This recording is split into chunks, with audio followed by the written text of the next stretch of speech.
Hey guys, welcome to my channel, and today we're going to take a look at another horrible case with you. Born on May 23, 1973, in a small Tennessee town, Matthew Winkler came from a family where religion was very important. His life was centered around church activities from a young age, and his parents, who were devout Christians, gave him a solid moral foundation grounded in Christian principles. Matthew was taught the value and strength of faith at a young age, and it seems that his relationship with God served as his beacon. He was the youngest of 4 children, and despite their lack of wealth, the family was content, despite their financial struggles. Although Matthew enjoyed his studies, it wasn't until he was in his teens that he realized his true calling when he started participating in church ministries and assisting with youth events. He exuded confidence, charm, and a unique ability to connect with others. He made the decision to become a pastor at the age of 18, having already completed his education. Following his high school graduation, Matthew enrolled at Henderson, Tennessee's Freed-Hardeman College. Students from all over the nation who were looking for a theological education were drawn to this university because of its strong Christian tradition. Despite his concentration on his studies, Matthew remembered to engage in extracurricular activities. He served as the soccer team's captain. He frequently planned events for students and took an active part in campus life. He immediately made a name for himself as a leader among his peers thanks to his enthusiasm and drive. He met Mary, his future wife, at the same college. Despite attending the same college, Mary's personality was very different from Matthew's. She was quiet and unassuming, and even though their paths crossed at different occasions, she did not receive the same level of attention as he did. Born in Tennessee, Mary came from a traditional family. Her family always upheld modest values, and she had a mild upbringing. She was more concerned with building a family hearth than she was with ambition, unlike Matthew. However, they were united by their shared religious convictions and a desire to serve God. Matthew first became acquainted with Mary while she was volunteering for student council-organized projects on campus. Her kindness and gentleness of heart impressed him. Mary wasn't looking for attention. She was not overlooked. He started their friendship, which swiftly developed into a more committed partnership for someone with Matthew's charm. Surprisingly, Matthew's vivacious personality was ideally matched by Mary's serene and prudent disposition.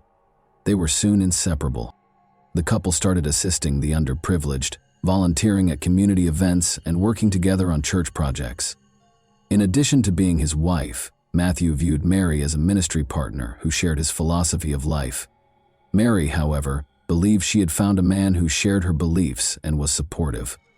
After graduating from college, they got married and relocated to Selmer, where Matthew accepted a position as a pastor at the nearby Church of Christ. There was more to the Church of Christ in Selmer than just worship. It served as the town's most significant hub for activity. It was situated on a hill with a lovely garden all around, and the congregation always congregated there. The entire town seemed to have assembled for prayer.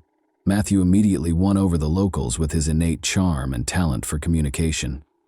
He planned a lot of charity concerts, youth classes, and events to aid the underprivileged. Everyone was talking about him, and he rose to prominence in the community. Mary actively assisted him in this ministry in spite of her modesty. She was present when Matthew took care of the house, assisted with event planning, and delivered significant announcements to the congregation.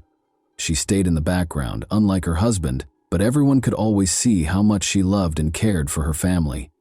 The Winklers seemed to be the ideal family. Patricia, Mary, Alice, and Brianna are the 3 daughters that Matthew and Mary raised. You could frequently hear the children's laughter reverberating throughout the house because they were energetic and full of fun. The sisters were close and, even though they were young, already exhibited the same Christian values as their parents. But there was a very bad life going on behind the closed doors of their home. The tension between Matthew and Mary was occasionally apparent to those who knew the family a little better. Although some claimed that Matthew was an overly strict man, the rumors never spread beyond a small circle. Matthew was a man of strong character. In a small town, people hardly ever talked about such things openly, but their children, who were always happy and gregarious, showed no signs of trouble for most of them. The Winklers were still a role model. It started out as a typical spring morning on March 22. As the Christ Church congregation started to assemble for services, the town was just starting to awaken. The air was filled with the aroma of freshly cut grass and coffee poured into thermoses that residents frequently brought to meetings. But soon after, the unsettling news that Pastor Matthew had failed to arrive at church broke the stillness of that morning. He never skipped Sunday services, so this was out of the ordinary. After unsuccessful attempts to contact him, a number of parishioners visited his home to check on him. They saw that the door was unlocked and the windows were draped as they got closer to the house. Given how strict the Winkler family had always been about security, this seemed strange. They knew something had gone wrong as soon as they were inside. It was too quiet in the house. A distressing call was placed to emergency number 91 at 9 a.m. Matthew Winkler was the pastor of the Church of Christ, where James Barker, the caller, was a parishioner. Barker stated that because Matthew had not shown up for the morning service, he and a few other churchgoers who were worried about the pastor had made the decision to pay him a visit at his house. A few minutes after the call, Barker found Matthew's body in his bedroom, and police officers quickly arrived on the scene. In order to avoid interfering with the investigation, Barker and other parishioners had already left the house. The house appeared to be in good condition upon first inspection, but the atmosphere was strange. The only evidence of violence or damage in the house was the fight in the bedroom. There was no sign of the family's presence, as if they had just left the house. The police officers were astounded by the house's unremarkable appearance as soon as they entered it. There was an incomplete breakfast in the kitchen, toys on the floor, and cups of leftover coffee on the table in the living room. However, the initially seemingly normal atmosphere did not match what the police officers soon learned when they entered the bedroom. They saw Matthew Winkler's body right away. He was on the bed, face down, in pajamas that showed obvious signs of abuse. Death had finally caught up with him, as was later revealed. The pastor had a noticeable large wound on his back a few hours prior, which was clearly caused by a gunshot, but the gun itself was not present in the room. The police observed that the gunshot shell casing was on the ground as they placed Matthew's body down. This immediately suggested the presence of a firearm, but none was found. There was evidence of a struggle in the bedroom. The nightstand had been knocked over, and books and personal items were all over the floor. As though someone had attempted to hide or flee, the sheet was partially hanging off the bed, and the bedding was wrinkled. This implied that at the time of the crime, the victim and the offender were engaged in combat. A few crucial details were also noted by forensic investigators who arrived soon after the police. The family had gotten up early that day and was getting ready for their morning duties, as evidenced by the empty bottles of shampoo and shower gel in the bathroom. But there were concerns about Matthew's own death in the bedroom and his absence from the church service. The shoe tracks that did not match Matthew's shoes, however, were the most interesting discovery. Someone was in the room when the crime was committed, as evidenced by prints found on the carpet near the bed. The pastor's shoes were not the same size as these footprints. This suggested a potential offender who might have been both directly involved in the incident and a witness to the murder. On one of the night tables, police also discovered a partial palm print that they later determined belonged to Mary Winkler. Her whereabouts were unknown at the time of the murder, but the print provided unmistakable proof that she was present at the scene, making this fact contentious. A child's note was left on the kitchen refrigerator by the family's eldest daughter. The paper said, "Daddy, you are loved." In the midst of the tragedy, the message was especially poignant and made investigators wonder about the motivations behind the crime. After examining the house and documenting important evidence, police started questioning. James Barker, who saw the first events, was the first person interviewed. Barker attested that he and a number of parishioners visited the residence early on March 22 in order to locate the pastor, who had not arrived for service. The next question posed by a neighbor is whether the perpetrator knew the family, because he also stated that there were no indications of violence or forced entry in the house, who also claimed that he saw Mary Winkler on March 21st in the evening. According to him, there were no indications of tension or conflict, and the Winkler family seemed friendly and at ease. The Winkler family was described by numerous witnesses as calm and amiable, so this turned out to be a crucial point. Soon after, the police started interrogating the church employees, who also attested to the absence of any indications of disputes or questionable activities, but it soon became apparent that nobody had any clue as to where Mary and the kids might have gone. The main thing that caught people's attention right away was that Mary and the Winkler kids were nowhere to be found. The family may have been kidnapped or on the run because their car was out of place.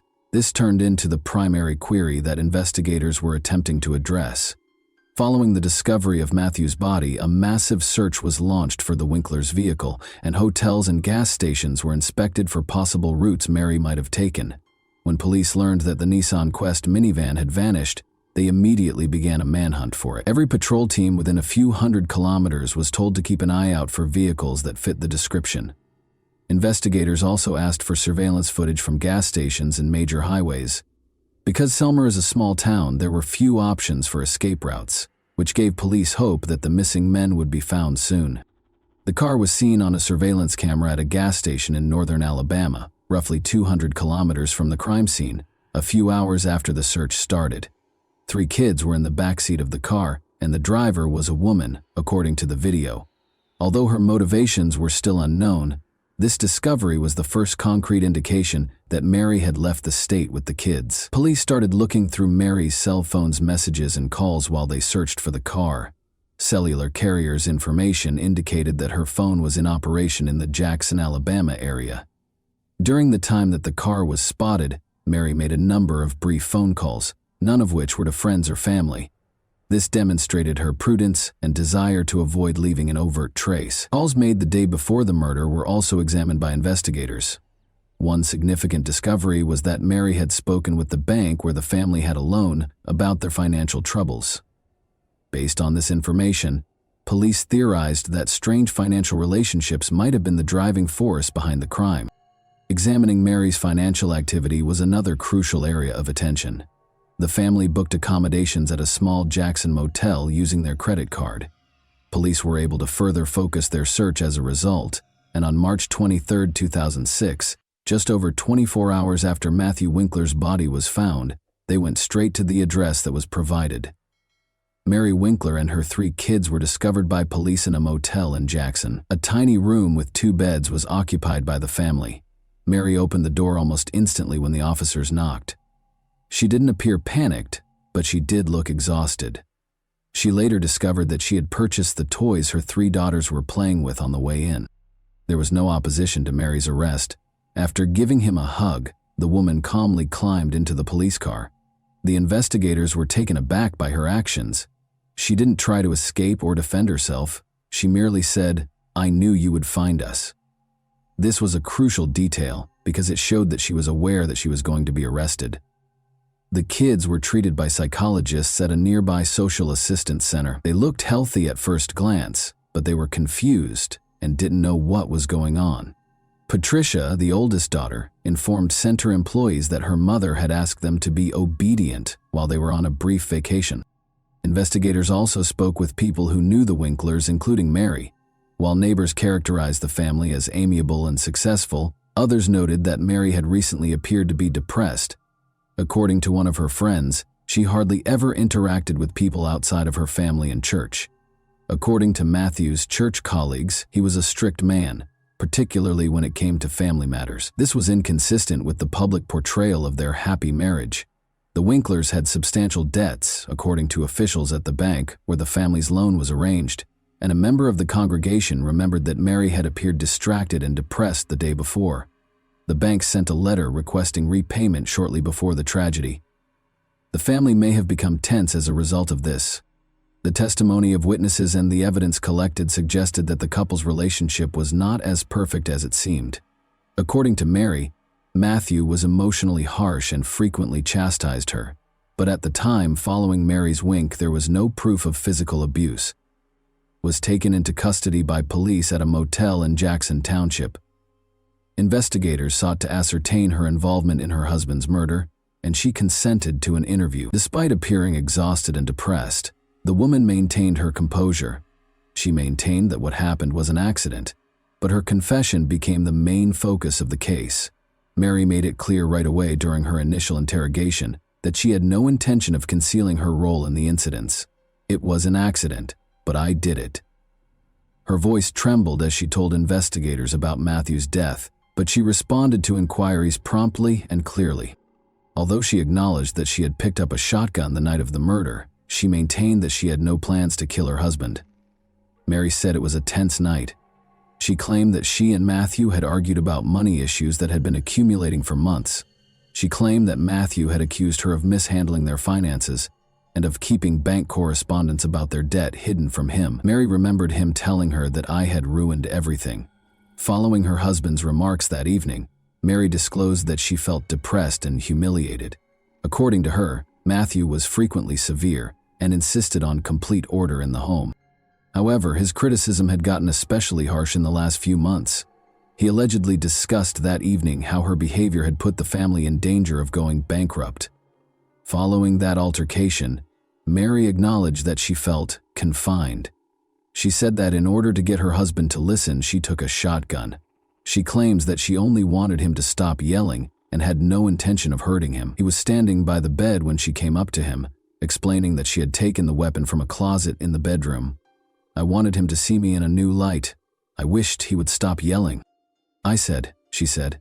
Mary said she had no idea how the weapon operated. She claimed she didn't have time to realize anything because it happened so fast. All I can recall is the sound.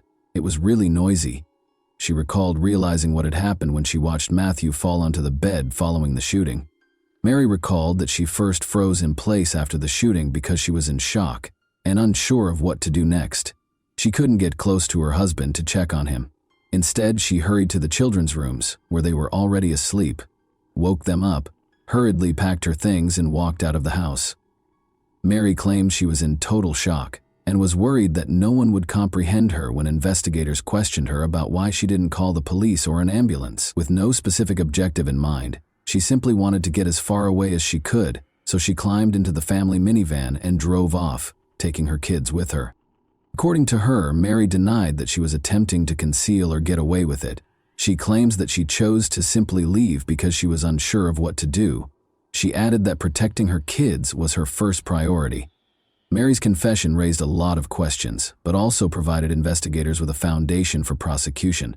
The shotgun needed a lot of force to pull the trigger and remove the safety, according to forensic specialists who examined the weapon. The fact that Mary brought the gun with her raised suspicions among the police, who began to wonder if the shooting was really an accident. Investigators suspected this was a deliberate choice or an attempt to conceal evidence after the murder. Despite being emotional, Mary's own confession did not rule out a premeditated crime. In an interview with psychologists, Patricia, the family's eldest daughter, claimed to have heard her parents talking loudly the night before the trip. The girl remembered that her mother had later entered the room, woken her up, and informed her that they were leaving, but she did not understand what was being said.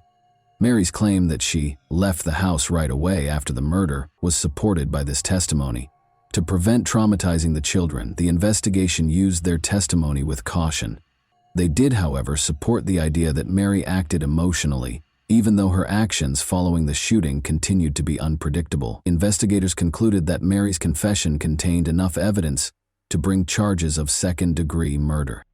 Her acknowledgement that she fired the shot herself, the fingerprints found at the scene, and the fact that the gun was found in the car's trunk were the primary contributing factors. After conducting interviews and compiling evidence, investigators also explained her attempts to escape to another state and her escape with her children, which they viewed as avoidance behavior. Prosecutors intended to present the case in a way that would demonstrate Mary's actions went beyond chance, so she was moved to the county jail to await trial. What was ahead was a trial that would spark extensive public outrage and become a national conversation point not just in Tennessee. The trial had a national impact. In the spring of 2007, Mary Winkler's trial got underway in the Tennessee District Court. The case immediately sparked widespread public interest. Journalists from across the nation attended the hearings, in addition to Selmer residents. On the one hand, Mary was portrayed by the prosecution as a cold-blooded killer. The defense, however, contended that Mary suffered from years of emotional suppression and domestic abuse, which ultimately caused the tragic result. From the outset of the trial, the prosecution adopted a tough posture. Using evidence from forensic experts, prosecutors contended that Mary Winkler killed her husband voluntarily. They presented evidence that Mary's behavior the night of the murder was motivated and purposeful. The necessity of removing the safety and purposefully pulling the trigger on the weapon that fired the shot was one of the main points of contention. According to experts, the shotgun was operational and difficult to fire, so this was not an accident. Prosecutors also emphasized Mary's actions following the murder, including her running from the scene, disappearing with her kids, and trying to escape to another state, all of which suggested that she knew what she had done. In order to demonstrate that Mary's actions were intentional, the prosecution presented surveillance footage of her filling up her car and using a bank card as proof. Prosecutors contended that she fled in an effort to escape accountability rather than phoning the police or an ambulance. According to the prosecution, the couple's relationship tensions stemming from financial difficulties were the driving force behind the crime. The family's significant debts were disclosed by the bank in court documents. The prosecution claims that Mary concealed letters from creditors, which sparked a dispute the night of the murder. Prosecutors tried to show that the woman's decision to divorce her husband was ultimately prompted by this circumstance because they felt he controlled her and put psychological pressure on her. Mary's choice to hide the weapon in the car trunk following the murder caught the attention of the prosecution. Prosecutors emphasized throughout the trial that a person who unintentionally fired a shot would not have taken such actions, and that this was not only an attempt to conceal evidence, but also another sign that her actions were conscious. In contrast, Mary's defense centered on her emotional state and the aspects of her family life that might have contributed to the tragedy. Mary acted rashly under intense stress and fear, according to the defense lawyers. They attempted to demonstrate that the flight was the product of shock and panic, and that the shooting was an accident. The assertion that Mary had been experiencing emotional and psychological distress served as the primary defense. She told the court for years that her husband dominated every part of her life, frequently criticized her, and made decisions for the whole family. Mary's lawyers claimed that these situations made her feel scared and powerless, which ultimately caused her to lose it during her testimony. Mary stated that she took the shotgun that evening to persuade her husband to listen to her and cease the abuse, not to murder him. She maintained that the shooting was unintentional. Mary could have acted under the influence of stress and emotional distress, according to a psychologist the defense brought to the trial. The expert pointed out that people frequently do things they wouldn't normally do when they're depressed and afraid. Her actions following the murder were another area of focus for the attorneys. They maintained that she did not intentionally try to hide the crime when she fled. Mary's instinctive defense was to leave the scene of the tragedy with her children because she was afraid that no one would understand her. Mary appeared depressed long before the tragedy, according to defense witnesses, some of whom were close friends of Mary. They recalled that she seldom expressed her emotions, but occasionally brought up the fact that her husband could be too strict. These testimonies enhanced the overall picture of the family's relationship, even though they were insufficient to prove abuse. The jury deliberated for several hours before rendering a decision. Mary Winkler's manslaughter conviction was upheld. Although her behavior following the shooting suggested responsibility for what transpired, the court believed there was not enough evidence to consider her actions fully conscious. Due to a scheduling conflict with one of the attorneys on June 8, 2007, the sentencing phase was postponed from its original start date of May 18, 2007. A judge in Tennessee sent a yease on the manslaughter charge.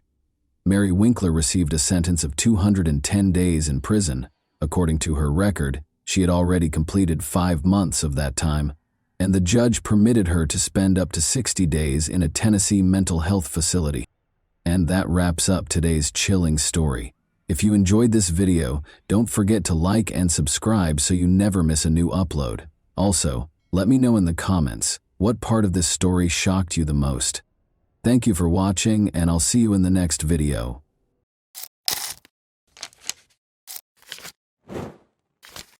Hey guys, welcome to my channel, and today we're going to take a look at another horrible case with you. Crime is frequently associated with a particular motivation.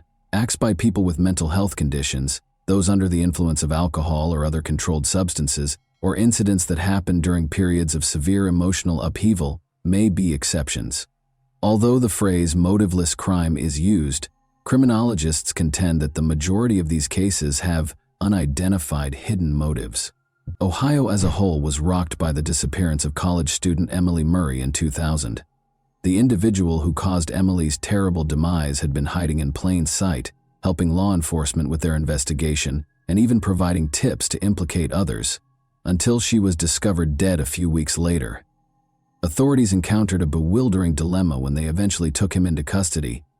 There didn't appear to be any clear reason. Many theories were put forth, but none of them were supported, to explain why he did this. To make things even more confusing, the suspect seemed to like Emily and even to be protective of her. But then something changed, and he became a predator. The perpetrator has never disclosed the reason behind his killing of a helpless young woman, even though it has been almost 25 years since the incident. On February 19, 1980, Emily Miranda Murray was born in Sleepy Hollow, a small town in Westchester County, New York. She came from a wealthy family and was the youngest of 4 siblings. Growing up with her 2 older brothers and 1 sister, Emily remained close to them all of her life. Emily's family moved to Shaker Heights, Cuyahoga County, Ohio, when she was 2 years old. Her father quickly rose to the position of head of one of the scientific university's departments after receiving an offer of a distinguished position there. The family's financial stability allowed them to live comfortably, and her mother devoted herself to raising the kids and providing a cozy home environment. The Murray children achieved academic success, graduating with honors from high school and attending prestigious universities.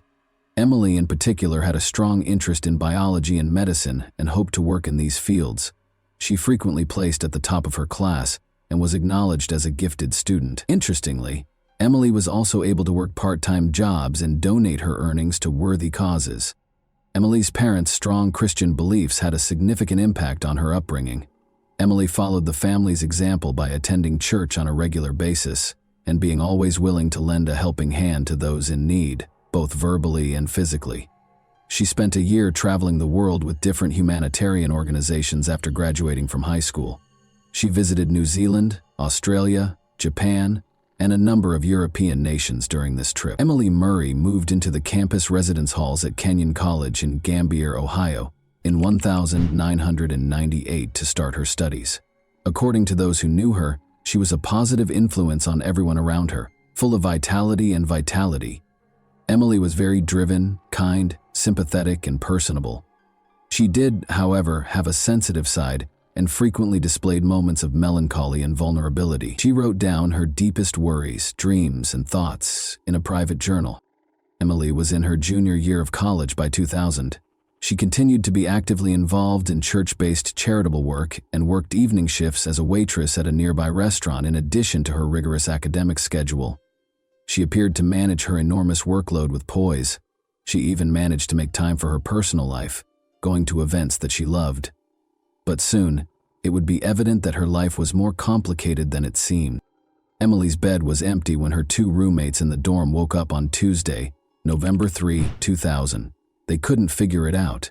Emily was always thoughtful and informed them if she would be spending the night somewhere else. They thought she might have gone straight to class or stayed late at work because her restaurant shift had ended at 2 in the morning. However, things started to feel strange when they discovered that her notes and textbooks were still on her shelf. The roommates asked friends if anyone had seen Emily before leaving for their lectures in the morning. As it happened, she hadn't been seen since the day before and hadn't attended any of her classes. Her friends initially attempted to explain the situation in the hopes that there would be a plausible explanation, even though her absence was disturbing. Emily had been anticipating the celebration of a close friend's 20th birthday for weeks, and it was scheduled for that evening. She had picked out a thoughtful present and even assisted in planning a surprise for the birthday person. Emily could not imagine missing the party, but her friends became increasingly concerned when she failed to appear. They contacted Emily's family in a desperate attempt to get answers, believing that she might have returned home because of an emergency. When her parents learned that she had disappeared, they became very upset. Desperate to learn what had happened to their daughter, they drove to Gambier that same evening to participate in the search. The Murrays and their older children had reached the campus by morning, and they were desperately attempting to determine what might have happened to their youngest daughter. By then, the college community had become aware of Emily's disappearance. She was not found despite the efforts of several volunteer groups, friends, and classmates. She appeared to have disappeared completely. Emily's car, a dark green Subaru Outback that her father had given her for her 20th birthday, was also found to be missing. The Murrays immediately contacted campus security to report the missing student and ask for assistance in setting up a search, but their worries were dismissed with indifference. Security personnel waved away their concerns, speculating that Emily was probably hanging out alone with a boyfriend and would be back shortly. The family was told to wait a bit longer, even though they insisted Emily would never leave without telling anyone. Emily had not been seen for over 24 hours, and her family was becoming more and more desperate. They reported a missing person to the local police after realizing that campus security would not be able to assist. They were shocked to learn that police initially appeared to minimize the incident as well, assuming Emily might have taken an unplanned break or gone off on her own. She was a 20-year-old college student after all, and they didn't have to explain her every action. Nevertheless, the police finally consented to check Emily's dorm room. At that point, they learned she had forgotten her identification, bank cards, and personal items. It appeared that she hadn't changed since leaving her job because she had last been spotted in her restaurant shift uniform. This cast doubt on the notion that she had taken an unplanned break or gone off to hang out with a boyfriend. It was improbable that Emily would depart without cash or necessities. Emily was officially listed as missing on the second day following her disappearance, which was also her last day of employment. By that point, her friends, family, and community members who were worried were already searching on their own, distributing flyers featuring her picture throughout the town and searching the neighborhoods. The investigation started at the eatery across the street from the campus where Emily was last seen. The Pirates Cove was a well-liked hangout for students because of its convenient location and reasonably priced menu. Emily's shift that night turned out to be her final one. Overburdened by her demanding schedule, she had resigned from her job that evening. She had made the decision to reduce her workload. She had been finding it difficult to balance her rigorous coursework, her part-time evening shifts, and her volunteer work at the church. Her personal life had suffered as a result of her hectic schedule. She had broken up with her boyfriend Adam just a month prior because they hardly ever had time together. Many of Emily's friends came to the Pirates Cove that night to cheer her on her last day of work. However, since they had classes the following morning, nobody stayed up too late. Emily stayed for an extra half hour to complete some tasks, even though her shift ended at 2 in the morning. As a result, her coworkers were the last to see her, and the police would use their testimonies to piece together what happened that night. During those last moments at the restaurant, Emily wasn't by herself. She was assisted in closing up by her friend Olivia, who was also a waitress, and a bartender named David Cale. Around 2:45 a.m., they completed cleaning the dining area together. Everyone started to head home shortly after that. Gregory McKnight, a 24-year-old cook who was the last to depart and shut down the restaurant at 3:15 a.m., confirmed this. Nothing out of the ordinary caught the attention of her colleagues. Emily was being kind, happy, and courteous as usual. She told them she was just going back to her dorm to get some sleep before her morning classes, without mentioning any plans for the rest of the evening. Investigators discovered Emily's personal journal, which had disturbing entries, when they searched her dorm room. Emily had been fighting a protracted bout of depression, which she had kept a secret and attempted to handle on her own, despite her cheerful and amiable manner. Emily was well known for being sensitive and sympathetic, and she frequently internalized other people's suffering, which made her both emotionally vulnerable and incredibly compassionate. Emily was frequently exposed to the harsh realities of life, such as tales of cruelty and injustice, through her charitable work. She gave her all to helping those in need, but she felt helpless in the face of the world's more powerful forces, which frustrated her. She described in her journal how difficult it was for her to handle the weight of her empathy and how overwhelming these feelings could be. Detectives were unable to completely rule out the possibility that Emily may have made the decision to leave her life, even though the journal made no explicit mention of plans to harm herself or take extreme measures. Emily's close friends and family were extremely offended by this theory. They vehemently denied the notion, stating that Emily would never entertain such an act because her faith was so important to her. Because of her strong religious convictions, such behavior was considered an unforgivable sin. In addition, Emily had detailed her aspirational plans for the future in her journal. She drew a picture of her ideal life in one entry, which included a big house, her future spouse, their 5 kids, and a dozen dogs. Her desire to create a life focused on community, family, and love seemed to inspire her daily. At first, investigators thought Emily might have run away because she had vanished along with her car. They speculated that she may have chosen to leave town to contemplate her life due to her battles with depression. This is a reasonable explanation for her disappearance, because it could have been made worse by her recent breakup with her boyfriend and resignation from her job. Adam, Emily's ex-boyfriend, was the first person investigators focused on. which makes sense in situations like this. Their relationship had been turbulent, with several breakups and reconciliations, but it had lasted for roughly a year and a half. But this time, Emily had made the decision to permanently break things off, and she had told Adam so in what seemed to be a peaceful and friendly exchange. Investigators couldn't help but wonder what if Adam hadn't been able to let her go. They decided to stay friends. When contacted, Adam voluntarily went to the police station. He seemed truly upset and genuinely concerned about Emily's welfare. He clarified that he and his roommate had visited the Pirates Cove the night before Emily vanished, but they had departed at midnight. Other students attested to seeing them when they returned to their dorm. According to two other roommates, Adam and his roommate spent the remainder of the night inside. Adam was promptly ruled out as a suspect because he had a strong alibi and no evidence of involvement. After that, investigators focused on Emily's colleagues. In the course of their investigation, one of the Pirates Cove's cooks revealed an unexpected fact. Emily was rumored to have rejected the romantic feelings that the bartender David Cale had for her. Emily and Cale worked the same shift, stayed late to close, and left the restaurant 10 minutes apart on the night of Emily's disappearance. After she turned him down, could Cale have waited for her outside and hurt her in some way? They brought David in for another round of interrogation. He acknowledged that he had once asked Emily out, but he had never brought up the subject again after she declined. He insisted that their relationship was merely cordial and business. In addition, David gave what investigators considered a very strong alibi. He was picked up from the restaurant by his father after his shift, and they immediately drove to another state to attend his sister's wedding. Investigators had no evidence to connect him to Emily's disappearance after the alibi was confirmed.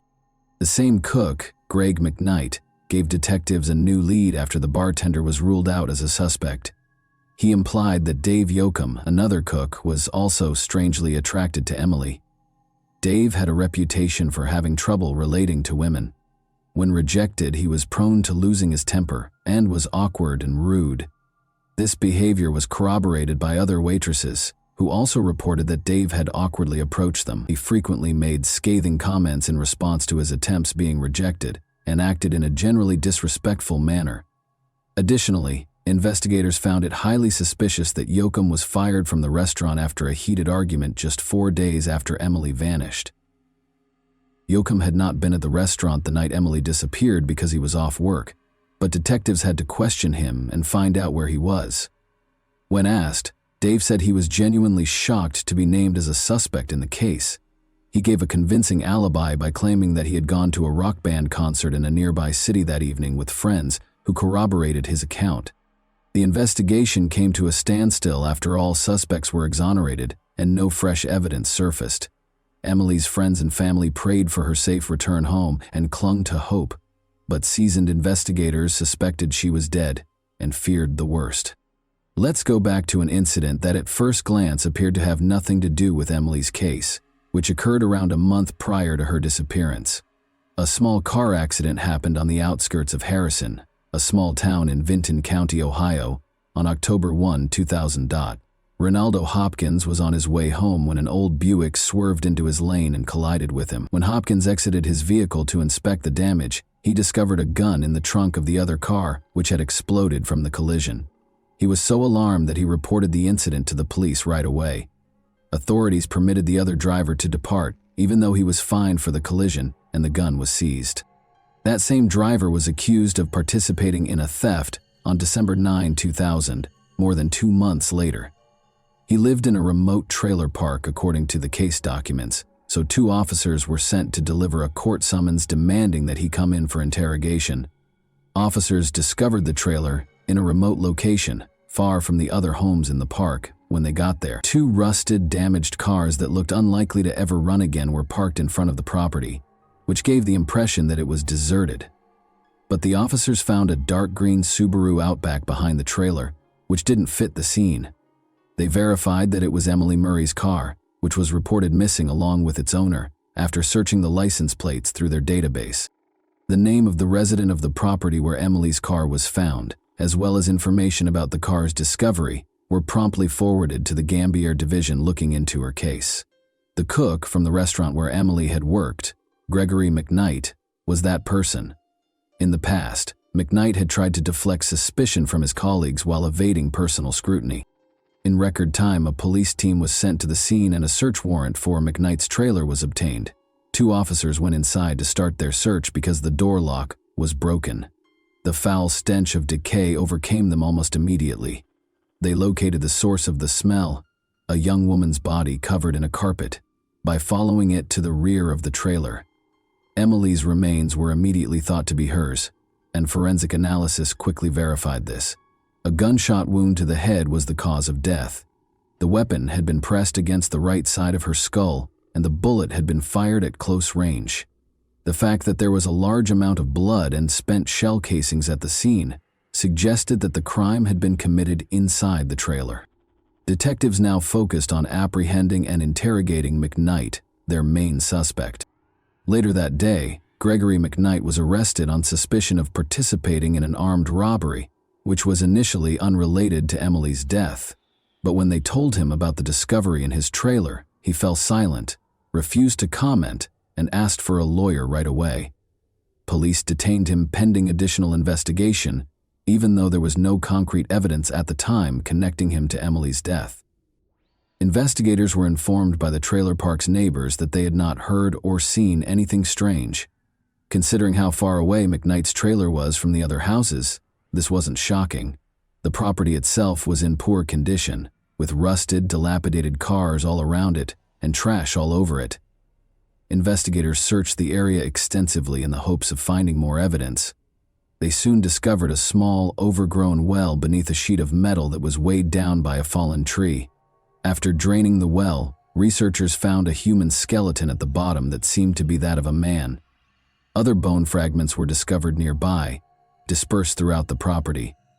All of the remains belonged to a single person whose identity was still unknown, according to forensic analysis. Police quickly linked the discovery to a 6-month-old missing person case, though McKnight's friend, a 20-year-old student named Glenn Julius, had disappeared. According to Glenn's girlfriend, he was planning to go to a party with McKnight the last time she saw him.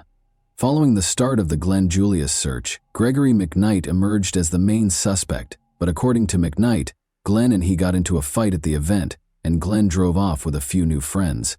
No one saw him again after that. Although they couldn't find any hard evidence to link McKnight to the disappearance, investigators also couldn't find any evidence to back up his story.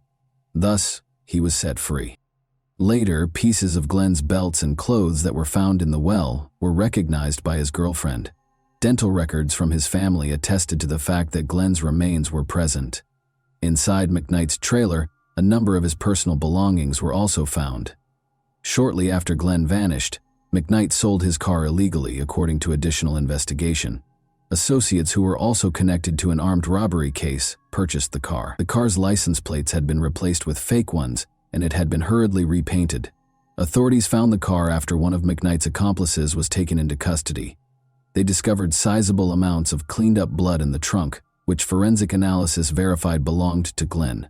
This implied that Glenn had been carried in the trunk, either injured or dead.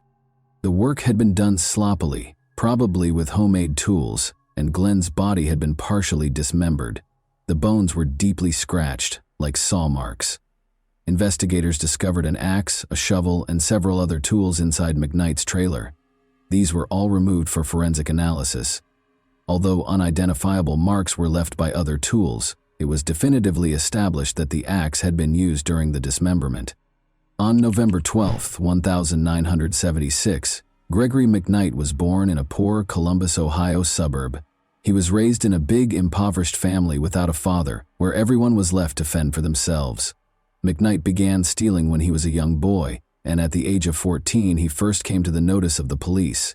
He had committed his first deadly crime at the age of 15, a poorly executed robbery. The jury was lenient toward McKnight because his accomplices were older, and he was given a comparatively light sentence. He was placed in a juvenile detention center and given a sentence of only 6 years. After being freed in 1997, he quickly wed Catherine, who went on to have 2 children. Before McKnight saved up enough cash to purchase his trailer, the couple briefly resided with Catherine's parents, but they never made the move to their new home. Gregory McKnight killed Glenn Julius in May 2000 and concealed his body in the well behind his trailer. He then abducted and murdered Emily Murray in November of that year, leaving her body to decay inside the trailer. Catherine, McKnight's wife, acknowledged during interrogation that she had begun to have doubts about the trailer. Her husband refused to allow her to visit or even come near the property, and he often went there by himself. She believed that he was either using the area to meet potential lovers or to hide his criminal associates from the authorities. She had thought of a lot of things, but she had never thought of him keeping human remains there. The majority of the evidence against McKnight was circumstantial, despite the fact that it was substantial. The precise manner and location of Julius's death were unknown to the authorities. Consequently, the prosecution was unable to pursue the death penalty for that specific offense. Emily's case appeared to be simpler. There were obvious traces connecting her and McKnight to the trailer when her body was discovered at the scene, but there was no apparent reason for such a heinous act, and the murder weapon was never found. Emily had not been robbed, she had not been assaulted, and even her car had been left behind the trailer. Why McKnight would perpetrate such a heinous act against the young college student was still a mystery. Several colleagues attested that McKnight had consistently treated Emily with dignity. He was said to be courteous, and once he had even intervened to shield her from an inebriated patron who had mistreated her. Even McKnight declined to assist investigators. He gave no information about either crime and denied all charges. The prosecution contended that McKnight had tricked Emily into falling into a trap following her work at the restaurant. Given her kindness and trustworthiness, he may have asked her for assistance, and Emily, oblivious to the danger, was powerless to refuse. He may have shown romantic feelings for her once he was inside the trailer, but he went into a rage and committed the crime after she rejected him. A psychiatric evaluation found that McKnight was fully aware of his actions and could be held accountable, despite the defense's attempt to claim that he was mentally unfit. By changing strategies, McKnight's lawyers attempted to portray Emily as a suicidal person with severe depression, alleging that McKnight only helped her carry out a purported death wish. Emily's loved ones were incensed by this argument, but it didn't change the court's decision. Gregory McKnight was convicted of 2 indictments of first-degree murder, kidnapping, and armed robbery in 2002. He was placed on death row to await execution after being given a death by lethal injection sentence. Every appeal and clemency request was turned down. Gregory McKnight, who said in 2015 that he would sooner die than rot in prison while awaiting execution, asked that his sentence be carried out. He quickly had second thoughts, though, and made another unsuccessful attempt to appeal the sentence. McKnight filed a lawsuit in 2020, claiming that he was subjected to unfair treatment and racism during his trial. He maintained that the punishment was unduly severe because the jury and the judge were both white and had acted biasly against him. Gregory McKnight is still waiting to be executed on death row as of right now. And that wraps up today's chilling story. If you enjoyed this video, don't forget to like and subscribe so you never miss a new upload. Also, let me know in the comments what part of this story shocked you the most. Thank you for watching, and I'll see you in the next video.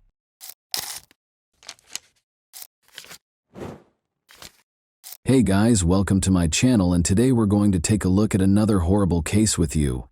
We take a look at events that happened in 2019 in the UK. On April 28, 2019, 39-year-old care worker Emma Faulds vanished under mysterious circumstances. After receiving a call from her family 2 days later, the police began a thorough investigation to find out Emma's true fate. 700 square miles had to be searched by the police. In 2019, Emma resided in Kilmarnock. Located in southwest Scotland's East Ayrshire, Kilmarnock is a town and former burgh. There was quiet and comfort in her home, and she was always followed faithfully by her dog Maverick. Emma led a quiet, measured life. In addition to having a good heart, she was well known among her neighbors for her ability to relate to everyone. Emma regarded her dog Maverick, a cute West Highland Terrier, as a son, and more than just a pet. They would enjoy the fresh air and the splendor of nature while taking long walks together in parks and woods. Emma visited her parents on April 25, 2019. Her father, Ian, 70, and mother, Margaret Faulds, 70, were thrilled to see their daughter. Emma always brought a sense of coziness and warmth to her visits with her parents. Emma's parents talked about their plans and memories during dinner, Even though she had heard these stories a lot, she always discovered something fresh and motivational in them. Her parents occasionally reminisced about Emma's early years and how the family used to go on picnics at the lake. The conversation at the table was informal and laid back. Immersed in the recollections of her carefree childhood, Emma shared their laughter. However, the discussion continued. In order to prepare for the future, her parents informed her that they would be traveling to Brighton to see relatives who resided there. Emma remarked to herself how her parents, in spite of their advanced age, made plans with ease and joy, still full of life and adventure. They continued their conversation over a cup of coffee in the living room after dinner. For Emma, this evening served as a reminder of the value of family, of the unseen thread that unites generations, and of what is genuinely important in life, in addition to being a chance to spend time with her loved ones. Nobody could have predicted that the family's tranquility would vanish in a matter of days. Emma informed her parents that on Sunday, April 28th, she would be meeting up with her friend Ross Willocks. Ross and Emma had been friends for 18 years. Both of them were wardens at Kilmarnock Prison when they first met. Emma wanted to visit Ross after telling her parents that he had adopted a dog from a shelter. Emma told her sister via text that she was going to have a bit of a mad one. Ross resided in Monkton's Fairfield Park. Emma texted a friend at around 8 p.m. to let them know she was at Ross's house, where she would be spending the night and enjoying a glass of wine. Emma's phone was referred to as an extension of her arm because she was typically in constant communication with her loved ones. However, Emma didn't text or call any of her family members or friends the following day. Margaret, her mother, said this was completely uncharacteristic. Emma's parents were in Brighton visiting relatives on April 30th. Emma's employers called her mother, Margaret, to inform her that her daughter had failed to show up for work. Emma's parents were immediately aware that something was amiss because she spoke to a friend or family member every day. "We were on edge and decided to report her missing because it was so unlike her," said her dad. Around 4:30 p.m. when police officers broke into Emma's apartment on Fullerton Street in Kilmarnock that day, they found her pet dog, Maverick, home by himself. A neighbor had heard Emma sobbing. Everyone knew Emma well enough to know that she would never leave her dog alone. Emma kept Maverick in a cage during his recovery from a recent operation on his cruciate ligament to prevent him from jumping and running around. The investigation, known as Operation Soljan, immediately focused on Ross Willocks because he was the last person to see her alive. At approximately 11 p.m., Willocks informed officers that Emma had made the decision to drive back to her apartment, which was less than 9 miles away. He claimed that while they were at his Monkton home, she became anxious about her recently operated dog and wanted to bring it home. They chose to visit her apartment. He claimed that after traveling with her, he took roughly a dozen lines of cocaine. According to Willocks, Emma was cheerful and upbeat and was having fun. She was planning a cruise and discussing her upcoming 40th birthday. At around 7 a.m., he said, he took a taxi home. April 29. After Emma was reported missing, her sister, Myram Faulds, who works in Abu Dhabi, went back to Scotland to assist in the search. On May 1, 2019, she took a plane back to Scotland and started assisting with her sister's search. Emma vanished the following day, leaving a profound sense of unease and uncertainty in her wake. Her family launched a difficult and demanding search for her as soon as they couldn't get in touch with her. The police swiftly acted, coordinating with Emma's friends and relatives. Soon, informational pamphlets with Emma's picture were lining the city's streets. They asked that anyone with information about her contact the police, and they included information about her last known location. On social media, word of Emma's disappearance spread, and every post on her family page drew an increasing number of supportive comments and wishes for her safe return home. Desperate, Emma's family begged for assistance from the public every day. The authors wrote, "Any detail could be crucial. Please help us find Emma." The police also asked for assistance from the town's residents, realizing how urgent it was to solve the case. Private CCTV camera owners were asked to review their footage by detectives. Maybe something suspicious would be captured on camera, or perhaps Emma's figure would be glimpsed among the typical street scenes. A strong feeling of unease was mingled with both hope and fear. Everyone who knew Emma and cared for her, however, remained hopeful. The town was unified by the shared objective of locating Emma and returning her home, despite the fact that hundreds of total strangers did not remain uninterested. The police placed a high premium on gathering evidence related to Emma's disappearance. Every discovery might hold the key to the woman's unexplained disappearance, and every bit of evidence and witness statement added to the puzzle that investigators were attempting to solve. Every little detail had to be considered in their hard work. For detectives, every discussion with neighbors and family members became a source of fresh concepts and theories that might help explain Emma's fate. One of the key success factors was the investigative team's capacity to carefully examine the evidence. They were able to create a tenuous but significant series of events that ultimately led to Emma's demise because of their meticulous attention to detail and unwavering pursuit of the truth. Furthermore, it was critical that the investigators take into account both the psychological and physical evidence. They made an effort to learn more about Emma's personality, relationships with other people, potential enemies, and the reasons behind her actions that most people would find improbable. Emma's vehicle was essential to the chronology. At 5:39 p.m., dash cam footage showed the blue BMW 1 Series parked outside Ross Willocks's residence.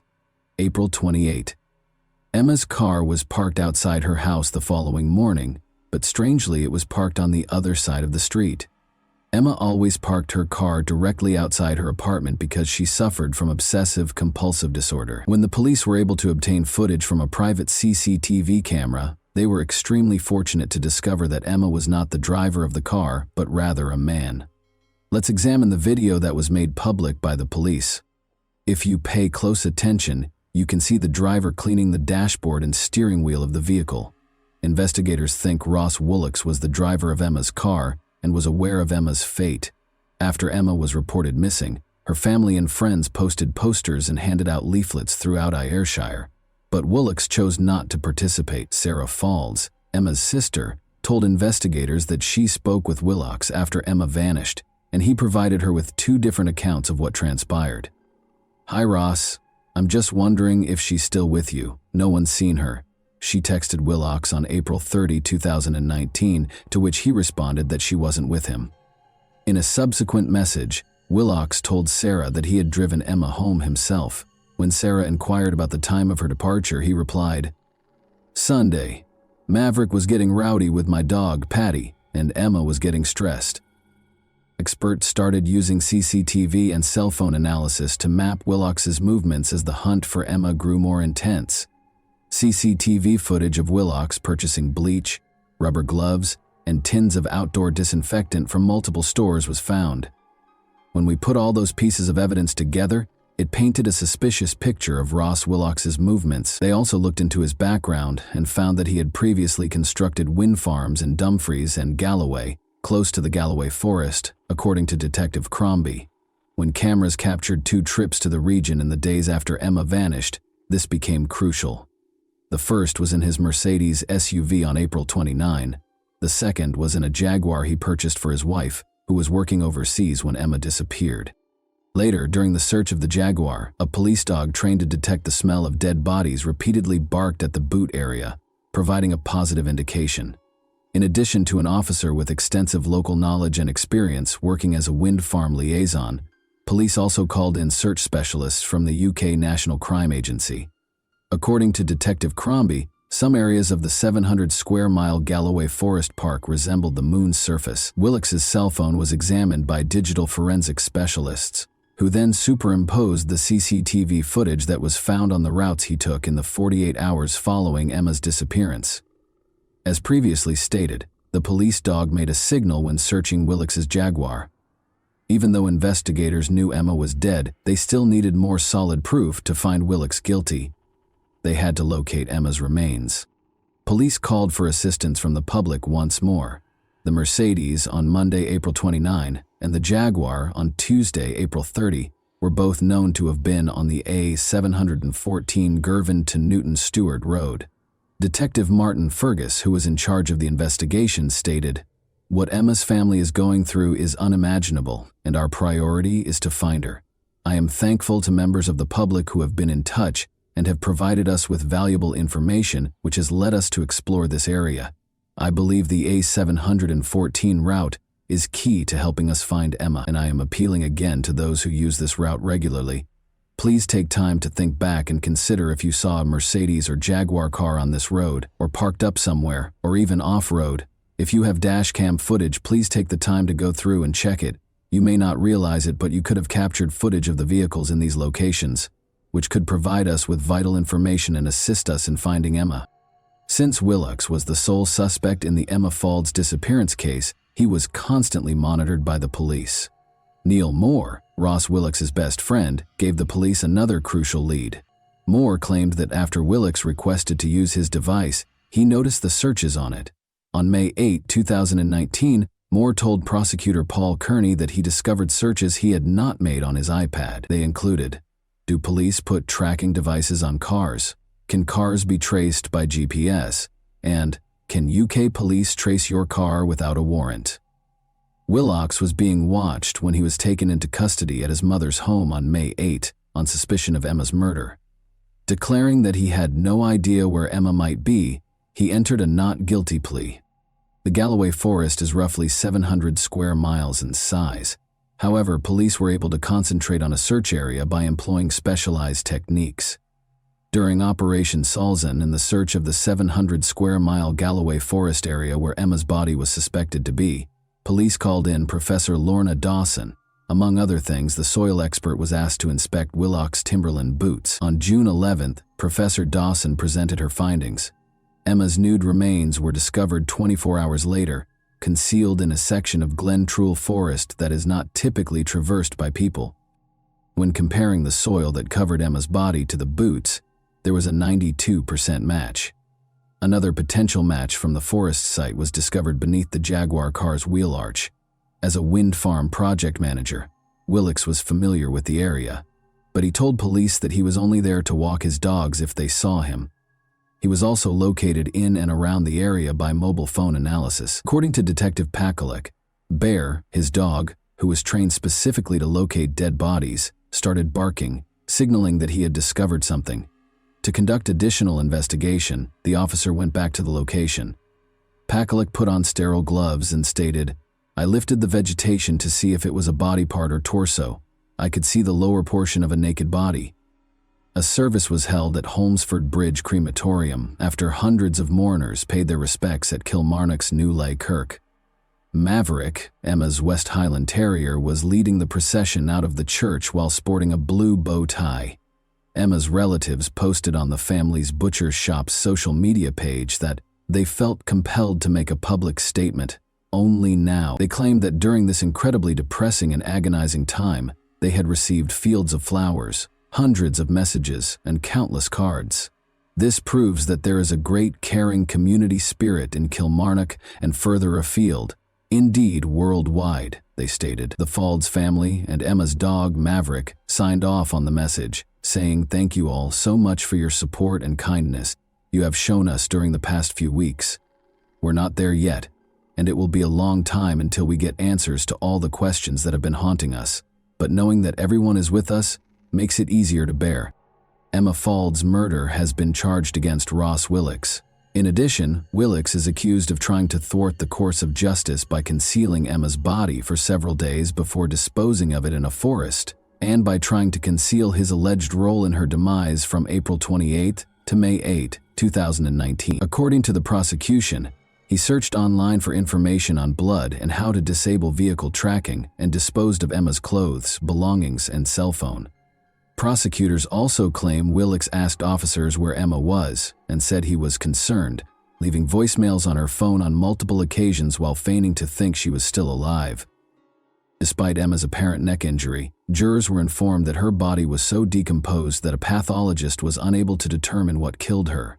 Dr. John Williams, a pathologist, testified in Glasgow's High Court that he examined Emma Faulds after her death, but because of the state of decomposition, Dr. Williams said he could only determine so much from her remains. He added that he was unable to pinpoint Emma's death date when questioned by prosecutor Paul Kearney. According to Dr. Williams's report, there were no significant natural diseases found, and she did not have any fractures to her arms, legs, or ribs. In response to the question posed by prosecutor Paul Kearney, "So nothing to point to a natural cause, but with the great caveat that your examination was affected by the state of decomposition?" Dr. Williams said, "That is right." It was discovered during the trial that Emma Fold's toxicology samples included traces of alcohol and painkillers. The jury was informed that the cause of death must be declared undetermined after Dr. Williams read from his report saying, "In summary, the medical cause of death has not been established. The degree of decomposition has limited many aspects of the post-mortem." Joanne Cochran, a forensic scientist, described to the court how, while inspecting the BMW in September 2019, she removed a tape from a seat lever. It matched Ross Willock's DNA profile, according to the expert. The trial also heard how blood was found in the accused's house. 2 tiny droplets that matched Ross Willock's father's DNA profile were discovered. According to forensic scientist Joanne Cochran, no additional blood was discovered, but there was a tiny staining of contact blood elsewhere that was thought to match the accused. At the trial, Willock's had denied murder. In his version of events, he claimed to have left Ms. Fold's fit and well after partying with her for a while before they drove to her apartment in Kilmarnock, Ayrshire, which was about 9 miles away.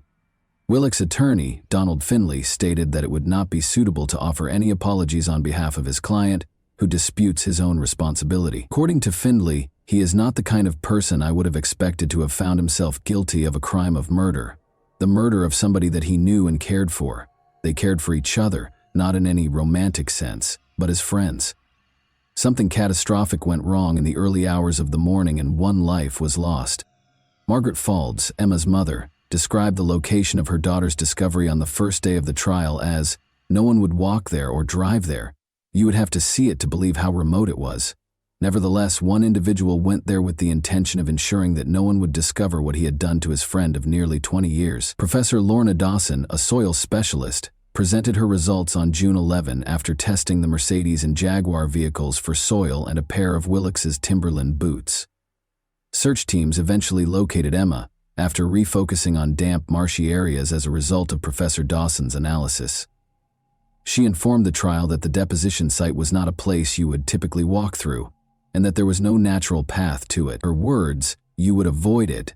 Professor Dawson stated that rather than originating from a similar common bog habitat, the soil recovered from the boots came from the deposition site. A jury convicted Willock's of murder and attempted obstruction of justice following a 6-week trial. Miriam and Sarah, Emma's distraught sisters and parents, were there to hear the decision. The judge stated to Willock's, "You know what the sentence for murder will be. It will be life imprisonment. Be under no misapprehension. This was a foul crime on a young woman loved by her family. You would have visited upon them a lifetime of wondering if she was still alive had her body not been recovered as a result of the sterling work by the police and experts. It was in such a remote place, and you had intended her body would never be recovered." Willock's showed no emotion as he announced the decision. The heartless murderer acknowledged that he was not involved in Emma's search. He maintained that the bleach bottles were not used to remove any traces of a crime, but rather to clean his decking. Only he really knows what caused Emma's death, and it's still unclear what transpired between them at his house that evening. Ross Willock's received a life sentence in prison in June 2021. Before he can apply for parole, he must serve 20 years in prison. Only you will know what happened in your house that night that led to you killing your friend. You were not as clever as you thought you were, Willock's was told by Judge Mulholland. In a statement issued following the guilty verdict, Emma's family stated, "We are absolutely devastated by Emma's death, and her not being with us has left a tremendous void in all our lives. We cannot believe she was taken from us in such a violent way. And what makes it even worse is that Ross Willock's was supposed to be her friend. The last 2 years have been the worst our family has ever experienced, culminating in a 6-week murder trial in the High Court in Glasgow, which ended earlier today. The conclusion, as you are probably aware, is that the man who murdered our beloved Emma has been found guilty. I feel on behalf of my family that I should use this message to thank everyone, friends, customers, and the wider community, for their fantastic support, kindness, and help when needed. We know we will never get Emma back, but we feel, with all the professionals involved in the case, we've got justice for her." And that wraps up today's chilling story. If you enjoyed this video, don't forget to like and subscribe so you never miss a new upload. Also, let me know in the comments what part of this story shocked you the most. Thank you for watching, and I'll see you in the next video.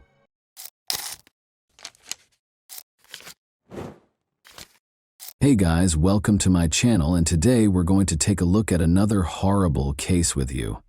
The police didn't know they were entering a house of horrors when they started looking into a murder case on February 16, 1981. There was something really strange about the house. The nightmare that started inside those walls, however, would not stay contained. Indeed, it was on the verge of seeping into reality. Although the nation would be shocked by Alan Bono's murder in Connecticut, Arnie Cheyenne Johnson's terrifying allegation of demonic possession would garner the most media attention. Supported by Ed and Lorraine Warren, paranormal investigators, this case was unheard of. But were the demons inside, or the supernatural really to blame?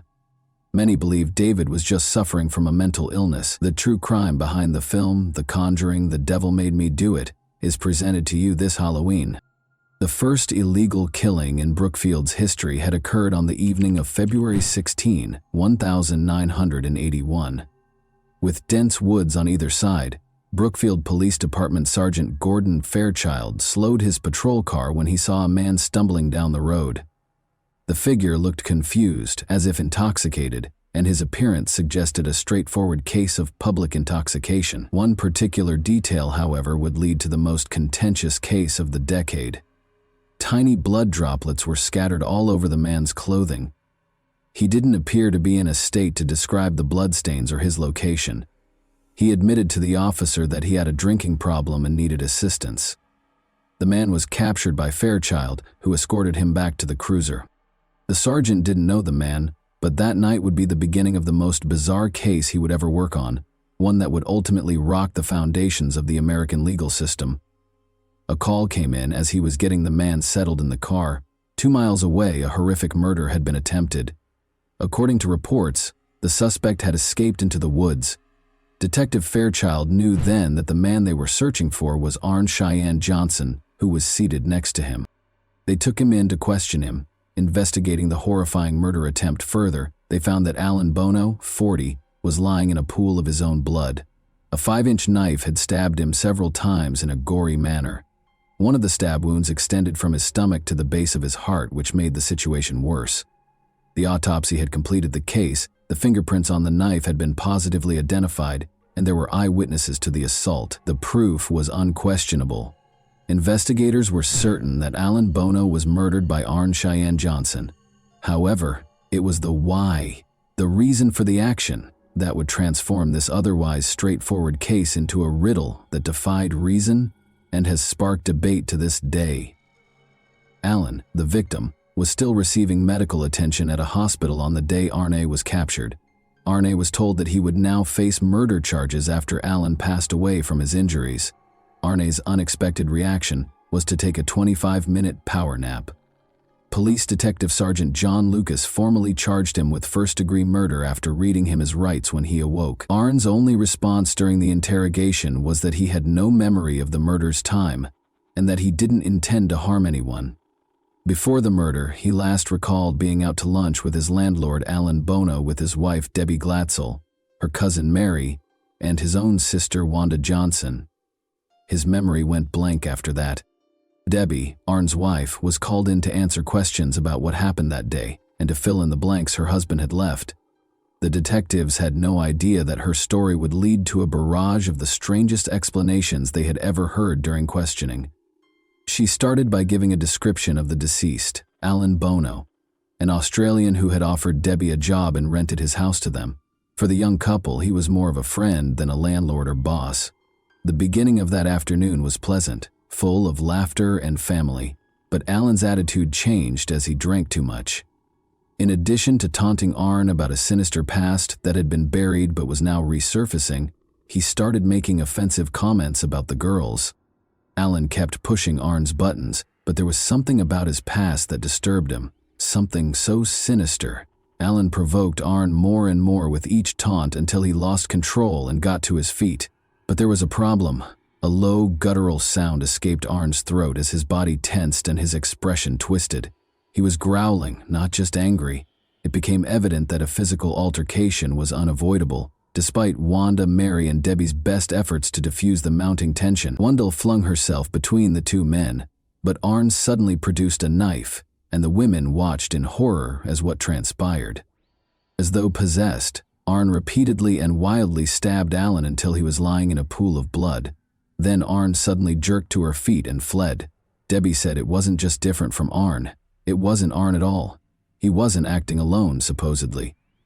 During this strange interrogation, renowned paranormal investigator Lorraine Warren called the Brookfield police station because they believed that an outside force, which they dubbed the Beast, was silently pulling the strings. She was going to say something so out of the ordinary that it would make the case even stranger. It was a malicious demon within Arn, she thought, and he was innocent. Despite the fact that the detectives clearly didn't believe her, she persisted and requested that they look over their earlier records.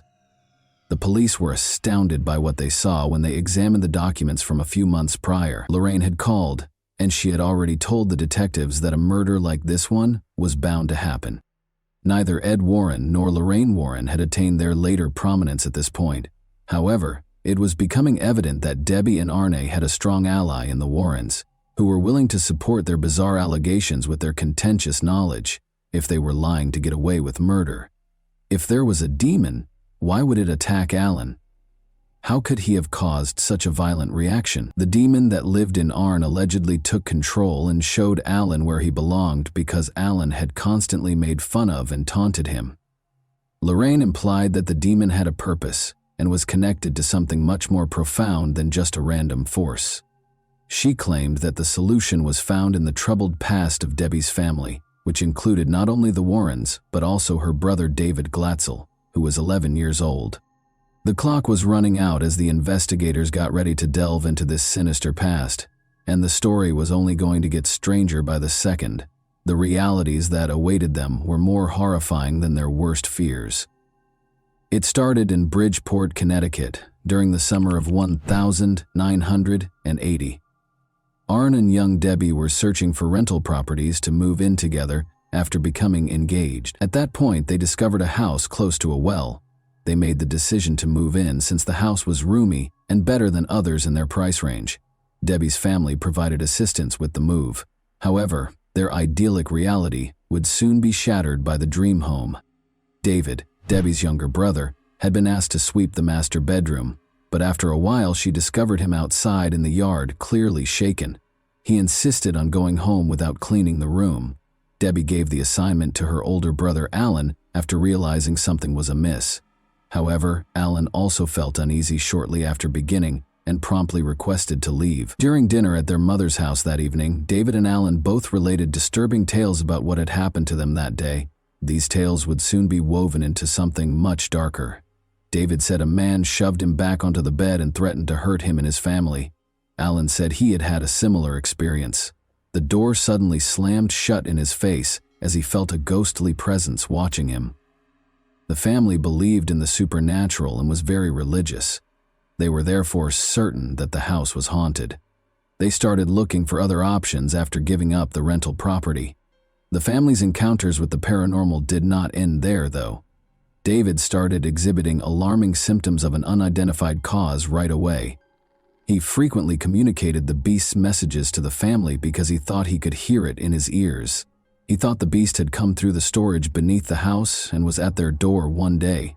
Each of these incidents then added to the others, and the family was unable to turn back. David claimed to have had the impression that someone was following or watching him. He was terrified and unable to sleep as a result of his intense nightmares, which were full of images of hideous people. Family members started to see David's distress firsthand. Some reported that he would speak in deep, strange voices or show unusual strength. David's family sought assistance from famed paranormal investigators Ed and Lorraine Warren after realizing how serious the situation was. Famous for their work on a number of haunting cases, the Warrens thought David was under demonic possession. They documented the strange events through a series of investigations and interviews with the Glatzel family.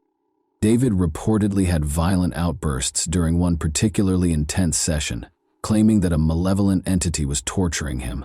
The Warrens thought that this ghost had taken hold of David and was attacking him physically and mentally. The Warrens and a number of priests performed several exorcisms at the Glatzel residence in an effort to rid David of the alleged demon. David frequently screamed, convulsed, and displayed strange behaviors during the rituals, making these sessions tense and frightening. The Warrens claimed that David's suffering was so intense that he would physically attack family members and anyone else who was around when the exorcisms were taking place.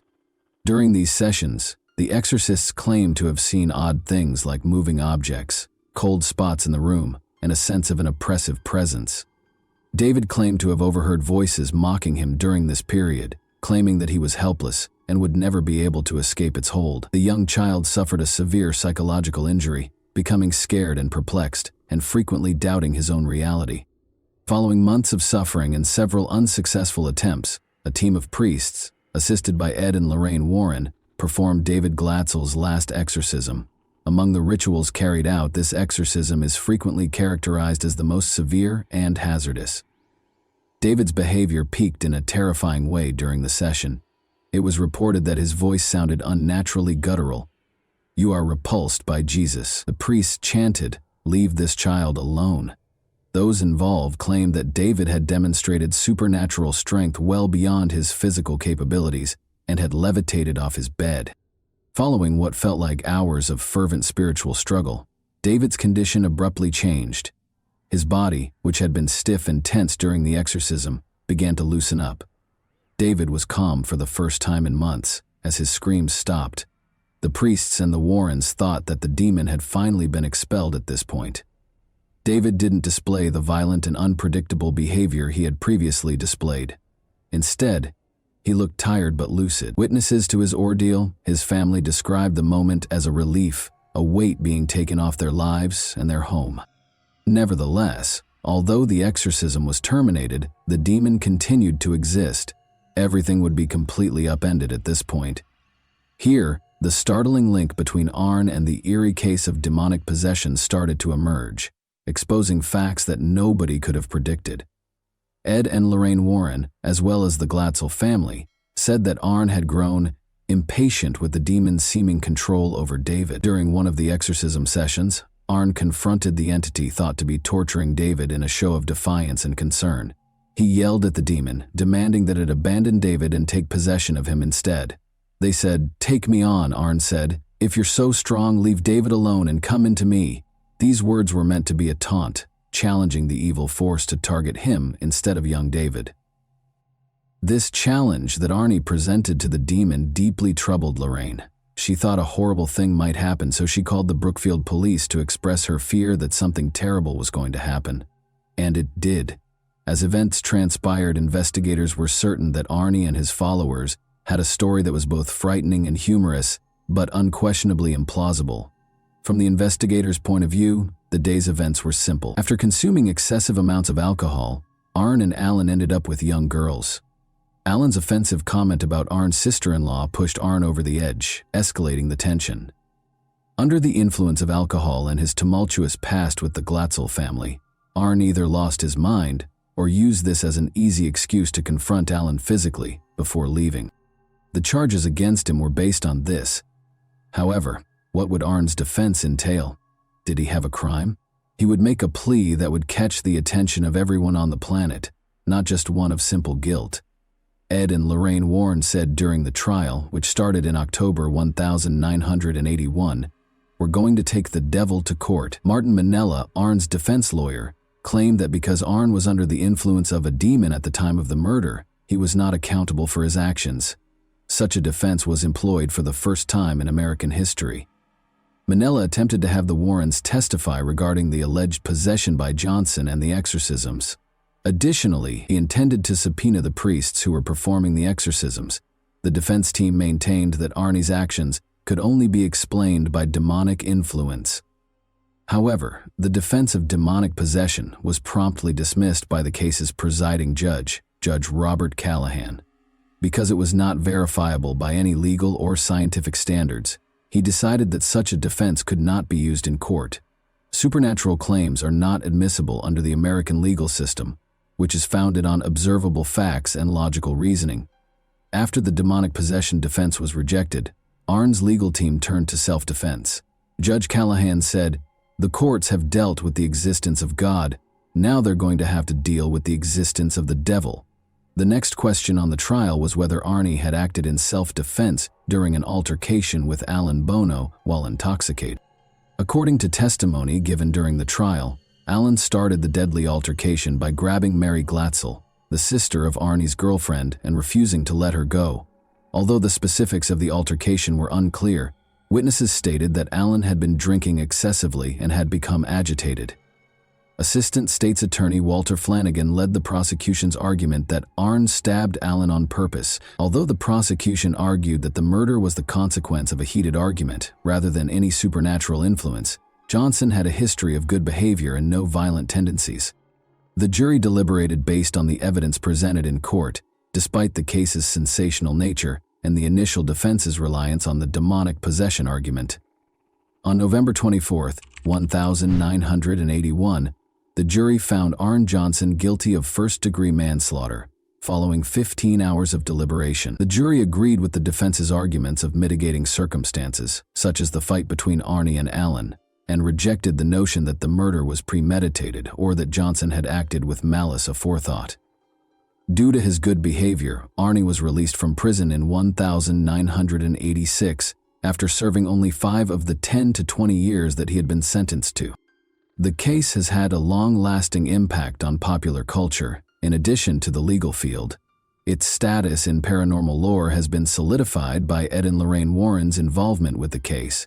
Standing by their assertions that Arne Johnson had been influenced by a malevolent force and that the devil was the one who forced him to do it, they continued to write books and give interviews. The case further cemented its place in the history of the paranormal in America when it was dramatized in the popular movie The Conjuring, The Devil Made Me Do It, in 2021. As a result, the February 16, 1981 case, which was initially thought to be an open and shut case, has been a source of fascination and wonder for many years, and is still one of the most fascinating cases to be remembered on Halloween. Why did the demon, if it was responsible, attach itself to David in spite of multiple exorcisms, but lay dormant in Arne both before and after the murder? Did Arne get away with the most egregious excuse in criminal history? How did Lorraine Warren alert the Brookfield police prior to the actual murder, if it wasn't paranormal? Those who read this terrifying story are still plagued by these questions. And that wraps up today's chilling story. If you enjoyed this video, don't forget to like and subscribe so you never miss a new upload. Also, let me know in the comments, what part of this story shocked you the most? Thank you for watching, and I'll see you in the next video.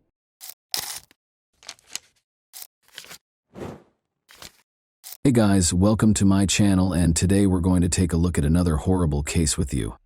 A terrifying discovery broke the quiet of a comfortable Goshen home on the evening of February 6, 2015. Respected policeman Daniel Green was discovered dead in his own restroom. 1 bullet to the forehead, 4 shots. The shots went unheard. Nobody noticed anything unusual, and there were no hints that would identify the offender. This was no coincidence. It all appeared to have been done with cold, deliberate precision. An officer had devoted his entire career to serving the community. Who could have killed him? Nobody close to him could have predicted how complicated and sinister the answers would be. In the tiny town of Goshen, encircled by orchards, the silence of the deserted house was suddenly broken. A dead man lay flat on his back on the bathroom floor. On February 6, 2015, at precisely noon, Daniel Green, a well-respected police officer, was discovered. His co-workers went to Daniel's house because they were worried that he hadn't arrived for work. They were completely shocked by what they discovered there. The 31-year-old officer was killed by 4 bullets, one of which hit his forehead. Nothing had been heard by any of the neighbors. No one had contacted the police, and there was not a single clue that identified the offender. No weapon or DNA evidence was found. The criminal left behind nothing but emptiness, as if they knew exactly what they were doing. Daniel Green had spent his whole life in Goshen. The people of the town held him in high regard during his 11 years of service with the California Police Department. He always sought to make a positive impact on the community and loved his work. His life ended so suddenly and brutally in this place, which was like a fortress in a quiet corner where everyone knew and trusted one another. As soon as the police started their investigation, they turned their attention to Daniel's private life. Following his divorce from 27-year-old Erica Sandoval, he had been living alone. It was not an easy relationship with her. Daniel's friends and co-workers were aware that Erica had not let him go and was still meddling in his affairs, even after they had split up. Despite their formal separation, she frequently attempted to manipulate him. Almost instantly after receiving a message from a friend, Erica showed up at the scene on February 6, 2015. In front of the officers, she sobbed uncontrollably as she entered the house, claiming she had nothing to do with what had happened and that she hadn't seen Daniel that day. But the investigators were suspicious of her actions. There were too many unresolved questions, she reacted too emotionally, and she got to the scene too soon. The Tulare County Sheriff's Department was rocked by Officer Green's death. His co-workers started to question whether his untimely death had anything to do with his work or if it was a personal matter.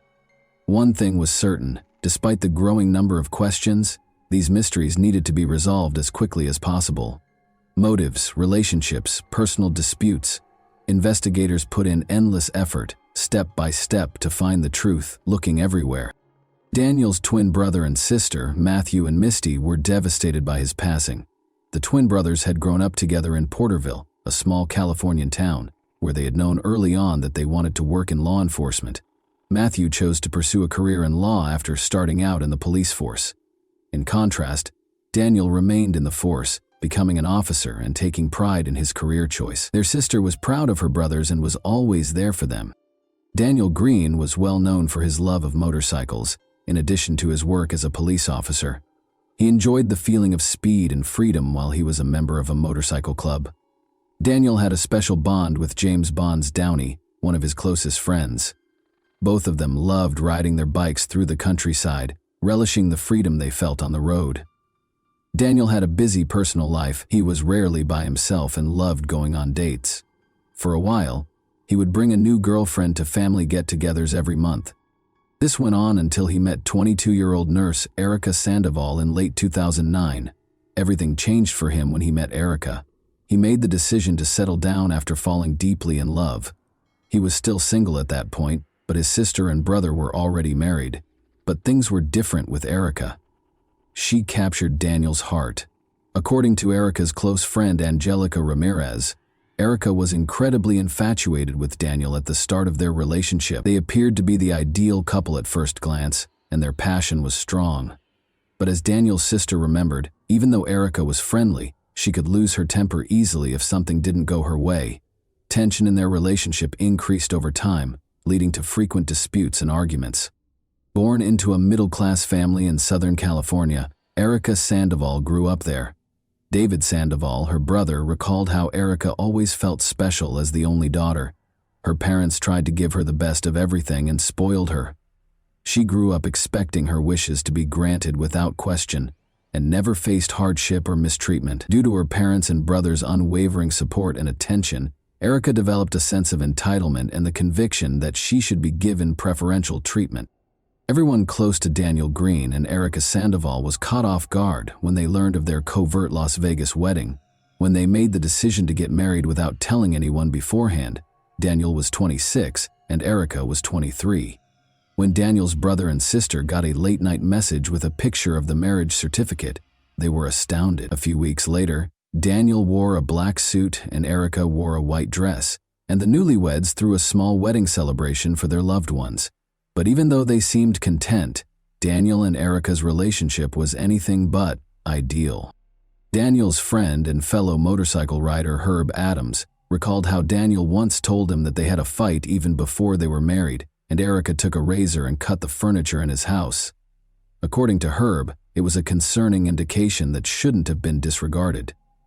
Daniel's brother Matthew saw the damage firsthand and expressed concern, but Daniel maintained that it was only an emotional outburst. Within the family, the disputes persisted. One of these incidents occurred during a dispute between Matthew and Daniel's sister. Erica shouted at Daniel as she grabbed him. Daniel's brother and sister heard him sob in the adjacent room.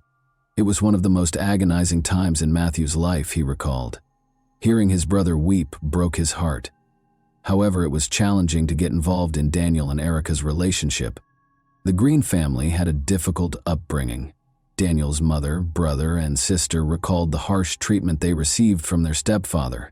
He frequently drank excessively, used illegal substances, and had a criminal history.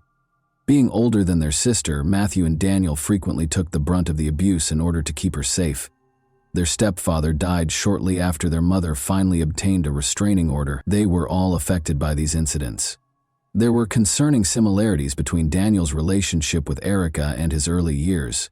Family members observed that Erica verbally denigrated her husband, kept him away from friends and family, and controlled him. Even though Daniel works as a police officer and regularly deals with victims of domestic abuse, he was unable to acknowledge that he had experienced a similar circumstance. He was aware that he was turning into a victim, but there was nothing he could do about it. He was hampered by his fear, shame, and unwillingness to admit his vulnerability. For the same reasons that women do, men frequently fail to report domestic violence. In February 2011, Daniel and Erica's marital problems peaked. Daniel's neighbor overheard the couple getting into a heated argument. In an attempt to push her husband over the edge, Erica was shouting and making fun of him. Knowing that losing control could cost him his career, Daniel made an effort to maintain his composure. He once requested that the neighbor contact emergency services in order to put an end to the situation. Despite the gravity of the incident, Daniel declined to file charges against Erica, so she was quickly freed after the police took her into custody. Daniel concluded that their relationship was over after this incident became irreparable. Only a year after their formal marriage, they got divorced and separated in January 2012. Erica revealed to her friends that she was expecting Daniel's child a few months after the divorce. Daniel was informed promptly, and in spite of everything they had experienced, he made the decision to try to start over for the benefit of the unborn child. They moved back in together and resumed their relationship. The family of Daniel hoped that this time would be different and that their arguments would no longer be a problem. Daniel eagerly awaited the baby's birth and did everything he could to keep the peace at home. Nevertheless, the issues persisted. Erica frequently bemoaned Daniel's severe demeanor to her friend Angelica Ramirez. She said she was unhappy in the relationship with Daniel and that he could be cold and uncaring.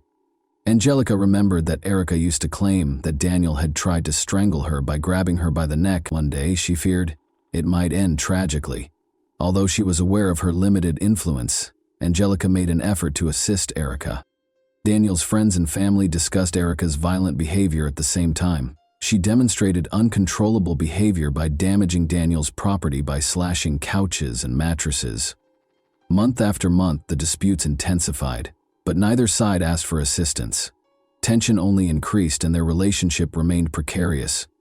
Despite their best efforts to keep the family together, Daniel and Erica were always at odds. Friends and family saw that their relationship was becoming more and more like a vicious cycle, where both parties suffered but neither dared to break free. Their story turned into a string of accusations and suffering because neither of them wanted to ask for help. Erica gave birth to a son on January 5, 2013, and they named him Aiden. Their relationship appeared to be finally getting better at that point. Daniel felt his life had a new purpose and was overjoyed to become a father. He made the decision to sell his motorcycle for the benefit of his family, realizing that their security and welfare came first. Though it was difficult for him, he made this choice for Aiden's sake and their family's stability. Daniel shared images of himself and his son on social media. These were the happy times in his life. But after only 6 months, tensions began to rise once more. Arguments and ongoing disputes increased in frequency. Erica accepted Daniel's suggestion to move out, but she took Aiden with her and severed all communication with her ex-husband. Daniel became depressed after being unable to see his son. He made the decision to battle for custody of Aiden, which sparked a heated argument between them. These things happened in the context of another incident that had a big impact on Daniel's life. Daniel's brakes abruptly failed while riding a motorcycle with a friend just before Aiden was born.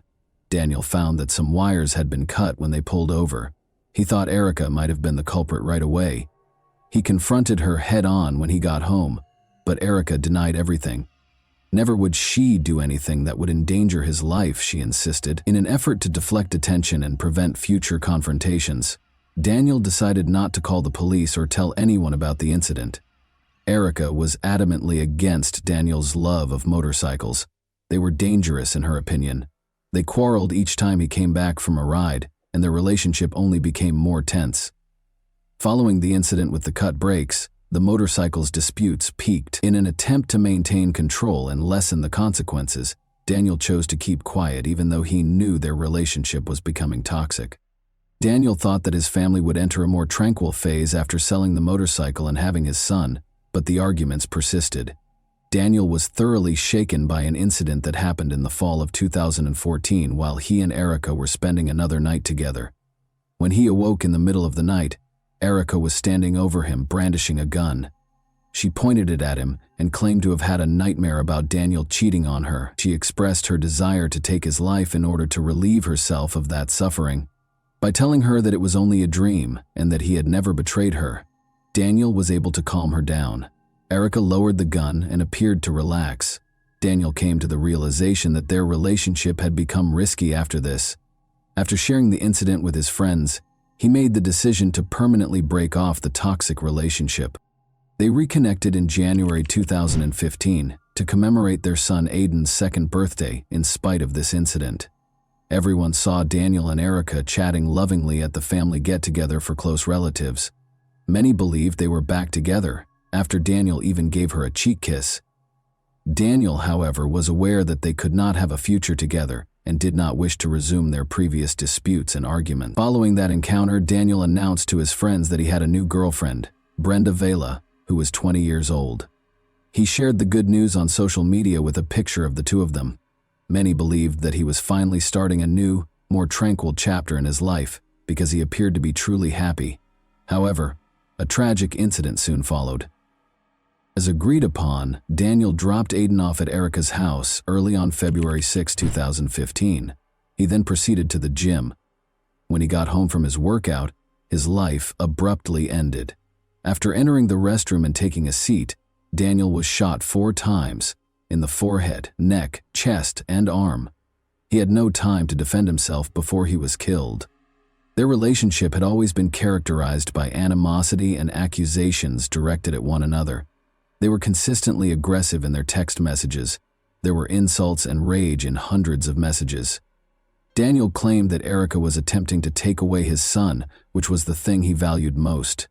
In response, Erica accused him of being a bad father and selfish. They argued about everything from personal attacks to parenting concerns. The tension only increased because there was no fruitful discussion. Then, however, there was a surprising reconciliation. Why they began spending time together again was a mystery to their friends and family. At first glance, it seemed like they were reestablishing their relationship.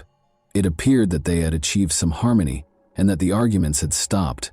However, as we all know, this tranquility was short-lived, and things quickly returned to normal.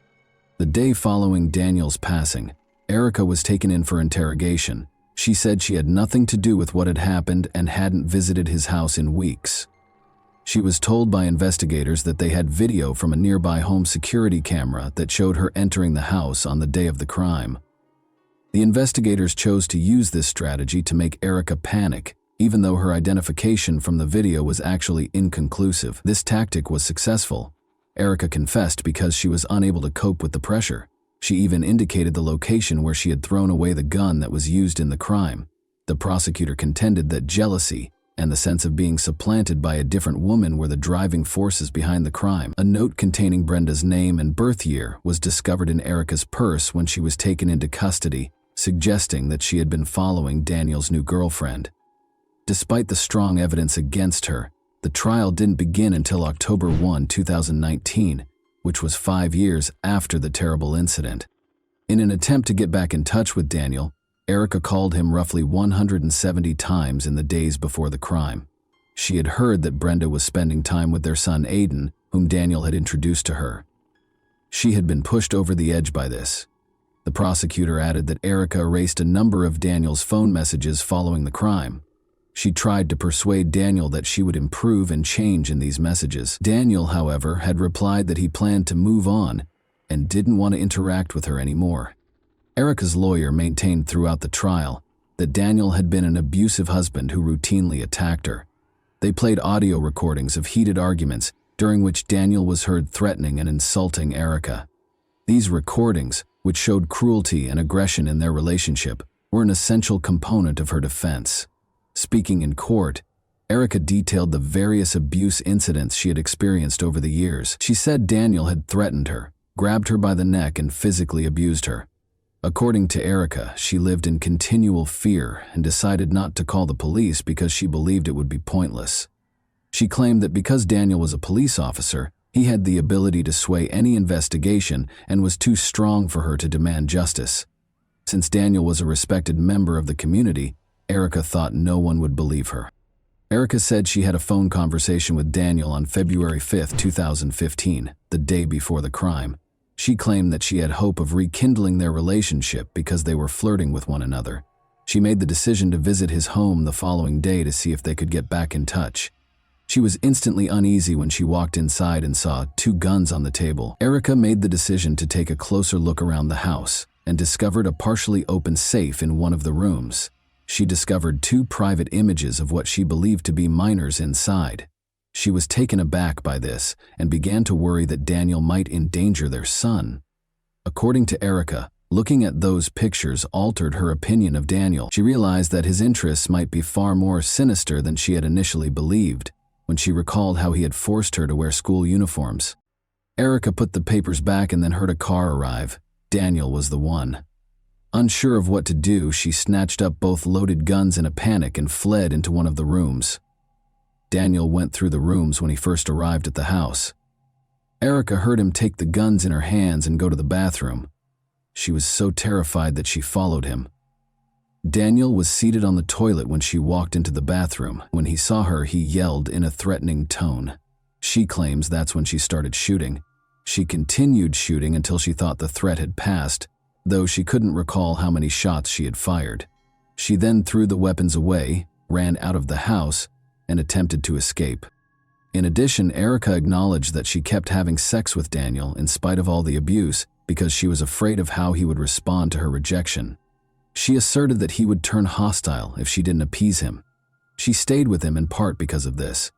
She was afraid of what might happen if she tried to resist his demands or refused to comply. She believed that obeying his wishes was directly related to her safety. During the trial, Erica first brought up the pictures she had discovered in Daniel's safe. She claimed that because she didn't trust the authorities and thought they would support her ex-husband, she had purposefully kept quiet about it during the investigation. Daniel's family members were appalled by these allegations and flatly denied their veracity. Erica maintained that she was afraid her words would be misunderstood or disregarded. Erica's assertions were unsupported, though. When the police searched Daniel's house, they didn't find any illegal images or proof to back up her claims. According to the prosecutor, Erica lied about everything she said in order to escape punishment. Erica's lawyer attempted to paint Daniel in a bad light by pointing out that hundreds of private images and videos of adults were on his computer and phone. The lawyer also pointed out that more than 1,000 pictures had been removed from Daniel's phone years prior, which he believed might reveal sinister secrets. Perhaps Erica had good reason to be afraid of him. Erica apologized to Daniel's family and said she was sorry for what she had done. She claimed that her actions were motivated by panic and fear for her son, and that she never intended for things to end so tragically. Additionally, Erica's lawyer contended that Daniel himself was equally responsible for Daniel's death as Erica. Both of them were unable to break free from the traumatic relationship they were in, and it appeared that their fate was doomed to end tragically. A mistrial resulted from the jury's inability to reach a unanimous verdict after nearly 4 days of deliberation. Since it gave them a chance to review the case and create a fresh defense plan, Erica's lawyer saw this as a success. In spite of this, Daniel's brother Matthew Green and his wife adopted Aiden, and Erica lost her parental rights. A new trial was planned for 2020, but the pandemic caused it to be repeatedly postponed. Although a final decision has not yet been made, the most recent hearing was held in December 2022. As of right now, Erica Sanville is being held pending trial. If convicted, she could be executed. The next stage of the trial, which could be pivotal in this intricate case, is still being prepared for by the lawyers on both sides.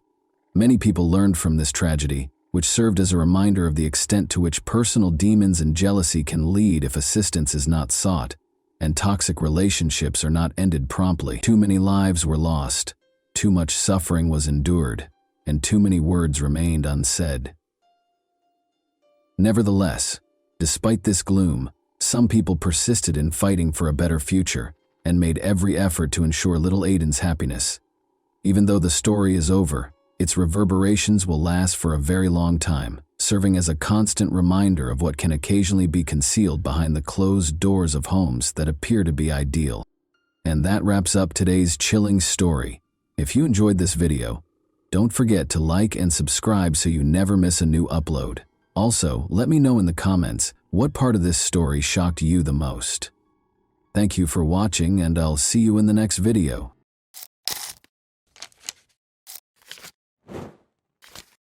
Hey guys, welcome to my channel, and today we're going to take a look at another horrible case with you. Today, we'll examine what happened in Norris City, Illinois. Jacob Wheeler, 22, and his girlfriend Jessica Evans, 17, went fishing in the small Wabash River. Their families have been unable to get in touch with them, and they have not gone back home. All residents of Norris City followed the investigation after police were alerted to the couple's disappearance that same day, but sadly, there was no happy ending to the tale. All the locals were shocked by what transpired. Southern Illinois is a patchwork of fertile farmland and thick forests that stretches between Kentucky and Missouri. With a population of just over 1,000, the area is dotted with small villages like White County and Norris City, which make it an excellent place to raise children due to its small size. Hunting and other outdoor pursuits are popular. There are many locations where fishing is popular. Before summer break at school began in 2017, Jessica Evans, then 22 years old, met Jacob Wheeler, who had just moved across the street to live at his brother's house. Jessica and her mother, Chris, lived in a comfortable home. After meeting at a party and striking up a conversation, they fell in love. After 3 years of service in Iraq, Jacob was a quiet country boy trying to rebuild his life. Chris, Jessica's mother, wasn't overly concerned about the fact that Jacob was 5 years older than Jessica. She had faith in him. Jessica requested permission from her mother on August 26, 2012, to take Jacob fishing at night in a popular location on the small Wabash River. At first, Chris was opposed to the idea, but after Jessica persuaded her, he agreed. She warned her daughter not to spend too much time out. On a nearby street lived Megan, Jessica's older sister, and her son Miles. Jessica had to watch her son at 5 a.m. the following day, while Megan had to leave for work. Chris, Jessica's mother, reminded her that she needed to return home by 5 a.m. before Jessica left to go fishing. Although Jessica had no way of knowing that this fishing trip would be her final one, she responded that she remembered that and would be at her sister's house by then. Jessica was heading to bed when Chris called her just before midnight to check on her. At 5 o'clock the following morning, Chris discovers that her youngest daughter has not returned home, despite Jessica's assurances that she was all right and that she and Jacob were nearly finished fishing and would be home shortly. Jessica was not known for being late, especially when she knew she had to watch her nephew. Jessica didn't answer when Chris picked up her cell phone and began calling her daughter. Chris's text messages also went unanswered. Chris knew right away that something wasn't right. She was certain that she would have alerted Jessica if her plans had changed. When Chris arrived at Jacob's house, his brother Jeremy informed him that Jacob had also not returned home. By 9 in the morning, Jessica's family was starting to worry, but Jeremy wasn't concerned because he knew Jacob could take care of himself. Chris feared they were stranded somewhere or that Jacob's pickup had broken down. Chris finally called the White County Sheriff's Office after the couple had not been seen for 12 hours. Sheriff Doug Mayer wasn't overly worried when he got the call about the missing couple on Sunday night while he was lounging around his house. Maybe Jacob and Jessica had escaped, he thought. He needed to know where they had disappeared to, but he assumed they were safe. In order for the phone company to track down Jessica's cell phone, the sheriff chose to execute a warrant to search it, which could take hours. Meanwhile, as instructed by the family, the sheriff's deputies went to the fishing spot where Jessica and Jacob were expected to be. There were only gravel roads leading to the remote location. A 50-foot overgrown trail led the deputies to a popular fishing location. There were clear indications that someone had visited. Although there were a few packages, there were no indications of any criminal activity or problems. Although the campfire had been extinguished, the area was extremely clean. Jacob had left his pickup truck behind. The sheriff had trusted his instincts about the young couple thus far. He didn't initially think that something negative had occurred. He did believe that they had most likely traveled somewhere voluntarily. Ultimately, Jessica's cell phone carrier provided the records to the sheriff's deputies. Attempting to track the phone and determine which tower it was closest to was a great way to locate them. They discovered that a tower in the campground area was the source of the signal. That was the implication. Jessica was somewhere close to where she and Jacob had gone fishing, and her phone was still on. The sheriff was not prepared for it at all. If Jessica and Jacob are still alive, why aren't they returning their calls if the couple had just fled? The news that Jessica and Jacob were missing spread swiftly throughout Norris City, raising concerns among the locals as investigators started to worry that the two were stranded somewhere, gravely hurt, or worse. When the sheriff's office discovered that Jessica's cell phone was still in the area where the couple had gone night fishing, they became concerned that something horrible had happened. At dawn the following day, officers from the White County Sheriff's Office returned to the fishing site with a platoon of volunteers and neighboring law enforcement agencies. The search party set out to look for any sign of Jacob and Jessica, and their families also joined in the search, but after 3 hours of searching, they found nothing. Jessica, Jacob, and the pickup truck were nowhere to be seen. The pickup had to be there, though, even if something were to happen to Jacob and Jessica. However, what if they abandoned the phones and fled? They would eventually leave an electronic trail if they did flee together. While the bank statements showed nothing noteworthy, the police checked their bank cards to see if there had been any payments. However, one clue was found in Jessica's phone records. Investigators were able to identify the number's owner after Jessica reportedly had another phone conversation shortly after the midnight call from her mother, which occurred at around 12:30 a.m. on Sunday night. Jessica was conversing with Ron Woodison, a young man. The police knew that name because Ron had previously run afoul of the law.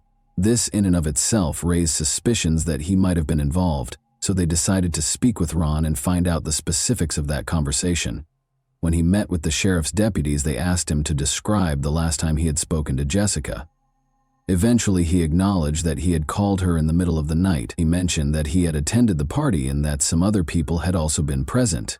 Ron stated that he had attempted to invite Jessica to the party by calling her.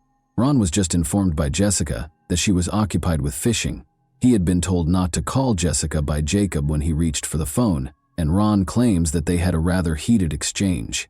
Jacob was mostly to blame. The fact that Ron had called his girlfriend really annoyed him.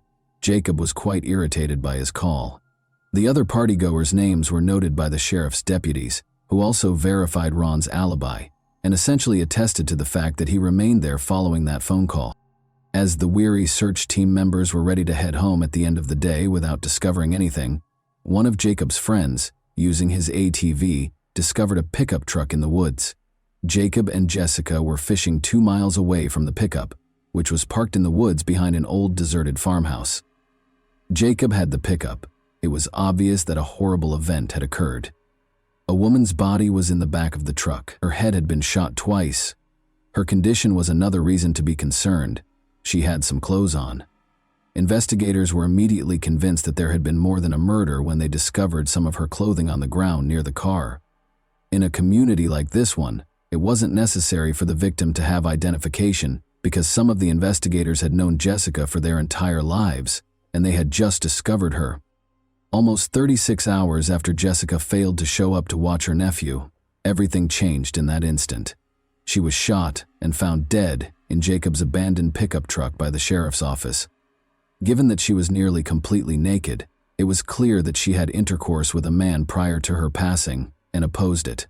Authorities hoped the coroner would be able to apprehend the offenders if that was the case. While police searched the area surrounding the pickup truck for evidence, they were fortunate to find DNA. It is clear that Jessica's 2 head wounds were consistent with the 222 caliber shell casings. It was clear that Jessica had been shot where the pickup truck was parked, because the 2 shell casings were discovered on the right side of the vehicle, next to a sizable blood stain. Investigators started looking into Jacob's pickup. The oddest thing was that Jacob wasn't there, even though it was packed with personal belongings and fishing equipment. When the police searched, they found a clue. They discovered blood inside the pickup truck's driver's side cab. Samples of blood were sent for DNA analysis. They had to find Jacob, and they had to determine who owned it. The police couldn't help but wonder if Jacob was the person who had shot Jessica, or if he was just another victim. In an attempt to locate Jacob, police kept searching the area. They had to think of him more as a suspect at the time. Doubts weren't limited to the investigators. There were some members of the community who thought Jacob was involved in Jessica's situation. Many conjectured that Jacob had been trained to kill after years of service in the army. Maybe it was Ron's late-night phone call that triggered Jacob. When Jacob believed he was going to lose Jessica, investigators started to wonder what kind of mood he might have been in. The police secured a search warrant for Jacob's brother's home the day after Jessica's body was found. They made a significant discovery, but they were unable to locate Jacob, who they assumed was hiding in the house. One of the firearms was absent from his collection, which investigators discovered. The brother of Jeremy Jacob clarified that there was no reason to be alarmed. All his brother was doing was getting ready for a fishing trip. It was nothing out of the ordinary. When investigators learned that the missing firearm was a .22 caliber, which matched the shell casings discovered at the crime scene, they became concerned. Jacob's family, however, thought he had nothing to do with the crime. They had no doubt that if Jessica had been in danger, Jacob would have given his life to save her. The hunt for Jacob Wheeler became a massive operation as the week went on. Search teams were assembled by police officers from multiple counties, and every effort was made to locate him. The search was conducted using canine services, and an aircraft was launched for surveillance. A $2,000 reward was offered by the White County Crime Suppression Unit for information that would result in Jacob's apprehension and arrest. There was some interest in the cash reward, and tips started coming in to the sheriff's office. Out of all the tips, one particularly noteworthy one claimed that Jacob had been spotted at a gas station. According to a worker at the gas station 12 miles from the scene of Jessica's death, he thought Jacob had purchased a pack of cigarettes. He was wearing a camouflage hooded sweatshirt on Sunday night, approximately one day after he and Jessica vanished. The gas station employee recalled that when the man took money out of his wallet, he also found an ID card inside, which he thought was in Jacob Wheeler's name. Because of this, Jacob was clearly the most likely suspect in Jessica's incident, and the likelihood that he was evading capture increased over time. The gas station where Jacob was allegedly spotted was visited by investigators. They noticed a suspicious man in the surveillance footage. He avoided looking at the camera and wore a hooded sweatshirt that covered his face. Although it was suspicious and the night was too hot for a warm jacket, it was difficult to confirm that it was Jacob. The man hurried off to buy cigarettes. The man's face was not visible in the gas station's surveillance footage, but a second camera outside captured him boarding a female driver's vehicle. One of the sheriff's deputies recognized the woman, and they drove right to her home. While speaking with investigators, they noticed that the vehicle seen on the gas station's CCTV footage was parked close to the residence. Although the woman acknowledged that she had driven the man to the gas station, she denied that it was Jacob Wheeler. It was her boyfriend, she claimed. They were extremely disappointed when they first saw her boyfriend. It was someone who resembled Jacob Wheeler, but it wasn't him. In the video, the unidentified man is a dead end. Jacob was still the center of the police's attention. The detectives suspected that his brother Jeremy was hiding him and were certain he was still alive. His brother and father were certain that Jacob couldn't have killed Jessica, so they searched his house at night in an attempt to catch him off guard. But even after a second search, they couldn't find any evidence that he was home. Wheeler wanted his son's name cleared. It was difficult because he was certain that he was searching for Jacob's body rather than his own. Harold, Jacob's father, called Sheriff Meyer 6 days after the disappearance to inform him that he had found something that everyone else had missed. Just a quarter-mile from Jacob and Jessica's campsite, he claimed to have spotted what appeared to be auto parts in a wooded area. When investigators looked into this information, they did discover some auto parts. These were components that were fastened to the pickup's fenders. It was definitely not Jacob Wheeler's pickup truck, but there was damage to the trees in the area where they found these parts, indicating that someone had driven the pickup into the woods and between the trees, damaging the vehicle. The investigators had no other leads and were unsure if the find was related to the crime, but it was unquestionably of interest. There was a serial number on one of the parts. The police were able to identify the exact type of pickup truck by looking it up online. Once more, locating this truck in a small city cannot be difficult. A man who drives a car like this was known to one of the sheriff's deputies. It was White County native Danny Costin, a 36-year-old electrician. Could he have been a part of such a violent crime, though? Danny was never one to cause trouble. His criminal history was clean. He lived in White County and was easily located. Investigators made the decision to speak with Danny at his place of employment. In the parking lot was his pickup truck. The parts discovered in the woods matched the truck's extensive damage. Sheriff Meyer questioned Danny while the investigator examined the pickup truck. He inquired about his pickup truck's damage. Danny clarified that he had attempted to fish on the small Wabash River but struggled to get the boat started due to his extreme drunkenness. He remembered the date, but not much else about the evening. It was around 1 in the morning on the night that Jacob and Jessica went fishing, and he reported that during his entire stay in that section of the river, he never saw anyone else. In the meantime, researchers made a significant finding. In the rear of Danny's pickup truck, they discovered a significant amount of blood. When they told him about it, he appeared taken aback. The sheriff advised Danny that this would be a good time to tell him anything he wanted to. Analysis revealed that the blood in the back of Danny's pickup truck was human blood, despite Danny's claim that he witnessed Jacob shoot Jessica twice while he was in the woods that evening. Danny was taken to the police station and subjected to additional interrogation by investigators. He claimed to be intoxicated. He saw Jacob and Jessica when he descended to the small Wabash River. He was alone with Jessica because Jacob had gone into the woods. According to Danny, Jessica allegedly began approaching him on her own. He claimed that he and Jessica drove off in his truck and parked behind an old deserted farmhouse 2 miles away. They allegedly made intimate consenting contact. Then, as Danny said, Jacob discovered them in the dark. After he and Jessica got into a fight, Jacob shot Jessica. Danny claims that he was afraid when he saw Jacob approaching and managed to grab him, which led to a struggle between them. The gun went off somehow, wounding Jacob. According to Danny, the shot was unintentional. Panic set in. He loaded Jacob into his pickup truck. He concealed the body where no one could find it because he was worried that no one would believe him when he claimed it was self-defense. Danny gave a detailed account of where he had left Jacob's body. Danny's story was disbelieved by the police. Jessica didn't seem likely to do that. Although Danny's account of Jessica accompanying him and Jacob unexpectedly appearing didn't make much sense, they now knew that Danny had shot Jacob, proving that Jacob's family was correct all along. Danny Costin was taken to jail after being arrested. The investigators then proceeded to the location where Danny claimed to have left Jacob's body. They had to venture a bit farther into the woods because it was a dirt road. They searched for 6 days before locating Jacob, who had been shot in the head. The evidence they discovered did not support Danny Costin's account of what transpired that evening. The driver's seat and the door of Jacob's pickup were covered in blood, and it was Jacob's blood. Danny's story simply didn't fit it. He claimed that after Jacob killed Jessica, they got into a fight in the woods, and Jacob was accidentally shot and killed. According to what Danny had previously said, he loaded the body into the back of his own pickup truck and drove it to a faraway place. So where did Jacob's pickup truck's interior contain blood? After being reinterrogated, Danny Costin agreed to tell the truth after being made aware of discrepancies in his testimony. He claims that the woods were too dense when he attempted to drive his truck to the water that evening in order to launch the boat. He was also inebriated. He attempted to enlist the aid of Jacob and Jessica. When Jacob realized he was intoxicated, he advised against it. Then Danny requested assistance from the couple to get home. Jacob concurred.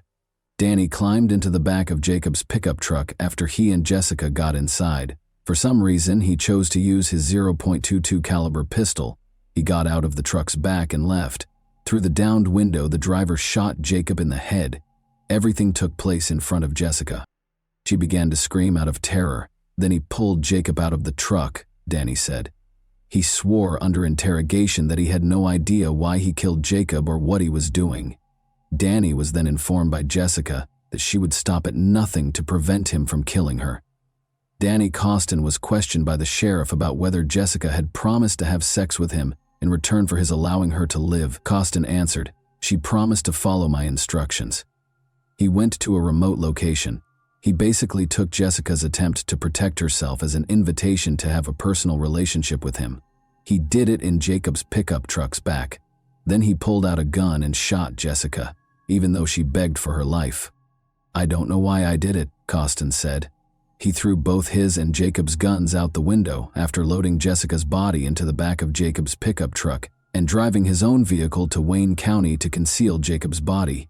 Neither gun was ever found by the police. Danny Costin entered a not guilty plea when he appeared in court on September 4, 2012. An appeals court dismissed his attempt to retract his testimony, arguing that he was not informed of his rights prior to being questioned.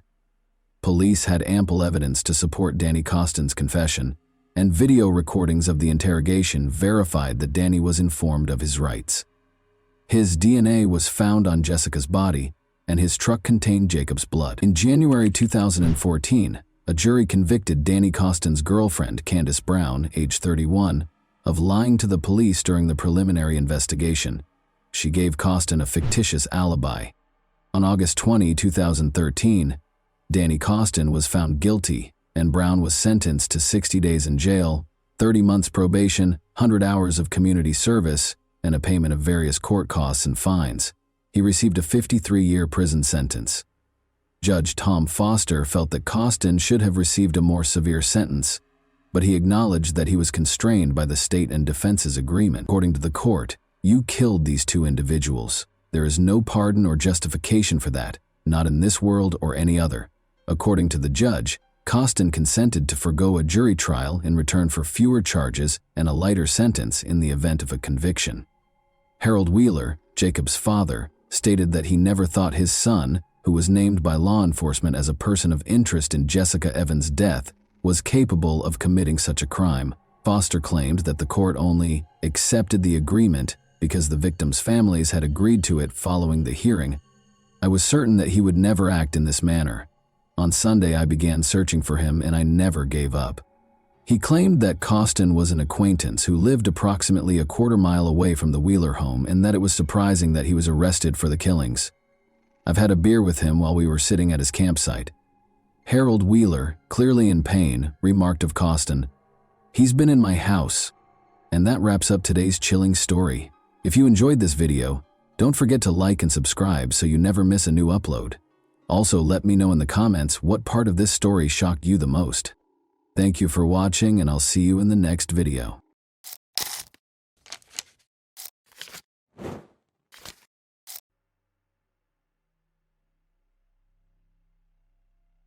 This story is about a pair of love-sick maniacs from England who have dedicated their lives to murdering children. Working together, the lovers would lure them into a deserted location and subject them to hellish torments. Even after their arrest, the criminals found ways to torture the teenagers, while prominent British politicians lobbied for their release. Ian Brady and Myra Henley were born on January 2, 1938, in Glasgow, Scotland. His mother, Margaret Stewart, worked as a waitress, and his father's identity is unknown, according to her. He was a local journalist who died 3 months before her son's birth. Margaret gave 3-month-old Ian to the Sloan family, who had 4 children of their own. Ian took their last name but continued to see his mother regularly. At the age of 9, he and his family moved to the town of Pollock, where he enrolled in the local school. From an early age, Ian's acquaintances noticed his cruelty to animals and later described him as the Terrible. He dropped out of school and started working at a shipyard, but after less than a year, he changed jobs and became a messenger butcher. He was put on trial again at the age of 16. His girlfriend, Grant, went to a dance with another boy, and Ian threatened her with a knife. The judge sentenced him to probation with the condition that he live with his birth mother and her new husband, so he relocated to Manchester. Patrick Brady, as you might expect, adopted his stepfather's surname and hired him as a fruit porter at the market, but the hard work did not appeal to Ian a year later. The young man was caught stealing a bag of lead seals with the intention of selling them on the black market for extra money. Due to his age, he was sentenced to 2 years in a juvenile facility. While serving his sentence, he obtained alcohol and became inebriated. As a result, he was transferred to a stricter institution. Myra Henley was born in Manchester on July 23, 1942, 4 years after Ian. Her family was not ideal. Her alcoholic father frequently beat his daughter and instilled violence in her. After her parents had another daughter, the family moved into a dilapidated house with only one room that was mostly safe. Myra was sent to live with her grandmother. her father taught the girl self-defense in a brutal manner. He demanded that his daughter fight back against any abuser and would not tolerate weakness. He once made her beat up a neighbor's boy for scratching her cheek. Later, the maniac described this incident as her first victory. Another shock during the girl's childhood was the death of her close friend, 13-year-old Michael Higgins. He invited her to swim in the nearby abandoned reservoir, but she declined. As a result, the boy drowned, and Myra felt bad. Following that incident, the girl gradually began to explore religion. She joined the parish of the local church and became godmother to Higgins' nephew. When she was 16, the girl started working as a clerk in a small firm. Her responsibilities were straightforward: brew coffee, fetch something, and print documents. Despite this, she quickly gained the team's trust after receiving her first paycheck. Myra Spence will be out of work for a week. Then her co-workers chipped in, giving her the same amount from their pockets around the same time. The girl intended to get engaged to her boyfriend, Ronnie Sinclair, but later changed her mind. She changed jobs when she was 17, but she didn't seem to enjoy the new job as much. 6 months later, she was fired for chronic absenteeism. At the same time, Myra went to the judo section, where even the guys refused to fight her. Once she got a taste for it, she couldn't stop in time, causing serious injury to her opponents. At the same time, Myra colored her hair pink. The future maniacs met at Millward, where they both found jobs. Myra was 19 years old when Ian turned 23. According to the young woman's diary, their first conversation occurred on July 27, 1961. Myra initially sympathized with the young man despite his criminal record, but eventually lost interest. However, 6 months after they met, Ian asked her out to a movie, and the young woman agreed that the choice of a movie for a first date was as strange as possible: a documentary about the Nuremberg trials, and that the couple continued to go to the movies for the most violent films. And soon Brady instilled in Myra an enduring interest in Nazis. They frequently sat down together to read materials and books about the atrocities of the Third Reich while drinking German wine, which piqued her interest. Myra began to imitate the Aryan young woman model, dyeing her hair white and wearing dark red lipstick. Later, she dramatically changed her wardrobe to more candid short skirts, leather jackets, and high-heeled shoes. The couple continued to work together, but their attention to the team dwindled with each passing day. Calling the relationship perfect at the time was impossible. In a letter to an old friend, Myra revealed that Ian had slipped her sleeping pills. After a few months, Ian and Myra decided to rob a bank. The young woman rented a van and attempted to learn how to shoot, but failed to master the skill. Despite this, she eventually acquired a rifle and 2 revolvers. The couple eventually abandoned the idea, and they were likely safe. They were eventually given new housing through a government program because their previous one was deemed unsafe. Brady was also the first to express Myra's deepest desire to commit the perfect murder. He was inspired by Meyer Levin's book Coercion, in which 2 teenagers plotted to kill a 12-year-old boy in order to avoid the death penalty. The young woman was undeterred by this revelation and agreed to assist her lover. The plan was extremely simple. Myra and Ian planned to find the victim along the road, then take her to a remote location and kill her. Brady told Myra to drive the van down the street alone while he followed on a motorcycle. After spotting a suitable victim, the maniac was about to signal his accomplice with his headlamp, after which she was to persuade the victim to get into the car on the evening of July 12th, only 1 month after moving in. They went out to hunt. Brady chose the first victim and signaled to Myra, but she drove past him, catching up with her. He demanded explanations. The young woman revealed that the maniac's target was 7-year-old Marie Rock, who lived next door to her mother. According to Myra, they would have a very difficult time getting away with it because the police would immediately begin searching for such a young child.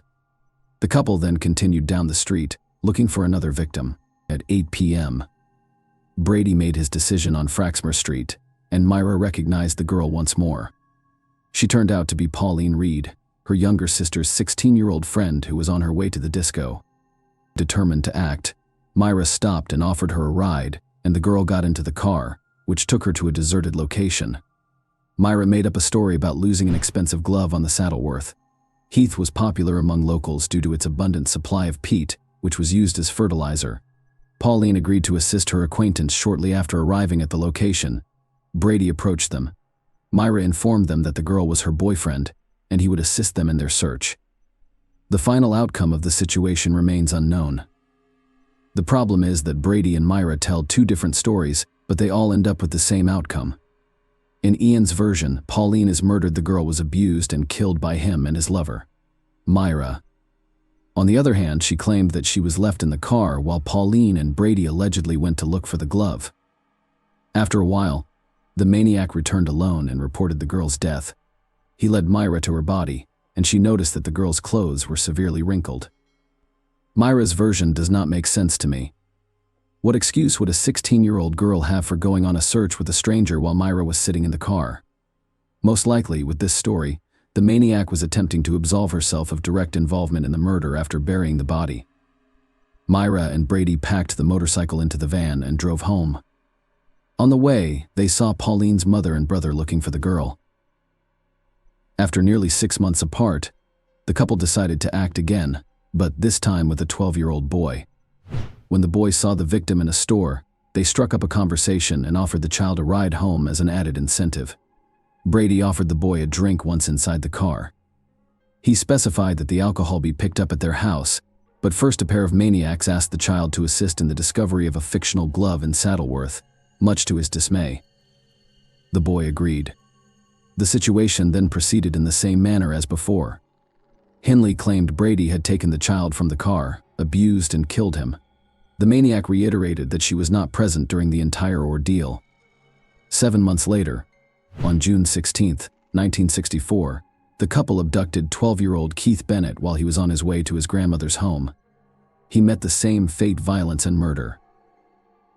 The police, who were unaware of serial killers at the time, initially arrested the boy's stepfather but discovered no evidence against him. The next murder occurred 6 months later, on December 26, 1964. It is unclear whether they were able to maintain this cycle unintentionally, or if the pause was necessary to lull the police into a state of alertness.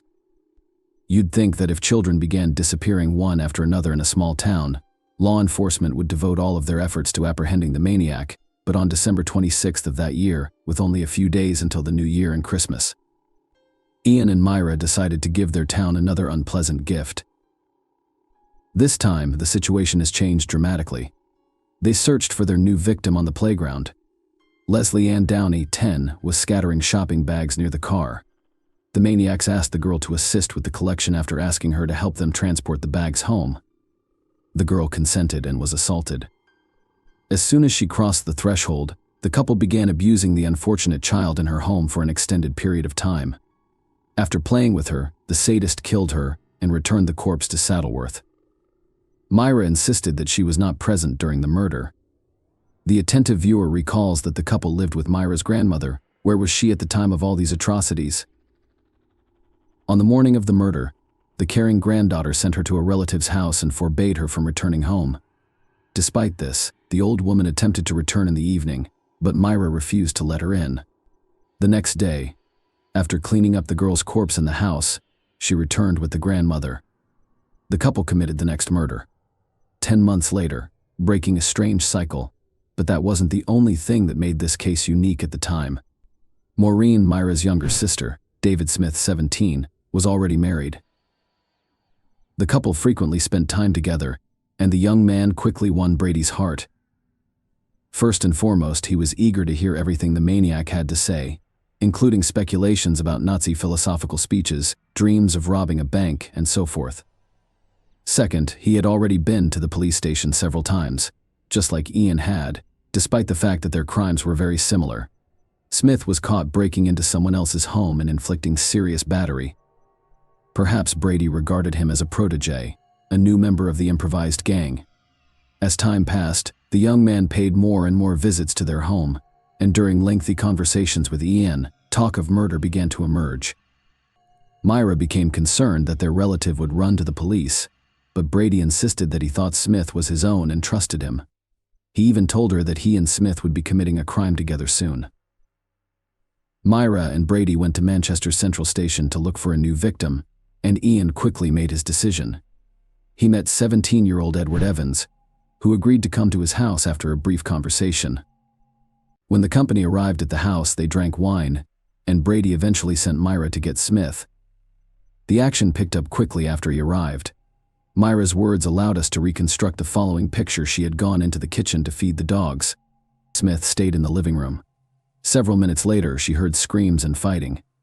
The girl entered the room and saw Evans and Brady struggling. After a brief fight, Ian grabbed an axe and struck the victim several times with its blade. He strangled the unconscious Evans by wrapping an electrical wire around his neck. Brady wanted to take the body to the wasteland right away, but it was too heavy. Additionally, the maniac twisted his leg during the fight.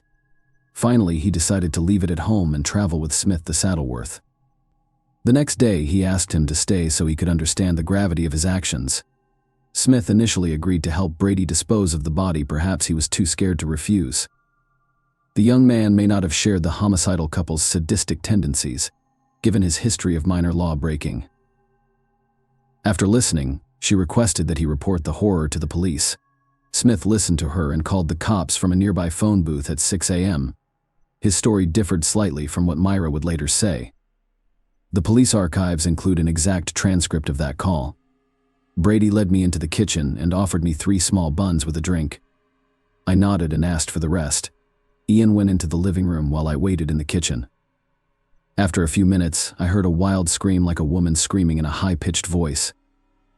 After hearing Myra's screams, I ran into the living room and saw a young man lying face up on the couch with his feet on the floor.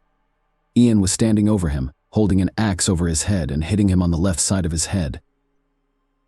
The officer knocked down the maniac's door, and Myra opened it.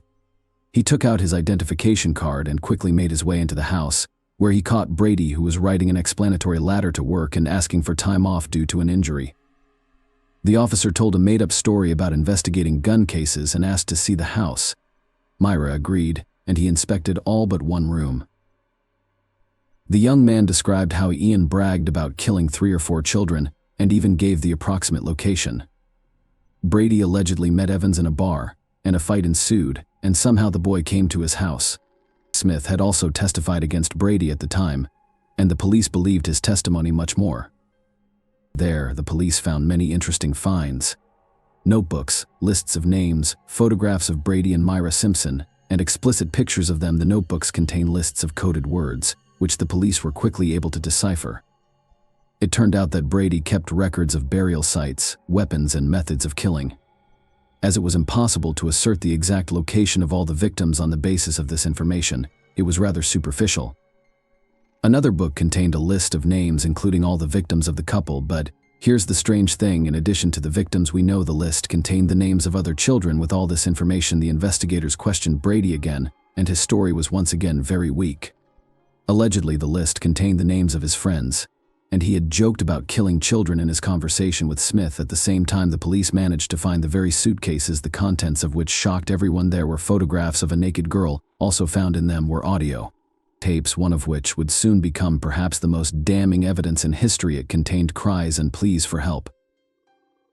The tapes contained recordings of Nazi plays, and one of the mothers recognized her daughter Leslie Ann Downey's voice. The suitcases also contained photographs of the marshland backdrop, various batons, lashes, and erotic magazines.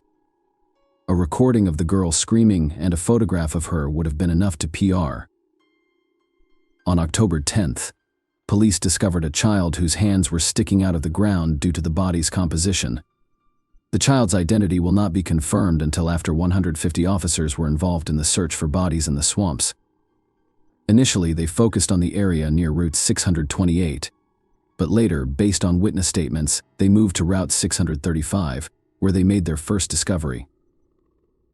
On April 19, 1966, Myra and Brady were charged with the murder of Edward Evans Lessell in one of the most high-profile trials in British history.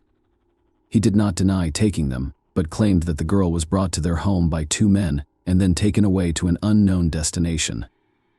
The police temporarily halted their search of the swamps due to the onset of winter. During the trial, David Smith, the main witness, signed a contract with a local newspaper to give an exclusive interview if Myra and Brady were convicted. The newspaper paid him a significant sum of money for this. Shortly after his transfer to Wormwood Scrubs, Brady, who had been placed in solitary confinement, went on a hunger strike. He was unhappy with the ban on socializing with other inmates. Prison officials have decided that a child killer is going to afterlife rather quickly as a result of his dramatic weight loss. The maniac was transferred to the hospital wing, where his life took on new colors. He was allowed to watch television and do house cleaning work. At the same time, juvenile delinquents with mental disabilities were admitted to the hospital wing of the prison. In 1981, one of these teenagers said that Brady had forced him into intimate contact. Later, similar statements by the victims surfaced repeatedly, taking advantage of access to secluded corners of the prison. As a janitor, Ian led his victims there. When prison officials learned of this, he was banned from cleaning, but no further charges were filed. More interestingly, he was left in the hospital wing next to the same teenagers. It would seem like such a thing was possible, but there was nothing the chief medical officer of the prison could do about it. British law mandates the prisoners be assisted, and Brady used this skillfully. He threatened to resume his hunger strike every time he talked about being transferred back to a cell. In 1982, a harsh decision was made to transfer the maniac to another prison with stricter conditions. However, 3 years later, in 1985, Brady was declared insane. Thanks to this, another transfer awaited him at Ashworth Psychiatric Hospital. Many of you may have wondered how such a violent sadist managed not only to establish a comfortable life in prison, but also to do his dirty work with teenagers. The answer might surprise you. He was helped by the Earl of Langford. Frank Pakenham, one of the leading politicians of the time, gave favors and privileges. Brady approached him while in prison, and soon the Earl actually sided with him. Of course, there was no talk of helping to get the charges dropped. But Ian didn't count on that. Pakenham helped him stay in the hospital by appealing to Britain's Home Security himself. After that, the politician repeatedly bailed out his newly minted friend by pulling the right strings in the British upper echelons. But the main request to Brady was that he could not fulfill the maniac dream of a date with Myra. On that note, let's move back a bit to Hindley's story. Her life behind bars was much less intense, but not without interesting moments. While in prison, she managed to have a mistress, but more interestingly, she was able to get out of there for a while, not long after beginning her sentence. Henley began a torrid affair with the warden, Patricia Cairns. Together, they planned an escape but were caught by the police in the preparation stage. As a result, Cairns went from a prison employee to a prisoner for 6 years in November 1986. Keith Bennett's mother wrote her a letter begging her to tell her about her son's fate. It was filled with pain and despair, and the last lines were clear. "I am a simple woman working in the kitchens of Chrissy's hospital. It took me 5 weeks to write this letter because it is very important to me that it be accepted by you, as it is a plea for help." Myra was taken to Saddleworth Heath, which was cordoned off by 200 police officers along its perimeter, and her task was to locate the bodies of children whose fate was still unknown. The detective couldn't tell if Henley was moved by this or if there were other motives, but she agreed to participate in the investigation under tight security. Since then, Myra has been out on the heath several more times, and in 1987, the caps were successful, and that's what you call the discovery of Leslie Ann Downey's body. And later, Pauline reads, once Brady learned of his former lover's cooperation with the investigation, he also decided to partially confess to what he had done. True, the maniac asked to be given the means and opportunity to leave his life, which no one could legally do, having been refused. Ian still talked and also expressed his desire to help the police in their search for the remaining bodies. On July 3rd of that year, he was taken to Saddleworth, where he was never able to pinpoint Keith Bennett's burial site. Later, frustrated detectives refused to make another trip to the heath with the maniac, and he turned to reporters. In a letter, he indirectly admitted that he killed 5 other children, but police could not confirm this information. 6 months later, Brady still secured a second visit to Saddleworth, but again proved useless. Keith's body has yet to be discovered. In 2003, the police resumed their search using the most advanced technology, but it yielded no results. They only had 40-year-old photos, making finding the right place next to impossible. Myra made a long attempt to obtain an early release. She wrote appeals that secured Lord Longford's support, and by the early Nazis, almost everyone was convinced that her release was inevitable, unfortunately for her life. Otherwise, Hennel. Yes. The cause was complications from a heart condition. The rest of Brady's life was less rosy, while Myra's release was seriously considered. Ian's release from the asylum was being given the go-ahead by senior British officials. With each year in the asylum, he gradually went mad until he lost what little, if any, sanity he had left. In spite of this, he managed to live long enough until he was 79 years old. In 2017, the maniac died of cancer, and the urn with his ashes was buried at the bottom of the sea. Brady's death made a few people sad.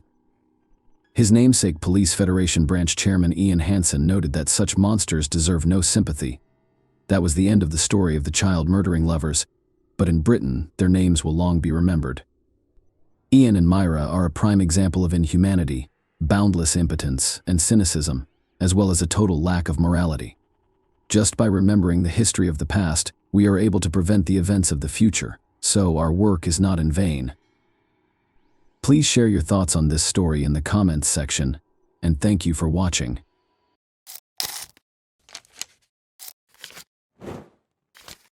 Hey guys, welcome to my channel, and today we're going to take a look at another horrible case with you. The South Carolina state in the United States is where the events in this video took place.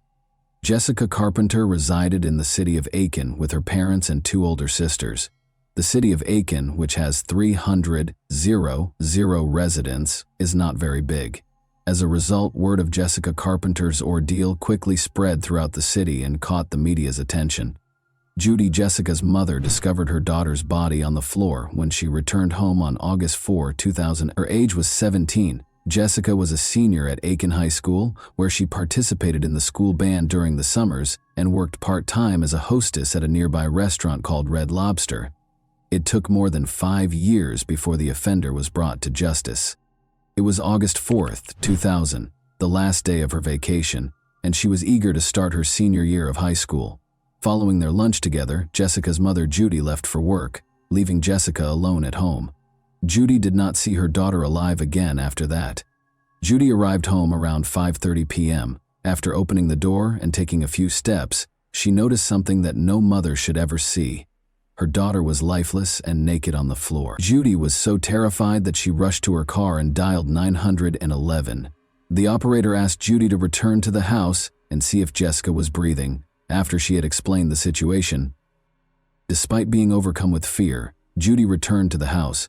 She followed the operator's instructions to the letter. Judy waited a moment before telling the operator that Jessica was not breathing. She was icy. Police and medics hurried to the scene right away. At the scene, Jessica was declared deceased. First, the police checked the house to make sure the criminal wasn't hiding there. Jessica had been stabbed in the neck and had a telephone wire wrapped around her neck. The fact that Jessica was naked made it clear what drove the crime. Based on the atmosphere in the house, Jessica retaliated. There were fights in her living room, kitchen, and bedroom. Crime scene investigators partially lifted Jessica's fingerprints and collected DNA samples from her body. Physical evidence was scant. Investigators were a little frustrated when they discovered a partial fingerprint. Unknown male DNA was the only important piece of evidence the police discovered.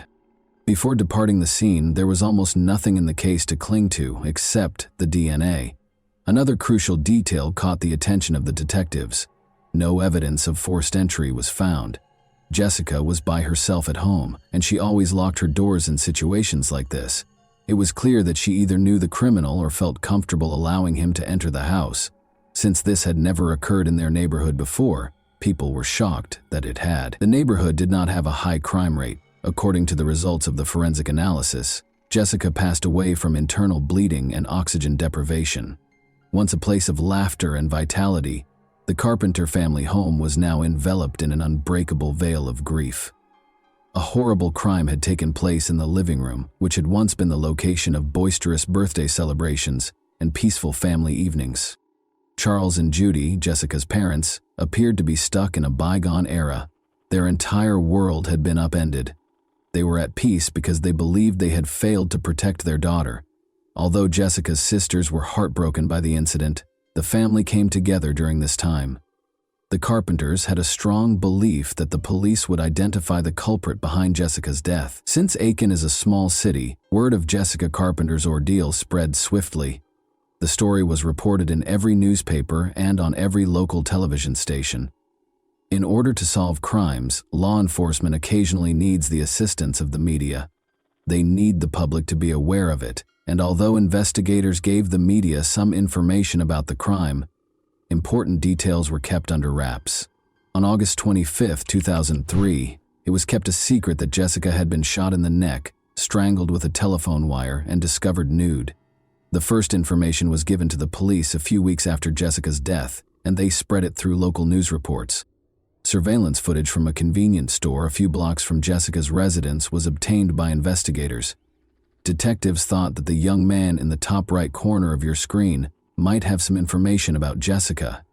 As part of an ongoing investigation into the death of a carpenter, the police wanted to identify and question him.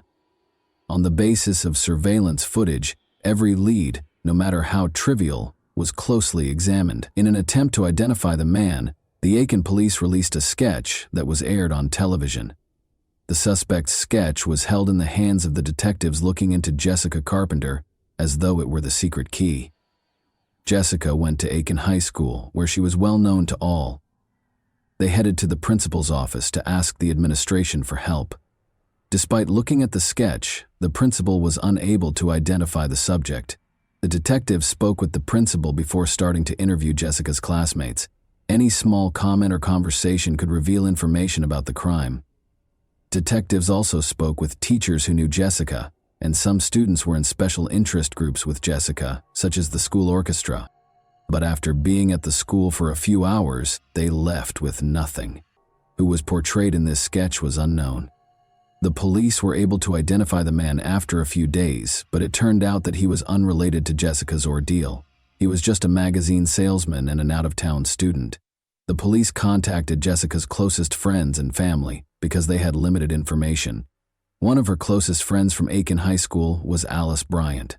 She played in the music orchestra with Jessica, whom she had met in 6th grade. Both of them were anticipating their senior year, getting ready for college and maturing. Alice was asked by the investigators if anyone in Jessica's immediate vicinity intended to hurt her. Perhaps she got into a quarrel with someone at school. Alice asserted that Jessica had no enemies, but it's possible that she turned down one of the boys and he was unable to handle it. She had a good relationship with everyone. Because Jessica's friends were unable to provide any leads, the investigation came to a standstill once again. The DNA of an unidentified male was the only tangible evidence the police had discovered at the crime scene. Given that Jessica most likely allowed the criminal to enter the house herself, and that she might have known and trusted the man, a database search turned up no matches.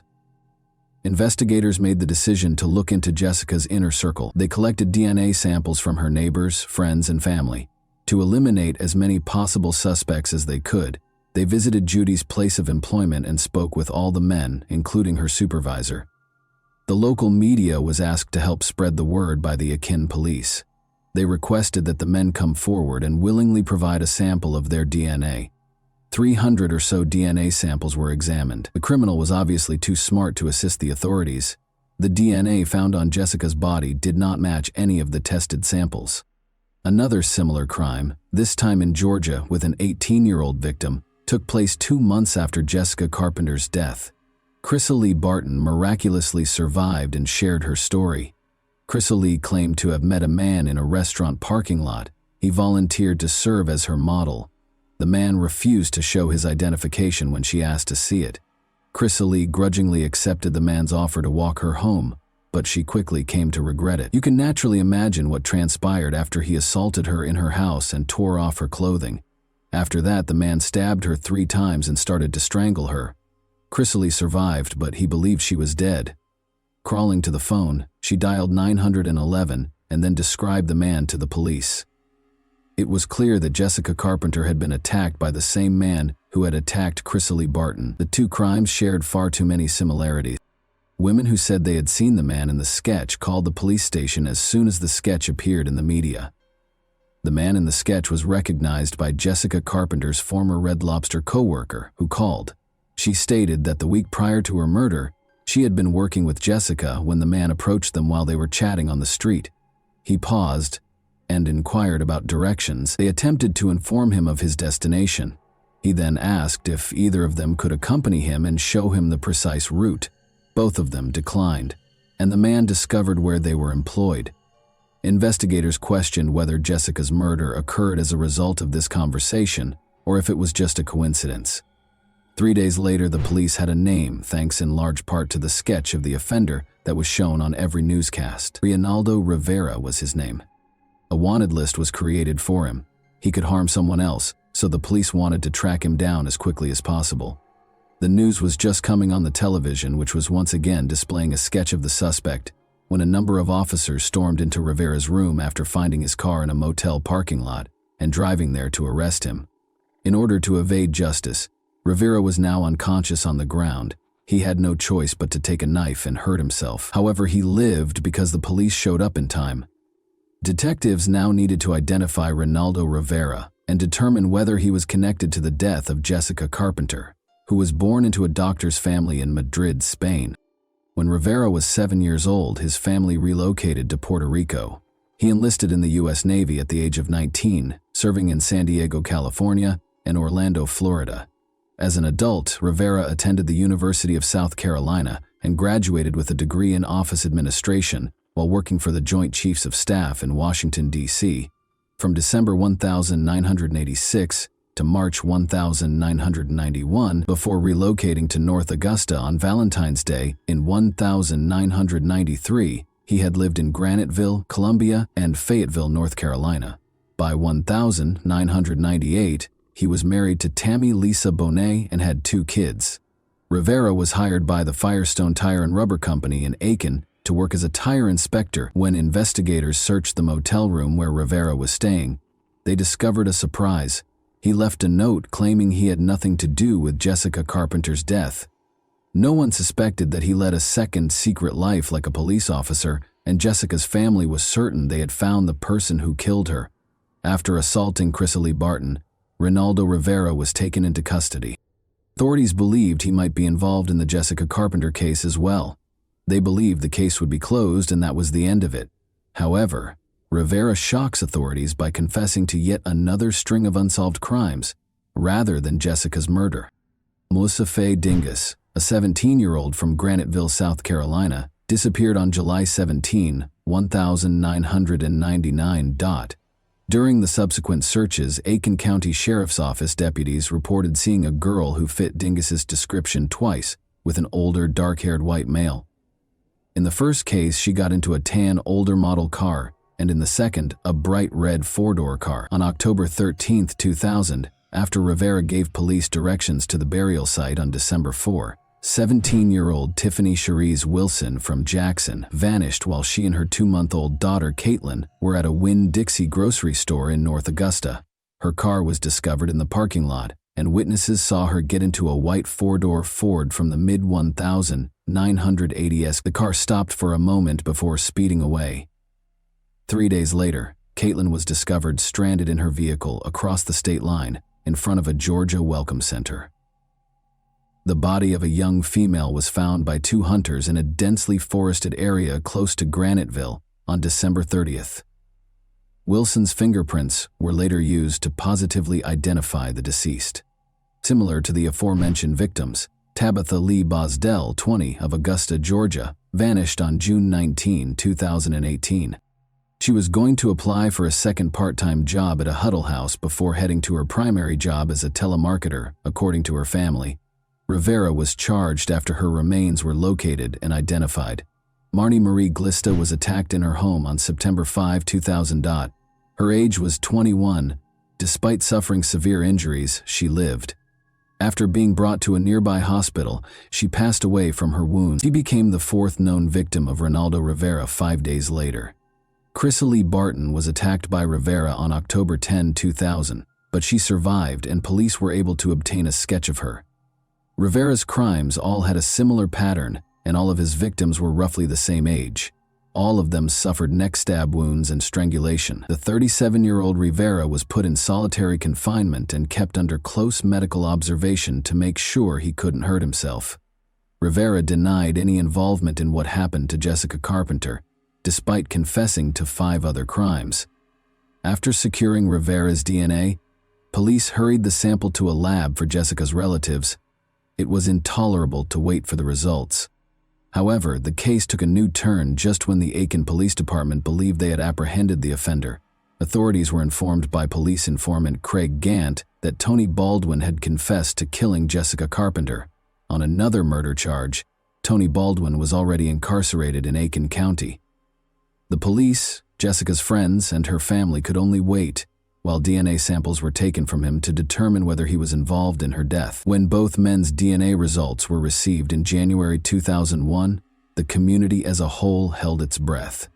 2 suspects in Jessica Carpenter's murder were exonerated, which was a startling development for her family. The DNA discovered on Jessica's body and in the house did not match that of Rivera or Tony Baldwin. For the investigators and the family, this was a huge letdown. Months went by, but the case was still unresolved. But on August 19, 2002, 2 years after Jessica's passing, the lab called the detective who was looking into the case. A DNA match was discovered. The owner was a man named Robert Atkins, who was incarcerated in Georgia. Robert Atkins was having legal issues. He was found guilty of stealing. In Georgia, he was sent back to prison for violating his probation. Georgia was one of the few states at the time that collected inmates' DNA upon admission and entered it into a national database. A DNA match was discovered in this way. One could argue that Atkins might not have been connected to the Jessica Carpenter case if he had acted appropriately and not broken the law once more. In addition to being shocked, investigators were curious as to why he did it. How was Jessica known to him? Furthermore, who is he? In any case, his name was new to the Jessica Carpenter case. To get answers to these questions, a detective visited the prison. Atkins denied knowing Jessica when he started questioning him.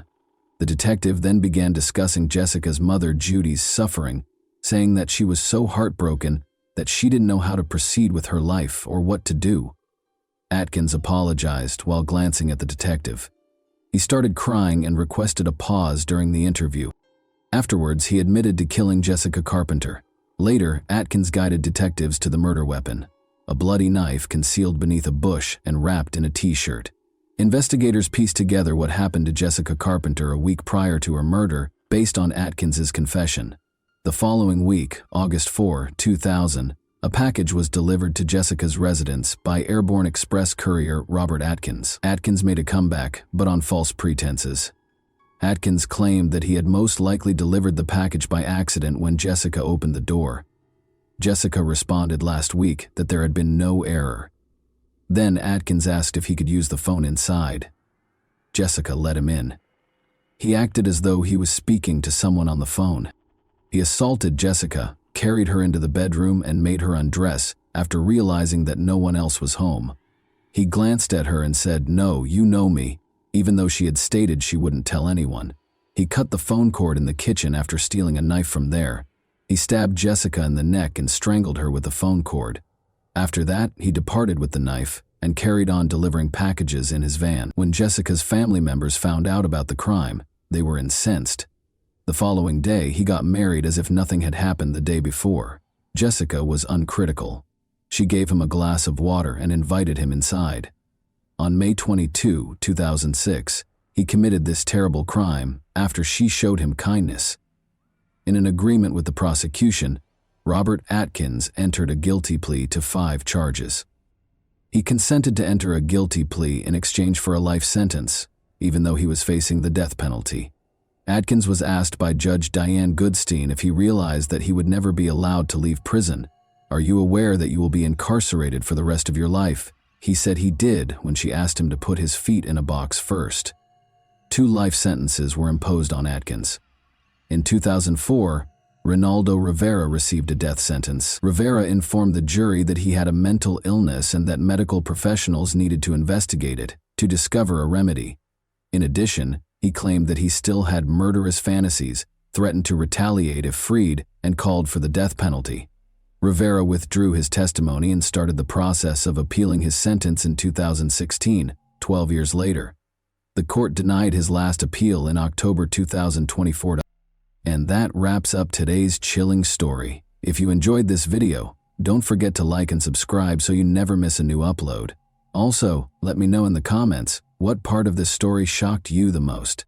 Thank you for watching, and I'll see you in the next video.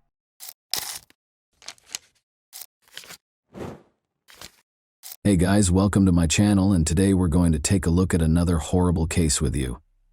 I'll see you in the morning, Mom. Misty Morse never spoke to her mother again after making that unfulfilled promise. What would motivate someone to take such action? How will Misty Morse never spoke to her mother again? Now is the time to start looking for answers. On April 10, 1978, Misty April Morse was born in Springfield, Ohio.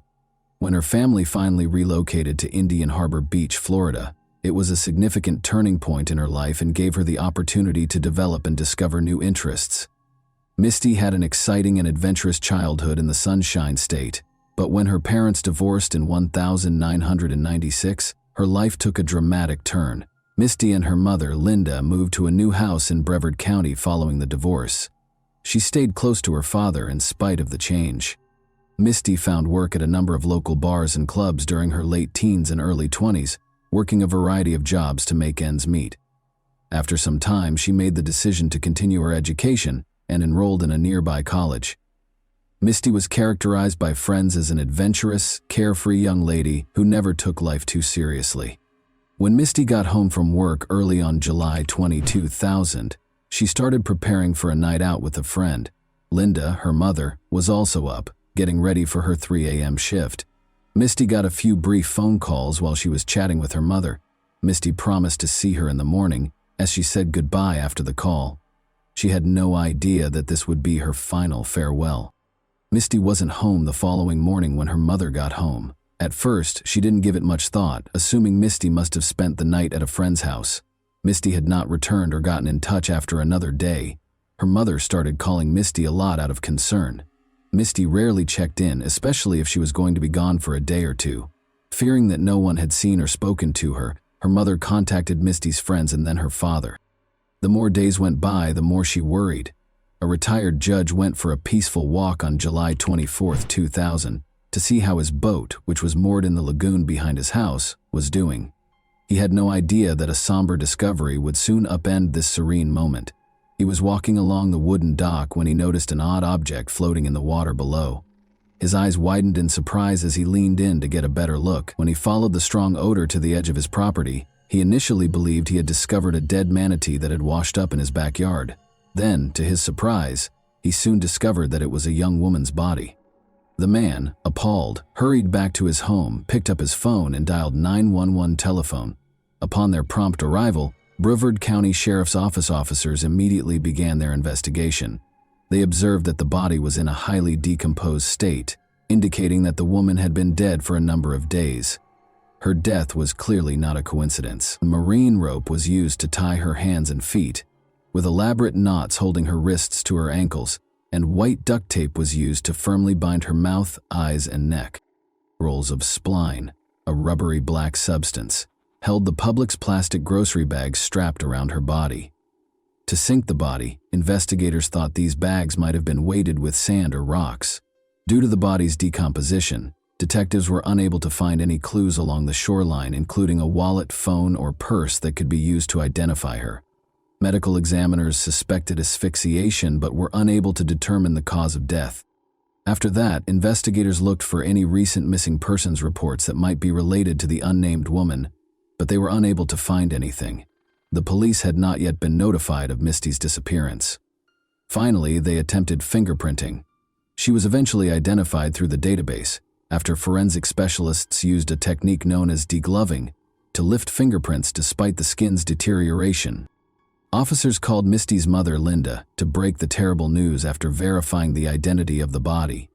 The harsh reality of her daughter's fate completely broke Linda's heart. Her voice trembled and broke into screams of anguish as she called a family friend, her grief echoing in every word.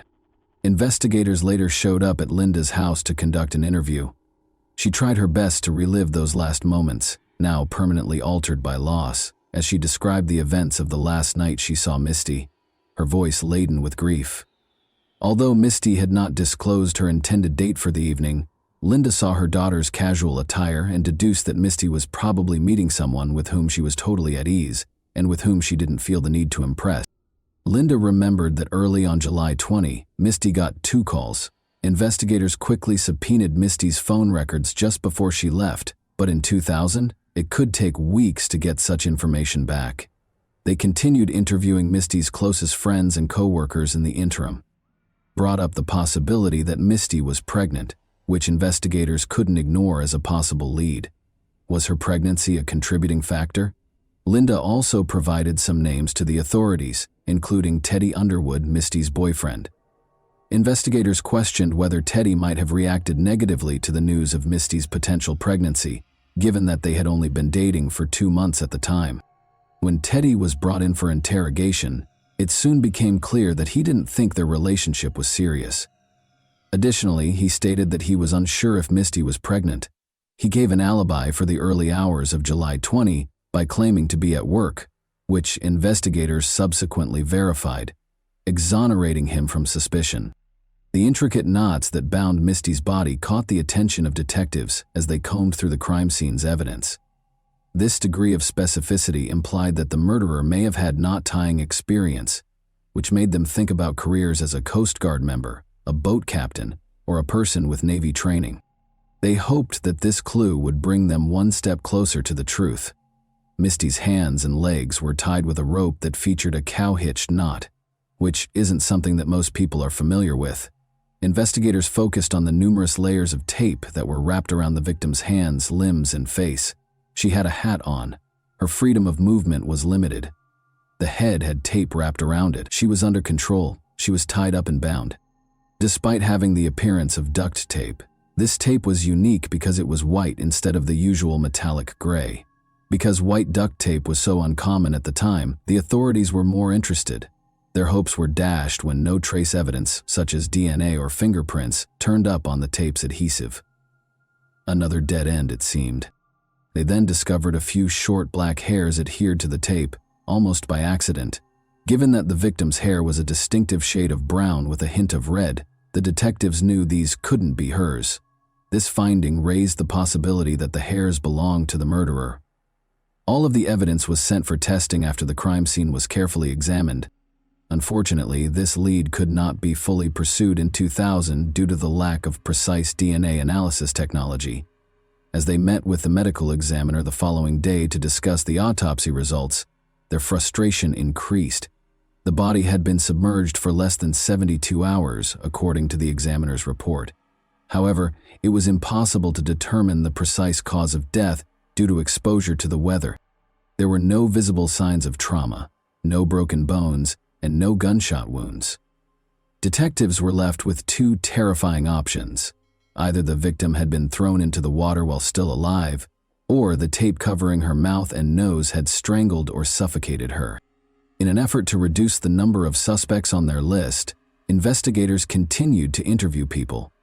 Linda recommended that they investigate Bobby Cooper, whom Misty had recently met at a house party.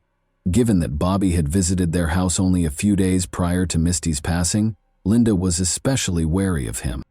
Bobby, though, was promptly disqualified as a suspect. He didn't match the murderer's description.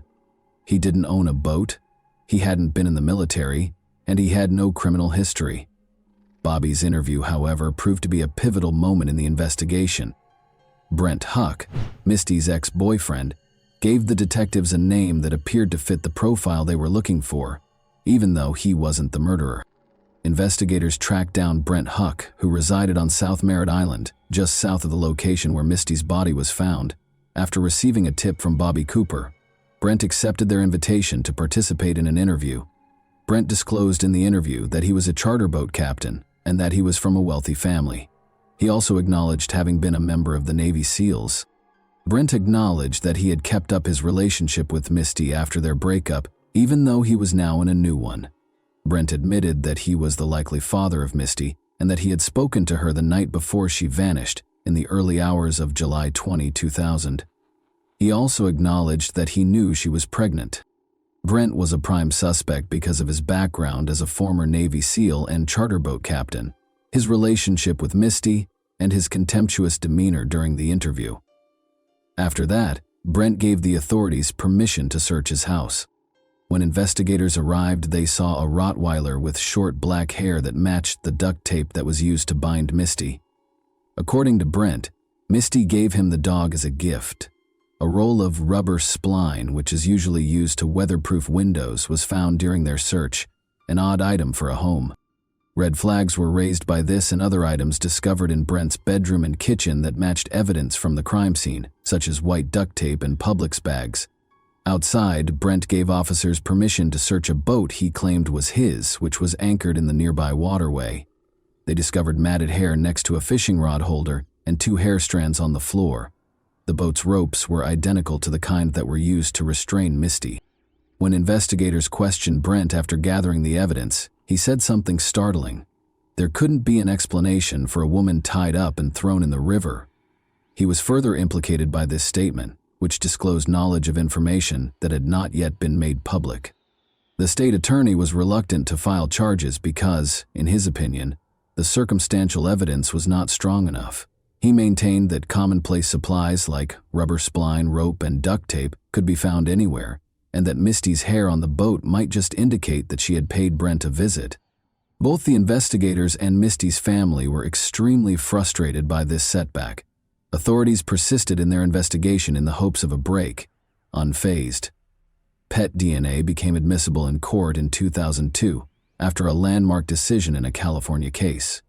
The black dog hair discovered on the duct tape was compared to Brent's dog's DNA by investigators, and the results verified that they were a match. The state attorney's office decided to move forward with the prosecution after receiving this crucial piece of evidence along with the mounting circumstantial evidence.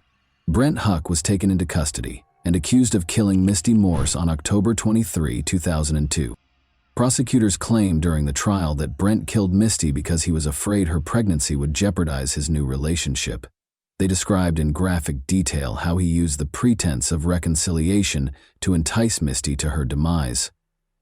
The crucial DNA match from the dog hair discovered at the crime scene was among the strong circumstantial evidence gathered by detectives and presented by the prosecution. It was time to decide Brent's fate after all the arguments and supporting documentation had been presented. Brent Huck was found guilty of first-degree felony murder and felony kidnapping in May 2003. He received 2 consecutive life sentences without the chance of release. He is presently incarcerated at the Apalachicola Correctional Institution in Florida. This decision ensured that Misty's terrible death was not unanswered and gave her family a sense of justice and closure. This case emphasizes how crucial it is to persevere in pursuing justice despite obstacles. It also reminds us how important it is for communities and committed investigators to hold people responsible for their actions. Even though Misty's life was tragically cut short, her story would live on thanks to the pursuit of justice. And that wraps up today's chilling story. If you enjoyed this video, don't forget to like and subscribe so you never miss a new upload. Also, let me know in the comments what part of this story shocked you the most. Thank you for watching, and I'll see you in the next video.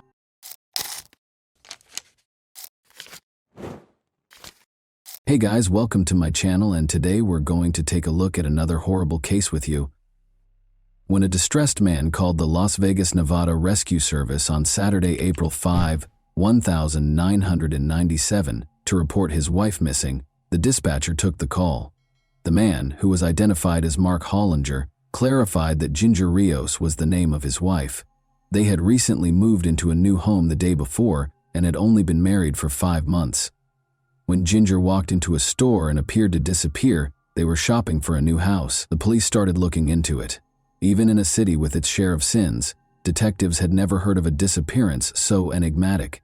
The unusualness of this case, where you believe you know exactly what happened, but you are wrong and have to start over, was beyond their wildest expectations. Ginger Rios was a 20-year-old Las Vegas resident and worker. Ginger and her younger sister Daniela were beloved daughters of her parents, George and Denise. The girls were surrounded by care and attention as they grew up. Ginger had always wanted to be a performer, and she was lucky to be born in Las Vegas because by the time she was 20, she was a part of a popular group that played in casinos and hotels. Additionally, she met Mark Hollinger, a man who was 14 years her senior. Mark was very kind to Ginger. The young couple quickly made the decision to legalize their relationship after he helped her in every way. They were married in November 1996, when Ginger was just 20 and Mark was 34. Because Mark was a quiet introvert and Ginger was a happy extrovert, some people thought their union was unusual. However, they were already planning how to construct their family nest and were a perfect match. Ginger discovered a fantastic house with a buyout option that was for rent in the spring of 1997. Ginger could already picture converting the house's large basement into a dance studio. She dreamed of eventually buying the house because she liked it so much, but she and Mark needed a good credit history in order to make this dream a reality. Ginger wanted to purchase books that offered pertinent advice because they needed a clear plan for how they would handle their money. In the city, a store that carried the exact books Ginger was looking for was becoming well known. Spy Shop was an odd moniker for it. It resembled an adult candy store. Its bookshelves were stocked with lockpicks, police badges, concealed surveillance cameras, automobile alarms, image transmitting glasses, and even tools for removing store security tags from clothing. It was ideally situated in the heart of the city. The young couple went shopping, including buying books, on Friday, April 4th, which was literally the day after they had moved into their new house. Mark parked right in front of the entrance at about 4 in the afternoon. Ginger took her wallet, which contained some cash and her identification, and went inside after telling her husband to wait in the car. Mark thought she would emerge quickly, but he was able to finish his cigarette and she hadn't shown up yet. He waited a bit longer, thinking she might be in line, and then made the decision to see how his wife was doing. The store was small enough for him to notice Ginger's absence right away. He inquired if the man and woman behind the counter had seen Ginger and gave them a description of her. Naturally, they responded that she had simply entered, purchased 2 books, and departed. She couldn't have gone very far, they added. Despite his surprise, Mark chose to browse other stores in case she needed to buy something else. He entered each one and inquired if anyone had spotted the slim brunette, but nobody had. There were no limits to his awe. She couldn't have just slipped past the car, which was parked directly in front of the entrance. In the middle of the day, Ginger had just vanished. Mark went to his wife's parents because he had run out of options. George, Ginger's father, thought right away that the spy shop would undoubtedly have security cameras if any store had them. After she left the store, they might be able to see at least which way she went. In addition to being notable for its distinctive merchandise, this store closed earlier than other establishments in Vegas. So Mark and George rushed back, praying the storekeeper hadn't already left. Mark was able to identify the man and woman getting into a van with a baby, even though the store was closed. They came over and gave an explanation. The man identified himself as John Flowers and asserted that he was the shop's owner. He clarified that in order to avoid traffic, he and his spouse had already closed the doors and set the alarm because they intended to depart before the weekend. He would be pleased to show them any video on Monday, but they had to move quickly. Despite their extreme frustration, Mark and George didn't want to clog up traffic for a family with a small child. The men went home and decided to call the police in the morning if the young woman wasn't there by nightfall or evening. Mark dialed 911 as soon as the sun came up. After being assigned to the case, Detective Jeff Rosen naturally started his investigation by attempting to find out more about the girl's life prior to her disappearance. She seemed to have a very happy life. She was truly loved by her sister and parents. Her career was booming. She had recently moved into a new house, and she had only been married for 5 months. She didn't seem to have any reason to flee, or did she? Is there something that nobody is aware of? What if she had purchased something else that made her disappear in the store instead of financial books? A few weeks ago, George remembered, his daughter had talked about going to that same store, but he had no recollection of her discussing anything out of the ordinary or buying anything during her visit. Her family came to the conclusion that she had to have been kidnapped in some way, but how could this have happened so quickly without her yelling or phoning for assistance? Did this mean she was acquainted with her kidnapper? The young woman did not take out her most recent paycheck or use her credit cards after she vanished. This implied that her disappearance was probably not voluntary. The detective also talked to the girl's friends and co-workers, who had a very different perspective on Ginger's life. Initially, the girl was not as ecstatic about her career advancement as it may have appeared. She felt that she ought to have pursued a solo career by now, instead of serving as a backup vocalist. Second, some strangers who saw her on stage made persistent advances and even harassed her, which she didn't like. Thirdly, she experienced severe mood swings as a result of having to take weight loss pills. Lastly, she had been living in a hotel for a while in order to avoid going home because her marriage was not going well. Detective Rosen believed Mark was concealing something because he had heard enough, but Mark's tale had remained unchanged. Ginger's parents maintained that it was a waste of time and money to suspect Mark because he had no apparent reason to hurt his wife. However, there were no other leads in the investigation. Only Mark's story had been told. The girl's purchases were verified by the shop owner, of course, but could anyone be certain that Ginger didn't go back to the car before Mark did something to her? Mark fervently hoped his wife had just escaped. At least she was safe, even though it wounded his pride. He even made an effort to carry out his own investigation, interviewing people and looking for Ginger or any leads in the city with George. Mark was Ginger's husband, so on the one hand he loved her and undoubtedly spent every moment he had free looking for her. Detective Rosen, however, interpreted this as an effort to deflect attention away from himself. In fact, Mark's leads were insignificant compared to the police's subsequent lead, which was aimed directly at Mark. Patrol officers discovered what turned out to be Mark's burning car in the parking lot of a nearby shopping center. What did he say about this? He was unaware. He just left the car in the parking lot and took a cab home after work when the engine began to make odd noises. To put it another way, the police had to assume it was a coincidence because the probable crime scene, assuming Mark had actually done anything to Ginger, was on fire. Despite the fact that it would take some time, forensic specialists took the vehicle for examination. The detectives decided to restart the investigation from the location where she was last seen by someone other than her husband because they had spent too much time concentrating on Mark. Although John Flowers, the proprietor of Spy Shop, was not there at the time, one of his staff members gave the police permission to search the area.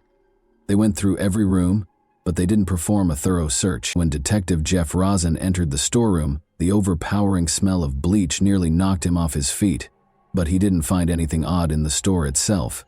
He saw a small reddish-brown stain on the wall that might have been blood. Just in case, they made the decision to take it for analysis. John Flowers was notified by Rosen that the police had come to his store. Although John was shocked that they hadn't located the girl yet, he was happy to answer all of the questions. He clarified that the reason for the bleach odor in the storeroom was that he had to clean up after his dog using it as a toilet on a regular basis. A small drop of blood might have gotten there that way. He would have to visit the store to locate the security camera footage and the book purchase receipts, then turn them over to the police. When Rosen inquired about the books Ginger had purchased, the surprise was revealed. One book focused on contract killers and the other on establishing a new identity. However, why did Ginger purchase these? Did someone coerce her into purchasing these books and then murder her in one of the ways outlined in the second book? Or did she truly intend to vanish? Though it was too small to analyze, the tiny spot on the wall may have bled. But since everyone already knew Ginger had been in the store and gone, determining her subsequent whereabouts was far more important. Given Ginger's remarkable beauty and public appearances, there were, in fact, a number of potential leads. She could have been seen by a large number of people, including those with malicious intent.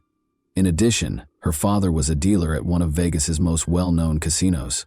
Things can get messy when it comes to money. Weeks passed, and there was less and less chance that the girl would be found alive. When the response about Mark's car arrived, guess what? They discovered nothing at all, including no blood or indications of struggle. It was then that Rosen remembered John Flowers. He thought about watching the security camera footage to see if Ginger had been approached at the store's exit, but it was too late for him. "Where have you been all this time, guys?" John exclaimed, explaining that he had watched the video and witnessed Ginger walk into the store, select the books, pay with cash, and walk out. The video had been replaced with fresh footage from the security camera because no one had arrived to watch it. John was also unable to locate the book's receipt, even though he was positive it was somewhere. John appeared reluctant to continue working with the detective after this, in part because of the negative impact that the police, the media, and interested bystanders had on his business following Ginger's disappearance. Although it made sense, selling lockpicks and phony police badges in a store already stocked with law enforcement gear severely strained his small business. Rosen was aware of this, and John had nothing to encourage him to speak with them. The police had no fresh leads, and the case was put on hold. The truth was there, in fact. but it would take several more months for the detectives investigating Ginger's case to realize it. A team of hunters discovered a shallow grave in the Mojave Desert on May 5, almost 400 miles from Las Vegas. The body in the grave was identified by the medical examiner as that of a young, dark-haired girl between the ages of 15 and 18. The murderer had not taken her very distinctive jewelry, which included a pink ring with 3 different colored stones and another ring that resembled wire loops intertwined to form the letter Mem or W. Could the M represent Mark? Or was it a family heirloom because Ginger's mother's maiden name was Waterworth? However, she had no identification on her person. The local police released pictures of the jewelry in the hopes of garnering public support, but they would not find out for a very long time. Meanwhile, the detectives needed a body or a lead to solve the case. On August 16, 1997, Jeff Rosen was suddenly contacted by phone. The caller claimed to have a lead on the Ginger case and identified himself as an Arizona federal agent. Rosen was curious. What was the connection between Ginger and John Flower's alleged sale of unlawful eavesdropping devices? The agent clarified. The agent went on. John had fled because he didn't want to be taken into custody, but Cheryl Subzone, his wife, had been taken into custody to be questioned. She abruptly began discussing Ginger Rios, who had vanished in Vegas a few months prior. While they were curious about the whereabouts of her husband, the agent went out of the room to call Rosen. Only now did Rosen realize that he had never asked the proprietor of the spy shop where Ginger was last seen a formal question. Nevertheless, Ginger's spouse had mentioned that a man and a woman were behind the counter. Rosen rushed to Arizona after requesting that the agents keep an eye on Cheryl. Rosen had no idea what would come out of Cheryl's interrogation. John Flowers turned to Cheryl and asked her to go buy film when Ginger came in to look at the books. When they worked together at the store, she frequently ran errands, so this wasn't out of the ordinary. After 10 minutes or so, Cheryl came back, and Mark entered. John informed Mark that his wife couldn't have gone very far because she had just left. After thanking them, Mark walked away. Cheryl's husband appeared to be a completely different person. His face was filled with fear. The man said, "I did something terrible. Whatever you do, don't go into the storage room." Cheryl didn't know what he meant, and she never thought her husband had hurt anyone. She asked him what was going on. She was disturbed by his actions, though, and after a little while she made the decision to look in the storage room. She discovered a young girl's lifeless body inside, with a pool of blood encircling her head, and there was blood on the carpet. The girl had suffered severe physical abuse. Before John sent Cheryl to get film, the same girl had come into the store. When Cheryl realized that John was right behind her, her disgust quickly gave way to fear. He took her by the neck before she had even turned around, warning her that if she talked about what had happened there, something bad would happen to both her and their child. Although Cheryl complied with his orders, she made the decision to speak the truth now that John was fugitive. John's explanation of the situation to Cheryl was of interest to the detective. John informed her that Ginger was in possession of a note from 2 of his former workers requesting payment. John was allegedly so enraged by Ginger's impudence and the contents of the note that he struck her so forcefully in the face that she fell back, struck her head, and passed away.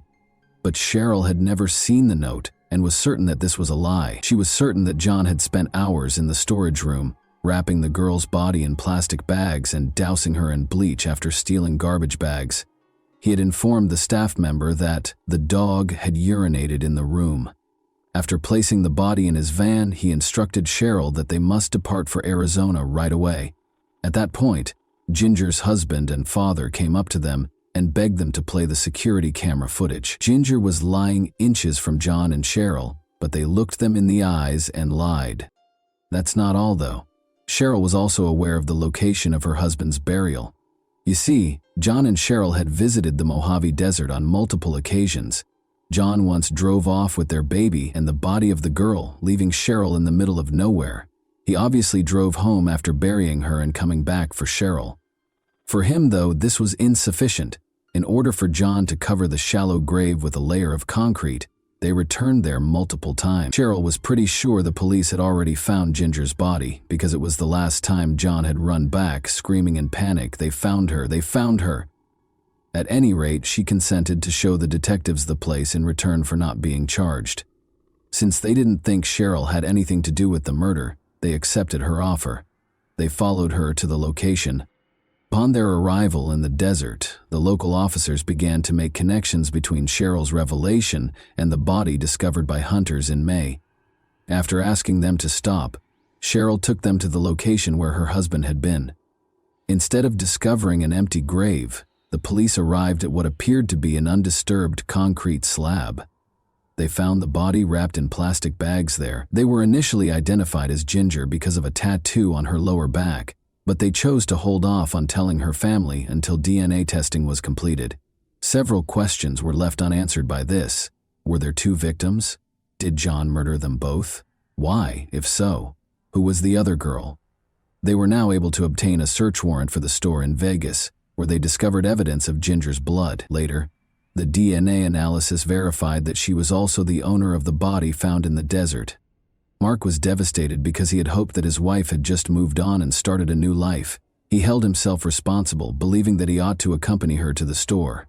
But how could he have thought that his wife, a mother and his devoted wife, would be attacked by a total stranger, the proprietor of a well-known and often visited store? After a brief period of hiding, John was taken into custody at a Los Angeles hotel. The detectives found that John Flowers, the proprietor of the spy shop chain, was not present when the extradition procedure started. Rather, a 26-year-old man named Craig Jacobson was wanted for offenses in Florida. The boy had battled mental health problems since he was 10 years old, with borderline personality disorder, paranoia, and probably antisocial personality disorder. After a year in a mental health facility, he was sentenced to 30 months in prison and 3 years of probation. However, he vanished in 1995. John appeared in his place. In addition to this discovery, 2 months earlier, the police had discovered another possible victim of Craig or John. Before she could even look at the merchandise, the owner of the Vegas store came up to the adolescent girl, slung her over his shoulder, and carried her into the storeroom without saying a word. She was extremely lucky, because John Flowers let her go after being frightened away by another customer who entered the store. Fear prevented this young woman from calling the police, and it might have been problematic for her to contradict the statement of a well-known businessman. Naturally, this was prior to the revelation of John's true identity. Psychiatrists examined him several times over the next few months and concluded he was not fit to stand trial. Despite being certain that Craig was lying, the prosecutor was concerned that the crime might go unpunished. He informed Ginger's family that a plea bargain would be the best course of action. Prior to being eligible for parole, Craig was sentenced to 25 years in prison after entering a guilty plea to the murder. Craig said that the other girl's name was Mary Stoddard. When he abducted and murdered her, she was the 18-year-old daughter of a chiropractor who had traveled to Vegas. In order to at least receive a life sentence or perhaps even the death penalty, Ginger Rios's family hoped that he would be charged with Mary's murder. The catch is that Mary Stoddard, who Craig described as the daughter of a chiropractor, was still alive and well. They had already taken a DNA sample and made a 3D model of the unidentified girl's possible appearance, but her body had already been exhumed. As it turned out, the documents containing information about her place of burial were lost, and no one knew which grave she was in, so this was all the police had. To put it another way, they had lost the body. The police, however, persisted in their efforts to identify her. There were 300 people on their list of missing persons. After 13 years, they were finally able to identify the girl on June 30, 2010. She was, more specifically, a 15-year-old girl from Phoenix, Arizona named Christina Mary Martinez. The girl lived in a group home, but she was mistreated there, so she frequently fled. She was taking a load of laundry to a self-service laundromat when she vanished on May 3, 1997. She passed Phoenix's spy shop on her way. Even though Christina had a rough upbringing, she had a lot of loved ones who were always looking for her, including her friend Valerie. To raise awareness of Christina's disappearance, Valerie set up a number of social media accounts. Valerie used to say, "I will never stop thinking about her, and I won't give up, no matter how long it takes. She is more than just a case number to me. I cherished her." Never giving up on finding someone is the essence of true love. Valerie had no idea that Christina, who was 16 years old when she vanished in the desert, had been found a week later. Regarding the girl's ring's mystery, the letter M on it stands for Martinez. It's interesting that Craig dated Mary Stoddard when they were both younger, according to the real Mary Stoddard's sister. If this is accurate, the man was already acting strangely at the time, and he might have become so obsessed with Mary that, after they broke up, he would constantly look for women who looked like her to vent his resentment. Given that Mary is still alive and Craig referred to Christina as Mary, it's plausible that, like many murderers, particularly serial killers, he had this fantasy in his mind when he committed the murder. Like the teenage girl from Vegas who survived because another customer scared the killer away, Craig most likely didn't plan his crimes, but instead gave in to impulsive behavior. Given that we know Ginger had visited the store prior to her disappearance, it's also possible that he specifically targeted victims. Craig never gave an explanation for his actions, but because Ginger's underwear was discovered around her ankles, investigators think the killings were motivated by violence against women. In any event, he will now be imprisoned for the remainder of his life after being charged with a second murder. Craig's ability to fool so many people with such ease is astounding. Mark and George, who were looking for Ginger, his own wife Cheryl, who was unaware of his secret personality, and even seasoned Vegas police officers who had seen a lot in their careers. A store owner with his wife and infant behind the counter makes you wonder where one can feel safe. He really seemed like a typical family man. And that wraps up today's chilling story. If you enjoyed this video, don't forget to like and subscribe so you never miss a new upload. Also, let me know in the comments what part of this story shocked you the most. Thank you for watching, and I'll see you in the next video.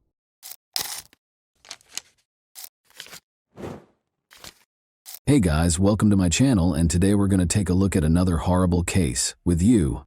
On May 3, 2019, 17-year-old Ellie Gould decided to skip her regular class and spend the day studying alone. Nobody knew that there was a terrifying secret hidden behind her closed door. Her father expected her typical chirpy greeting when he got home, but instead he found an eerie silence. The kitchen had devolved into a nightmare scene. Ellie Gould, a popular and intelligent sixth-form student, should have turned 18 the week before. However, she was killed in her own house in May. Ellie was lying there, a motionless figure in a pool of blood, a knife by her arms, stab wounds at her throat, not the lively girl her father had known. Her eyes, which had once been determined mirrors, gazed straight ahead. There were more questions in the air. Why would a young girl who followed her dreams, Ellie, commit suicide? However, there was more to this tale than first appeared. Before Ellie said her final goodbyes, rumors of another eerie presence in the house began to circulate after a silver Ford Fiesta was spotted close to her residence. Who was this invisible person? Were they complicit in the murder of Ellie? The crucial question still stood. Was this a horrific murder or an act of self-harm? The small, serene town of Calne, Wiltshire, is situated in southwest England and is encircled by picturesque hills. The River Marden flows through its banks, surrounded by willow trees, and the air is thick with the scent of freshly cut grass. Stone cottages with window boxes in bloom line the cobbled streets. A weekly market with lively exchanges takes place in the town square, which is shaded by old oak trees. Ellie flourished in this calm environment, surrounded by the recognizable sounds of distant trains and church bells. Calne was more than just a lovely location. It was a part of Ellie's journey, influencing her aspirations and objectives with its understated charm. Carol and Matthew Gould, both in their late 40s, welcomed Ellie into the world on February 6, 2002. She went into her A-levels as a Year 12 student at Hardenhoosh School with a strong sense of ambition. Ellie, however, was more than just studying and tests. Riding her favorite horse in the open fields brought her peace. She was naturally skilled at it, and even had aspirations of becoming a member of the mounted police. In addition to awards and trophies, Ellie played a crucial role in her family's life. Ellie was regarded by her contemporaries as a reliable friend who would listen to your darkest secrets and make you laugh until your sides ached. Ellie got along well with her cousins as well as her friends. Jess Vine, 17, was one of her closest cousins. Like sisters, they couldn't be separated. When someone said, "It was almost like we had twins in the family," Ellie desired to study psychology as well. Understanding the intricacies of the human mind, the positive, negative, and intriguing gray areas in between, was made possible by her A-levels. She wished to improve the world by assisting people in discovering their inner motivations. But Ellie's life took a surprising turn. No one could have imagined how brutally she was removed. Ellie Gould decided to study at home for her A-levels on May 3, 2019, rather than attending class. This day, however, was different. Everything changed when her father, Matthew Gould, returned from his job.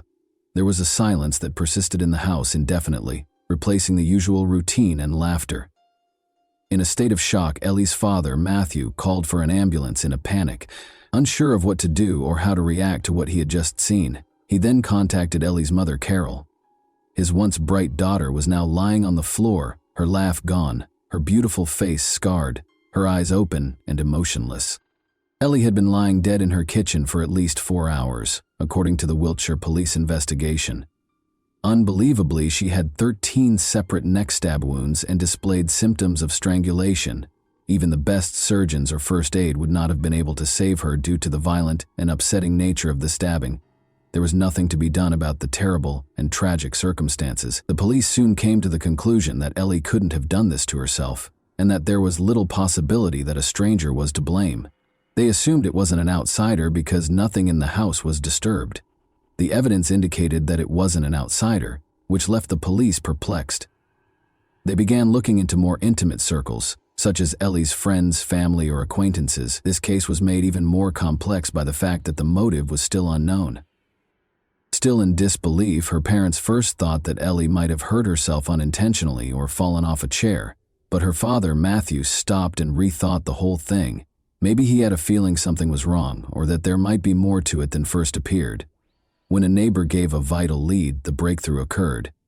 Earlier that day, they had noticed a slender, unnamed male guest at Ellie's house. The police investigation was centered on this description, even though they were unable to see the person's face. The case took a major turn when the search for this enigmatic young man began. Detective Jim Taylor, the investigator, and his team acted quickly to interview all of Ellie's friends after learning of this lead. They began with Ellie Gould's friend and classmate, 17-year-old Ellie Welling. On May 3, 2019, the day of Ellie Gould's untimely death, Ellie Welling was scheduled to pick her up. The police reached a dead end after speaking with Ellie's friends, but they were distracted when they noticed a strange car driving toward Ellie's house. Shortly after Ellie's death, this car appeared on surveillance footage and was out of place in the neighborhood. The police needed Ellie's parents to identify any suspected friends in order to advance the investigation. However, Ellie's parents were unable to immediately come up with a friend because they knew all of her friends. It clicked for Ellie's parents when the police asked directly if Ellie was in a romantic relationship. Thomas Griffiths, age 18, was brought up. An 18-year-old A-level student named Thomas Griffiths played rugby for the first team and was a prefect at Hardenhush School in Chippenham, Wiltshire. He was raised in a decent household and put in a lot of effort to earn the chance at a promising future. Ellie had a major crush on him and had known him since 7th grade, so it's safe to say that she was thrilled when they started dating. Thomas became Ellie's first boyfriend when they formally began dating in January 2019, and their relationship went well. Since Ellie's parents knew everything about her life, she naturally told her mother about Griffiths. Although they hoped she would put her studies ahead of boys, her parents were aware of the brittleness of adolescent love and wanted to steer clear of it. They agreed to let her date even though they preferred that she concentrate on her studies. To get to know Thomas better, they invited him over for dinner and insisted on meeting him. Ellie's parents watched Thomas intently one evening while they were eating dinner in the kitchen, attempting to gauge his personality. He was quite quiet and appeared introverted, but there were no overt warning signs. They believed it was most likely because he was still a young boy and was nervous about meeting Ellie's family. Ellie's parents were supportive and understanding, and they were eager to give her space because they knew she was a smart and self-sufficient child. But they watched Thomas and silently pondered why Ellie had picked someone who didn't seem to be a good fit for her. They were certain that Ellie and Thomas couldn't be together, but they didn't say anything because they respected Ellie's opinion. They made the decision to give Thomas a chance in the hopes that Ellie would be happy. On February 6, 2019, Thomas even attended Ellie's 17th birthday celebration in their own kitchen. In that instance, her parents showed him their love and acceptance by extending a warm welcome into their house. Ellie and Thomas's relationship didn't last long during its honeymoon period. After 3 months, fissures appeared. After being blown away at first, Ellie felt that Thomas's incessant need for her was suffocating her independence. The initial excitement turned into a suffocating clinginess as he yearned for her presence all the time. She received grumpy disapproval whenever she tried to prioritize her A-levels or make friends. Ellie's need for room and development was in stark contrast to the future Thomas envisioned, which was laced with talk of marriage. Their relationship goals were headed in opposite directions and would eventually collide. Feeling stuck in a commitment she wasn't prepared for, Ellie longed for independence and the opportunity to be herself. The once ideal romance had devolved into a battle to uphold her individuality while juggling expectations. She wanted to concentrate on her studies, particularly her impending tests, and felt that she wasn't prepared for a committed relationship. Ellie told her mother she wanted to break up with Thomas in early May 2019. Her mother, not surprised by the news, asked if Ellie needed to talk or if there was a particular reason. Ellie told her mother that she just wanted to remain single for a while and that nothing had happened. She assured her mother that everything was under control and that she shouldn't worry. Ellie later went to her room and texted Thomas to end their relationship. Thomas insisted on denying the split and declared his love and compatibility with her. However, Ellie remained steadfast in her choice, telling friends about their split on May 2, 2019. She hoped they could still be friends, even though she knew Thomas might be upset. When police found Ellie in their kitchen the next day, there were questions about whether Thomas, an A-level student, could possibly be capable of such a thing. Since she didn't have classes until the afternoon on May 2, 2019, Ellie asked her parents if she could spend the following morning at home. Before going to school in the afternoon for her history class, she intended to prepare for her tests. She made arrangements for a friend, Ellie Welling, to come get her at 12 p.m. on May 3, 2019, the following morning, to attend school together. Griffiths and Ellie were both sixth formers at Hardenhoosh School in Chippenham on the day that Griffiths' mother dropped him off. Thomas walked into the school cafeteria and asked Ellie's friends where she was. He had been looking for her since the morning, wanting to talk about their breakup the night before. He made the snap decision to leave as soon as he found out that Ellie wasn't in school. Thomas pretended to be ill and told a teacher so before heading to the local bus stop. He quickly changed into a different pair of sneakers and a black hoodie as he made his way home, but just as he was about to leave, his mother came home without warning. In a panic, he hurried to hide in a cupboard until she was gone. After his mother left and he was left alone, Thomas grabbed the extra car keys and made the 10-minute drive to Ellie's house. He wanted to speak with her, so he knocked on her front door when he arrived. When Thomas realized Ellie was serious about ending their relationship, they reportedly got into a heated argument in the kitchen. He began choking Ellie in the midst of the argument. Thomas continued to fight despite her valiant attempts to defend herself, and Ellie fainted. He grabbed a knife from the kitchen and stabbed Ellie 13 times in the neck. She was unable to defend herself, but he washed the knife to get his fingerprints off it when he noticed she had stopped moving. In order to make it appear as though Ellie had caused her own harm, he then set up the scene. Once he had cleaned up the scene, he pretended to be Ellie and texted a friend using her phone. He took this action to make sure Ellie's body wasn't discovered until much later in the day. Ellie unintentionally scratched Thomas's face and neck while defending herself. Upon noticing these marks, Thomas devised a scheme to conceal his actions. In a group chat, he expressed to his friends how devastated he was by the breakup and even claimed that he was intentionally harming himself. He then suggested that they meet up to discuss their relationship while sending messages to Ellie's phone, as though he was not aware of anything out of the ordinary. To ask Thomas about Ellie, the police visited his home. His neck, which had new scratches from Ellie's brutal murder of him, caught their attention right away. The police were aware that there was more to the story, even though Thomas denied any involvement in Ellie's murder. Investigators looked at the family's Wi-Fi router settings and found that shortly after Thomas got home from school on May 3, his phone disconnected from the home network. It didn't reconnect until after 12 p.m. after being offline for several hours. Suspecting that this period coincided with Ellie's murder, they examined surveillance footage surrounding Ellie's home to learn more. A silver Ford Fiesta was seen leaving Ellie's neighborhood at 11:56 a.m. on CCTV footage from a passing bus. The police were able to identify the Griffiths family because the car's registration number was visible. Thomas was clearly implicated as the driver because no other family members were present at the time. Thomas steadfastly denied any involvement in Ellie's murder or presence at the crime scene, in spite of this evidence. Thomas's phone connected to the home network after 12 p.m., but disconnected for an 18-minute period, police found after closely examining the family's Wi-Fi router. When the police focused on the area around them, they noticed a wooded area. They walked to the woods in precisely 9 minutes after leaving Thomas's front door. When the 9-minute mark came, they stopped and looked around. Investigators found a pair of black sneakers that contained Ellie's blood during the search in Thomas's room, which further added to the growing body of evidence. They also quickly found a black bin liner that contained blood-stained napkins, clothing, and towels that were later found to contain Ellie's DNA. Thomas was then taken into custody and accused of killing Ellie Gould.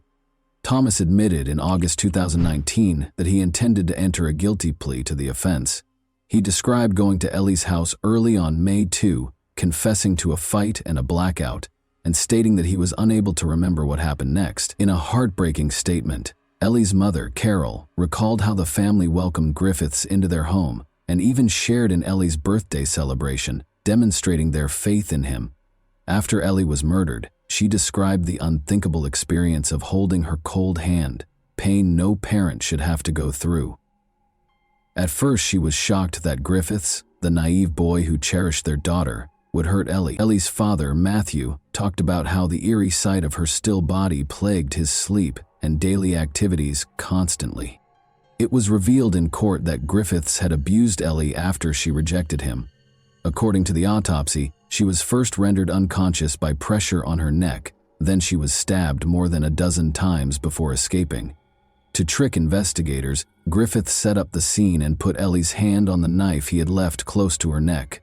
He even made a desperate attempt to convince his friends that the scratches on his face were self-inflicted. Thomas Griffiths was given a life sentence with the possibility of release after 12 years by the Bristol Crown Court in November 2019. Griffiths' letter of apology was read aloud in court. Ellie's mother shook her head while gazing at Thomas. The court also pointed out that his use of a knife from the victim's home does not imply premeditation, taking into account his age as a mitigating factor, since life sentences for those under the age of 18 are prohibited by UK law. At the age of 29, Thomas Griffiths would be eligible for parole in 2031. The tragic tale of Ellie Gould served as a poignant reminder of the frailty of life and the ruthless robbery of dreams. She lost her future, her love, and her hopes. In addition, her predicament brought to light the difficulties in relationships that appear to be ideal. The sorrow of losing Ellie and the unrelenting quest for justice served as a warning to be careful who we allow into our lives. More generally, Carol Gould's advocacy for harsher punishments in situations such as Ellie's led to crucial discussions regarding domestic abuse and juvenile offender sentencing. Ellie's Law, Carol's initiative, aimed to address the disparity in sentencing between those who bring weapons and those who use found weapons in heinous crimes, as well as for adolescent killers. Ellie's mother, Carol, and her family achieved victory after 2 arduous campaigns. Those who fought so hard for justice were relieved when, 2 years later, this new law made it possible for teenage killers to receive sentences of up to 27 years. And that wraps up today's chilling story. If you enjoyed this video, don't forget to like and subscribe so you never miss a new upload. Also, let me know in the comments what part of this story shocked you the most. Thank you for watching, and I'll see you in the next video.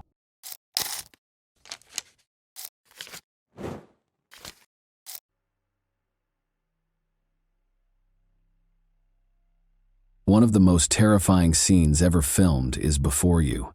Actual video of a serial killer on the loose. Because its owner was already being watched by the police, fate stepped in before the murder kit could take another life.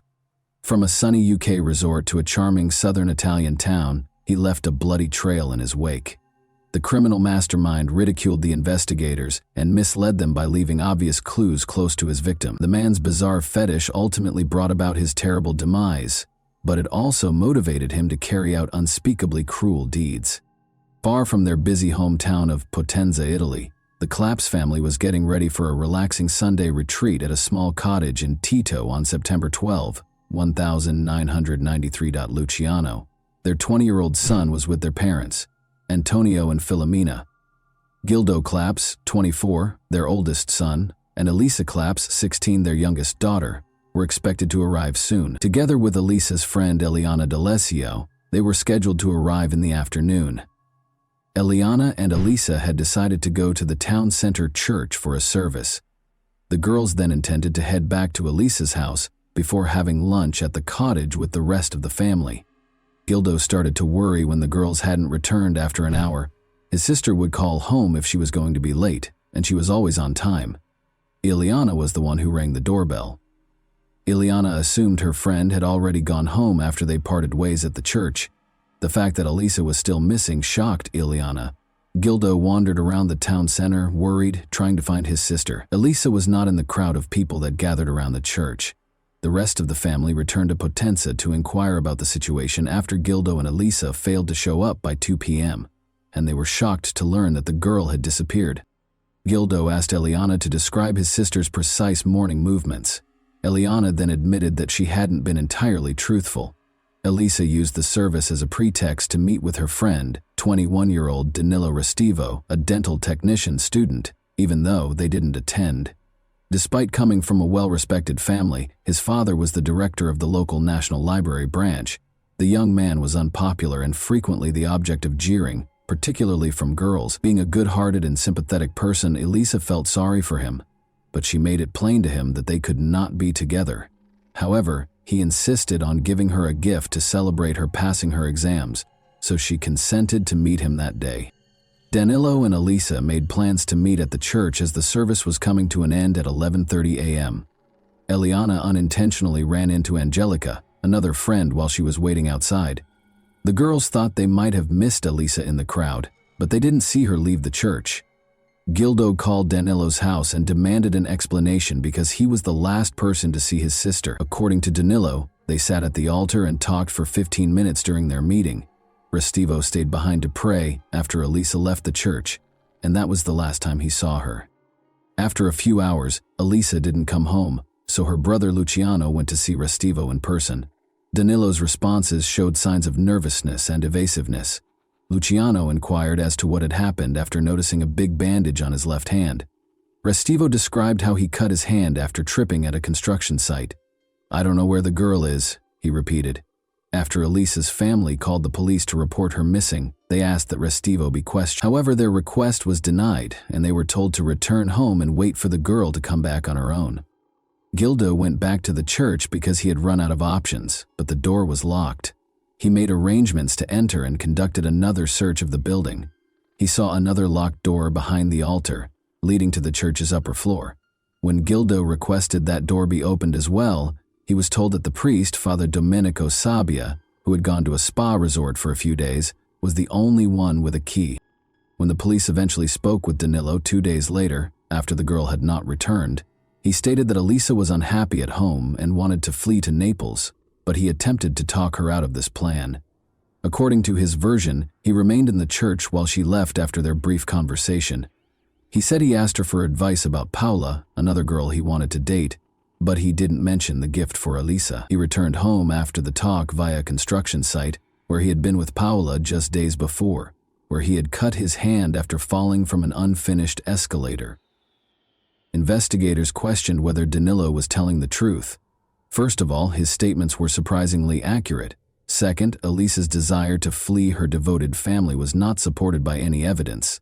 Lastly, it was unclear how he fell head first from the escalator that was still under construction, only cutting his hand and avoiding breaking his glasses. When the police came to the Restivo's house, they asked to see the clothes their son was wearing that day. But without a warrant, Danilo's father wouldn't cooperate. Persuaded that Restivo was concealing something, the police checked his name in the database before leaving empty-handed. When he attacked other boys while playing with them at the age of 14, it turned out that he had already run afoul of the law. And it wasn't just that. 3 female students who lived close to his home accused him of stalking a few months ago. By calling girls at home and describing their attire, or playing them spooky music from the horror film Profondo Rosso, He obviously enjoyed making them feel afraid. Additionally, investigators learned that Danilo had a very peculiar habit. He enjoyed chopping off random people's hair while they were on public transit. Despite hearing about these incidents, the police were unable to establish Restivo. Meanwhile, word of Elisa Clapp's disappearance spread swiftly across the nation, and pranksters kept calling the family to say they had the girl and she was okay. While some of the messages claimed to have seen the girl in a white Fiat Uno, the police ignored the majority of these calls.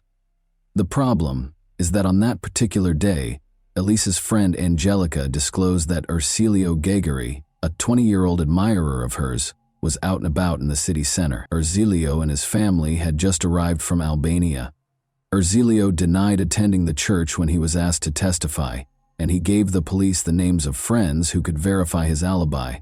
But not only did his friends not believe his account, they also claimed that he was in the city center on the day the girl vanished. Additionally, one witness named Ercilio as the driver of a white Fiat Uno, which is the same model of vehicle that multiple witnesses reported seeing Elisa in on the day of her disappearance. When the police discovered Elisa's diary, which was missing several pages, suspicions of Ercilio's involvement increased. After reconstructing pieces of those pages, forensic specialists found that some words were written in Albanian. Ercilio was questioned again, and each time his account was altered. He once asserted that Danilo Restivo gave him instructions to deny knowing one another. Ercilio was eventually accused of providing false testimony. The police received an anonymous call in December. According to the female caller, she saw Elisa in Rome. Elisa had reportedly been assaulted and coerced into a white Fiat Uno. "Please help her and help me," the voice said toward the end of the call. The recorded call was analyzed and the results were shocking. Eliana was the caller. Because she was known to alter her version of events, investigators had long been suspicious of her statements. She was accused of providing false testimony, just like Ercilio. Detectives eventually concluded that Elisa was dead and that Danilo was to blame for her disappearance, even though they could not totally rule out the possibility that the girl had fled from home. He might have forced other people she knew to tell lies to the police, but they had nothing to accuse him or any other suspect of, other than false testimony in the absence of a body.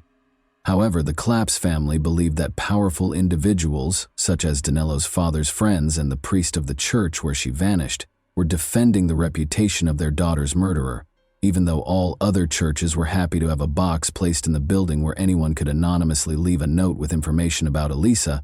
Father Domenico Sabia, in particular, forbade anyone from entering the church's attic. He even made an effort to deny ever knowing Danilo, but this was swiftly refuted when a picture of the two of them together on Danilo's 18th birthday appeared.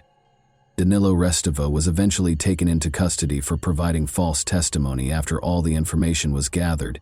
He received a 20-month prison sentence after being found guilty. Gildo was astounded by the legal system after the trial, questioning how someone could be found guilty of providing false testimony and still not be forced to tell the whole truth. However, Danilo was released after serving half of his sentence. There was nothing else the police could accuse him of.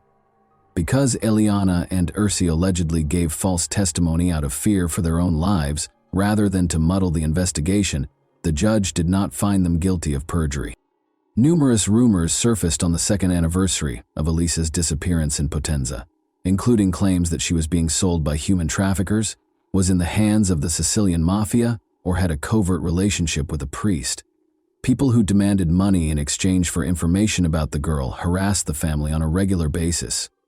Elisa's family actively promoted public interest in the case in spite of the challenges. They developed a website to offer updates on the investigation as the internet started to gain popularity. An email purportedly written by Elisa appeared on the website on April 23, 1999. She said she was living in Brazil after leaving Potenza. The girl explained that she was unhappy and had to leave forever, but she also begged for forgiveness for hurting her family. "This will be my first and last letter to the family," she added. Filomena fervently hoped her daughter was still alive and well. Her sons weren't persuaded, though. They engaged a private investigator to track down the email's IP address because they knew their sister had left the house without cash or a passport, only to find out it was sent from a Potenza internet cafe rather than Brazil.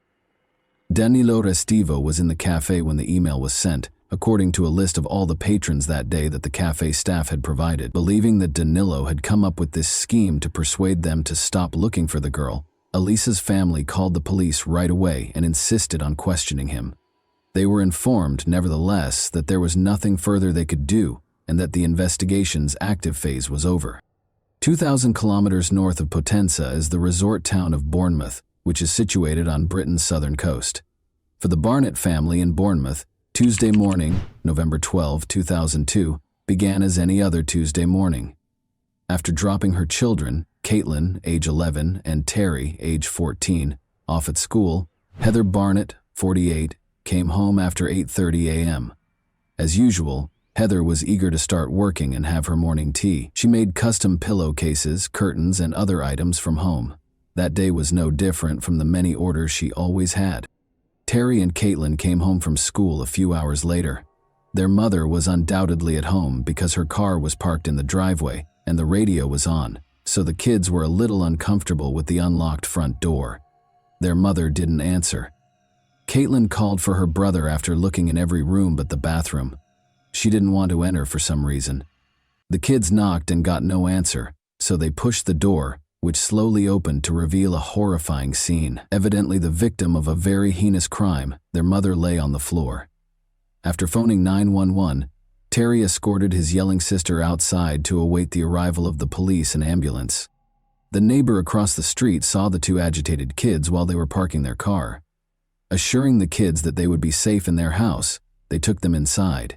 When the police arrived, they found no evidence of forced entry and that nothing had been stolen. Shortly after the woman dropped her kids off at school, the actual crime took place. Luminol testing showed that the woman's size 9 shoe prints led from the restroom to her workshop before abruptly vanishing in the center of the space. Before leaving the house, the murderer had obviously changed out of their filthy shoes and put on clean ones they had brought. The fibers found on the woman's body suggested that the offender had gloves on. Every piece of evidence suggested that the crime was well planned. The murderer arrived armed with gloves, a knife, a hammer, and a change of clothes and shoes. One piece of evidence, though, was left behind. A green hand towel that had been stained with Heather's blood was resting on the workshop chair. Only the murderer could have put the towel there, given its location and the fact that it did not belong to the family.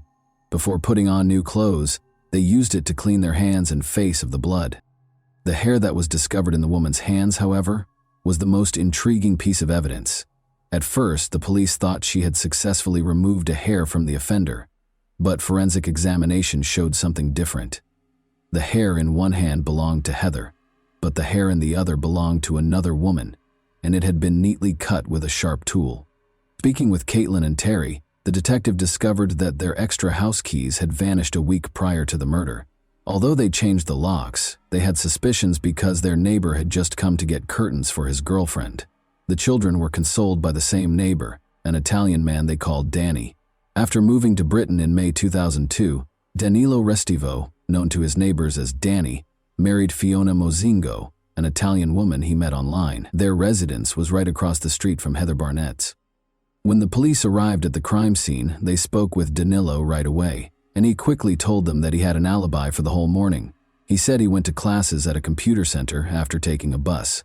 His statements were fully supported by the police when they looked through his bus ticket and the center's registration log. However, Danilo grudgingly led the detective to the bathroom, where his sneakers were soaking in a bucket of bleach, when an officer came to his house 5 days later to take DNA samples and asked to see the shoes he had on the day of the crime.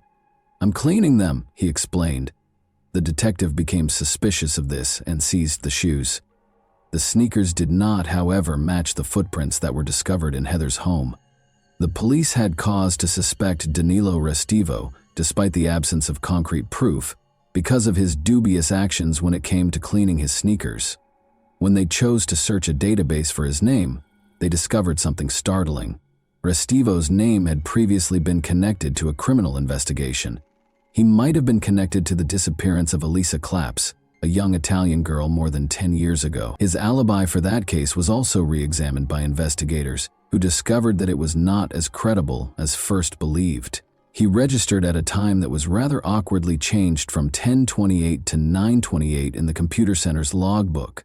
Nothing would have stopped him from getting off at the next stop and going back to Heather's house, even though he had a bus ticket with the allotted travel time. Additionally, at 9:24, a man who looked like him was seen on security footage crossing the street close to Heather's residence.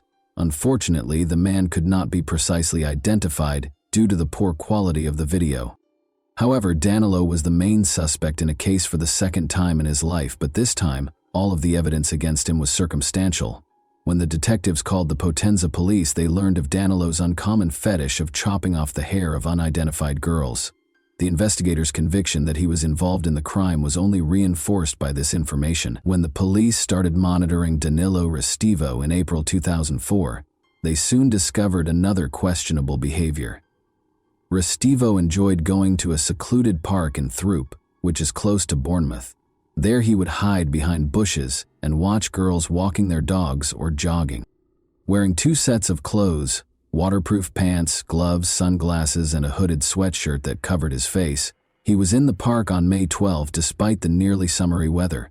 The police were worried that they wouldn't be able to stop another murder because of his suspicious behavior. A number of uniformed officers approached the suspect while posing as investigators of car thefts in the park and requested to examine his possessions in order to conceal the surveillance. Police discovered what they dubbed Restivo's murder kit, which included a big knife, ski mask, gloves, scissors, wet wipes, and trash bags. Remaining composed, Restivo said he had located the knife in the grass and had taken it to protect the kids. He claimed to be gathering insects for his pet lizard when asked what he was doing in the park. He was hiding in the park bushes, and even the police had to concede that it was a reasonable explanation. Once more, the detectives had nothing tangible to present to Danilo. The decision was made to switch strategies and ask for public support. The goal of the investigation was to identify the owner of the hair strands that were discovered in Heather's hand. They contacted the media in Italy and Britain, and since 2002, when Restivo relocated to Bournemouth, they have received a lot of calls from girls who have had their hair cut in incidents involving public transit in Britain.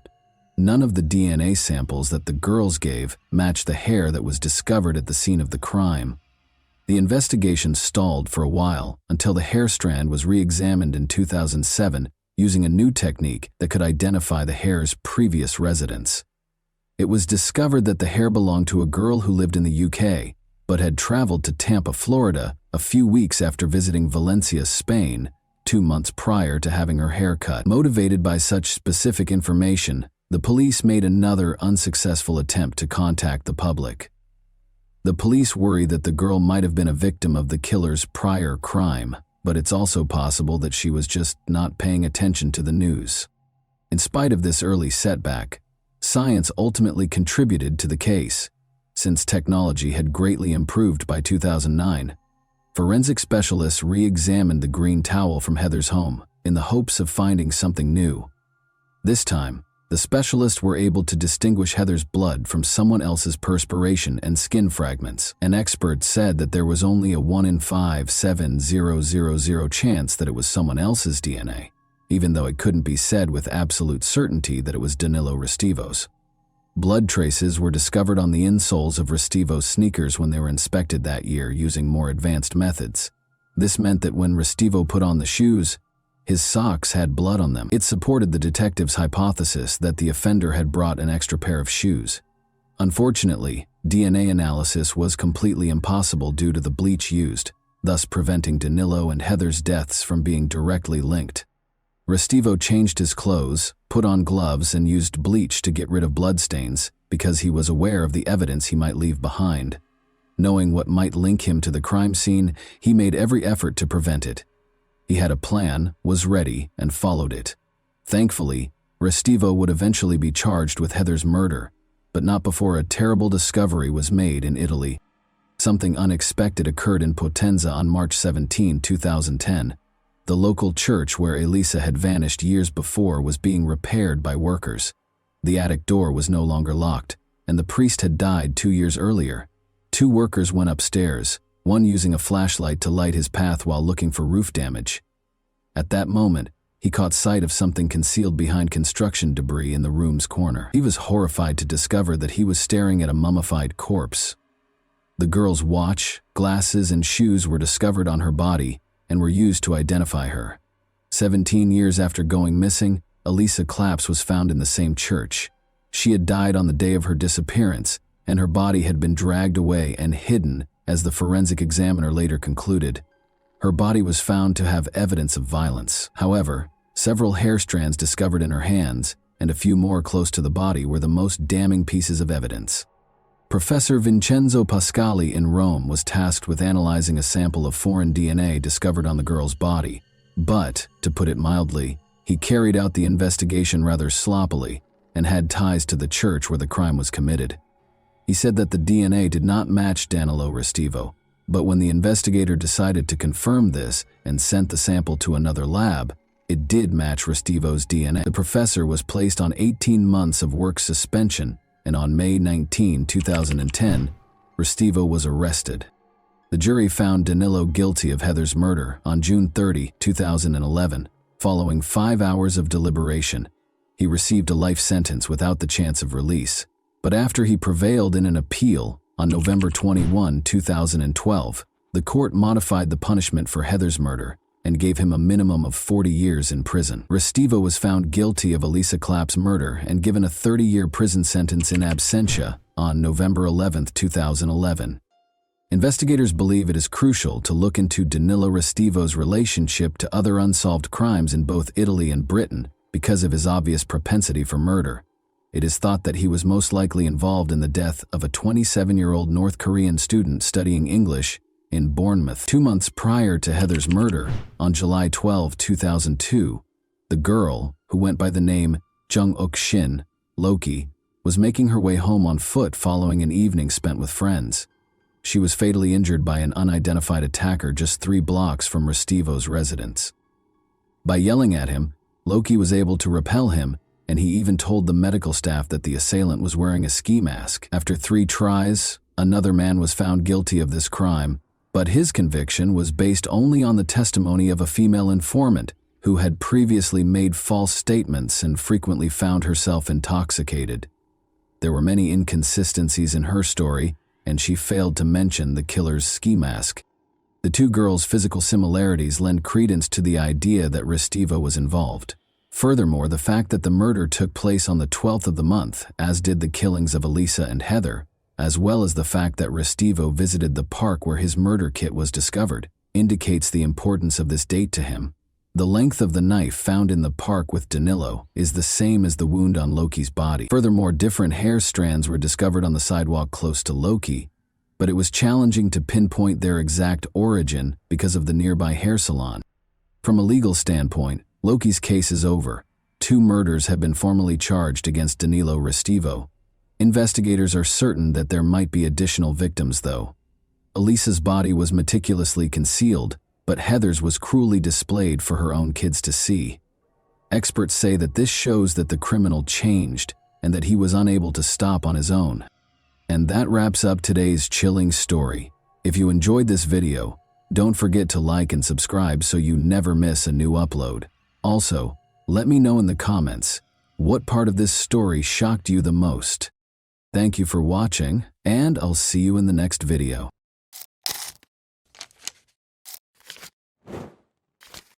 Hey guys, welcome to my channel, and today we're going to take a look at another horrible case with you. Despite the busy city streets and crowded malls, Lois Pearson always favored the quiet solitude of her childhood home, a modest wooden house tucked away among verdant hills. Lois rarely left her ancestral home, where her family had resided since her birth in 1949. Leasing her land to a man who used it to graze his cattle allowed her to live on a meager income. Lois became more dependent on her own resources following the death of her mother. She chose to use water from a well instead of running water when her pipes froze a few years ago. She carried a single lamp from room to room on a long cord for her everyday activities. Lois went to church every Sunday, and once a month went to Mineral Wells, the closest town, to do her laundry at a self-service laundromat and buy groceries. She always felt more at ease around animals and in the outdoors, frequently going for days at a time without speaking to anyone. Lois never had a romantic partner. Not even a doctor had ever seen her undressed in front of a man. In 2001, Lois met Jeffrey Maxwell soon after he purchased land west of her property in Weatherford, Texas. Lois was a little over 50 at the time, and Maxwell was just under 50. Sometimes they spoke to each other, and he would wave to her when he went by her house. Maxwell once asked her to join him for lunch. Lois was taken aback by the invitation and politely declined, as she always does. Another time, he arrived at her house, hopped out of his car, and abruptly requested a kiss. In particular, the expectant smirk on his face offended Lois. She insisted that he never return to her home. He moved away in 2005, but to her utter amazement, they reconnected just before he left. They had a quick, unhurried conversation. He came by to say goodbye and to show her photos of a modular house he was constructing in Corsicana. Lois had no idea that she would see Jeffrey Maxwell again after this farewell visit. Lois was getting ready for her usual grocery run in the afternoon of March 1, 2011. A silver Chevy Trailblazer pulled up behind her, 1970 Nova, as she was about to leave. He would have missed her if he had come 5 minutes later. Maxwell grinned and gave Lois a warm greeting. He got out of his car and started talking to her about the church. He moved slowly toward her as she responded, and she began to move away. They soon found themselves in the rear of her house. Lois tried to nudge Maxwell back toward the driveway, feeling a little ashamed of the well water containers nearby. She saw an odd change in his expression all of a sudden. It was so obvious that they both fell silent. Maxwell pulled a strange-looking container out of his coat pocket and held it up to Lois's face. He tried to hit both of her eyes with a stream of pepper spray before she could say anything, but the spray did not work. Lois sprinted in the direction of the barbed wire fence close to her vehicle. When he caught up to her, Lois had just made it to the fence and placed her hands on the top wire. He caught her and pulled her to her feet, but she clung to the wire despite the spikes digging into her fingers and the blood dripping from her hands. He was able to throw her to the ground in front of his SUV, though, because he was too strong. Lois tried to scream as loudly as she could, but nobody was around and her house was remote. Maxwell picked Lois up once more, placed her in what appeared to be handcuffs, and opened his car's rear door. He shoved her into the car and she fought to get out. He took her mother's wooden rolling pin off the kitchen table and hit Lois in the left side of the head. He struck her more forcefully on the right side when she failed to fall. The blow knocked her to the ground this time. Almost immediately, Lois's eyelids began to swell, but she persisted in trying to get away until he reached for a big kitchen knife. Silently, she sat down and felt the lightheadedness and blood. Maxwell inquired about her duct tape storage. She said nothing. He asked again, but received no answer. Then he tied Lois to the door handle of the living room and sliced the cord of her lamp into pieces. He went to his car outside. For a few seconds he was gone, but she was able to free her wrists, which had always been rather thin. She leaped to her feet and sprinted out the door. Even with ankle cuffs on, Lois had already run a few hundred yards down the road when he got back to the house, realized she was gone, and got into his car. Maxwell followed, stopping directly in front of her and obstructing her way. With a gun in his hand, he exited the vehicle. He stated, "Now we're moving on to Plan B," with a chilly look on his face. He pushed her inside his car after opening the rear door and refastened her handcuffs. He then covered her mouth with a tiny piece of duct tape. He smiled and said, "Are you a virgin?" She began to cry at that point. He slammed the door and got behind the wheel after laughing at her tears. He told her he would have to return and set her house on fire as he drove off. Lois heard the vehicle enter the freeway. She considered trying to raise her feet in the hopes that oncoming cars would see her handcuffs and assist her, but she felt completely powerless when she realized the car had tinted windows and that other drivers wouldn't be able to see her. She thought about using a tire iron to strike Maxwell, but she knew it would only make him more angry. She also considered rolling out onto the road and opening the back door, but she was unable to locate the handle. Maxwell listened to her prayer and assured her that she would no longer believe in God once he was done with her. The vehicle went off course. Lois was not familiar with the terrain. The kidnapper took her into a house's garage and shut the door after her. Cluttered with various objects, including patio furniture, a lawn mower, a lot of tools, a washing machine, and a dryer in the corner, she looked around the room. Maxwell took her handcuffs off.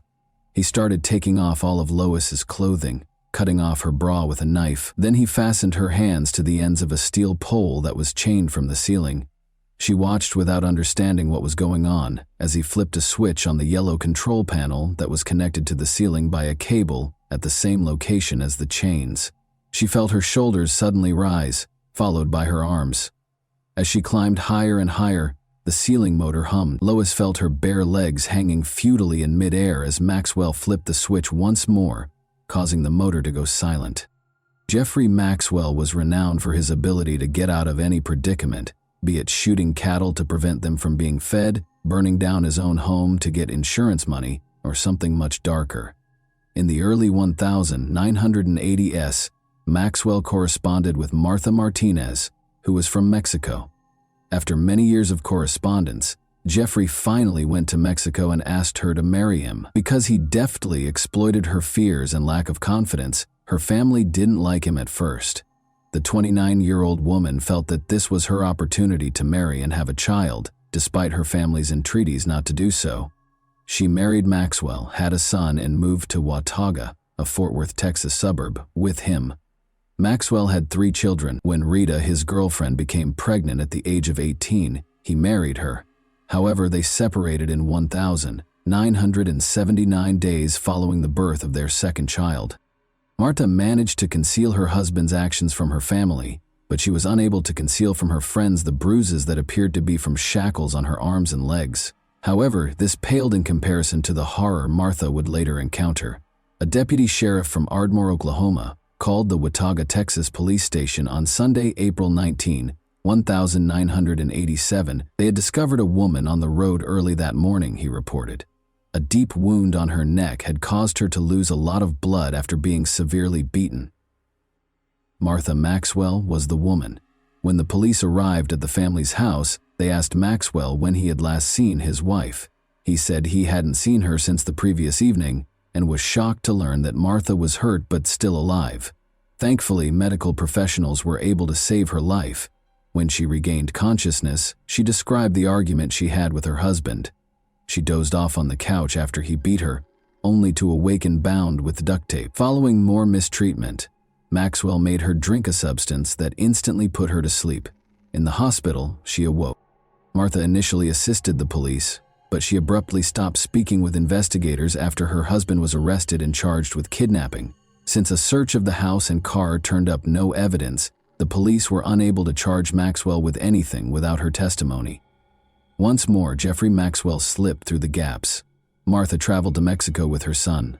Her husband, however, was not going to let her go so readily. Playing on her Catholic background, he pounded her with letters, even accusing her of the incident. Martha was living with Jeffrey again a month after the charges against him were dropped, despite her family's entreaties for her to stay away. The family's life appeared to be returning to normal. They purchased a new home, and Martha started college. However, it was only the quiet before the storm. She, or allegedly from her, sent letters to 2 family members on May 10, 1992.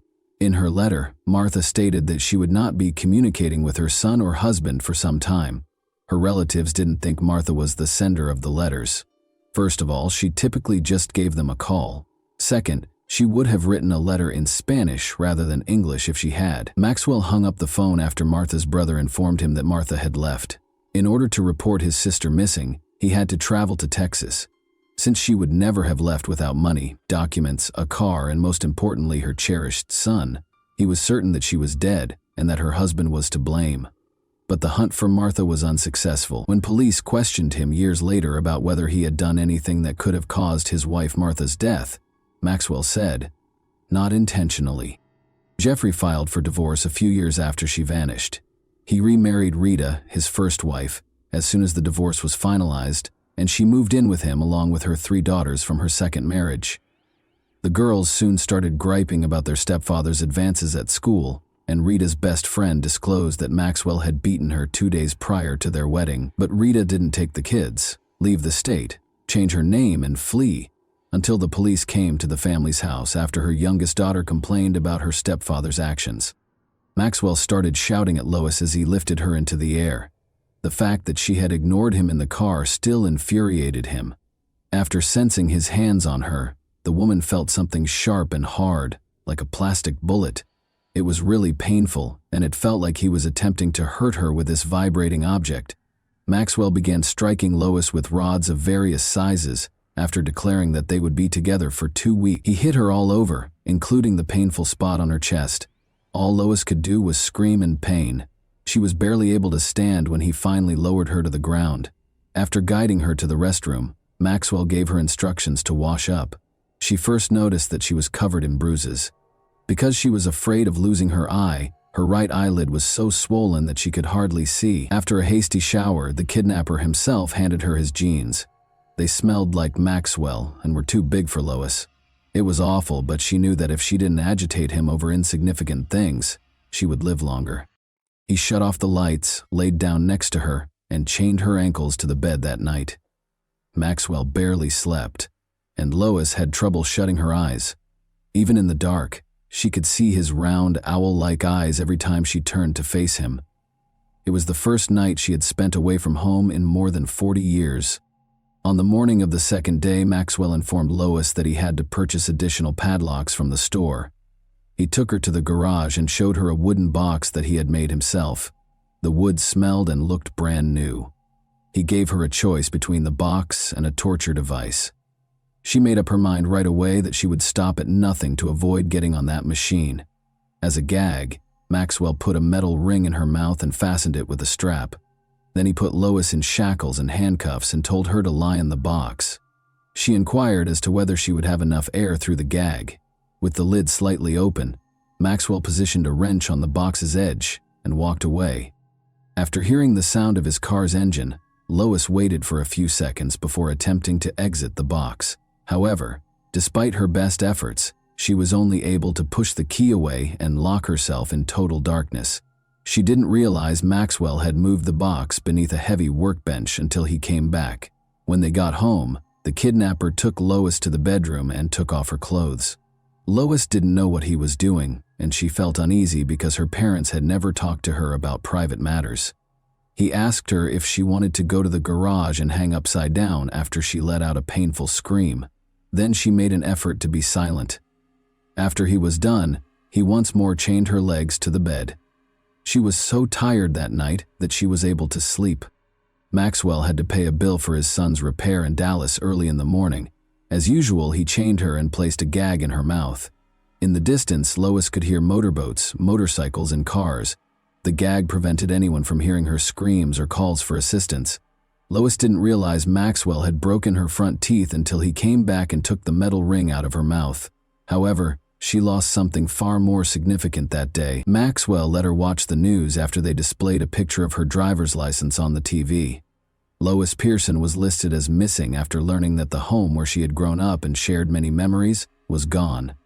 They were trying to find her. The days that followed were all the same.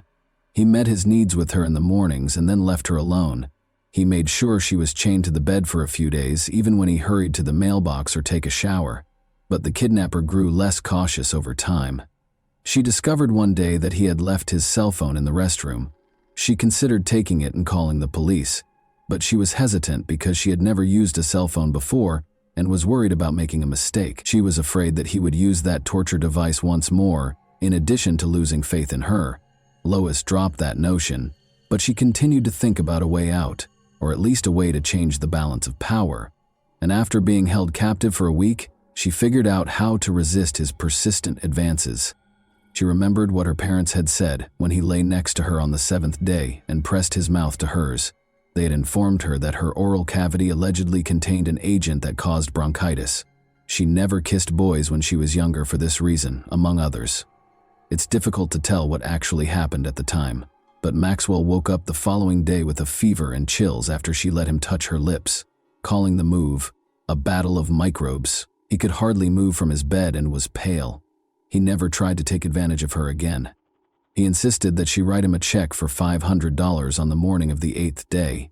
He told her to date it February 2nd, which was more than a month earlier, and explained that groceries cost money. She had already prepared to go shopping in town with the $60 he had taken from her wallet, but she didn't protest, figuring the money would buy her a few more days. The date was March 12, 2011, and When Sergeant Ricky Montgomery and 4 other police officers pulled up to a small home on the shores of a lake in Corsicana, 80 kilometers south of Dallas, it was getting close to 6 o'clock in the evening. They were there to ask the homeowner some questions regarding the missing 62-year-old woman. Search teams started searching the area after her house burned down and her remains were not discovered. After several days, the police concluded that Lois Pearson would not be found alive, despite the use of helicopters equipped with thermal imaging for the search.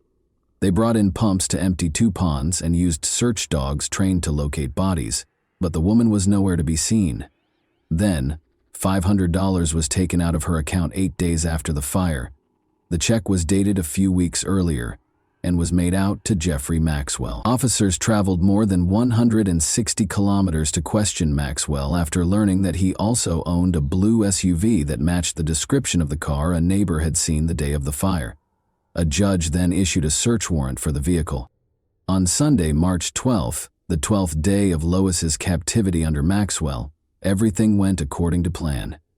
Maxwell watched television while Lois prayed on the floor. The abductor jumped up and hurriedly led Lois to a far-off room, telling her to keep quiet when they both heard a knock at the door. They heard another more insistent knock before he could put a gag on her or handcuff her. The man rushed toward the exit. Although Lois could hear voices outside, she was unable to understand what they were saying. After escaping the room, she noticed the word "sheriff" on a car parked by the road through the window. She was shocked when fear first paralyzed her whole body, but she quickly realized it was her opportunity and took off running. Jeffrey Maxwell stepped out of the house and shut the door firmly behind him. His house was in a terrible mess, he said with an apologetic tone while grinning at the policeman. According to Sergeant Ricky Montgomery, they were interrogating anyone who knew Ms. Lois Pearson or had recently visited the area around her home. In response, Maxwell said that although Lois was his neighbor, he hadn't seen her in a while. He also mentioned that Lois owed him money, which is why she sent him a check. When the door swung wide open, Montgomery was still asking Maxwell if he would be willing to come to the sheriff's office. An older woman's feeble voice reached them. With her face bruised and her hair disheveled and tangled, the woman looked weak and stooped. She moved quickly past Maxwell and went up to the cops. Montgomery didn't recognize the missing woman, but he did have a picture of her. He said, "Who are you?" "It's her, Lois Pearson," cried one of the officers behind Montgomery before she could respond, and everyone in the room was momentarily stunned. The police officers collected themselves and put Maxwell in handcuffs. The woman initially claimed to the officers that Maxwell had been her friend and had not harmed her. Her only memory of her rescue is the fear for her life, even though she later learned about the concept of Stockholm Syndrome. Lois told the officers that Maxwell had abducted her, beaten her, and done things to her that she didn't want when he was removed a few minutes later. When she mentioned the machine, the officers were initially perplexed, but as soon as they searched the house, they discovered the machine she had described, along with a yellow control device that was covered in blood. In addition, they discovered 4 different-sized adult toys, a lot of adhesive tape, whips, handcuffs, and weapons all over the house. Blood was found on several articles of clothing in the house, on the floor in front of the car, and on the bedding. Additionally, a large collection of adult films was found by the police. After being questioned for 3 days, Maxwell admitted to almost everything. February 14, 2012 marked the start of the trial. Maxwell shaved his beard and shed more than 60 pounds in the months between his arrest and the trial. He was a lanky, ghostly figure now, wearing a suit that didn't fit him well. Maxwell was found guilty on all 3 counts by the jury in less than an hour. The jurors heard from Rita's friend, whom Maxwell had beaten 2 days prior to their wedding, despite the judge's ban on discussing his wife Martha's disappearance during the trial. Additionally, Rita's daughters testified about how their stepfather's advances affected them. Lois gave a court testimony as well. Although she had always been reticent to speak in front of others, she now spoke forcefully about the ordeal she had gone through during those 12 days of imprisonment. She recalled the 3 cats that had died in the fire, Bluey, Blackie, and an unnamed kitten, and detailed the wounds that still plagued her a year later. Above all, she believed that she would be rewarded in heaven if she remained innocent all her life. Once more, the defendant was given 3 consecutive life sentences by the jury in less than an hour. Maxwell would be eligible for parole no earlier than 119 years following the verdict, as the judge decided that he would not serve the sentences concurrently. A deputy sheriff led Maxwell out of the courtroom while shackling his ankles and handcuffing his wrists in front of the audience. After the trial, Lois told reporters that she wanted her story to be known so that everyone could hear how her faith had carried her through difficult times. Even though victims of such crimes typically don't want their names mentioned in the media, she occasionally questions why he picked her. Maybe Maxwell knew she would be the ideal victim if she vanished from home for a few days and no one would notice. Someone might have gone looking for her if he hadn't messed up and put her to sleep. She might have been noticed missing by someone. Lois had memories of her previous life after spending 12 days with Jeffrey Maxwell. Her home and the car she cherished were not the only things he took away. He took her mother's sheet music and her piano. She doesn't have a picture of her father anymore, and she doesn't even know if there is one.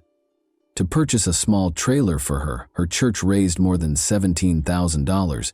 Although it's not the house she grew up in, the trailer is warm and comfortable, and the old house was always cold in the winter and full of pests. She now has a phone, and the church even gave her a new piano. Lois Pearson loves spending time with her new friends, but she still prefers the peace and quiet of nature. She admits, "Before this, I never knew how much I loved people." And that wraps up today's chilling story. If you enjoyed this video, don't forget to like and subscribe so you never miss a new upload. Also, let me know in the comments, what part of this story shocked you the most? Thank you for watching, and I'll see you in the next video.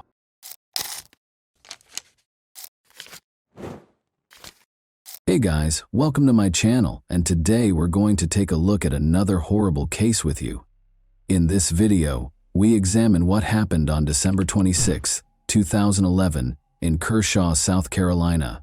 Hope Melton, 30, called her grandmother to report that she was being followed while driving down a country road.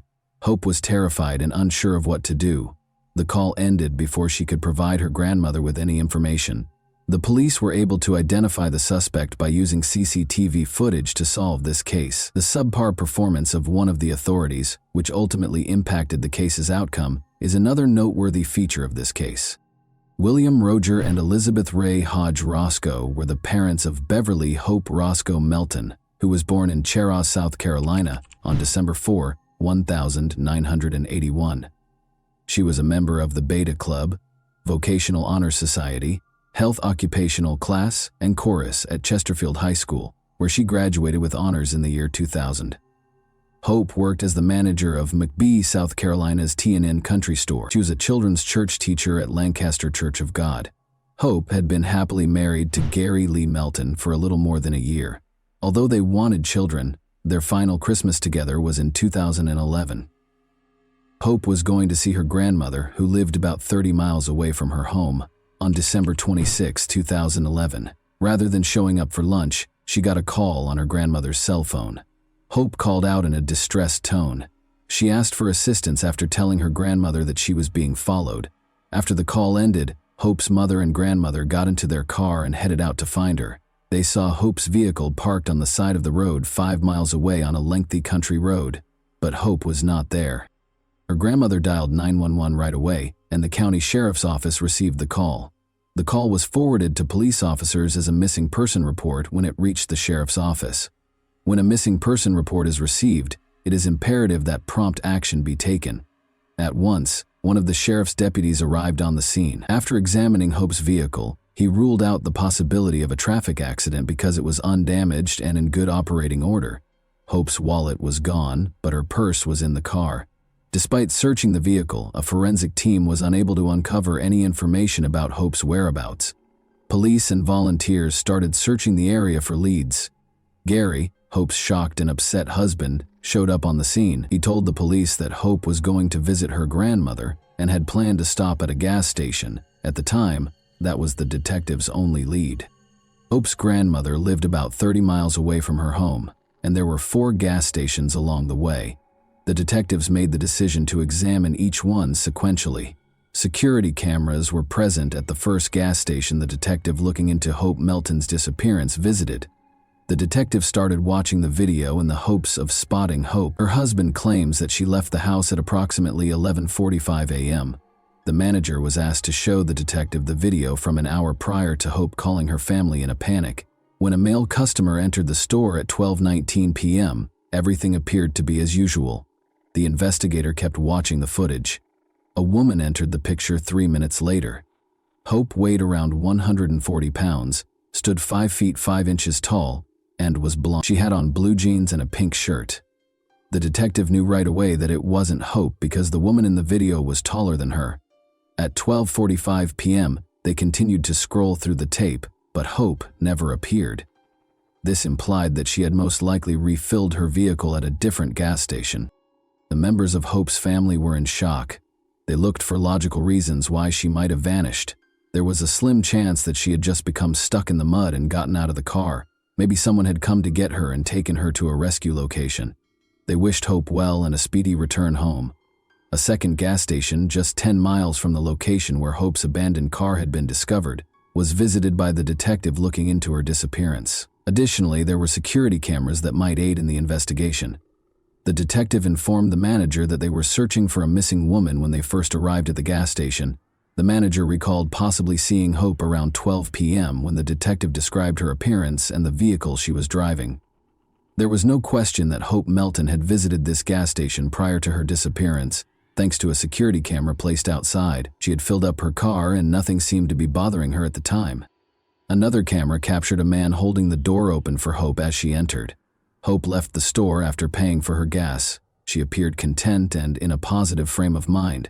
She appeared to be eager to spend the remainder of the day with her grandmother.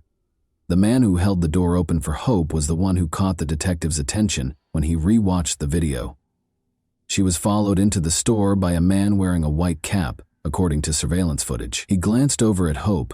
The detective watched the man in the cap while Hope paid for her gas and walked away. The man left the store after making his payment at the counter. Regretfully, nothing in the video could be used to identify the man. In an attempt to identify this man's vehicle, the detective once more looked at the surveillance footage. Hope was seen walking toward the store to pay for gas on one of the tapes. Just then, a dark minivan arrived and a man in a white cap climbed out. Regretfully, his car's license plate was hidden. Hope was seen driving away from the gas station when the detective flipped to another outdoor camera. She made her way back to her car, and just as she was ready to leave, a gray car arrived. Hope was not followed out of the gas station by the man in the white cap, or the man who got out of it and turned to watch Hope's car drive away. The detective repeatedly viewed the segment in an attempt to capture every detail. He had to locate the other hints he was certain were concealed in the gas station video. He was right. When Hope was making her way back to her car, he flipped to the first camera. An orange Chevy appeared in the frame. The Chevy turned back toward the exit after crossing the parking lot. The detective saw something significant as Hope pulled away. The orange car was following her. Prior to Hope's disappearance, the detective believed he had seen the car following her. The police had to determine what happened after obtaining evidence that Hope had been followed from the gas station. The search team discovered alarming evidence in the meantime. They discovered a blanket covered in blood and a pink bracelet 6 miles from Hope's abandoned car. Hope's husband was able to identify the bracelet. The bracelet was a Christmas gift from him.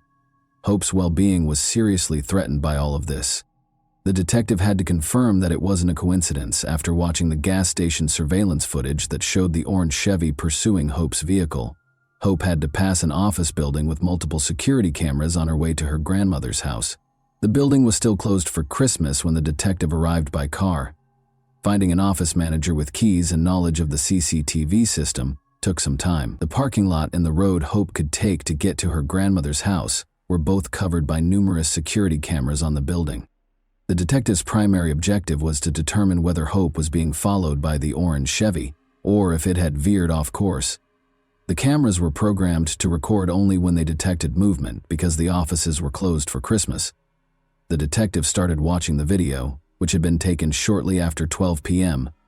At 12:06 p.m., the detective noticed Hope's car enter the frame. An orange car that had been spotted at the gas station earlier entered the frame 2 seconds later. The orange Chevy can be seen in the video trailing Hope's vehicle by only a few yards. Hope's car was discovered in the woods, and both cars were traveling north toward the road. Although the license plate numbers could not be seen due to the poor quality of the video, the car was identifiable, and police issued an APB. The orange car was stopped by police on a Jefferson, South Carolina street. After an hour or two, Nicholas Miller, a 23-year-old local, was the driver. He was the only person in the vehicle. Perhaps because he had something to conceal, he was extremely apprehensive when the police stopped him. After being taken to the police station, he was questioned by a detective. Miller gave evasive answers to every question. Miller was asked by the detective to describe his day, including his activities and whereabouts. Miller retorted that he had gone shopping at a Walmart 30 miles away in the morning. After that, he returned to Jefferson by car. The detective looking into Hope Melton's disappearance went to Walmart, where Miller claimed to have shopped after police requested a search warrant for Miller's vehicle. His story had to be confirmed by the police. Every action on the sales floor is captured by the store's many cameras. Walmart's video surveillance footage was a relief to law enforcement since it supported Nicholas Miller's account. At around 10 in the morning, his orange Chevy pulled into the parking lot. The detective recognized Miller when the driver got out. His story had been verified thus far. Like hundreds of other customers, he entered Walmart like any other, and nothing unusual appeared to be going on.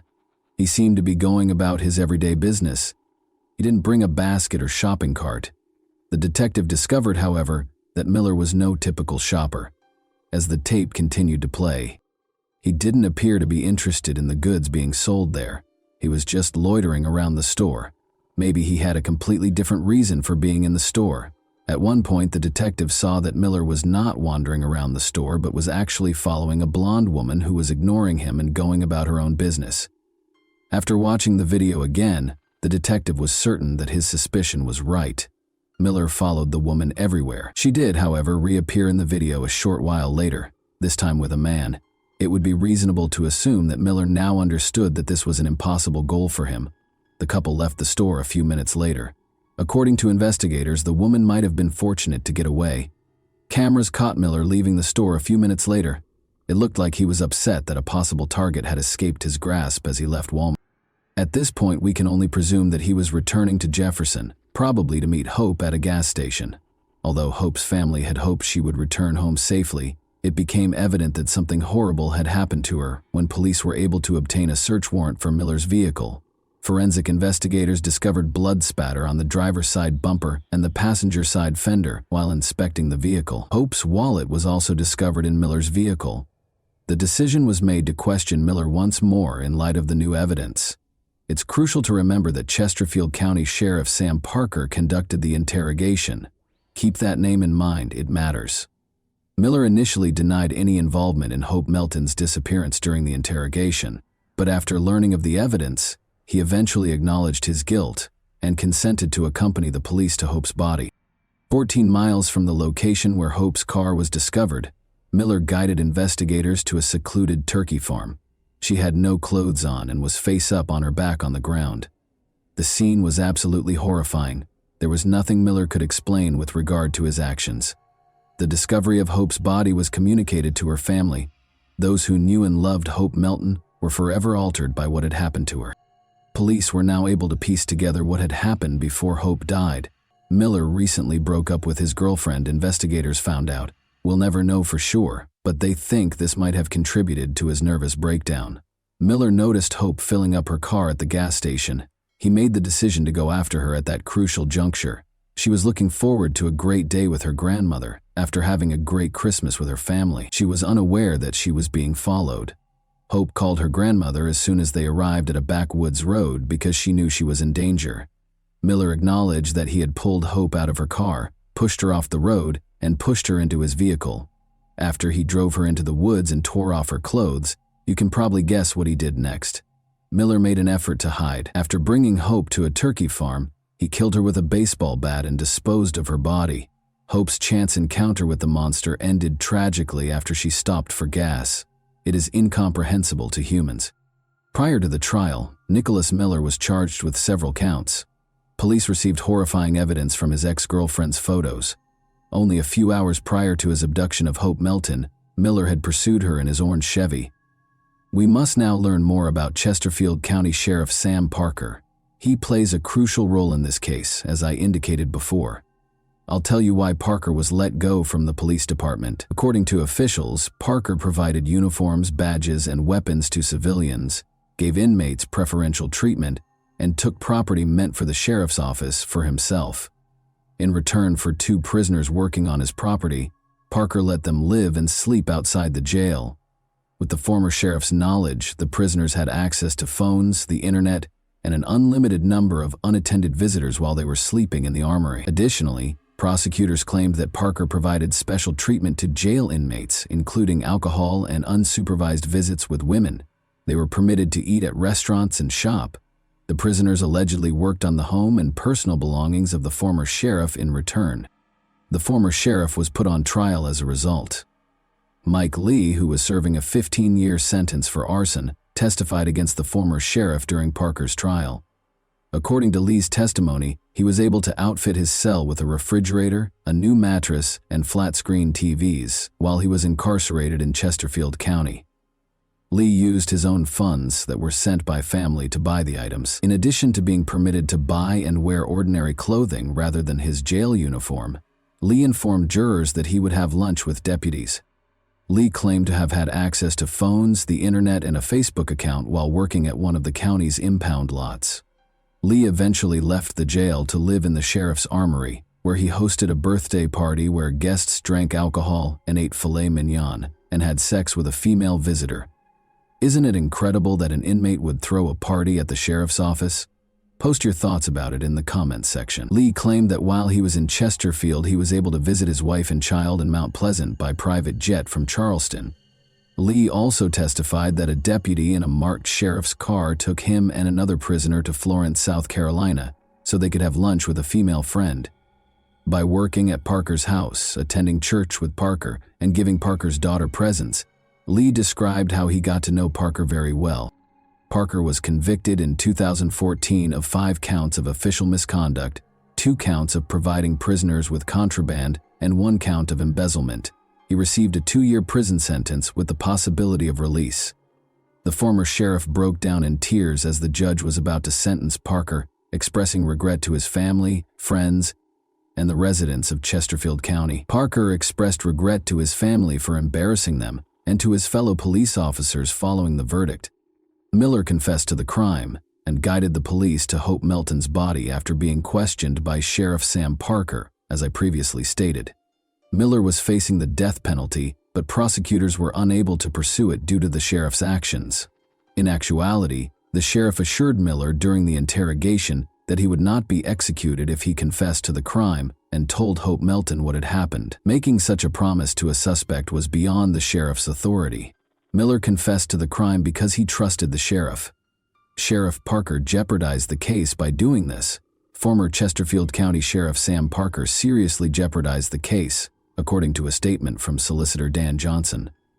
Johnson claimed that Miller's confession was obtained by Sheriff Parker under the false pretense that he would not pursue the death penalty. Johnson stated in the release that all statements made in reliance on Sam Parker's promise of leniency, which was used to coerce Nicholas Miller's confession, would be appropriately suppressed at a trial in this case due to Parker's egregious misconduct. Nicholas Miller, age 26, entered a guilty plea to all charges in March 2015. He received a life sentence without the chance of release. The former sheriff, who had been found guilty of corruption the previous year and had seriously jeopardized the case, infuriated Hope Melton's family. Elizabeth, Hope's mother, expressed their disappointment, saying they had hoped Miller would be executed. According to the family, they have yet to receive an apology from Parker. They will continue to fight for justice and preserve Hope Melton's legacy in the interim. And that wraps up today's chilling story. If you enjoyed this video, don't forget to like and subscribe so you never miss a new upload. Also, let me know in the comments what part of this story shocked you the most. Thank you for watching, and I'll see you in the next video.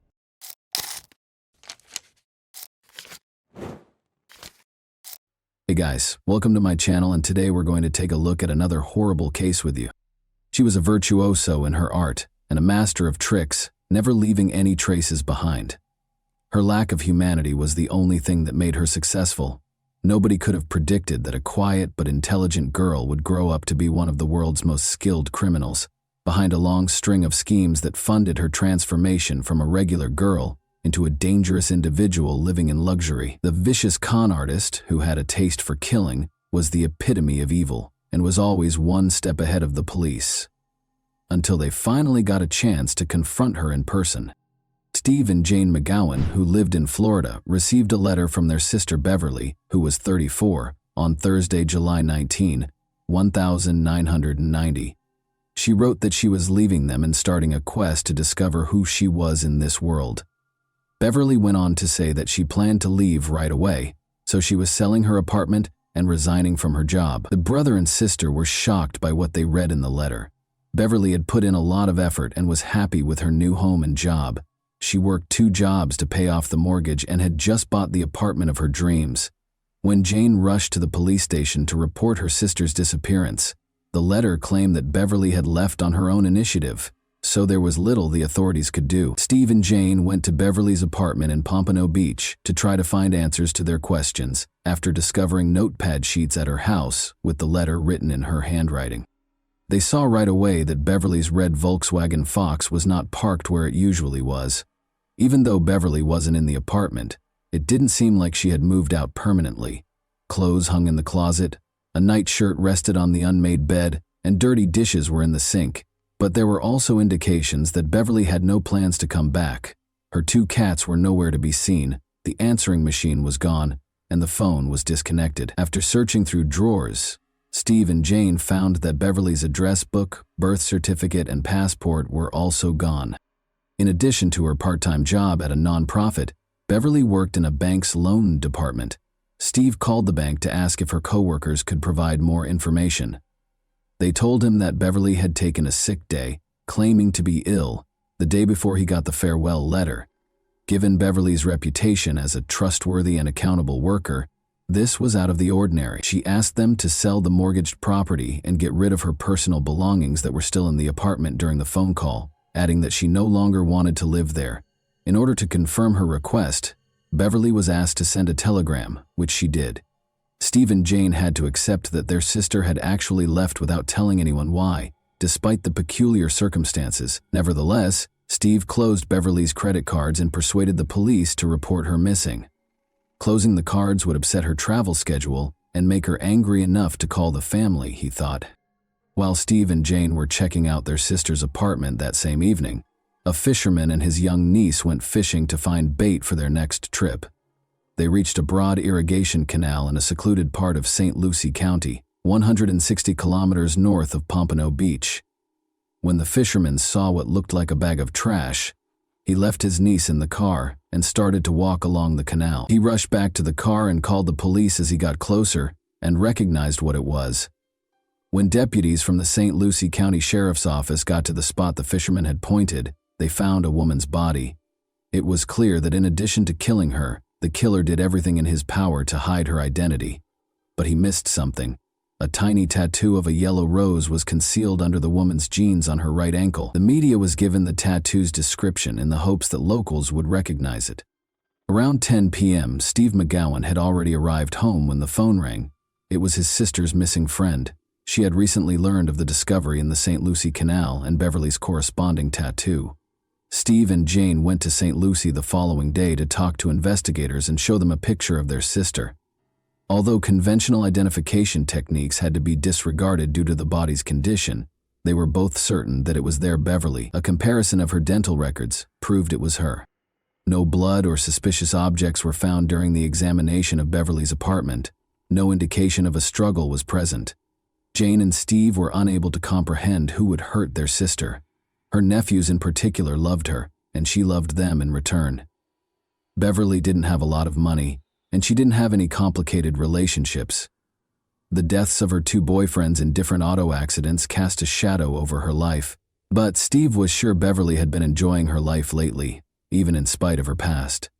Despite working 2 jobs, Beverly's income was insufficient to pay her mortgage. She began renting out one of her apartment's bedrooms in order to supplement her income. Investigators discovered a notebook containing a list of possible tenants while searching her apartment. Except for one, each entry contained the full name, phone number, and the time of the apartment viewing. Alice was the only name on the first line, which was scheduled for Tuesday at 6:30. Beverly had heard nothing but good things about Alice. She worked for the famous company IBM, was from London, drove a fancy car, and was immaculately dressed. Due to a temporary transfer to the company's Fort Lauderdale office, Alice had relocated to the area. She told her friend that Alice would be moving in on Friday, July 20th, and she had impressed Beverly enough that she decided to make her the new neighbor. By the way, Beverly said she was first introduced to numerology by Alice. Alice tried to forecast Beverly's future, but she required a number of numbers that were important to Beverly, including her date of birth, social security number, passport number, and even information from her driver's license. The odd thing is that Beverly gave her all these numbers. She shared Alice's future predictions with her friends because, all things considered, she was happy with them. Regretfully, she didn't give them her new neighbor's last name. The identity of Alice was still unknown. Furthermore, there was no proof that Alice had ever been to Beverly's apartment, let alone moved in. When the investigators contacted IBM, they were told that the company did not have any UK workers in the South Florida region. They didn't even have a Fort Lauderdale office. According to the results of the financial investigation, someone took $795 out of the $800 in Beverly's bank account on the day her body was discovered. Then, at a Miami shopping center, she used her credit card to buy books and women's clothes. The customer was described as bright blonde with a British accent by the salespeople who assisted her. The tall blonde woman who had garnered national attention at the time fit the description. Police officer Lori Bembenek had been given a life sentence in 1,982 years, 8 years prior, for killing her ex-husband's ex-wife. There had been a stir about the case. Lori was somewhat of a celebrity due to her glitzy appearance and the high-profile nature of the case. Lori had freed herself from Wisconsin prison a few days prior to Beverly's murder. The Miami salesperson identified Lori Bembenek as the person who had used Beverly's credit card after seeing pictures of her, until it was revealed that Lori had actually fled to Canada and was not in Florida at the time of the crime. The police were baffled as to how the path of a modest bank employee could have intersected with that of a convicted killer. However, Beverly's card was used once more in Miami, this time at a travel agency, on Friday, July 20, one day after her body was found. Interestingly, the cardholder looked like a man disguised as a woman. The individual wore oval-shaped glasses and a cheap black wig in the Cleopatra style. The man identified himself as Sam and spoke with a British accent. Sam apparently used the card to buy a ticket for British Airways Flight 2922 because he was going to London in 2 days, on July 22nd through 2922.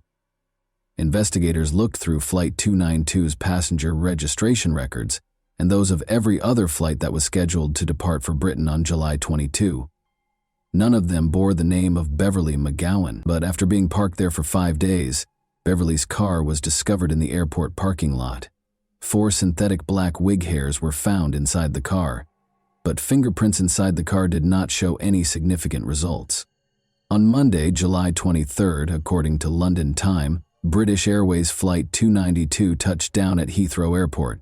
A traveler with oval glasses and short black hair came up to the Avis car rental desk after the plane touched down.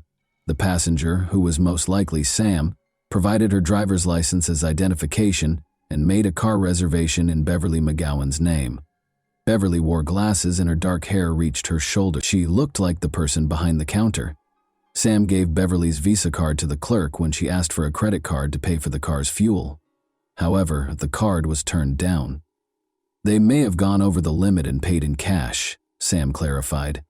Actually, Beverly's credit cards had been canceled by her brother Steve by that point. Sam was long gone by the time Florida detectives found out about this botched transaction. Transactions on the credit card could not be tracked because it was no longer in use. American law enforcement agencies had no jurisdiction over Sam once he arrived in Britain. Detectives from Florida called the London police to ask for help. John Cornish, a detective, consented to assist with the global investigation. He talked to the Avis company and told their employees to tell the suspect to go to their closest office if he got in touch with them. Sam did get in touch with Avis later that week.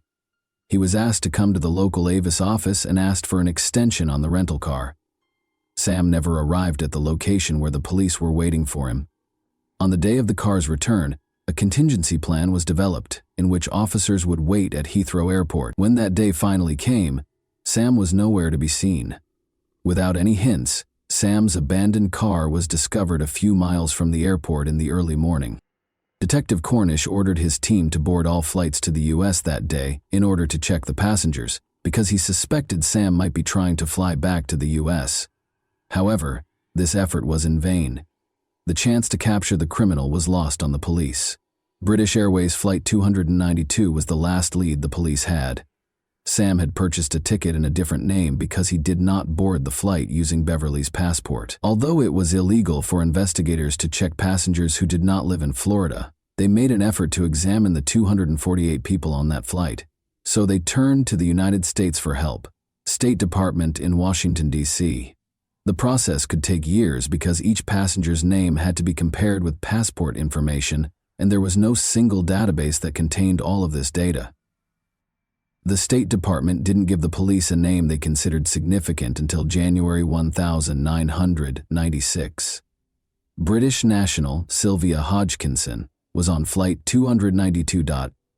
A woman with dark hair and eyebrows was shown in the passport photo.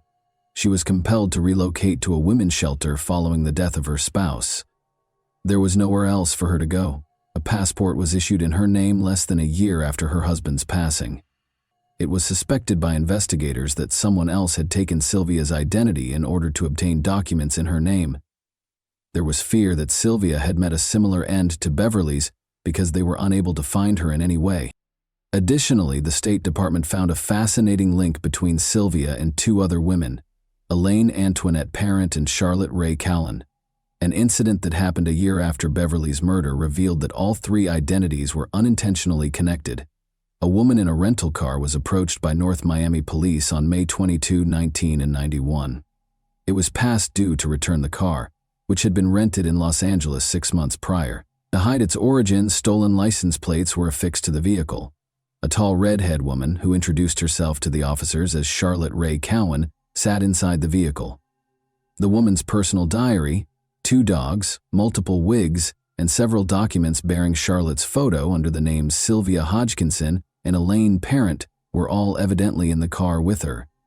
Charlotte's failure to return the rented car led to her arrest by the police. The following day, she posted bail after spending the night in jail. Surprisingly, the police did nothing about this issue, even though the woman was clearly using a false identity. One of the arresting officers was in the building on the day of Charlotte's court hearing for the offense. A redhead woman stood up when Charlotte's turn to appear before the court came.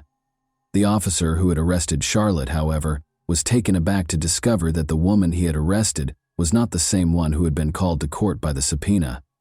Charlotte was perplexed as to why she had been summoned to court so abruptly. She questioned the officer about the height and red hair of the woman he had arrested.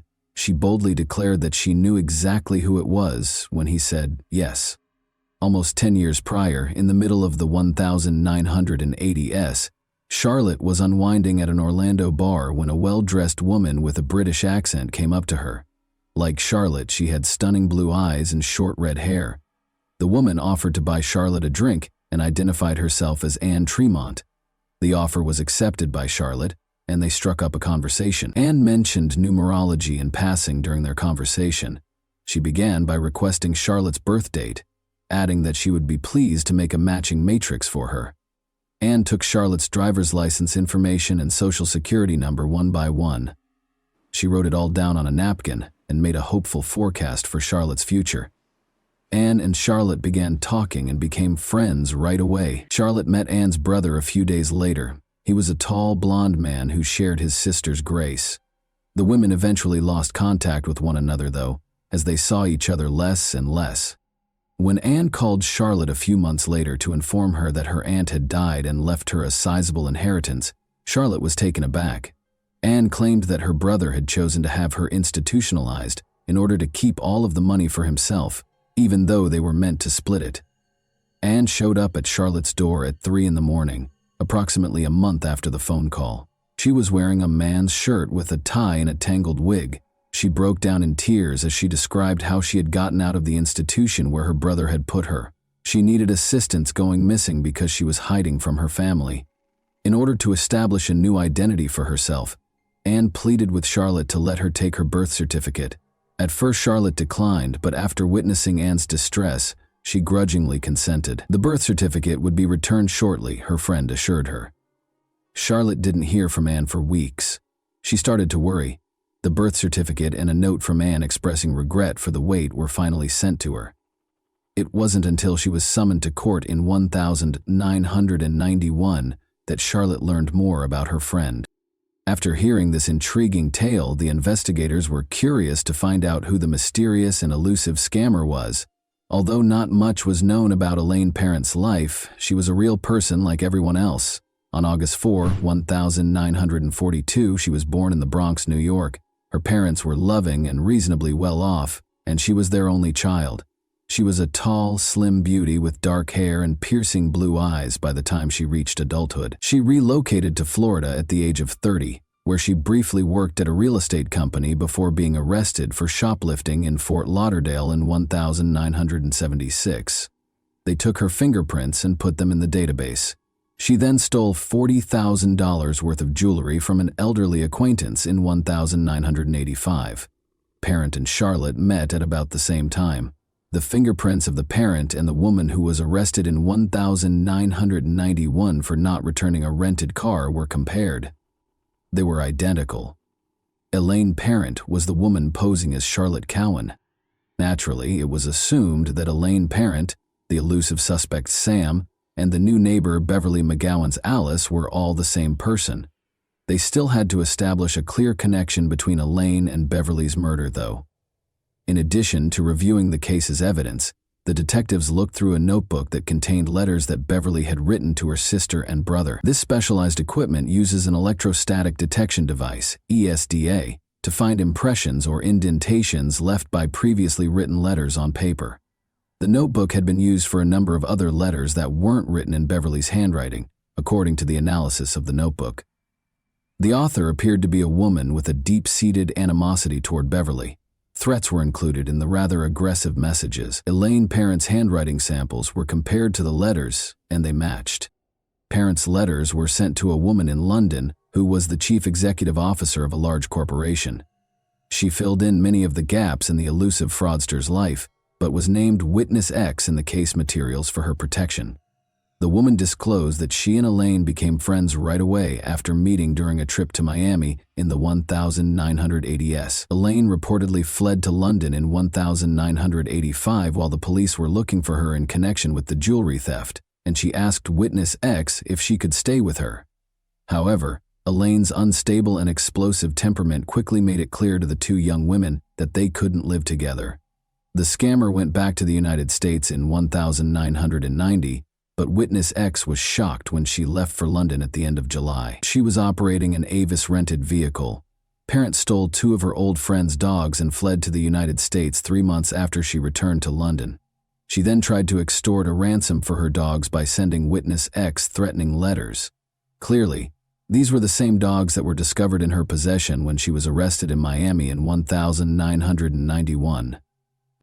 The State Department accused Parent of forging her passport by the end of 1996, but they were clueless as to where she might be hiding. Elaine Parent was featured in an episode of the television program America's Most Wanted in 1998. Patricia Evans of St. Petersburg, Florida, was watching television at home when the show started. She instantly recognized Elaine when she saw her photo. Elaine was known to Patricia Nevins, a church employee, as Sandra Little, a blonde. In 1992, Patricia met Sandra Little while she was residing in a St. Petersburg homeless shelter.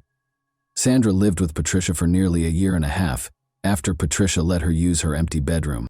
Sandra sued a restaurant during this time after she hurt herself after slipping there. She prevailed in the case and was compensated, though it is unknown how much.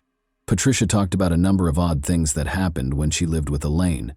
She was once informed by Elaine that adopting a new identity was one way to live a dignified life. After that, at a dinner party, Parent indiscriminately cut a guest's hand in order to take a gold bracelet. Elaine's psychiatrist, whom Patricia arranged for Elaine to see, told Patricia that Elaine was a highly intelligent sociopath who would leave Patricia's life as soon as she entered it.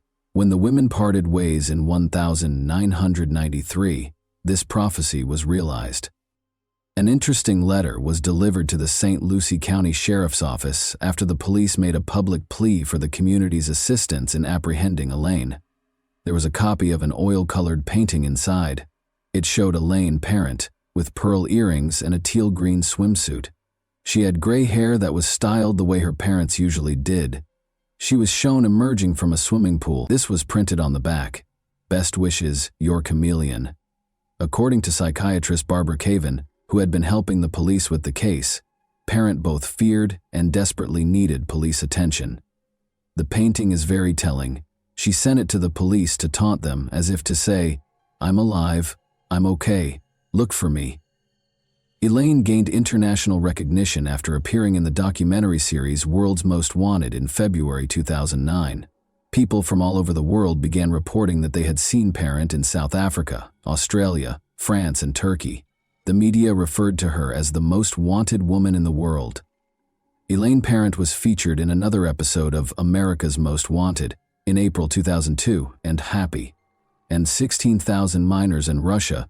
After the show, many calls were received from the wealthy Panama City, Florida neighborhood, identifying a woman there as Elaine. The address was visited by 3 police officers.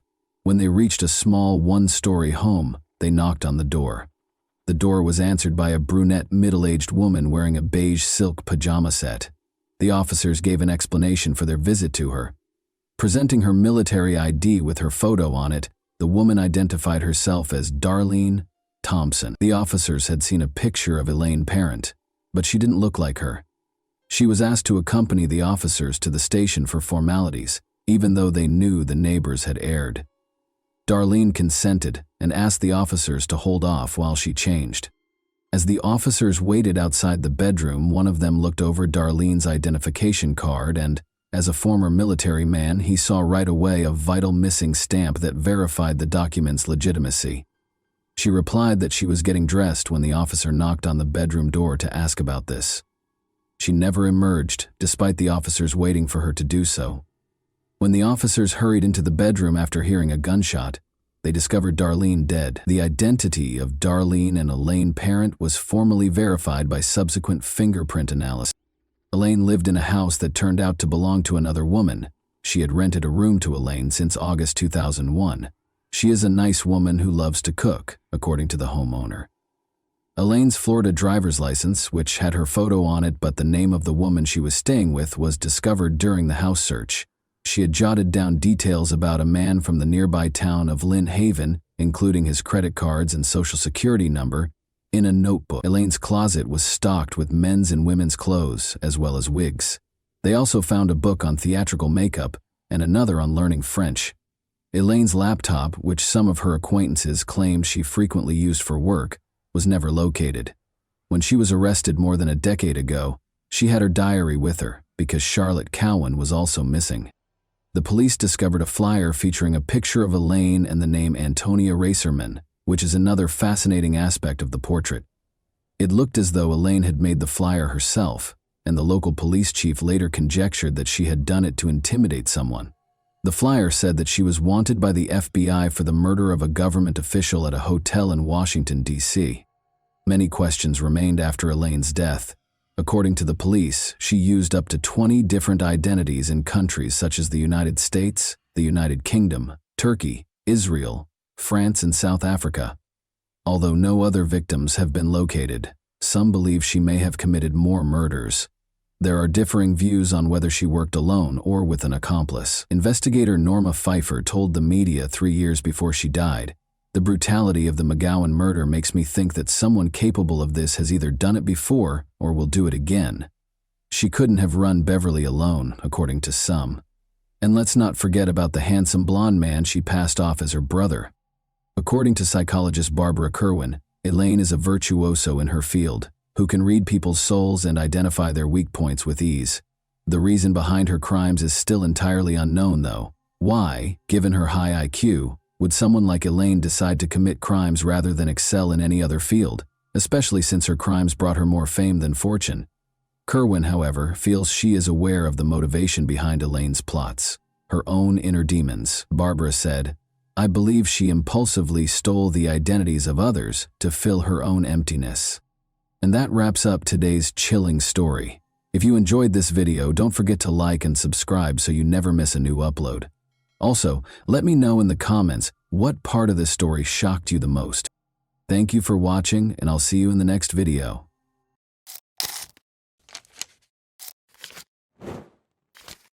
Hey guys, welcome to my channel, and today we're going to take a look at another horrible case with you. A terrible crime is depicted in the tragic events of November 28, 2014 in Fort Worth, Texas.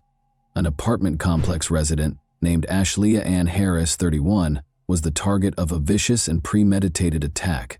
The events that transpired on that fateful day raised troubling doubts regarding the motivation behind this barbaric deed. The incident started when a worried apartment complex resident called 911 on December 12th. Having called day 1 on a telephone, she called day 209. Emergency personnel hurried to the scene after they reported a fire in one of the units. The fact that this incident would turn into a murder investigation was unknown to them. The apartment was occupied by Ashlea Ann Harris when it caught fire. Nobody was able to verify at first whether Ashley was in the burning apartment. Firefighters fought the fire with courage and were able to contain it. The terrible truth was revealed only after the fire was extinguished. Since Ashley had been in her apartment the entire time, police concluded that the fire was not an accident because of Ashley's body. Ashley had been severely beaten, as evidenced by the pool of blood surrounding her lifeless body. Her ankles suffered the same fate as her hands, which were brutally bound with duct tape, leaving her helpless. There were more indications of violence. Her body was scarred by burns, and she had endured the pain of strangulation. Moreover, her throat had been brutally cut, adding to the horror. As the investigation progressed, it became evident that this was a carefully thought out and horrifyingly carried out murder, rather than merely a tragic accident or an isolated act of violence. After committing this horrible crime, the evidence suggested that someone had purposefully set the apartment on fire.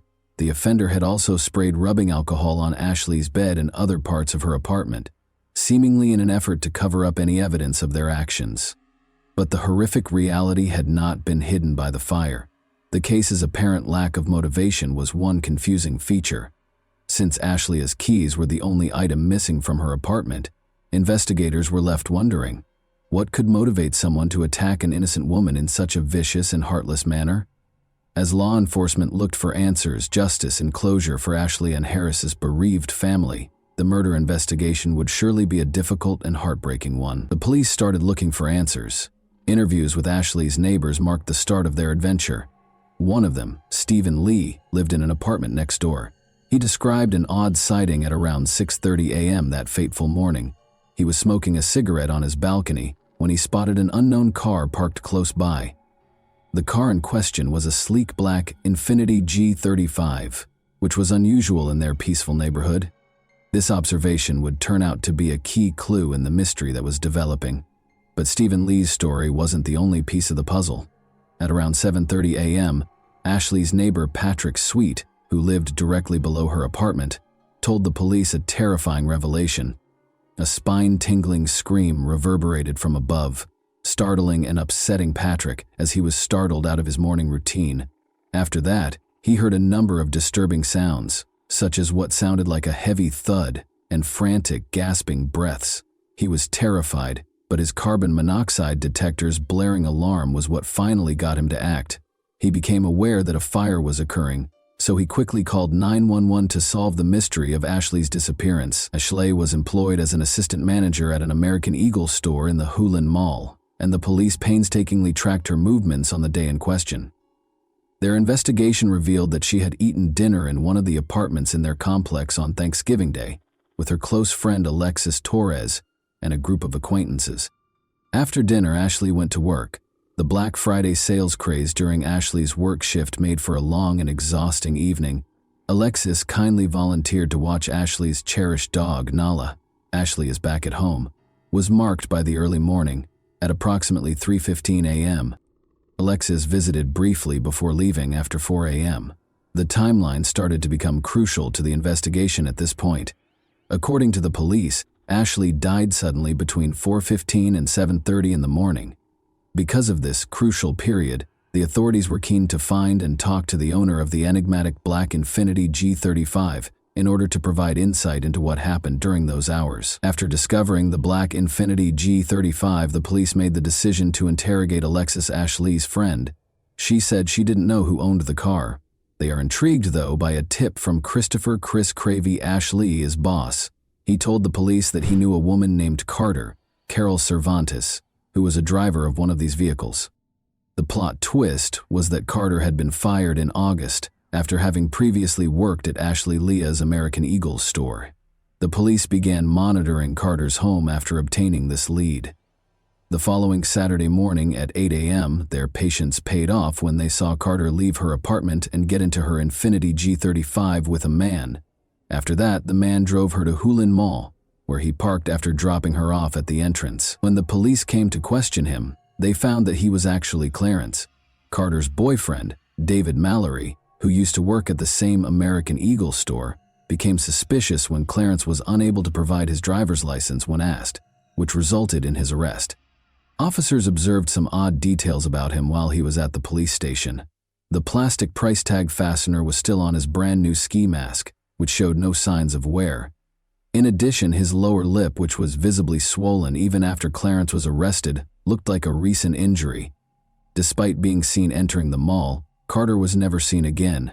Instead, she was apprehended at her apartment complex, where she appeared to be doing laundry and taken in for interrogation. Her initial claim that she had not left the apartment complex that day was refuted by surveillance footage, which showed her leaving the mall and making her way home. According to the police, she may have decided to walk the 2 miles home after spotting them conversing with Clarence in the mall parking lot. Notably, they noticed minor scratches on her arms as the puzzle pieces came together. The police had to determine whether Carter and Clarence were involved in Ashley's terrible death, and if so, what the motivation was for the gruesome events that had taken place. A troubling picture of the circumstances leading up to Ashley's untimely death was painted by additional evidence that surfaced. An important turning point in the investigation was when Ashley's missing keys were found, since it turned out that they also provided access to the American Eagle store where she worked. Given that Ashley's keys could open the store safe, the police concluded that Carter and Clarence had planned Ashley's murder. Stealing what they thought was tens of thousands of dollars, presumably amassed from Black Friday sales, seemed to be the crux of their evil scheme. Armed with Ashley's keys, they carried out their plan on a fateful Saturday morning, but when they got to the store, they ran into an unforeseen problem. Their attempt at robbery was foiled by the fact that the locks had already been changed.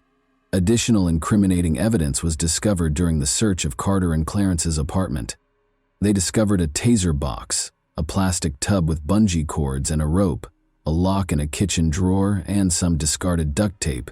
They also found a broken deadbolt lock, 2 more locks that looked like they were used for practice and were marked as lock-picking practice locks, and the black Infiniti G35, a key vehicle in the investigation, which also had sinister secrets inside. They found a plastic bag inside a black garbage bag, a sharpening stone that was probably used for a knife, a 9mm cartridge, a cell phone, a walkie-talkie, and a sheathed buck knife.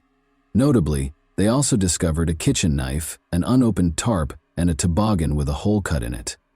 The finding was perhaps the most concerning. 3 of a loaded Glock 19 concealed beneath the driver's seat with a bullet in the chamber. The disturbing picture of Carter and Clarence's role in Ashley's murder was painted by these strong pieces of evidence. The state decided not to pursue the death penalty after both defendants were charged with capital murder. Instead, it sought life in prison without the possibility of release for both of them. Carter and Clarence upheld their not guilty pleas in spite of the overwhelming evidence against them, paving the way for a torturous court battle that would ultimately decide their fate. Although the prosecution gave both defendants a largely consistent story, the court cases of Carter, Carol Cervantes, and Clarence, David Mallory, developed independently. But after Carter's case was heard, attention turned to proving that she was the alleged mastermind of the crime. The prosecution believed that Carter and Clarence had several reasons for wanting to hurt Ashley. First, they thought the two wanted Ashley's keys. which would allow them to enter the store safe and the large amount of money they assumed was kept there, especially after the Black Friday sales. The prosecution also claimed that Carter and Clarence wanted to exact revenge on Ashley. An additional layer of personal animosity was introduced into the situation when they blamed her for their dismissal. The court proceedings explored the individuals' personal histories. In June 2014, Ashley took over as store manager while her boss, Chris, was on medical leave. An important part of the operation had been played by Carter, the store's assistant manager. Notably, on August 24, 2014, she had also employed Clarence, her boyfriend, to work with her at the same place. A sizable amount of $18,000 inexplicably vanished from the American Eagle store's safe. When Ashley, who was in charge of locking the store that evening, noticed that the back door had been left open, suspicion was cast on Carter. Clarence was identified in surveillance footage as the person who had broken into the safe and stolen the cash. This finding signaled the start of a series of events that would ultimately result in a tragic conclusion. Chris, Ashley's boss, didn't find out that Carter had employed Clarence until after the theft. It was shocking to learn that Clarence had a history with the American Eagle brand, having worked at an Amarillo store.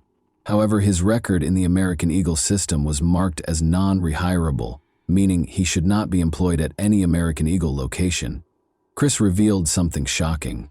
In order to evade detection and get around any warning signs, Carter had changed Clarence's name and social security number in the system and manipulated his personnel file. This information implied a troubling degree of Carter and Clarence's collusion. It became clear as hostilities increased that Carter and Clarence had been plotting Ashley's kidnapping and key retrieval. Images of Ashley's apartment, her apartment door, and her car were among the incriminating evidence found on their cell phones.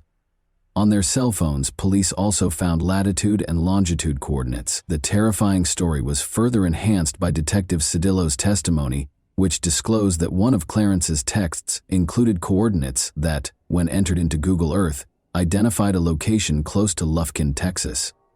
Detective Cedillo discovered a terrifying hole at this location that was 6 feet long, 2.5 feet wide, and 3 feet deep. It looked grimly like a grave for a human. The prosecution argued that the original plan was to kidnap Ashley, threaten her with a pistol, and then kill her somewhere else. But when Ashley refused to let them into her apartment, their plans took a sinister turn, and she tragically died there. More disturbing evidence surfaced. 2 shovels, a box of plastic sheeting, and a box of Craftsman sockets were found by police when they searched Clarence's Cadillac, indicating a sinister and planned motive. These disclosures presented an unsettling image of a well-thought-out crime in which Carter and Clarence were purportedly driven by retaliation as well as financial gain. As the trial went on, the prosecution called witnesses who provided more insight into the terrible circumstances surrounding Ashley's passing. Jeff Kaiser, Ashley's close friend and neighbor, was one such witness. Jeff described the terrifying morning when he was startled awake by the sound of fire alarms, recognizing that Ashley's apartment was in danger, and he acted quickly after noticing her car was still parked outside. He hurried upstairs without thinking and kicked down Ashley's apartment door with courage. When Jeff walked in, he saw a chaotic scene. The apartment was filled with smoke, and the sprinkler system sprayed water, making the place dangerous and confusing. Even though it was dangerous, Jeff tried to crawl toward the kitchen to get to Ash, but the dense smoke soon overpowered him and he had to back off to get some fresh air.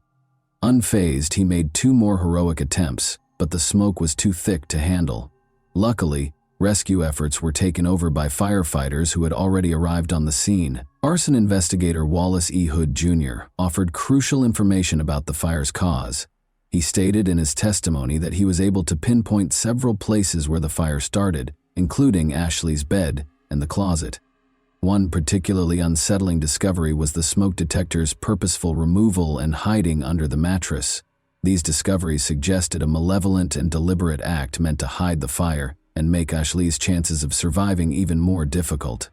With a string of gripping incidents and testimony, the courtroom drama went on. The prosecution showed surveillance footage taken in front of the American Eagle store on November 29 at around 2 in the morning, which showed an enigmatic individual trying to operate the gate lock.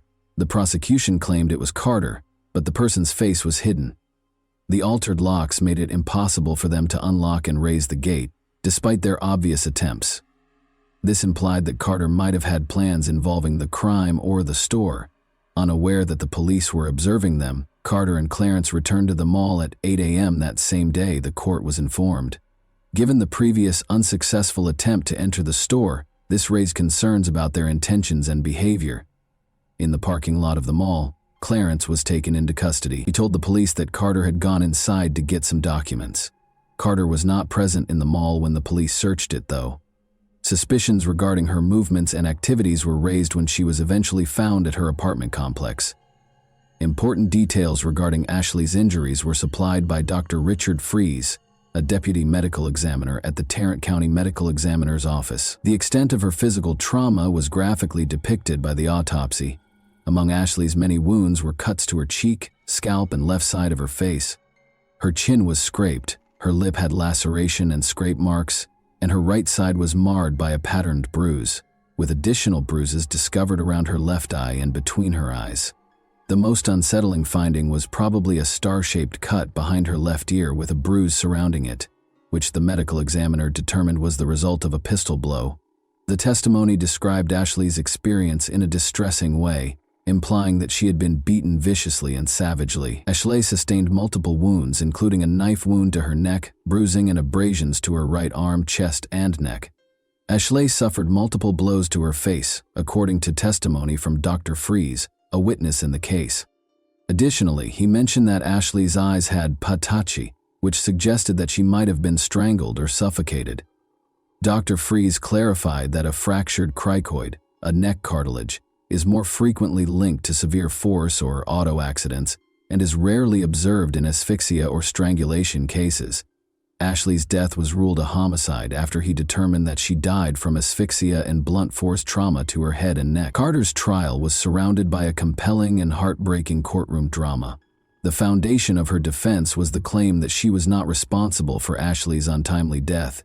She bravely removed the layers of fear and manipulation that had surrounded her life by taking the stand to testify in her own defense. Carter's testimony portrayed Clarence as a domineering and dangerous man, painting an unsettling picture of their relationship.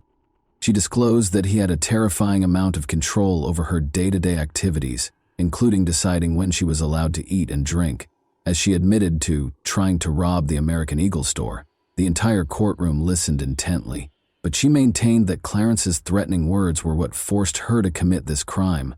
She told of the terrifying time he pulled out a gun and gave her the order to steal. To make matters worse for her, he claimed that if she refused to accept the money, a dangerous threat would be waiting outside her parents' house, threatening their lives. Carter's story took a darker turn when she described a horrific experience in which she was raped by two unidentified men. She claimed that Clarence himself had allowed these attackers to enter her apartment, and she had to endure the unspeakable cruelty of their acts. Carter adamantly insisted that Ashley was innocent on the fateful night of her murder. She testified that she was asleep in her bed and did not know where Clarence was at the time. She strongly denied any role in Ashley's death and firmly stated that she was not involved in the tragic incident. In a remarkably quick decision that took only 2 hours, the jury remained skeptical despite Carter's compelling testimony and returned a guilty verdict. Carter was given a life sentence without the chance of release as a result. That was not the end of the case. Clarence also appeared in court, arguing that he was innocent of Ashley's murder, but the same lack of response was given to his claims. He was sentenced to life in prison without the possibility of parole, just like Carter, after the jury, clearly unimpressed by his claims, found him guilty as charged. And that wraps up today's chilling story. If you enjoyed this video, don't forget to like and subscribe so you never miss a new upload. Also, let me know in the comments what part of this story shocked you the most. Thank you for watching, and I'll see you in the next video.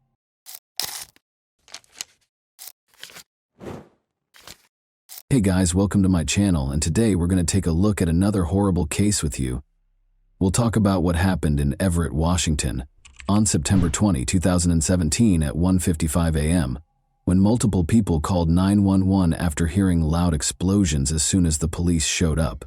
They discovered a horrifying image on the doorstep 10 minutes later. Directly outside the door was Alicia Canales McGuire, 24.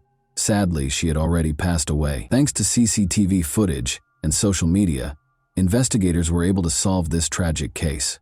Alicia was born on October 29, 1992, in Mount Vernon, Washington, to Manuel and Michelle Canales. She spent a significant amount of her adult life working as a caregiver because she enjoyed caring for others and always wanted to assist everyone. Raised on a farm, Alicia began working at the age of 5. She frequently went back to assist on the family farm because she understood the importance of hard work. Alicia loved spending time with her family, and she saw and talked to them often, always remembering to say "I love you" when she said goodbye. She and her spouse, Bradley, resided in Bird's View.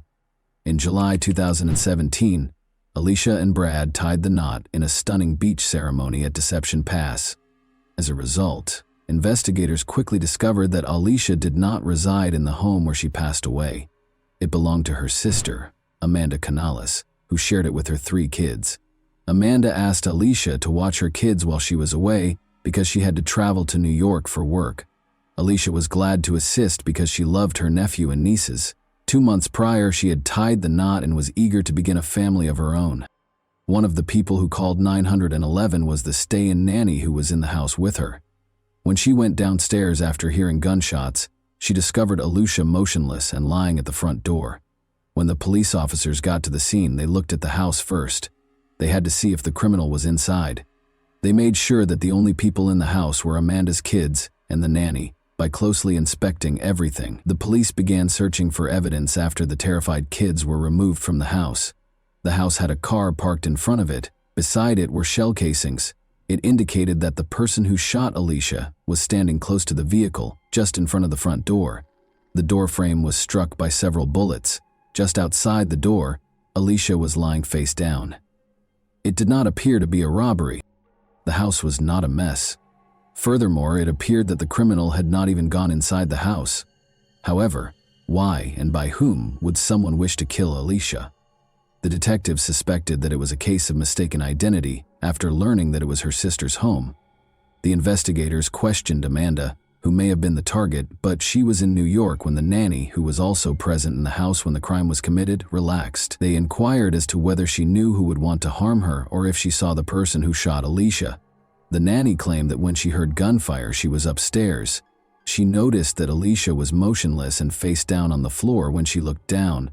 She called 911 because she was afraid and didn't see the person who had shot Alicia, the nanny.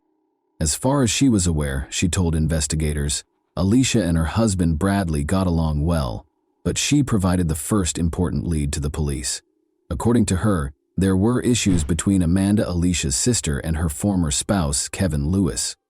The detectives discovered from looking through the local sheriff's office reports that this was not the first time the police had been called to this address. Every incident had something to do with family disputes between Amanda and Kevin Lewis. The detectives were therefore intrigued by this version. Kevin Lewis lived in a different area of Everett, so they located his home address and went there before dawn to speak with him. It was dark in his home. During the conversation, Kevin answered the door when they knocked. "Talk to Lewis." "She should be home," he said in response to the officer's question about his ex-wife's whereabouts. He appeared to have just awoken. He was asked to tell the detectives where he had slept. He claimed that his mother and sister could verify that he had spent the entire night at home. When the detectives told him that there had been a shooting in the home where his children lived, he didn't inquire as to why they were there. It was odd that he didn't show any emotion. He should have inquired about his children's well-being as a parent, but he chose not to do so. Kevin looked shocked and said, "Really, that was the end of our conversation?" when the detectives informed him that Amanda had been out of town on business. While strolling down the street, the detectives noticed that 2 nearby homes had security cameras that they could use to verify Kevin Lewis's story. He said that instead of going out, he spent the entire night at home. However, after reviewing the video, the investigators discovered that approximately 40 minutes prior to the assault on Alicia, a car was pulling up alongside Kevin's driveway. Then someone who looked a lot like Kevin came out the front door, approached this car, and got in. The vehicle drove off a short while later. The quality of the recording prevented the police from conclusively identifying Kevin as the next victim. The footage was seen by the investigators from a different camera. Despite being able to examine the car more closely, they were unable to identify it. They could only make out that the car was light in color. About 20 minutes later, they saw the car return after fast-forwarding the recording. But they had one important detail to notice. This car's front right rim was different from the other three. The front right rim was dark, while the other three were light. Kevin Lewis, who was in the first recording, got out of the car and went back to his house when the car came to a stop close to it. Approximately 20 minutes prior to the 911 calls regarding a shooting, this man, whoever he was, entered the house. The car then drove off and never came back. The drive from Kevin's house to Amanda's was 15 minutes. This could indicate that the car had enough time to reach Amanda's house, or it could indicate that the car was unrelated to the shooting. It was too soon to say. Amanda learned of her sister's passing. She was in New York a few hours later when their father called to inform them that Alicia had passed away. Alicia, married, was content and hoped to start a family of her own, but now her family had to grieve for her. Amanda said she had no doubt that her ex-husband Kevin was the one who shot Alicia when the investigators asked her if she believed he could have done it. Amanda Canales wasn't prepared to publicly acknowledge how toxic her relationship with her ex had been, even after her 8-year marriage ended. Despite having 3 young children, 2 girls and a boy, and spending 10 years with Kevin Lewis, Amanda had been extremely unhappy and continued to live in fear of him even after their June 2017 divorce. Amanda had been bruised by Lewis's previous physical abuse, and even after they had parted ways, he continued to threaten her. Amanda was granted full custody of their children in August 2017. Lewis was ordered to pay $800 a month in lieu of child support. For Amanda, it was a new beginning. As a single mother, she was grateful for the support she received from her family and concentrated on her home in Everett, Washington. Amanda was threatened by Kevin. He threatened to kill her. He had the training because he had served in the military. Although her sister passed away, Amanda thought she was the one who had been attacked. Rather, she even obtained a restraining order against Kevin, which he repeatedly broke. Amanda and their 3 kids were both terrified when he wandered outside her house and peered in the windows. Kevin was not charged by the police with any of the restraining order violations. Amanda was returning home late at night and parked in the driveway next to her house when she was brutally beaten as she got out of her car a few weeks prior to her sister's death. Someone attacked her as soon as she opened her car door. She didn't have time to see the attacker's face because everything happened so quickly, but given everything, she was certain that Kevin Lewis, 30, was responsible for Alicia Canales McGuire's death. The investigators thought he was planning to kill his ex-wife. At the time, Kevin was unaware that she was in New York. He was unaware that Alicia had been asked by Amanda to watch her kids while she was away. Today, though, this version contained an error. Kevin would have been at his house when the shooting occurred, if the man in the video was indeed him. He was also given an alibi by his mother and sister. As a result, the police kept looking into the incident and took into account various theories. After going back to Amanda's house to take another look at everything and analyzing the bullet trajectory, experts came to the conclusion that Alicia was shot while the door was partially open and that the shooter fired at least 7 shots that entered the house from the outside. According to the evidence found at the scene, someone fired a shot while standing next to the garage, then proceeded to the house's door and fired once more inside. Multiple gunshot wounds to the head and torso were determined by the medical examiner to be the cause of Alicia's death. She was hit by 5 shots. There were gunpowder stippling injuries in 2 of the wounds. The last 2 gunshot wounds to the head were most likely the last 2 wounds administered, according to the medical examiner, who testified that he was unable to ascertain the order of the 5 shots. The 7 shell casings discovered at the crime scene were fired from the same firearm, the experts concluded. Alicia was shot at close range, resulting in head injuries. After examining this version, the investigators were unable to locate any proof to support this. Due to the rarity of this particular brand of shell casings, the police were also interested in the ones discovered at the crime scene. These casings were produced in Russia and sold under the Tulimo name. The investigators hoped to identify the seller of these cartridges and possibly the buyer because the brand was not very popular. The investigators found that this brand of cartridges was sold by Walmart. The crime scene was close to one of these shops. Walmart representatives informed the detectives that they had CCTV footage showing a man paying for 9mm Talamo cartridges that he had recently purchased. The detectives went straight to Walmart to view the video. They thought Kevin Lewis might be the buyer when they made the recording on September 18, 2 days before Alicia passed away, but they were mistaken. The police now knew the identity of the man in the video, who wasn't Kevin, because he used a credit card to make the purchase. When the investigators looked into this man, they discovered no relationship to the nanny, Alicia Amanda, or Kevin Lewis. They now had to find fresh evidence. The investigators looked through every version that was available at the time before turning to Amanda for fresh details about Kevin. They had a good relationship at first, she said.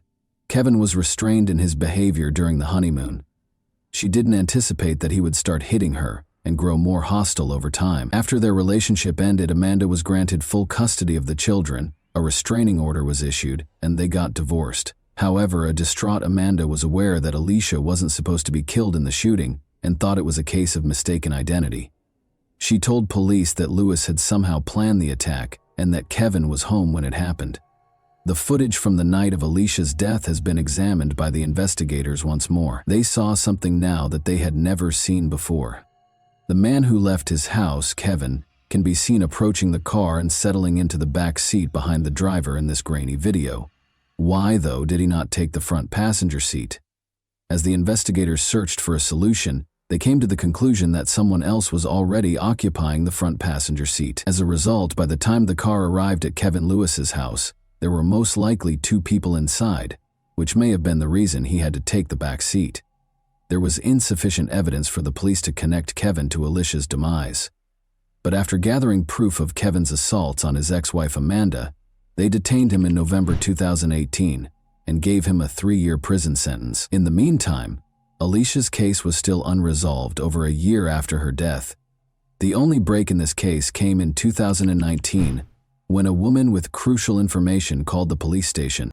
A girl from nearby Spokane who had attended a party and boasted about being hired to kill someone on York Road, the street where Alicia was shot, was the source of the detective's tip. Given that Spokane was roughly 5 hours away from Everett, the police were unsure of what to believe. According to the caller, she was at a party when a young woman walked in. Angelica is who she is. The latter boasted about her involvement in the crime with her boyfriend. This woman claims that Angelica stated that a person died as a result of being shot in the head. They were hired to shoot from around the corner by the children's father. Additionally, according to Angelica, they killed the wrong person. A case of mistaken identity was involved in the incident. The specifics of this case have never been made public by the police. Alicia's head injury was only known to the investigators and her family. Angelica's knowledge of numerous details about the crime piqued the police's interest as they searched for her. Her true name, Alexis Hale, was discovered by the investigators. On her social media, they discovered pictures of her brandishing a 9mm handgun. It might have been the crime's weapon. Additionally, there were multiple videos with a man in the background. It was Jaredon Phelps, Alexis's boyfriend. Alexis Hale shared a video taken through a car's windshield that examined the road signs the night before Alicia passed away. The investigators were able to pinpoint the precise location of the car at that time, which was roughly 10 minutes away from Kevin Lewis's home. A few hours after Alicia's passing, Jaredon Phelps boasted about a wad of cash in the video below. One of the 5 comments that the investigators saw on Phelps's social media photo was from his aunt. They identified his aunt as Kevin Lewis's mother after clicking on her social media profile. As it happened, Kevin's cousin was Jaredon Phelps. The police had good reason to make an arrest. Alexis Hale was the first to be placed in handcuffs. She screamed and claimed that because she was only 17 years old, the police were unable to arrest her. She demanded a lawyer because she understood why she had been arrested.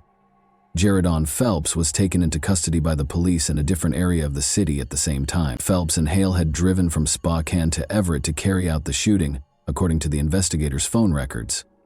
Additionally, early on September 20, Lewis's neighbor's security footage captured someone getting into a car.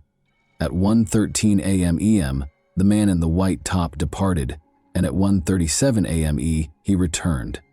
Following Alicia's passing, Lewis was wearing a white top when the police visited him. Alexis kept everything from the investigators. At the time, Kevin Lewis was serving a 3-year prison sentence for assaulting Amanda. As a result, the researchers were hoping that Phelps would provide some information. The investigators suspected it was Kevin Lewis, and now the police had a confession and the name of the man who hired Hale and Phelps.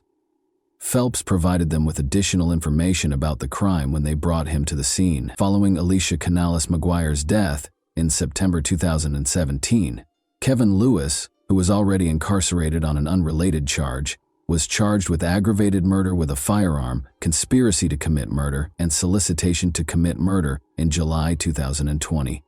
At the age of 20, he entered a guilty plea to first-degree premeditated murder. He was given a 31-year prison sentence by the court. At age 18, Hale entered a guilty plea to the same charge and received a 15-year sentence. During the trial, Phelps testified that he had committed the crime for financial gain and to gain notoriety. Lewis gave Phelps money, which he used to purchase a Ferragamo belt buckle, Timberland boots, and some tattoos. He asserted that he had given his ex-girlfriend $200 after she obtained the pistol from a family member. Later that year, Lewis entered a not guilty plea and was put on trial by the prosecution. Claimed that in order to get his ex-wife out of the way, he had given $2,400 to his cousin and his girlfriend. Although he had made them into adolescent killers, Alicia had unintentionally opened the door in a tragic case of mistaken identity. Lewis gave Phelps an envelope of cash on the way back. Phelps said Lewis had led them to the house, but that he didn't know who the target was. Phelps and Hale dropped Lewis back at his house and then went back to the spot Lewis had indicated. After getting out of the car, the two headed for the house. Hale went to knock on the front door and Phelps stopped beside the garage. Hale left as soon as Alicia opened the front door, and Phelps fired the gun until it was empty. The gun's muzzle crossed the threshold as Phelps fired the first few shots from his position close to the garage, and the final two after approaching the front porch. The final 2 shots were directed at the head and neck region. Phelps and Hale returned in their vehicle because of a glove that might have been left at the scene. They turned around and departed when they saw police cars upon their return. After getting GPS directions, they returned to Spokane by car. The defense contended that Lewis had only said to move the target out of the way and had never used the word kill in his conversation with his cousin. However, the court was reminded by the prosecution of Kevin's violent past and his threats against Amanda. They claimed that power and control are at the heart of this case, and it was obvious what the goal was. Amanda described him as pure evil. He had played with their kids, who were in the house when she was supposed to die, she remembered incredulously. I assumed you loved them, but a person who truly cares for someone would never want to put them in danger or cause them any trauma. Did you care that they would have woken up to find their own mother dead, lying in a pool of blood, if it had been just me home that night? She asked. She also discussed finding her kids a safe place to live. She informed Louis that, in spite of all the harm you caused, they are recovering and moving on. In case you were wondering, they never inquire about or discuss you. The jury found Lewis guilty of first-degree murder in less than 3.5 hours after a 6-week trial in November 2021. In January 2022, 34 Kevin was given a life sentence without the possibility of parole. Records show that Lewis is still incarcerated at the Washington State Penitentiary in Walla Walla County, where Judge Thompson also ordered him to have no contact with his former wife, his children, Phelps, or Hale for the remainder of his life. And that wraps up today's chilling story. If you enjoyed this video, don't forget to like and subscribe so you never miss a new upload. Also, let me know in the comments, what part of this story shocked you the most? Thank you for watching, and I'll see you in the next video.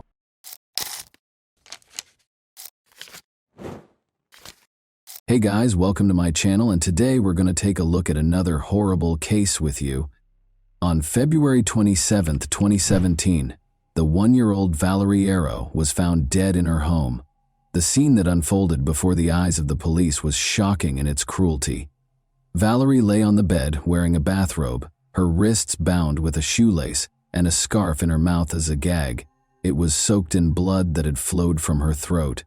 The room's floor was covered with the torn underwear of the girl, ripped in half. One obvious injury on her body was a strangulation mark on her neck. The police had even more to ponder after the autopsy. The toxicological analysis revealed that Valerie had been under the influence of multiple substances, and 2 scarves were discovered deep in her throat. They were so numerous that they might have killed her on their own. In addition, Valerie's backpack was discovered in the trash a few days prior by a building worker where the girl resided. Her papers, an ashtray, cigarette butts, a glass, shoes, apartment keys, and a blood-stained bedside lamp were all found inside. After compiling this data, the investigators came to the conclusion that the girl had committed suicide on her own volition. The matter was resolved. Naturally, Valerie's family was not pleased with this conclusion and made vain attempts to convince the police to look into the case as a murder. A girl named Law Martin's wallet and documents were discovered by hikers on the Fenway Trail 11 months later. The same day, they found the dead body of a 19-year-old girl in Bon Roppers Roquette in a canal about 20 kilometers away. She had taken off her socks and was completely nude. Law, who had been absent for 2 days, was there. According to the autopsy, the girl was strangled to death, but before she passed away, she had been sexually assaulted both vaginally and anally, using what appeared to be a baseball bat. The forensic specialist also discovered a torn spleen, which suggests a very powerful abdominal blow, like a kick. Despite starting an investigation, the police were unable to find any solid leads. Furthermore, nobody ever thought to link the 2 cases together, of course. After 7 years, the morning of February 11, 1997, arrived. In Toulouse, firefighters broke into a 4th-floor apartment in a multi-story building at 9 in the morning. They found a 29-year-old woman named Martin Matten's charred and lifeless body inside. Martin was on the bed, face down. There was a magazine from an automatic pistol on the floor and a ripped and blood-stained bra in the bathroom. Blood was all over the carpet and the bathtub, and a light bulb that had been unscrewed was lying on the floor. The firefighters came to the conclusion that there were 2 fires, 2 obvious attempts at intentional arson in the living room by the armchair and in the bedroom. After weighing all of the available evidence, the investigating police inspector came to the conclusion that Martin's death was caused by a choice she made. Emily Espies, then 21 years old, went into a Toulouse bar 10 days later, on February 26, 1997. She wanted to grab a drink with her friends in the afternoon. She met Patrice, a nice and attractive man, in the bar. Because he gave Emily and her friends illegal drugs, he had his own method of luring girls. The rest of the day and the next morning were spent with Patrice and Emily. The young man asked Emily to accompany him to a concert that he was planning to attend that evening. He invited her and she accepted. They did, however, meet up with Patrice's friend Eve, whom he had been living with for a while prior to the concert. The young people in the group shared a meal and some beverages. After that, Patrice and Emily headed to the concert in Patrice's car, arriving at around 1:30 a.m. While Patrice spent more time drinking beer at the bar, Emily danced a lot. Emily asked her new acquaintance to drive her home at around 2 in the morning because she was exhausted from not sleeping for 2 days. The tired girl fell asleep right away, before she had even had a chance to sit in the car. She was lying on the back seat of the car when she woke up, even though it felt like only a moment had gone by. Emily opened her eyes and was shocked to see that she was being choked by Patrice, a buffer with protruding eyes. He was no longer the nice guy she'd spent the entire day with. How someone could spend a whole day with such a nice guy and then, in just 1 minute, transform into a monster who was now strangling her was beyond Emily's comprehension. Emily made an effort to resist. She tried to rip Patrice's hair, screamed and scratched him. Emily passed out after he repeatedly hit her face and told her to stop talking. She woke up without her underwear a few minutes later. She must have been violated by his attempt. Given the likelihood of her death, Emily made the decision to either pretend to be dead or speak to him. In an attempt to defuse the situation and maintain her composure, she decided to speak with Patrice. She reiterated that she understood everything, that excessive drinking causes such things, that everything was okay, and that she would keep it a secret. Patrice asked her to please him after stopping the car. Emily declined. He then accompanied her to the back seat, proceeded to undress her, and again violated her. Emily tried to maintain her composure.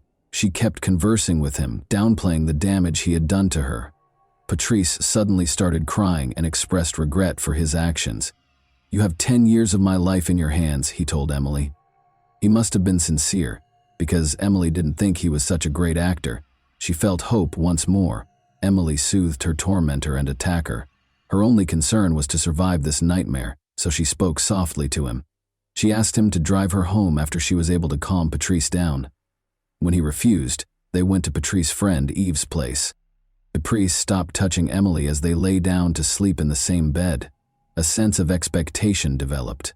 Despite going through hell, Emily is still alive. Even though the assailant was only a few centimeters away from her, she felt a little safer because she knew Eve was in the adjacent room.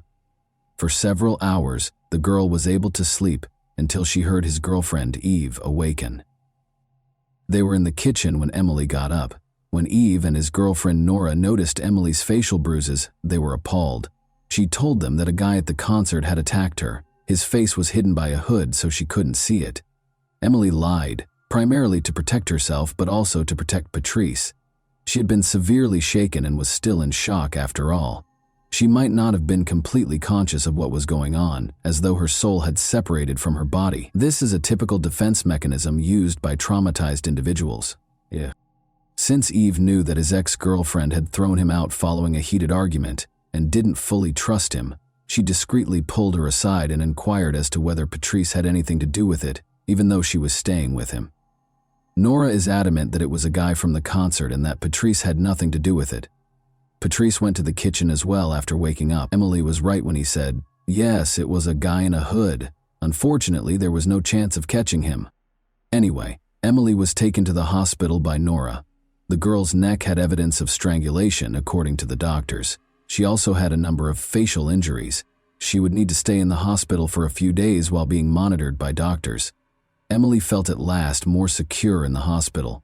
She made the decision to come clean and admit that Patrice had actually attacked her. But he had already vanished because he thought Emily might confess everything. Now that one of Patrice's victims was alive, the police began looking for him. He would spend 3 months evading capture. Patrice, now known as Frank, met Marie Norman at a country festival on June 14, $1,997. Murray lived in a chalet in a small town below Foix and was 35 years old. When the young man complained about having nowhere to stay, Murray felt sorry for him and offered to let him live with her in return for some housework. In addition, Murray decided that Frank would take care of the house while she visited her parents on the 20th. For a few days, Murray and Frank lived together in this manner. He fixed things and worked in the garden during the day, and they ate dinner, chatted, and smoked together in the evening. Murray and Frank had a terrific time on June 19th. She organized a dinner to celebrate Murray's new position at a wolf sanctuary in Orlu. They smoked cannabis and drank a lot, clearly in a positive mood. Frank, that is Patrice, tried to plant a kiss on Murray. To avoid an unpleasant situation, she went into the bedroom, but it was obvious that she wasn't prepared for it. But then the man hit her against the wall, grabbed her by the head, and followed her into the room. Despite feeling lightheaded, Murray was able to escape his hold. Patrice then grabbed a chair and struck his victim, who had collapsed on the bed and was no longer conscious. He repeatedly attacked her viciously. He began choking her with his bare hands after this brought her back to consciousness.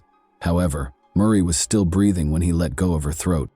Patrice then gagged her and tied her wrists and ankles. He then carried Murray's body to the first floor and started cleaning up to get rid of any remaining blood. To hide the bloodstains, he applied blue paint to the blue carpet. The top layer of blood-stained wooden furniture was removed with an angled grinder. The murderer washed his own clothes in the washing machine and set fire to sheets and clothing in the garden. He then buried Murray in her own garden after digging a hole in the garden and covering the victim's body with a blanket. He stole some valuable items that could be sold, such as the angle grinder, and 5,000 francs in cash the next evening before departing the chalet. He left the following note on the table to try to dispel suspicion. "Murray, I don't know where you are. I finished my work and am leaving." Patrice was traveling to Spain in Murray's vehicle on June 20, 1997. In addition, it was his 29th birthday. Patrice arrived in the southern Spanish city of Alicante a few days later. He met Isabelle and Valerie, 2 French girls there. The young people soon became friends and spent days together, going for walks, eating meals, and tanning on the beach. The girls' holiday came to an end, and it was time for them to head back to Paris. They exchanged phone numbers and agreed to get together again in the future, if only they were aware. Patrice proceeded with his travels, stopping in Belgium and Germany before reaching Paris on September 1, 1997. He called Isabelle and Valerie, of course, and they decided to go out to dinner that same evening. Patrice told the girls that his car and all of his money had been stolen, but they were still glad to see their new friend again. He was very good at making himself look like a victim. Before leaving, he asked one of the girls if he could spend 2 days with them. Valerie was unable to take him because she was going on a business trip the following day, but Isabelle let him sleep on her sofa as long as it didn't last longer than 4 days. A loud explosion woke up the residents of the apartment building where Isabelle Shuchari, then 31 years old, lived on September 4, 1997. As it happened, the girl's apartment had been the scene of a fire before the explosion. Her body was discovered on the bed, partially burned. The fire started close to the restroom after the kitchen's gas burners were turned on. Isabelle's death was clearly not a coincidence. 3 glasses, a bottle of pink wine, and champagne were on the table, and the front door was left open. The killer's extreme cruelty was demonstrated by the wounds on the victim's body. Blood was dripping from her mouth, nose, and anus, and there was blood in the toilet. Isabelle's body, however, showed no signs of semen. Rather, a carrot that was stained with blood was discovered close to the mattress. It would be confirmed by the autopsy that the girl was tortured by the perpetrator. In addition, she had been badly beaten. Her face was primarily struck, but other parts of her body were also hit. The cause of death was asphyxia. Because of the testimony of Emily Espy, who survived Patrice Allegre's attack at the end of February, investigators were immediately alerted to the fact that Isabelle had provided shelter to a man named Patrice. This was because the police had been looking for a particular Patrice for a while. Then, Mireille Norman's relatives, who were expecting her as a guest, started to worry after she vanished, but her body wasn't discovered until 3 weeks later, when it was bound and buried in the garden. However, even though he gave a false name, many witnesses had seen his face and recognized him from the investigators' photos. So after the body was found, gendarmes' suspicions were strongly connected to Patrice. He was already being actively sought when he returned to Paris in early September. His search warrant made the rounds of France. The police reached out to his friends and family and offered a reward for helping to apprehend him. Patrice then got in touch with a friend and asked him if he could spend the night in Paris. At that point, the investigators saw a chance to capture him. They requested that this man give Patrice a call back and point him in the direction of a prime capture site in Châtenay-Malabry. At 5:10 p.m. on September 5, 1997, Patrice went inside the house where the police were already concealed. He didn't fight being arrested. He even appeared relieved to be arrested, as if he were sick of hiding, according to some witnesses. Unexpectedly, the public paid little attention to the serial killer's arrest. Since the investigators were initially unable to connect the various cases, it could be that the media failed to report that a serial killer was on the loose. However, it was also because the car accident and Princess Diana's death in Paris on August 31, 1997, took center stage in the news. Consequently, there was little media coverage of Patrice's arrest. It didn't garner much media attention. Patrice voluntarily cooperated when he was being questioned. He gave a detailed account of his crimes and admitted to them. He described them in the present tense as though reliving them, but with a totally detached expression, which made it terrifying. Patrice was taken into custody in connection with the assault on Emily Espy and the killings of Isabelle Chichari and Mireille Norman. But he used a different name when Patrice mentioned Mireille Norman, the girl who let him stay in her chalet in return for helping out in the garden.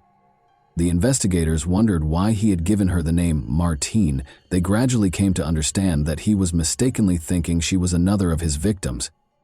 Investigators offered Patrice champagne, oysters, foie gras, and more outdoor walks in exchange for disclosing information about his other victims, because they knew he had a penchant for luxuries. In fact, Patrice later admitted to the murders of Valérie Thériault, Martine Mathias, and Laure Martine. Only after the pieces of the puzzle began to fit together as evidence that the detectives were already aware of. As is already well known, investigators came to the conclusion that Valerie Theriault and Martin Mathias had committed suicide, but as it happened, Patrice knew each of the women personally. He was co-workers with Valerie Theriault, who was a waiter at the same Toulouse cafe. She recognized Lamartine, who lived with him in the same area of Toulouse, and got into his car. She was Patrice's neighbor, Martin Mathias. They shared apartments across from one another.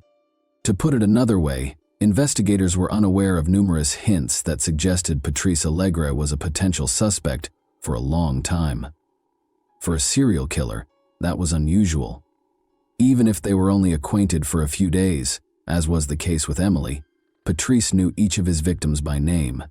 However, his approach was always the same. We hang out, spend time together, make friends, and then the attack happens. Investigators and later psychiatrists observed that Patrice found it much more difficult to explain the murders when they discussed them, even though he readily confessed to the killings and helped the investigation during interrogations. Every time, he described the incident as follows. He attempted to kiss the victim, but she refused, so he got angry and strangled her. The man claimed that he did everything by himself, but in certain instances he assaulted the victims with objects. This suggests that his account of the killings and assaults is not accurate. Does he have a bad memory of what happened, or is it a lie? It's difficult to say, but it calls into question his confession anyhow. Let's take Martin Mathias's case as an example. Patrice remembers that in early February 1997, he met her at McDonald's. After he asked to sit at her table, they struck up a conversation and discovered that boxing was a common interest. Patrice had previously trained under French boxing champion Martin Mathias. Patrice claims that Martin invited him to join her for a drink a few days later and agreed to meet with him again, and this meeting was when everything went wrong. This version isn't entirely supported by the autopsy, though. Despite not drinking, toxicological analysis showed that she had alcohol and chloroform in her system. Additionally, the intimate area of her body bore the scars of an electric shock. As you may remember, the electrical wiring in the apartment was altered, and a light bulb was unscrewed. This raises the possibility that Patrice stalked the girl because he lived across the street, even though the girl did not invite him to her home. Then, because Martin Mathias was stronger than him in normal conditions, he rendered her incapable of moving. It is crucial to recognize that there are differences between the killer's account and the available evidence, even though there are no facts that can be used to prove this. Furthermore, this suggests that he is not making an effort to be totally truthful with the inquiry. He also talked excitedly and in detail about his early years. On June 20, Patrice was born in Toulouse. At the age of 17, his mother, Michelle, a hairdresser, became pregnant with him. Roland, his father, was a police officer and 4 years her senior. He was always an unwanted child, and Patrice knew it. The second son, a desired child, was born to Michelle and Roland 7 years later. One could not say that Patrice had a happy childhood. His father would physically abuse his mother, and his parents would frequently quarrel. When Patrice attempted to step in, he was beaten instead. Being a police officer, Roland neglected his son and was frequently away from home. In contrast, Patrice's mother didn't seem to care much for him. But when Patrice was young, she collapsed into an alcoholic coma in front of him in her beauty salon because she was an alcoholic. She also consistently cheated on her husband and was unfaithful to him. Patrice was able to observe some of her private interactions and the post-fight reconciliations between Michelle and Roland. He would frequently try to sleep in his room by covering his head with a pillow to block out the sounds of his mother's groans coming from the room next door. Another time, when Patrice, then 6, was sitting in the back seat and watching everything, she got pleasure from one of her friends in the car. Patrice idolized his mother and hated his father in spite of everything. He would stand up for her and was offended when others made disparaging remarks about her. He had to repeat a year multiple times because he struggled to learn in school. Because his mother permitted it, he would skip classes. He started stealing, selling drugs, and committing crimes during this time. But each time he was taken into custody, his father would save him. For instance, Roland once compensated the victims of Patrice's thefts with 300 francs. His actions may have stemmed from a traumatic incident that happened to him when he was 13 years old. 2 boys kidnapped him after he fled his home. He was abused in a car and drugged with strong illegal substances before being abandoned on the side of a distant road. For a boy who was not yet 14, this could not have failed to leave scars. This gives us a chance to learn more about him, but it doesn't excuse what he did later. He began abusing drugs and drinking excessively when he was 14 years old. The issue was that under the influence of drugs, Patrice, who was characterized as charming when sober, underwent a radical transformation. He became so genuinely aggressive that his friends, who were aware of it, were terrified of him. Patrice once became furious when someone made a negative comment about his younger brother while he was intoxicated at a bar. After leaving, he came back to the bar brandishing a weapon, held it to the victim's head, and squeezed the trigger. The gun miraculously failed to discharge, and Patrice was captured. His first and last murder might have been this one. At the age of 17, Patrice Allegre attacked a girl for the first time. Everything was going well when he first met the girl at a party. They went to a park, where the girl pushed Patrice away when he tried to approach her. It should be clear to you by now that rejections made him furious. He apologized, took the girl home, and immediately stopped choking her. But his strategy was already starting to take shape. It's interesting that Patrice never had issues with girls. Rather, the issue was that he had two sides. He was charming as long as the girl agreed, but if she didn't, he had to coerce her into giving him what he wanted. Patrice had two committed romantic relationships in his life. Cecile was the subject of the first. Their first real love story began in 1986, when Patrice was 18 years old. After 7 years of dating, the young couple had a daughter. But their relationship ended in 1989, just months after he committed his first murder. Their bond was similar to Patrice's parents. Patrice would physically assault Cecile during their heated arguments, but Patrice could control himself to some extent with Cecile. He tried to strangle her, for instance, but stopped when he said, "No, not you, not you."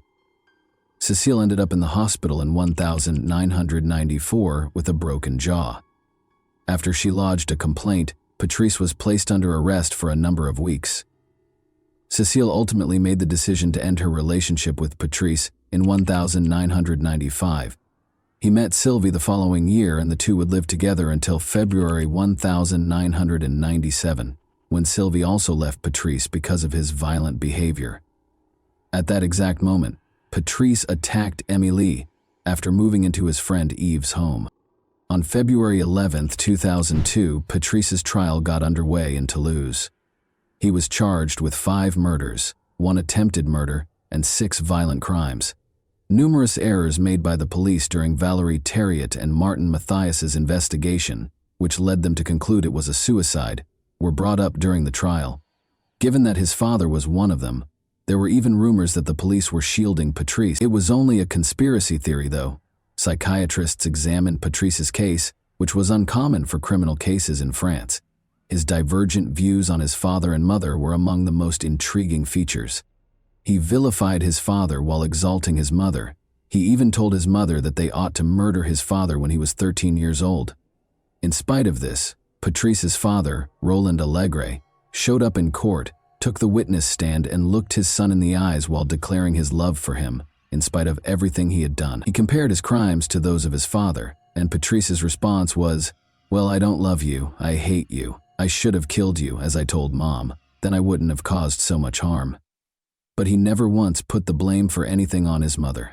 Psychiatrists think that the trauma from his mother's private adventures had a big impact on him.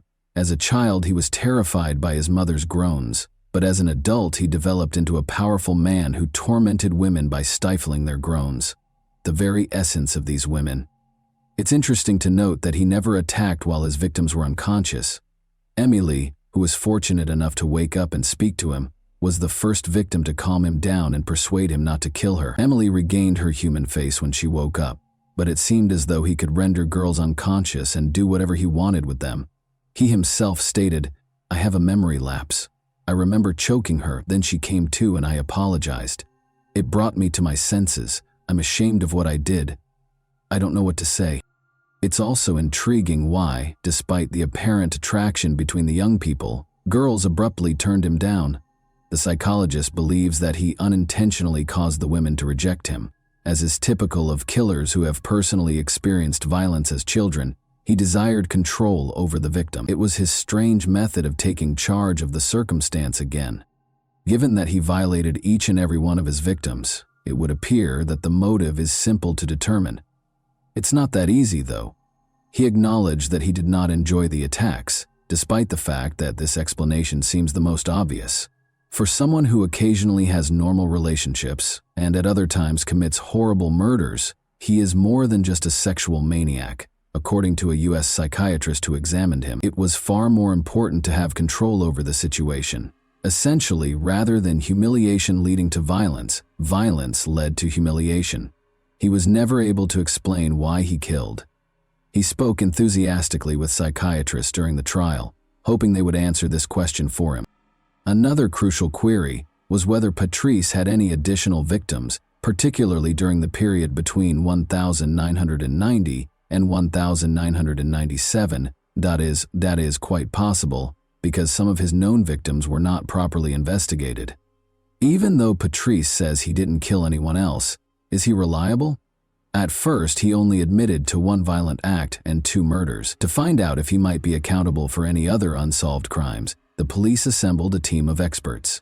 They were able to get a clue from Patrice regarding the unresolved murder case of Lynn Garibaldi by promising her champagne and oysters, along with another walk. After looking into 191 unresolved cases since 1984, they were able to locate 2 witnesses who had previously worked as prostitutes in Lynn Garibaldi's case: Crystal Berg, also known to the public as Patricia, and Florencia Caliafi, who was known to the media as Fanny. They all accused Patrice of killing Lynn, but in addition to him, they also accused Marc Barrage, the Toulouse prosecutor, of committing crimes. He allegedly hosted sadomasochistic parties where judges and politicians would have a good time. According to Fanny, the girls were abused, tortured, and occasionally killed because they did not voluntarily attend the parties. The orgies prostitutes were supplied by Lynn Garibaldi. Marc Barrage ordered Patrice to kill her because she threatened to tell the police everything. The name of Dominique Baudis was mentioned once. He was the former mayor of Toulouse and is said to have been with Barrage when Lynn was murdered. As the tension around his case increased, Patrice wrote a letter to a popular program claiming that Barrage and Baudis were in fact a part of a criminal organization. Fanny was interviewed by the same show 2 weeks later, during which she described the children she witnessed shackled in a torture chamber on the ground floor of a home close to Toulouse. However, Patrice withdrew his confession to the murder of Lynn Garibaldi only 15 days later. Later, it came to light that Patrice and Fanny had received generous compensation from the show's producers for their stories. It also turned out that Marc Barrage didn't even know Patrice, and Dominique Baudis couldn't have been at Lynn's murder because he was in Paris. Patrice and Fanny were accused of giving false testimony, and the politicians were exonerated of the charges. For providing false testimony, Fanny and Patrice received sentences of 18 months and 3 years in prison, respectively. In July 2005, Patrice Allegre was given a life sentence on February 21, 2002, with the possibility of release after 22 years. He has already completed the required 22 years of service and is currently 54 years old. He started dating a Canadian psychologist during this period who relocated to France and lived near her prison-dwelling beloved. Patrice must want to see the woman and his daughter when they are not incarcerated. He applied for early release, but he dropped the plan after psychiatrists concluded that he has not been rehabilitated and that he has a very high risk of relapsing despite his best efforts. 9 years after the attack in 2006, Emily, the only survivor of Patrice's assault who testified against her attacker in court, died. Regretfully, she decided to do this herself. That concludes the terrifying tale for today. Please remember to like and subscribe if you liked this video so you don't miss any future uploads. Tell me in the comments what surprised you the most about this story as well. And that wraps up today's chilling story. If you enjoyed this video, don't forget to like and subscribe so you never miss a new upload. Also, let me know in the comments what part of this story shocked you the most. Thank you for watching, and I'll see you in the next video. Bye.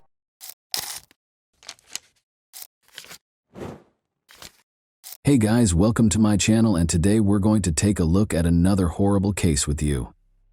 On a calm street in the Grapevine Hollow neighborhood early on January 1, 2012, the joyous mood gave way to fear and terror.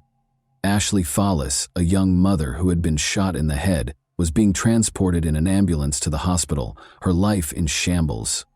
When her parents returned from a brief absence, they were shocked to see paramedics and police encircling the house. Only a few hours before, there had been a lot of happiness and celebration in the house. What had transpired on this particular New Year's Eve? Her husband Tom, who was present in the room when the tragedy occurred, was the only person who could know the answer. However, his account of what happened left more questions than it resolved. Although Ashley's family was certain they knew the truth, investigators had to deal with a lot of inconsistencies and odd information. Nobody could have predicted the depth of the mystery that existed behind those houses' doors. Ashley Fallis, then 28 years old, was shot in the head and taken to the hospital early on January 1, 2012. Ashley's family thought they knew what had happened right away. It was clear to them that her husband Tom was the only possible culprit. When the gunshot was fired, he and Ashley were in the room. Tom was Ashley's family's main suspect because of his short fuse and domineer. For the police, though, the story was less straightforward. A detailed investigation was necessary because contradicting evidence was discovered at the scene.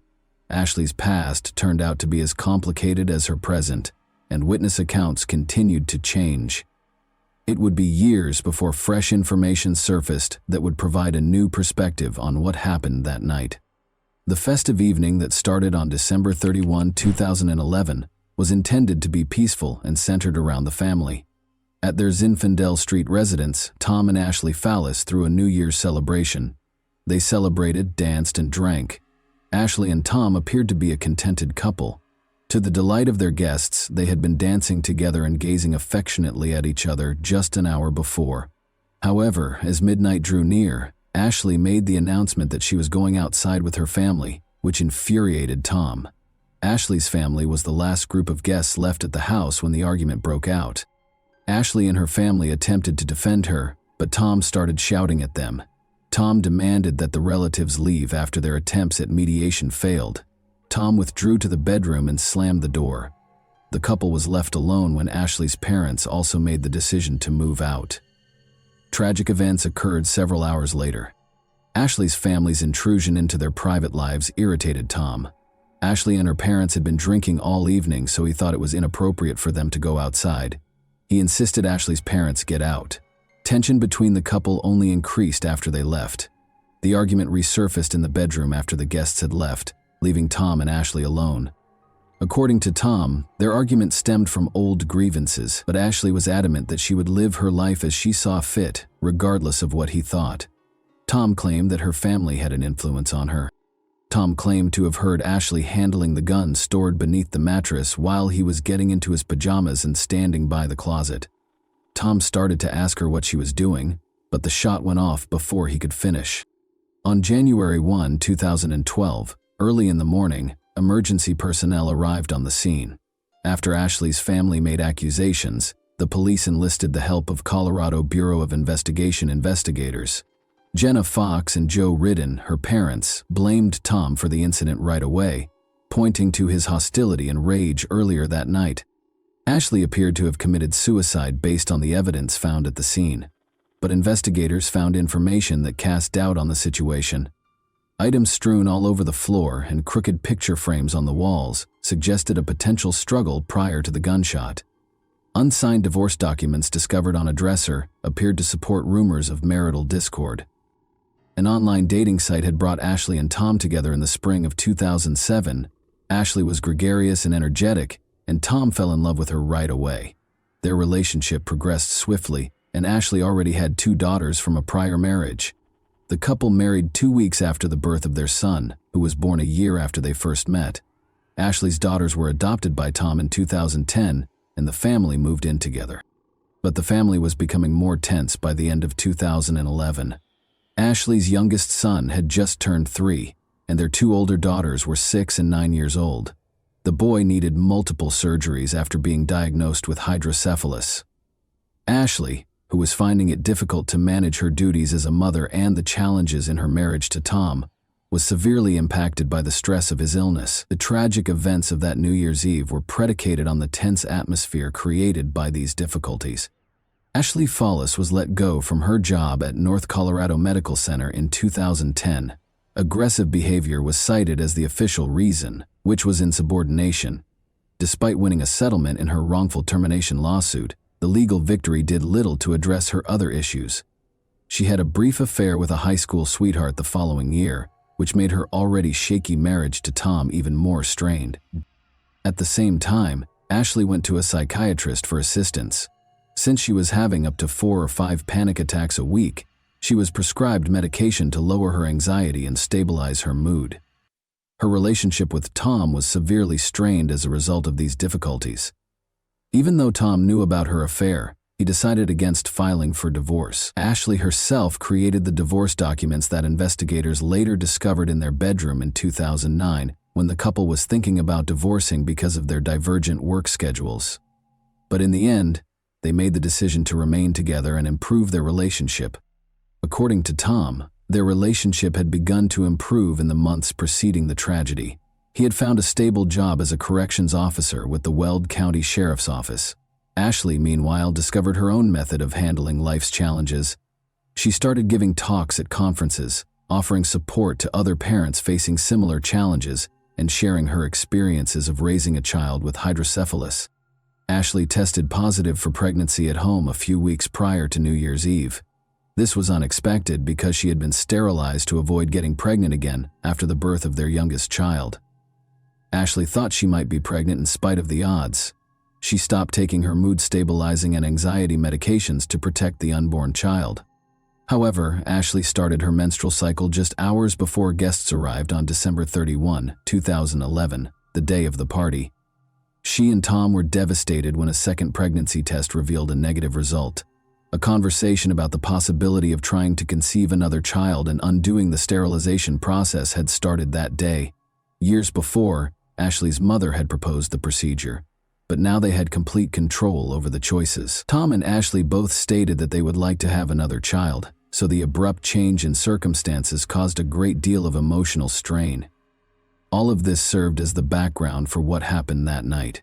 Even though the day was emotionally taxing, the party at Ashley and Tom Fallis's house was exciting. Ashley tried her hardest to look happy. She danced, drank, and gave her loved ones hugs. Ashley appeared content and resilient, as she always did, according to her parents Joe and Jenna. It was difficult for them to accept that she would have voluntarily abandoned her family.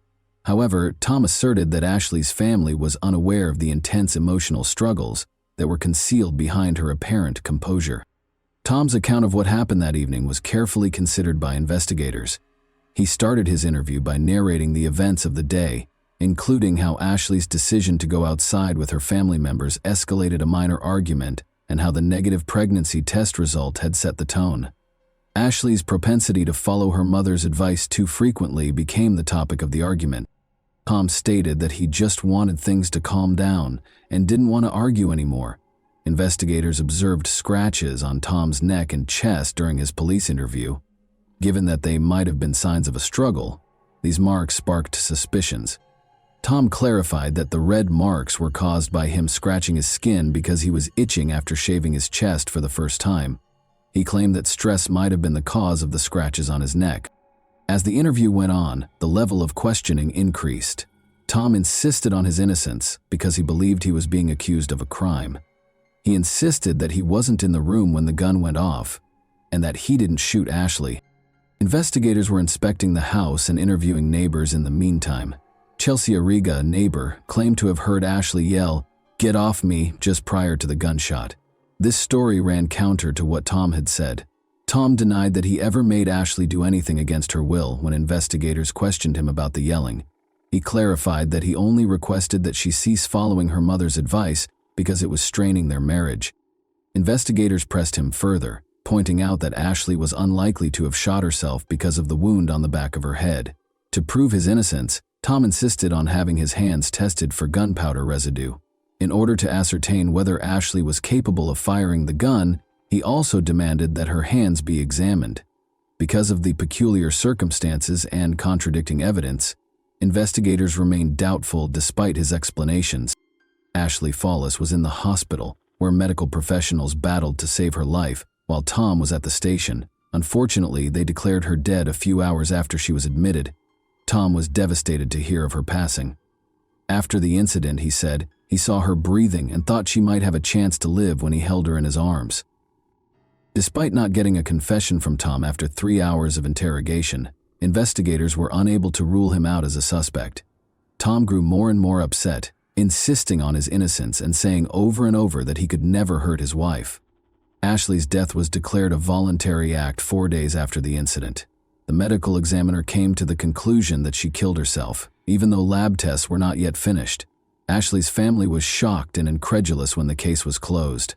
They felt that the investigation was hurried and that Tom's employment in the county's correctional system had given him preferential treatment, which they felt affected the investigation's conclusion. It was challenging to demonstrate that Tom had any ties to the detectives working on the case, though, because of his employment with a different law enforcement organization that was unrelated to the investigation. Almost immediately, the Colorado Bureau of Investigation was called in to guarantee impartiality. However, errors were made. In contrast to standard procedure, Tom was not kept apart from possible witnesses at the scene. Furthermore, he did not cover his hands to protect any gunpowder residue that might have been important evidence. Tom's interrogation was handled poorly, according to Ashley's family, who felt that 3 hours was not enough time for the main person of interest in a case involving a suspicious death. They felt that until Ashley's parents, Jenna and Joe, pressed for it, investigators did not take Tom seriously as a suspect. Detectives changed their strategy only in response to their adamant demands. Even so, the investigation was only cursory. In the end, Tom was free to go. In order to be nearer to his sister, Tom relocated to Indiana after the tragedy, taking the kids with him. He seemed to be attempting to start over when he enrolled in college to obtain a bachelor's degree. Ashley's parents, Joe and Jenna, on the other hand, were uncompromising. They made a plea for justice to the media. They stressed that Ashley loved life and would never have voluntarily ended it, and they talked about Tom's short fuse in interviews. Nick Glover, a 17-year-old neighbor of the Fallis family, was a crucial new witness who was discovered by reporter Justin Joseph. Nick disclosed that he witnessed emergency vehicles pull up to the Fallis residence on January 1, 2012, while he was at home with friends. Additionally, Nick stated that he told Detective Michael Yates in an interview that he had heard Tom tell Ashley's parents, "I shot my wife." However, the police reports did not include a record of his statement. New accusations against law enforcement were sparked by the lack of documentation, which suggested potential corruption and a cover-up. Detective Yates was suspected of purposefully ignoring this crucial testimony in order to keep Tom safe. The Evans Police Department reopened the case in April 2014, over 2 years after Ashley's passing. According to new accusations, Yates had changed a witness's testimony and left out important evidence to bolster the story that Ashley had committed suicide. The investigation was carried out fairly, according to law enforcement officials, who denied any favoritism. Tom Fallis was taken into custody close to his Indiana home on November 18, 2014. He insisted on his innocence even after being accused of second-degree manslaughter. Many questions remained about the case, which had received a lot of public attention because of Justin Joseph's investigation. Ashley's leg bruises, for instance, raised questions about a flashlight that was discovered at the scene and possibly used during a fight. It was eventually discovered, however, that the flashlight was not connected to the crime and had belonged to an officer who had tried to administer first aid. According to the prosecution, Ashley kept a Taurus 9mm handgun under the mattress, which Tom took during a confrontation, put to her head, and then fired. After that, he called emergency services and lowered her body to the ground. Jenna Fox, Ashley's mother, testified during the trial that Tom had used harsh language and behaved aggressively during the New Year's Eve party, resulting in a fight. Tom refuted these claims. Jenna revealed later in the trial that there was a family history of mental health problems. Both Ashley's uncle and grandmother had committed suicide. This evidence was used by the prosecution to bolster their hypothesis that Ashley might have taken her own life voluntarily. Ashley's psychiatrist, however, stated in her testimony that she did not exhibit any symptoms of depression as of December 2011. Ashley was receiving overlapping prescriptions as a result of seeing 2 psychiatrists and a therapist concurrently, according to information later presented by the defense. Testimonies from forensic experts regarding the crime scene were inconsistent. Tom couldn't have shot his wife, according to Dan Gilliam, who had devoted hundreds of hours to examining the evidence. People who fire weapons in a fit of rage seldom stop after a single shot, Gilliam said. Gilliam was called as a witness by the prosecution, despite his findings. Jonathan Priest, another expert, visited the crime scene and went over the case materials. He deduced that Ashley had been in close proximity to Tom at the time of the shot.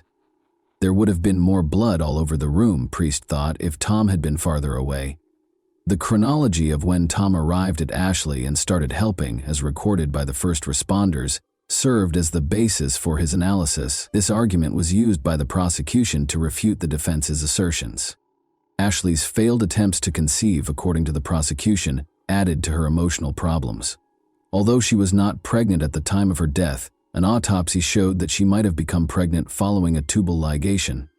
Ashley's emotional distress was exacerbated by reports that she thought she was pregnant 3 times in the 9 months before she passed away. The trial's psychiatrists emphasized how these conditions could have had a substantial effect on her mental health.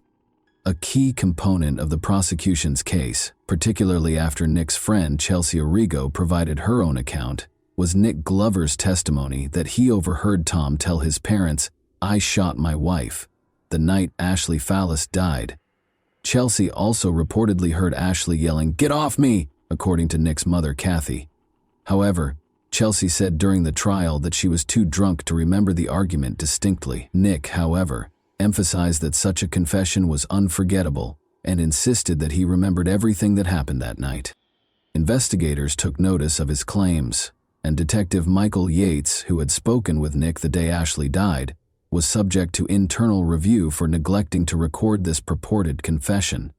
Yates insisted that Nick had never said such a thing to him, but the investigation revealed no wrongdoing on his part. Defense lawyers pointed out various contradictions in Nick Glover's testimony during his cross-examination. They noted that Nick kept up a cordial relationship with Tom following his purported confession, taking part in family events like Christmas celebrations and camping excursions. Nick gave the same response more than 90 times when asked why he behaved in this manner.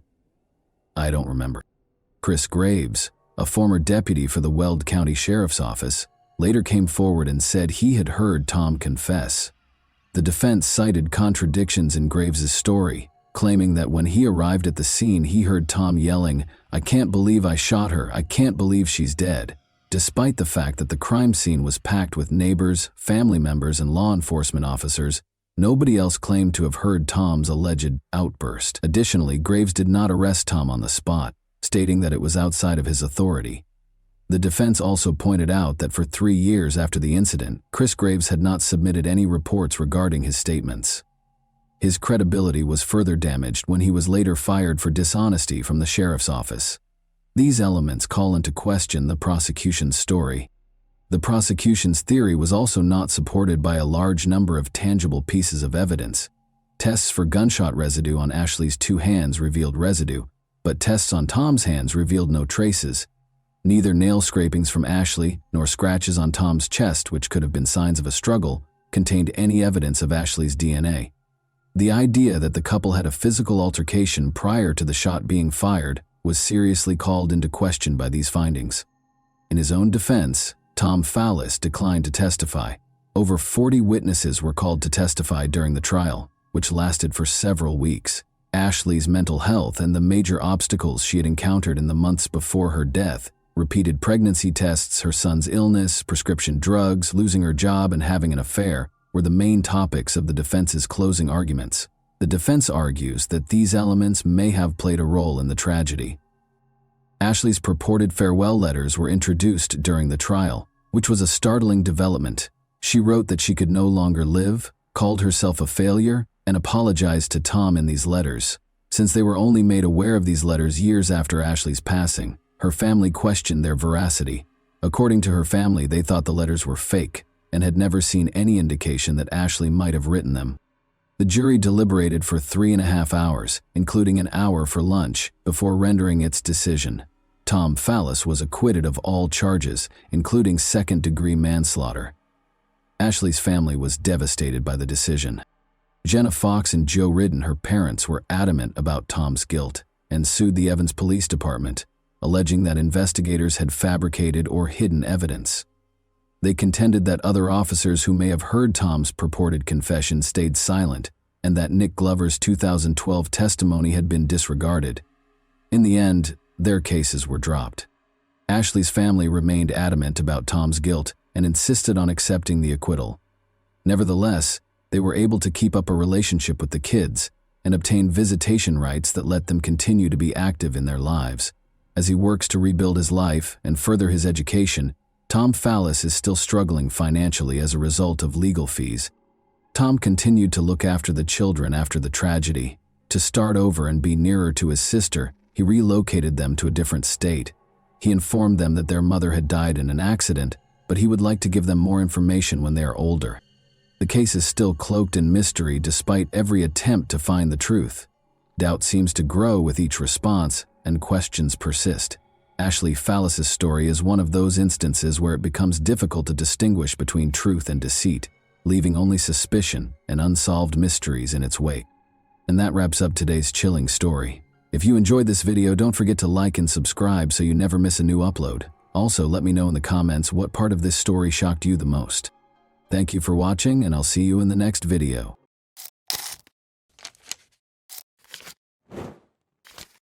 Hey guys, welcome to my channel, and today we're going to take a look at another horrible case with you. Have you ever questioned how well you actually know the neighbors? What's behind their warm grins and informal salutations? Psychologists and investigators concur that people with psychopathic tendencies are more likely to commit violent crimes, but there are no clear rules for spotting potentially dangerous people among your acquaintances.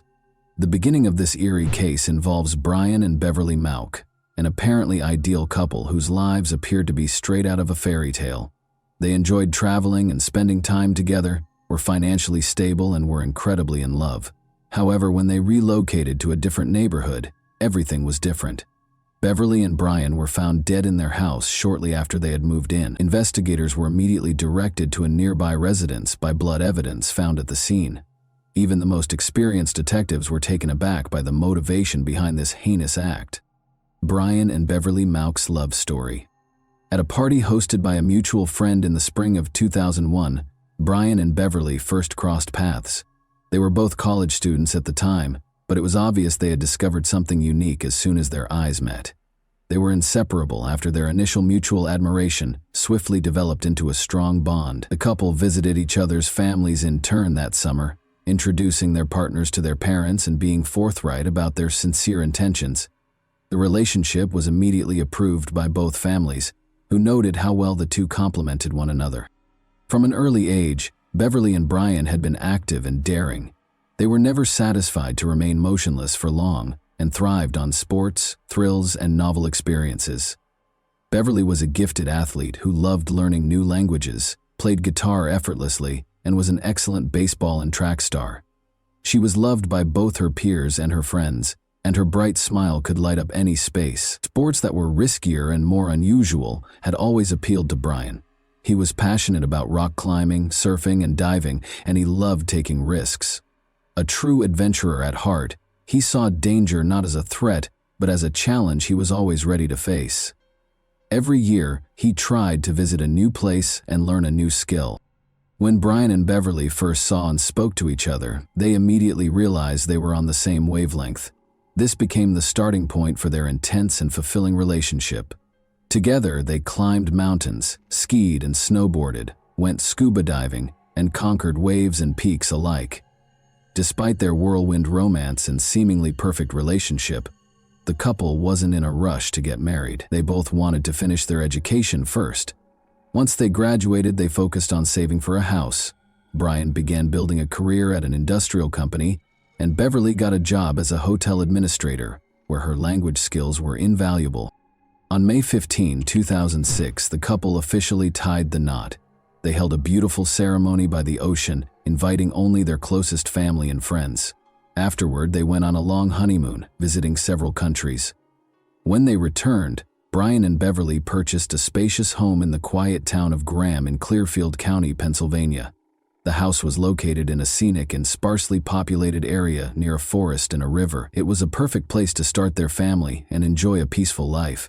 Brian worked as an engineer at a branch of a large industrial company, while Beverly focused on translation work and decided to pursue a second degree.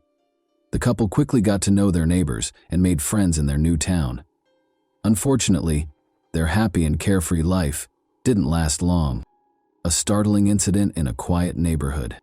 Around 8 a.m. on Saturday, November 17, 2007, Brian's friend Steven showed up at the couple's home. That morning, the two were going fishing. When Steven knocked on the door, no one answered. Steven knocked more loudly and waited, thinking that Brian had likely overslept, but there was no sound in the house. Steven made the decision to wait in his car for roughly half an hour while making several unsuccessful attempts to call Brian, but his calls were not answered.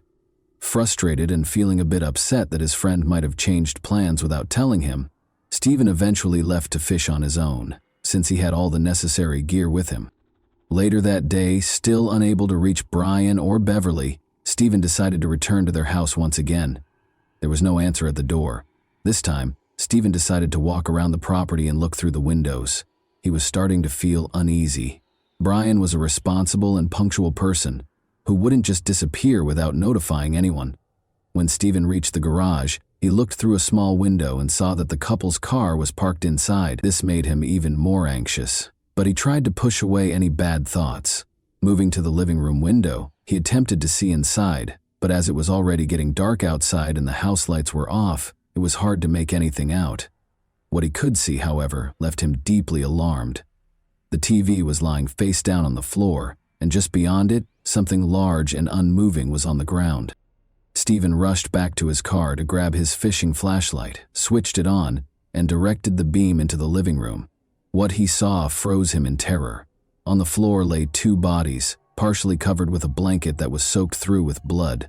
One bare foot stuck out from one side, and a hand was visible on the other. Horrified, Steven immediately called emergency services to report what he had seen. He waited for law enforcement to arrive, staying by the house of his friends. When officers arrived, Steven was the first to be interviewed. He recounted everything he knew about the day and expressed deep regret that he hadn't checked the windows earlier that morning when neither Brian nor Beverly answered his knocks or calls. Examining the crime scene, the front door wasn't locked, nor was it forced open, which immediately raised suspicions. Inside, in the living room, the lifeless bodies of the homeowners were discovered. Both had been dead for at least 12 hours. Based on initial observations, the cause of death was determined to be gunshot wounds inflicted by a large caliber weapon. Each victim had been shot 3 times, leaving no chance of survival. The precision of the attack indicated that the assailant was determined and deliberate. But why? There were no signs of theft. Personal belongings, cell phones, and even cash were untouched, ruling out robbery as a motive. There were no signs of struggle, and apart from the gunshot wounds, the bodies showed no evidence of other injuries or aggression. Investigators were left with the chilling impression that this was either a calculated execution or a deeply personal act of vengeance. However, according to witnesses, the couple had no known enemies or unresolved conflicts. The bodies had been moved after the crime, as evidenced by drag marks smeared with blood across the floor. The perpetrator had clumsily attempted to clean up, leaving smeared blood trails and splatters on the walls and furniture, indicating where the victims had been during the attack. 6 spent shell casings were found at the scene. Surprisingly, the assailant hadn't bothered to collect them. Later, forensics verified that a .22 caliber revolver was used to fire the shots. Investigators came to the conclusion that a single perpetrator most likely shot both victims using the same weapon. The lock remained intact, indicating that the couple had voluntarily allowed the guest inside. Investigators speculated that Brian may have answered the door, identified the guest, and granted them entry. He may have turned toward the living room after inviting the individual inside, but the moment he did, the attacker produced a gun and fired 3 close-range shots into Brian's back. One of the bullets left his body and hit the TV screen, knocking it to the ground. Beverly probably came out of the bedroom because of the noise. She attempted to flee when she noticed her husband lying in a pool of blood and the attacker standing close by. Unfortunately, she didn't get very far before she was killed in the hallway after being hit in the back by 3 bullets. Later, her body was pulled into the living room and set next to Brian's. The fact that both victims were still in their pajamas suggests that the crime was committed while they were asleep in the early hours of the morning. It was still unclear why the attacker had wrapped a blanket over the bodies. The drag marks on the floor were smeared, giving the impression that someone had attempted to clean them but had instead made the situation more chaotic. It appeared as if someone had attempted to sweep away a sizable bloodstain that was close to the body. Investigators discovered a long-handled plastic broom behind the couch, its bristles matted with dried blood. But the reason the broom handle was left at the scene was because the criminal had carefully cleaned it of fingerprints. The reason for the broom's use quickly became apparent. The criminal had been carefully cleaning the floor in an attempt to remove bloody shoe prints. Similarly, palm prints and smudged fingerprints were discovered on door handles, furniture, and walls, making identification impossible. Experienced forensic investigators were aware that the longer a criminal remained at the scene, the more likely it was that they would leave behind something incriminating, even if the attacker made an effort to clean up and hide their tracks. Their intuition was right. They discovered a crucial clue: a partial boot print on the blanket that covered the victims' bodies. Because it wasn't blood-stained, the print wasn't immediately noticeable. Rather, the tread pattern showed on the fabric underneath it, and it was imprinted where there was only a thin layer of blood on the floor. After sending the blanket to a lab, forensic experts determined that the tread belonged to a rare type of heavy-duty work boots with a unique sole design. After more research, it was discovered that a Clearfield County construction company had recently bought multiple pairs of these exact boots. With this lead, investigators started questioning company employees in an effort to reduce the number of possible suspects on their list. Detectives discovered a palm print on one of the surfaces of the house in addition to the shoe print. There was optimism that the case would be resolved in a matter of days, and it appeared to be a breakthrough.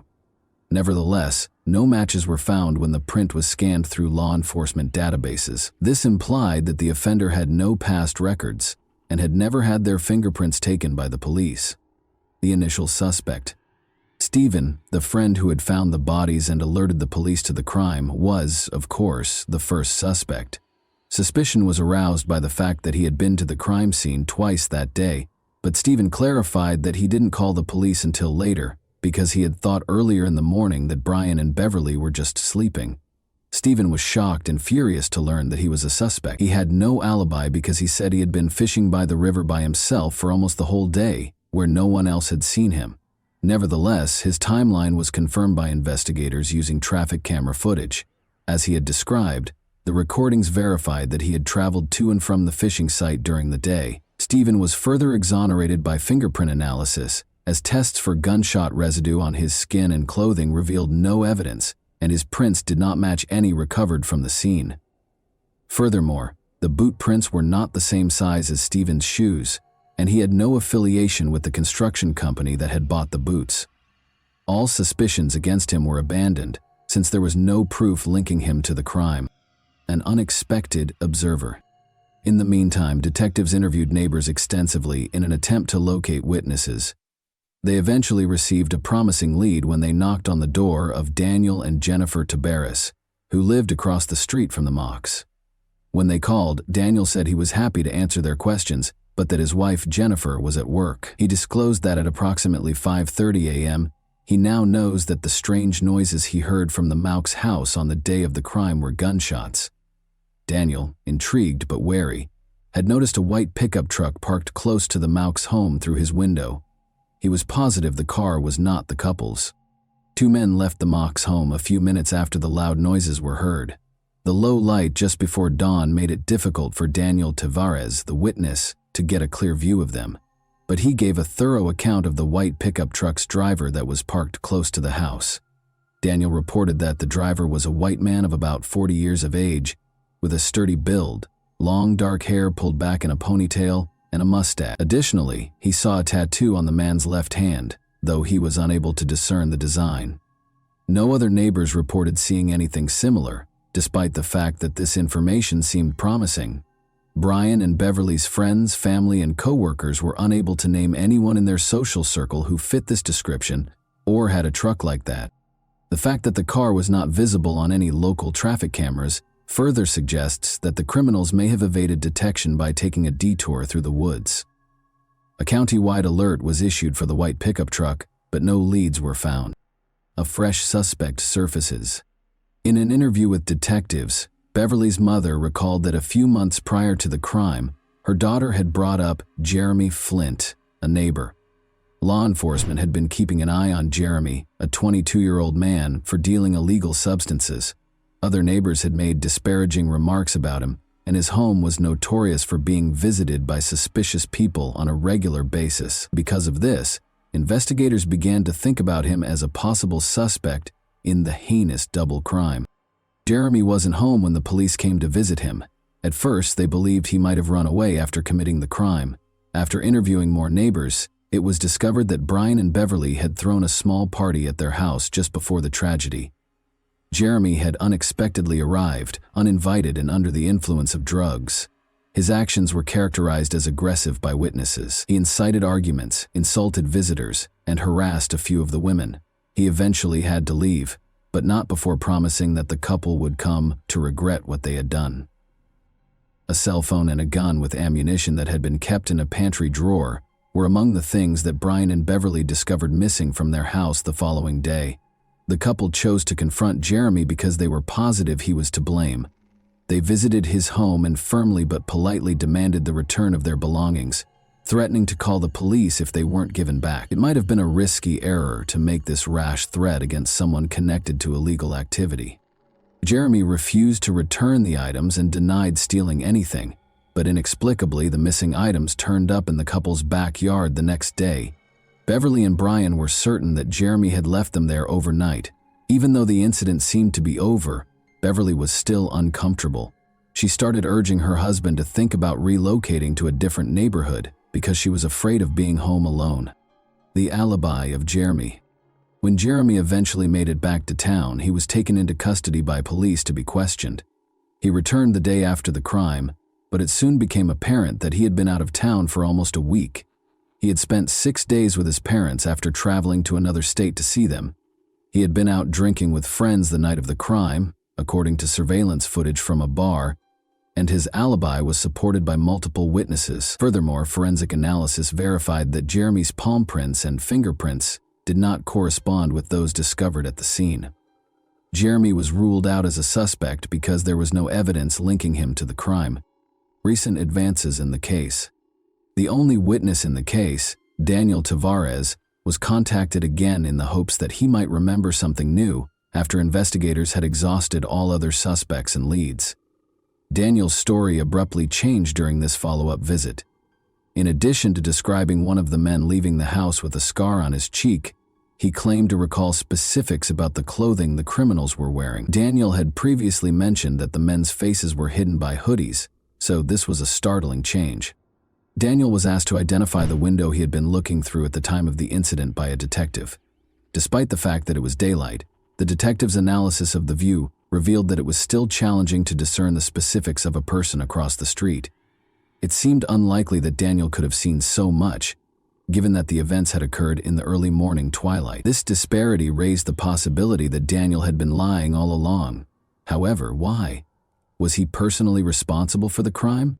Daniel produced a number of pairs of dress shoes, boots, and sneakers when investigators asked to see his footwear, but none of them matched the footprint discovered at the scene. Detectives began to examine Daniel more closely, however, as his story changed and his actions became more suspicious. A difficult history. The background of Daniel Tavares proved to be extremely disturbing. His life took a bad turn early on. He was born in 1966 as the youngest child in a military family. Daniel's mother took care of him and his 3 older sisters after his parents divorced when he was only 4 years old. Shortly after, his father got married again and showed little concern for his former spouse's kids. Daniel had left school by the 9th grade, started stealing, running away from home, and experimenting with illegal drugs. He was first arrested for robbery when he was 18, but then his estranged father stepped in and helped him get probation instead of going to jail. The father appeared to want to give Daniel another chance, possibly out of guilt. Even so, Daniel kept getting into trouble with the law over the years.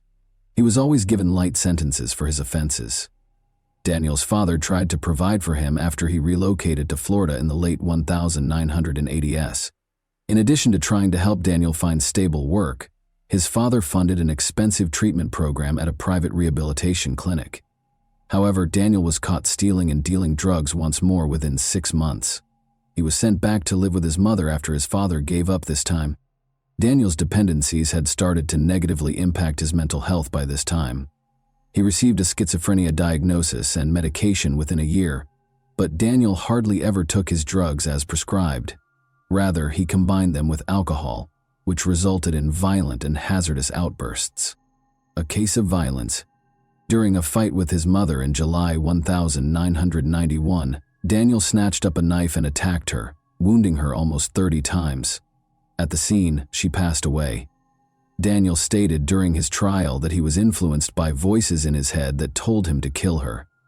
Psychiatrists appointed by the court, however, concluded that Daniel was legally liable because he had been aware of his actions. He received a 20-year prison sentence. Daniel served less time than the entire sentence and was released on parole in 2006. Daniel Tavares started communicating with Jennifer Freitas while incarcerated, and the two eventually fell in love. Jennifer awaited his release and they were married as soon as he was granted parole. Around the same time as the Mauk couple, Daniel moved into her house in Graham, a small town. Daniel broke the conditions of his parole by moving to a different state.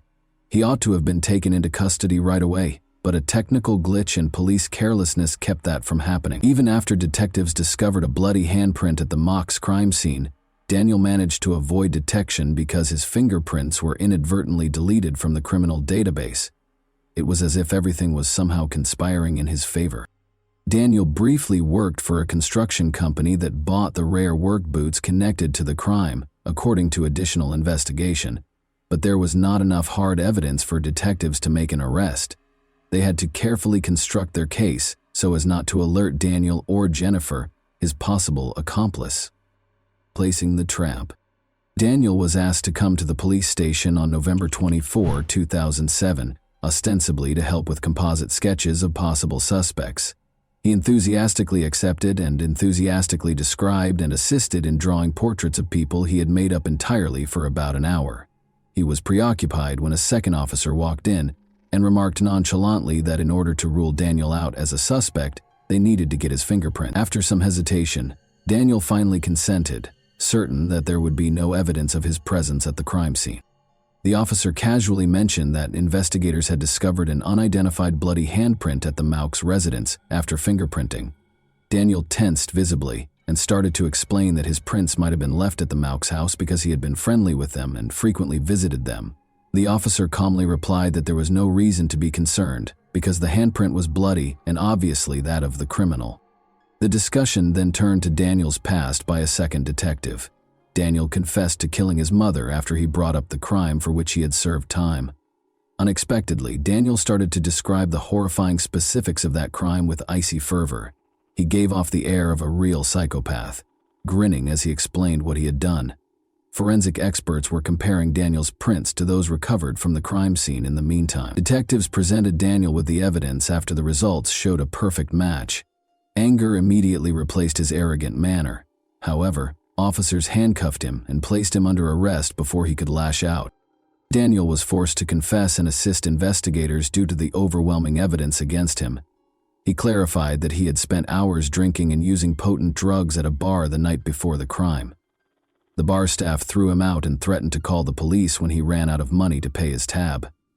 Daniel Tavares was furious when he remembered that he had given his neighbor Brian Mauk a tattoo as a friendly gesture the month before. Daniel, however, arbitrarily demanded $50 for the service after deciding that he should be paid for his labor. At 5 in the morning, armed with his revolver, he arrived at the Mauk's home while they were still sleeping together when Brian opened the door. Irritated by the early visit, Daniel's demand for money was there. Perplexed and irritated, Brian declined, instructing Daniel to return once he had calmed down. However, Daniel insisted. Brian decided it would be simpler to pay in order to defuse the situation, so he went to another room to get the money. Daniel took offense at a comment he made as he was leaving. Daniel became indignant at this. In an instant, he pulled out his gun and shot Brian 3 times in the back. Beverly was awakened by gunfire and went outside to investigate. She saw Daniel standing with a gun over her husband, who was lying on the floor in a pool of blood. She attempted to flee back to the bedroom after realizing the danger, but she was shot 3 times in the back before she could do so. Upon acknowledging the seriousness of his actions, Daniel returned home and asked his wife Jennifer to assist in cleaning up the crime scene. Sadly, Jennifer didn't appear shocked by what he did. Together, they carried Beverly's body into the living room, set it next to Brian, and wrapped a blanket around them both. Jennifer proposed erasing the bloody footprints with a broom. Additionally, she carefully cleaned surfaces to get rid of fingerprints, but she overlooked one important one. After cleaning was completed, Daniel threw the murder weapon into a nearby river. The revolver was never found, despite investigators' best efforts. The fallout. Daniel Tavares received a life sentence without the chance of release. Jennifer, his wife, expressed profound regret, saying she had aided Daniel because she was afraid for her own safety. She only received a 1-year prison sentence for tampering with the evidence. A terrible discovery was made in 2015 by new homeowners remodeling the house where Daniel had previously resided with his mother. They discovered human remains when they were digging in the backyard. The remains were identified by forensic analysis as belonging to a young neighbor who vanished in 1990. Investigators found that Daniel had been attracted to the woman romantically, but had reacted violently and fatally when she turned him down. Her body was interred in his mother's backyard, where it was kept secret for many years. Daniel was given a second life sentence for this offense. And that wraps up today's chilling story. If you enjoyed this video, don't forget to like and subscribe so you never miss a new upload. Also, let me know in the comments what part of this story shocked you the most. Thank you for watching, and I'll see you in the next video.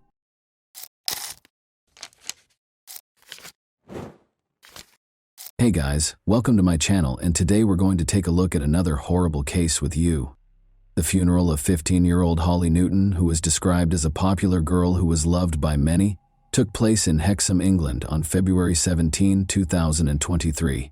To honor the helpful and compassionate teen who was attacked in the sleepy country town on January 27, hundreds of people joined a procession towards Hexham Abbey. Some people are just too good for this world, and Holly was one of them. Michaela Trussler, Holly's mother, said to mourners at her service about her shy daughter who loved to perform for others. 4 black horses with purple jackets, her favorite color, pulled Holly's white coffin down the high street, with purple flowers and condolence notes adorning the top of the coffin. A single read, "Till we cross paths again, sweet Holly, in the sky, rest soundly. I will always love you." Therefore, we will examine events that occurred in England in 2023 today. When Holly Newton's story made the news on television, she was only 15 years old. Detectives obtained disturbing CCTV footage that showed Holly's final moments while they were looking into what had happened to her. Earlier this month, a verdict was rendered in the case. Holly Newton was regarded as a bright, kind person with a bright future. According to her family and friends, Holly was a kind and considerate young woman who had a positive impact on everyone around her. Holly, who was well known for her gregarious nature, enjoyed socializing and hanging out with friends. She was able to quickly establish common ground with others thanks to her amiable manner. Holly was a quiet girl with a strong moral compass who enjoyed dancing. According to her mother, Holly Newton and Logan McPhail first connected through their participation in Army Cadets, a youth organization that offers military training and activities to young people. This setting frequently brings together individuals who share interests in outdoor activities, discipline, and teamwork. They started off as a normal adolescent couple. They spent time together in social circles and with similar interests. But as their relationship developed, Logan's domineering behavior made it more and more problematic. His insistence on always knowing Holly's location and his meddling with her social media accounts were just 2 examples of how this control showed up. According to reports, he altered her passwords to restrict her social interactions, which is a classic indication of controlling behavior in which one partner tries to control the other. Family and friends have observed Holly growing more and more alone. Holly initially continued to date Logan in spite of these warning signs, which is common among teenagers who might not completely comprehend or identify the warning signs of an unhealthy relationship. Holly's first and only boyfriend, Logan MacPhail, was described by her mother, Michaela Tressler, as a typical adolescent relationship with ups and downs. Logan stayed with Holly's family on the weekends. When Logan visited Holly's mother and stepfather, they were unaware that he was acting like the good guy. But Holly and Logan's relationship issues escalated like a snowball. Logan's increasingly compulsive behavior finally led Holly to decide to break up with him. He did not like the breakup. He struggled to accept it and grew even more obsessed with her. Michaela Tressler claimed that, although it was obvious that her considerate and loving daughter had grown up more than MacPhail, he had scared Holly and used emotional blackmail when she attempted to end their relationship. She added that MacPhail had been obsessed with Holly and believed that if he couldn't have her, then no one else could, and that I was unaware of the magnitude of the turmoil Holly was going through at the time. She also claimed that she was unaware of the emotional pain Holly was going through when she attempted to end her relationship with MacPhail, and that warning signs of his domineering behavior were not identified until it was too late. MacPhail reacted angrily to the split. Holly made it clear that she wanted to move on, but he still tried to control her life and started following her around town. On the evening of January 26, MacPhail showed up without permission outside her Halt Whistle home, and the police had to escort him back to his Bertley residence. In fact, Holly and her parents were scheduled to meet with the police to talk about their concerns regarding MacPhail. However, a tragic turn of events occurred when MacPhail showed up at their Halt Whistle home without permission and demanded to speak with Holly on the evening of January 26-noon-middle hour. Michaela Tressler, Holly's mother, called Northumbria police a mere. Holly pleaded for the meeting to be rescheduled so she could go out with her friends after school on January 27, which was originally planned for around 4 p.m. The police meeting was rescheduled for the evening, but Holly suffered a terrible incident just hours before the scheduled time. CCTV was used to reconstruct the events that transpired the day after MacPhail unexpectedly appeared outside Holly's home. He was unable to come to terms with Holly's breakup. He left school early the next day, carrying a kitchen knife in his backpack, and took the bus to Hexham, where he waited for Holly to leave town. He was wearing all black, with a baseball cap and black face mask to hide his identity. For approximately 45 minutes, MacPhail accompanied Holly and her friends as they explored a shopping mall and a recreation center. Additionally, he repeatedly called Holly's loved ones via voicemail in an attempt to persuade her to meet with him in person, while Holly went to a takeout place on the town's high street with the boy. Then he went up to her and asked if she would like to speak with him in an alleyway nearby. MacPhail followed him and then attacked Holly violently, stabbing her several times. Her friend left the store when he heard Holly scream and stepped in to stop him from getting stabbed in the leg and shoulder as well. On Friday, January 27, 2023, just after 5:10 p.m., police received a call reporting that a boy and girl had been severely beaten in the town center's Priest Popple neighborhood. Despite the efforts of medical staff, they were both taken to the hospital after emergency services discovered them in a nearby alleyway with multiple stab wounds. Holly passed away after 36 injuries. 6 days prior to the attack, she ended her relationship with MacPhail. After receiving treatment, the boy, who cannot be identified for legal reasons, was released. After being held in a bus shelter by courageous bystanders, officers quickly took 16-year-old Logan MacPhail into custody at the scene. He identified himself and provided arresting officers with the victim's name, as evidenced by body cam footage. Then, talking to an officer in the back of a police van, he allegedly confessed, "She was being too horrible to me." Later, MacPhail said, "I can't read or write, I know nothing," and refused to provide officers with his birth date. Following the assault, MacPhail was accused of killing Holly Newton and wounding another 16-year-old. In police interviews, MacPhail revealed his intention to kill Holly, stating unequivocally that he did so because she was terrible to him. He did this with a chilling lack of emotion. MacPhail's legal team claimed that his autism diagnosis and learning disabilities rendered him ineligible to enter a plea, which caused the case to take 18 months to reach court. This would have indicated that he was unable to fully understand the criminal proceedings, but the judge decided that he was able to follow the trial's progression after hearing testimony from a number of experts. Jurors disagreed with the defense team's assertion that he was unaware of the repercussions of his actions because of his numerous problems.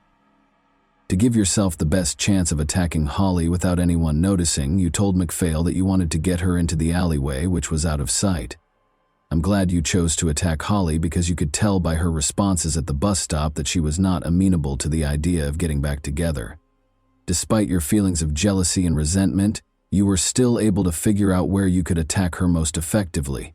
So you waited for the right moment. After convincing her to move a bit further into the alleyway, you waited until one of the onlookers had left before pulling the knife from your pocket and attacking her in a vicious and brutal manner. According to the judge, Holly suffered severe knife wounds to her jaw, skull, backbone, and shoulder during the murder. It was a horrible thing to do to stab her head in that manner, Justice Hilliard continued. Holly was in such terrible shape that her mother was prevented from seeing her in the ambulance and alley.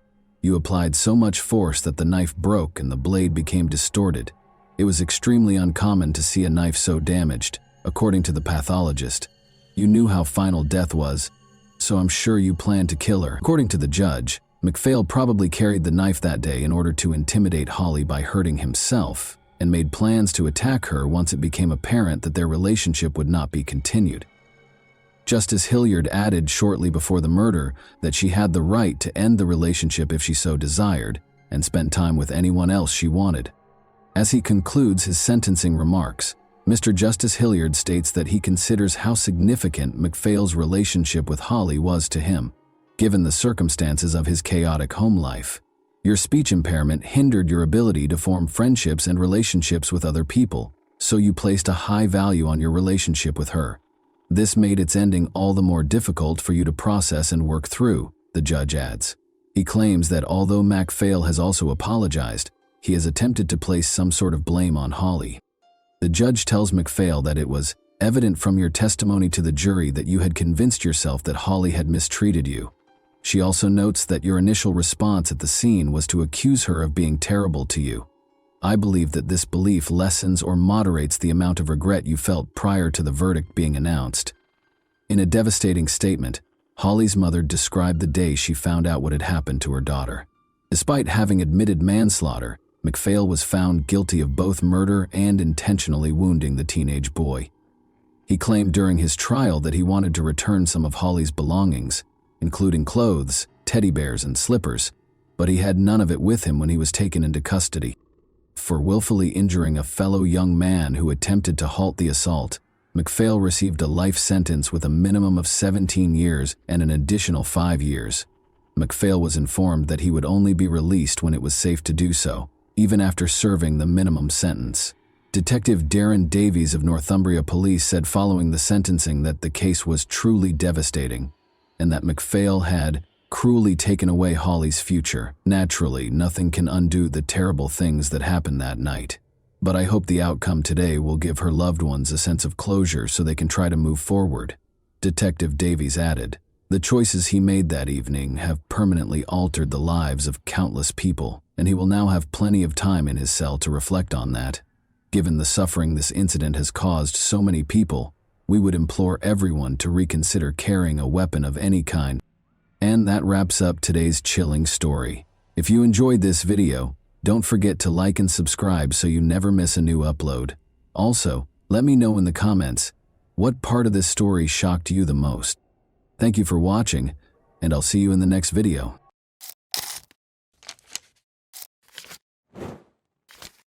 Hey guys, welcome to my channel, and today we're going to take a look at another horrible case with you. One gloomy autumn evening, Ayaz Kara vanished, leaving only a trail of unresolved questions and unsettling suspicions. His wife, Sevda, looked extremely shaken and his family was in shock.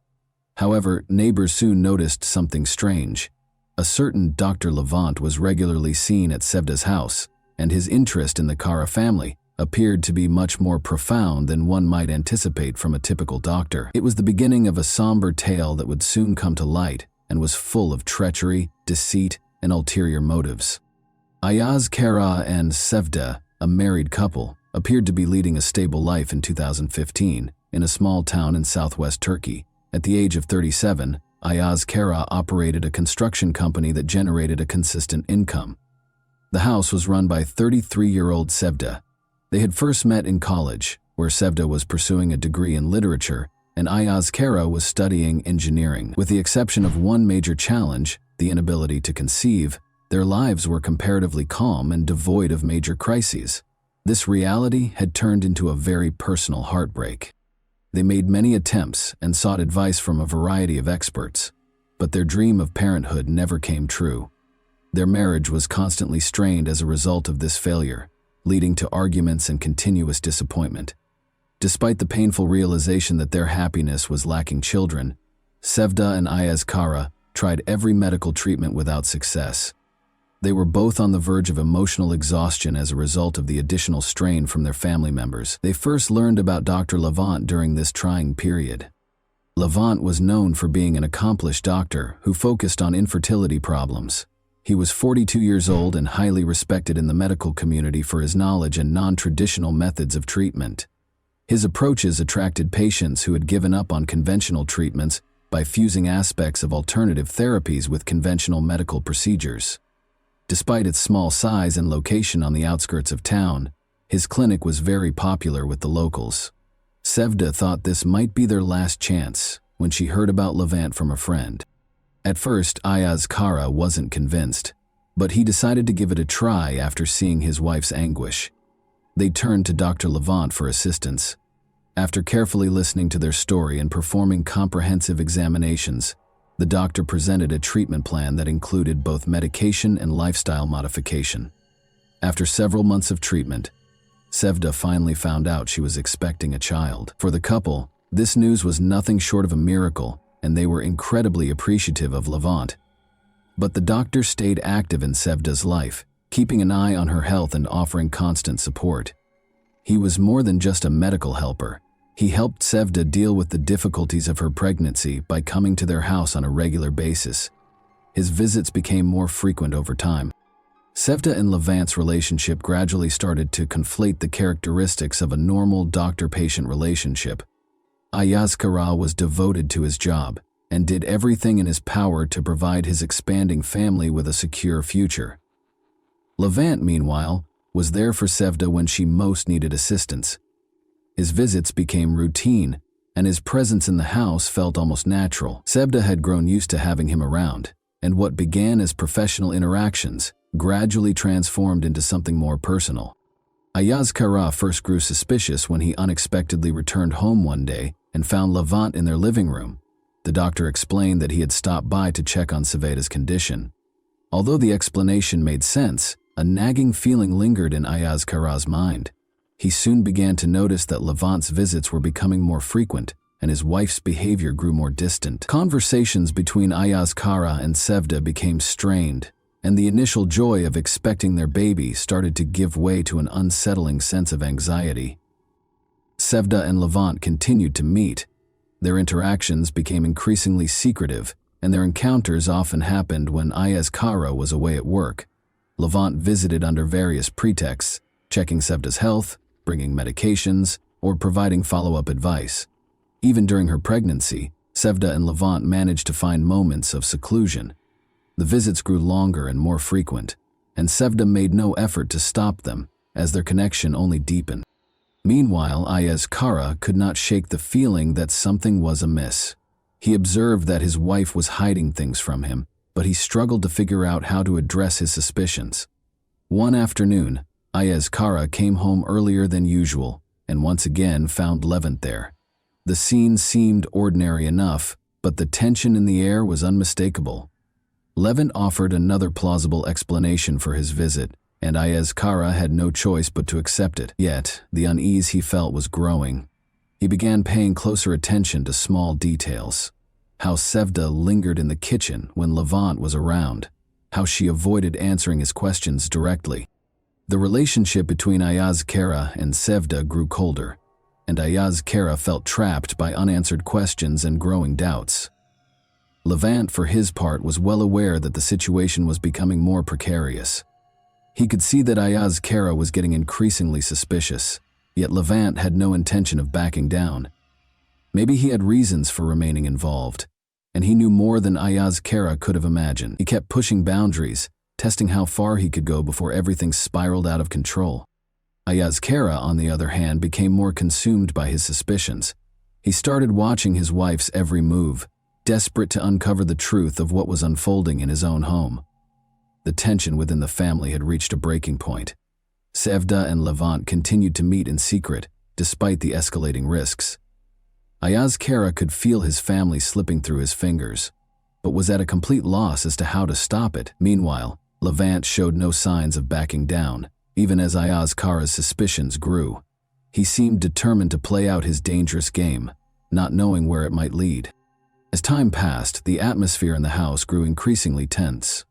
When Sevda's pregnancy became more noticeable, she and Levant finally stopped their clandestine encounters. The risk had become too great, and with Sevda's pregnancy now obvious, Levant ceased his visits under any pretext, and their connection abruptly came to a halt as if it had never happened. Yet this did not bring peace to Ayaz Kara and Sevda's home. The relationship between the couple became even more strained, consumed by suspicion and inner turmoil. Ayaz Kara tried to stay home as much as possible, searching for ways to reconnect with his wife. Despite his efforts, he couldn't shake the feeling that something between them had been irrevocably broken. Sevda, on the other hand, couldn't understand why Ayaz Kara had grown so distant and cold. She struggled to make sense of his change in behavior, as the tension between them only deepened. After another quiet dinner one evening, Ayaz Kara abruptly vanished. Since he always informed her if he would be late to work or had errands to run, Sevda realized he was gone from the house, which was very unusual. There was no note, no phone call this time. Sevda tried to control her anxiety, but worry started to bite her. After several days passed with no sign of Ayaz Kara, Sevda was forced to notify the authorities that he had vanished. Sevda was taken in for interrogation after the police began their investigation. The investigators were immediately alarmed by her actions. She frequently sidestepped direct questions about the status of her marriage and gave off the impression of being extremely nervous. She found it difficult to respond clearly when asked what could have caused her husband to disappear. She was clearly uncomfortable when asked about her affiliation with Levant. Although Sevda denied any connection to Levant other than medical consultations, her claims sounded tentative and unpersuasive. Investigators started looking into all of Ayaz Kara's connections, including his personal and professional relationships.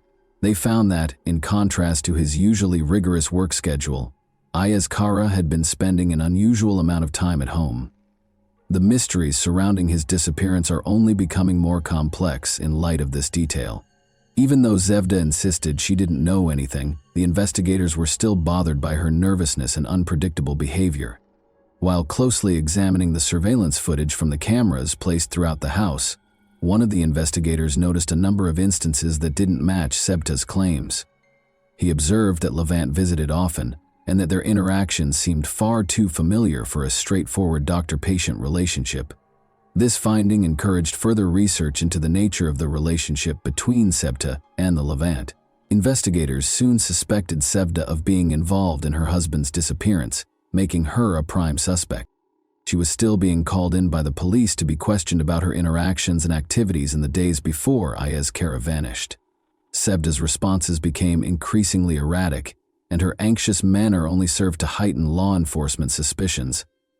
Levant became involved in the investigation as well, and investigators started looking for him to learn more about his role in this complicated case.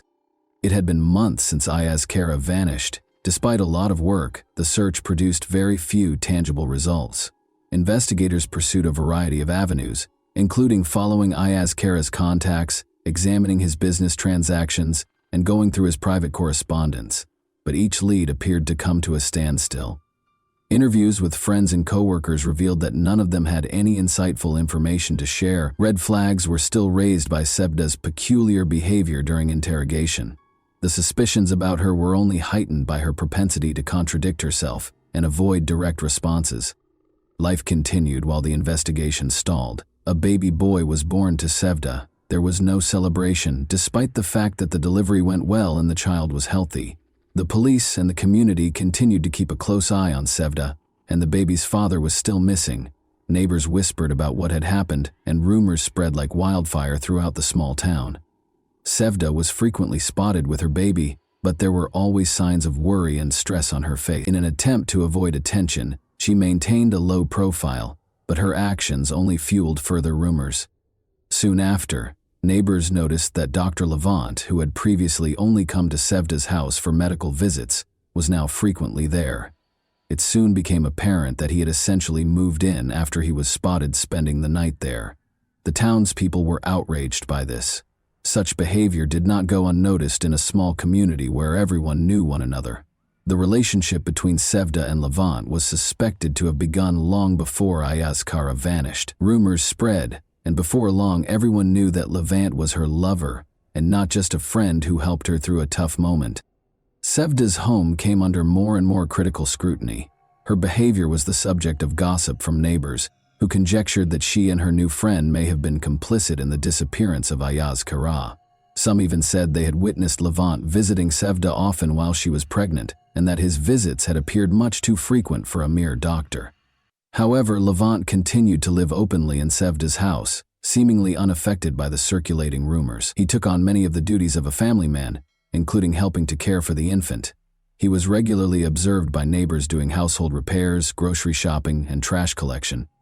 He pretended to be the legitimate head of the household, which only served to increase the indignation in the town. When Levant and Sevda were seen together at the neighborhood market shopping for things for the baby, the disapproval peaked. They were seen holding hands, which sparked a wave of condemnation. Levant's increasingly noticeable presence at Sevda's house became a crucial piece of the puzzle as the police investigation into Ayaz Kara's disappearance continued. Investigators started closely observing the property, following Levant and Sevda's every step and every visit. Although there was growing suspicion that they were somehow connected to Ayaz Kara's unexplained disappearance, authorities were unable to establish a direct connection that would link them to the case in the absence of any hard evidence. Sevda made an effort to keep things somewhat normal, but it was almost impossible.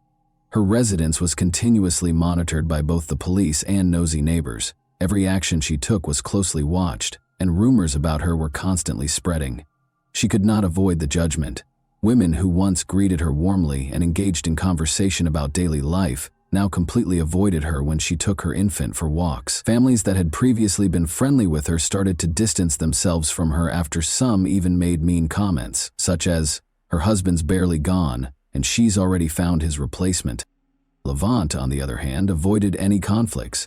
He carried on with his life as though nothing out of the ordinary had occurred. He never bothered to defend himself, he never engaged with the neighbors, and he ignored the whispers. The situation became even more tense because of his disregard for public opinion. His assurance was evident, and Sevda found herself depending on him more and more as she drew courage from his unwavering poise. Meanwhile, the police kept reviewing the home security footage taken prior to Ayaz Kara's disappearance. They found growing evidence that Levant had seen Sevda far more often than a normal physician would have.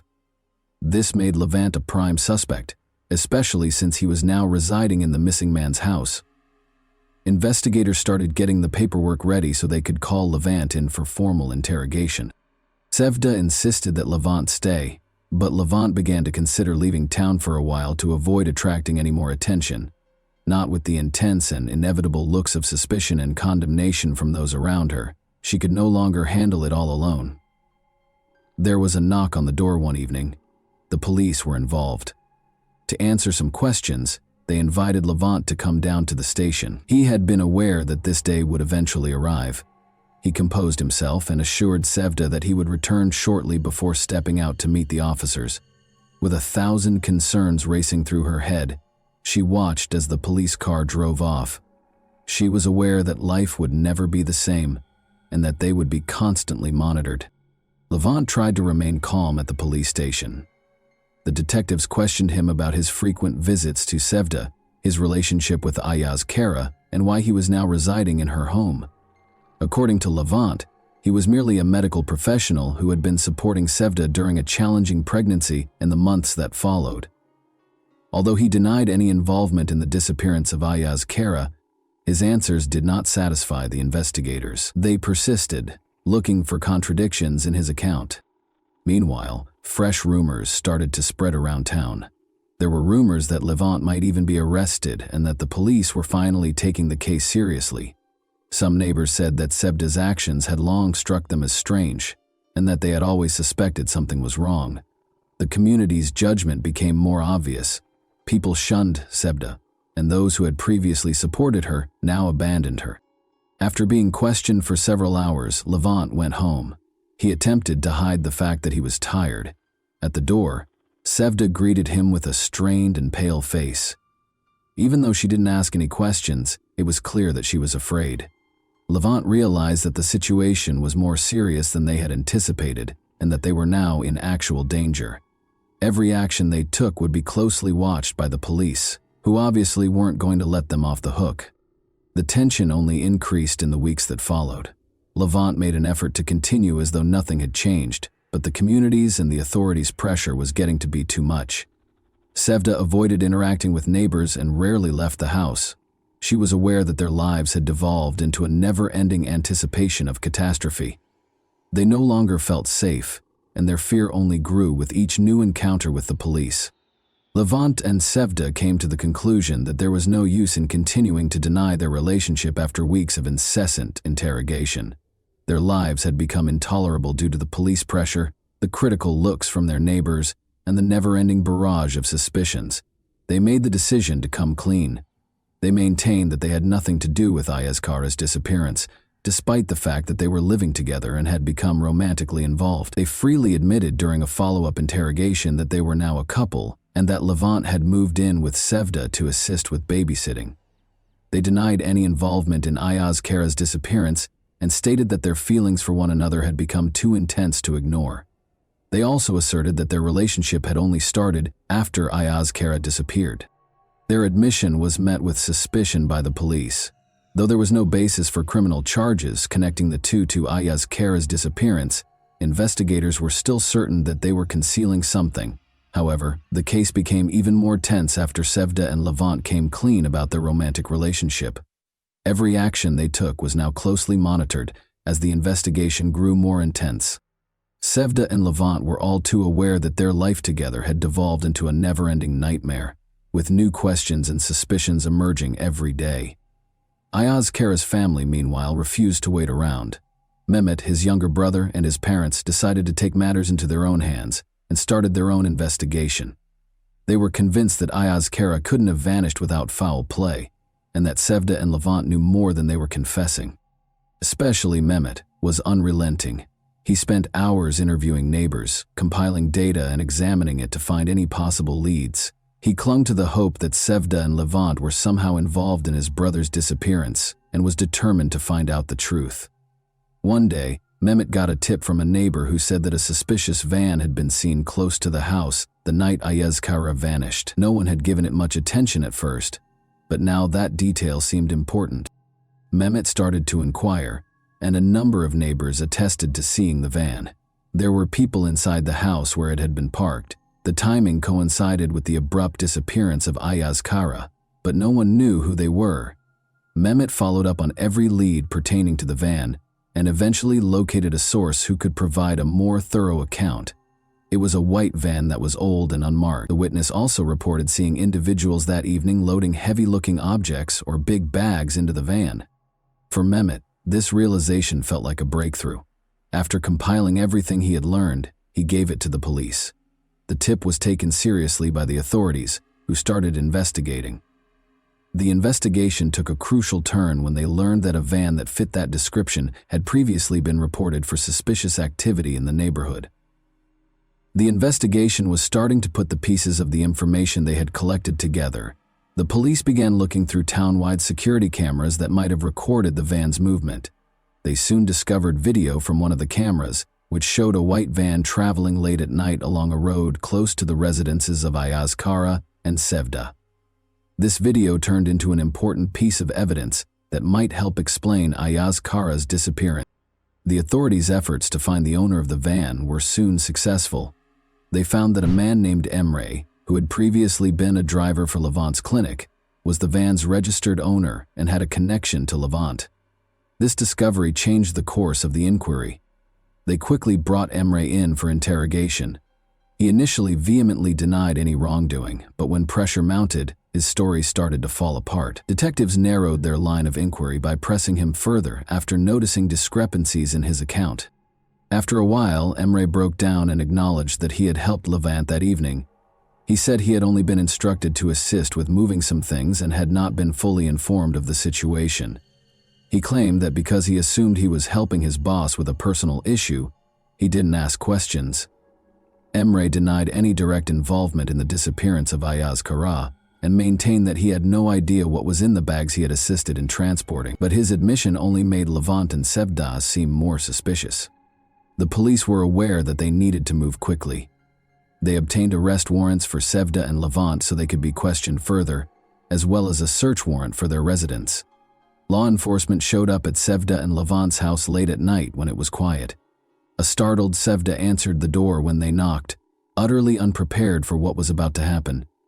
She was shown the search warrant by the officers. As the police started their search, Levant was immediately taken into custody, handcuffed before he could speak, and arrested.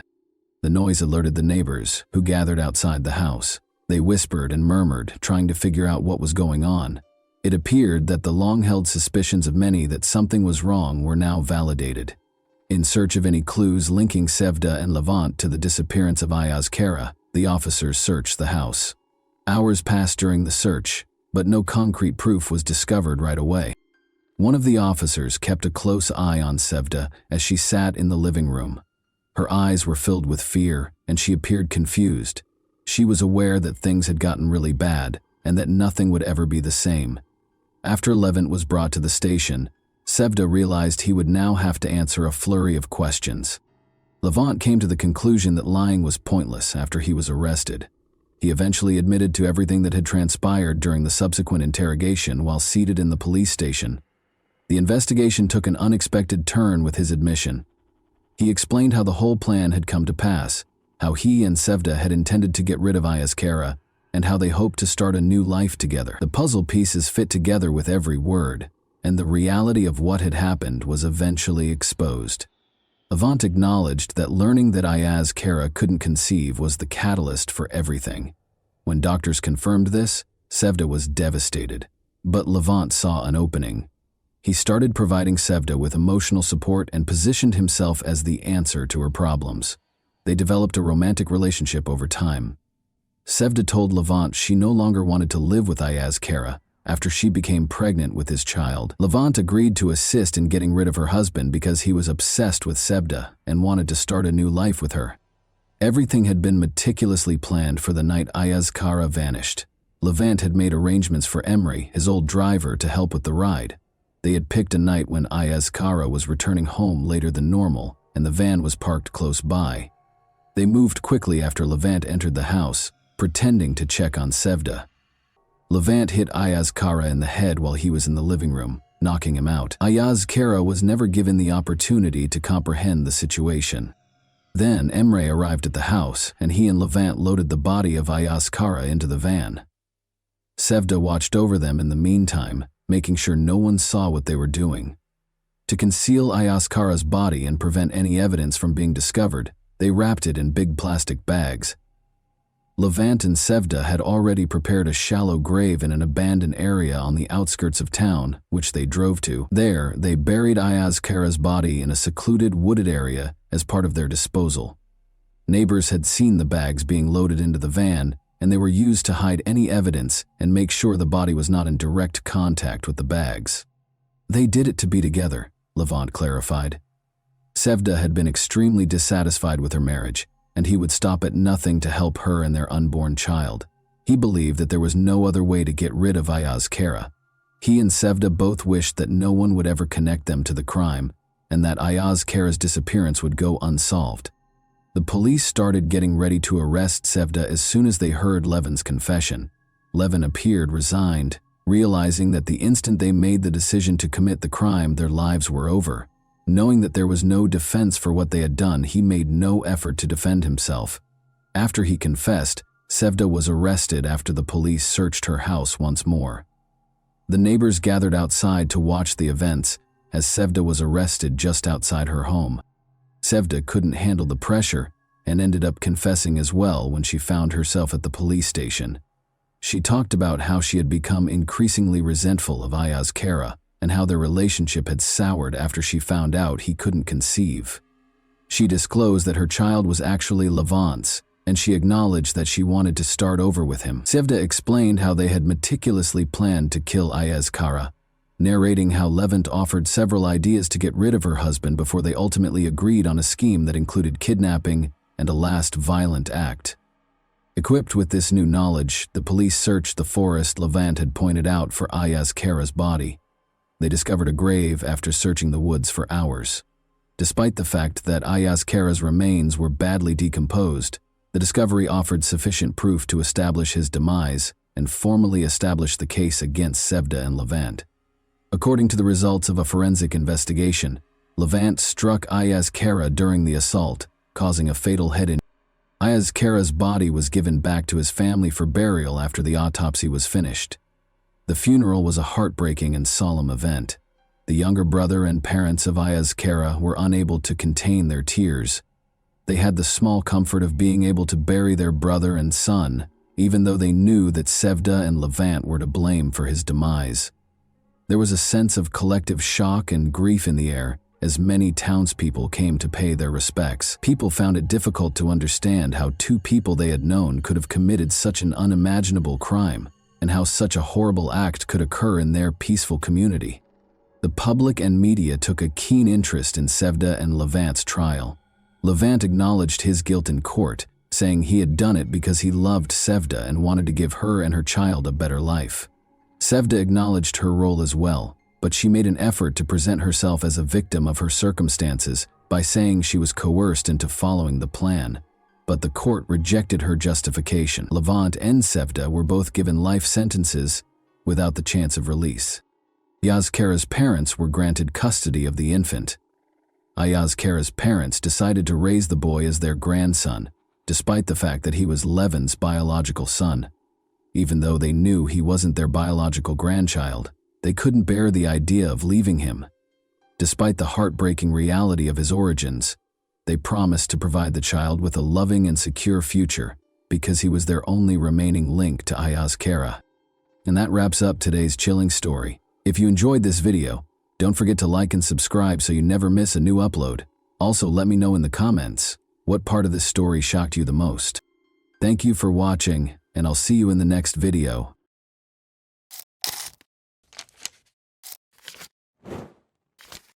Hey guys, welcome to my channel, and today we're going to take a look at another horrible case with you. Generally speaking, psychopath is not a recognized diagnosis. Rather, it describes a variety of personality disorders that range in severity from mild to severe. Individuals with these conditions frequently exhibit a pronounced imbalance in their behavior and character. While some feelings and emotions are totally dominant, others are noticeably absent. These people are all characterized by a poor capacity for impulse and emotion control. Today's story perfectly captures the good and pleasant appearance of someone with these qualities, as well as the true nature of their uncontrollable and excessively strong emotional reactions. Young Australian Danielle Finlay Jones was looking for her own happiness when she came across the ideal man online, someone who vowed to love her no matter what. What resulted from this, you will soon learn. On October 20, 1991, Danielle Finlay Jones was born in Cranebrook, Western Sydney. Growing up with her older brother Blake, who had always protected and cared for her, she was the youngest of two siblings.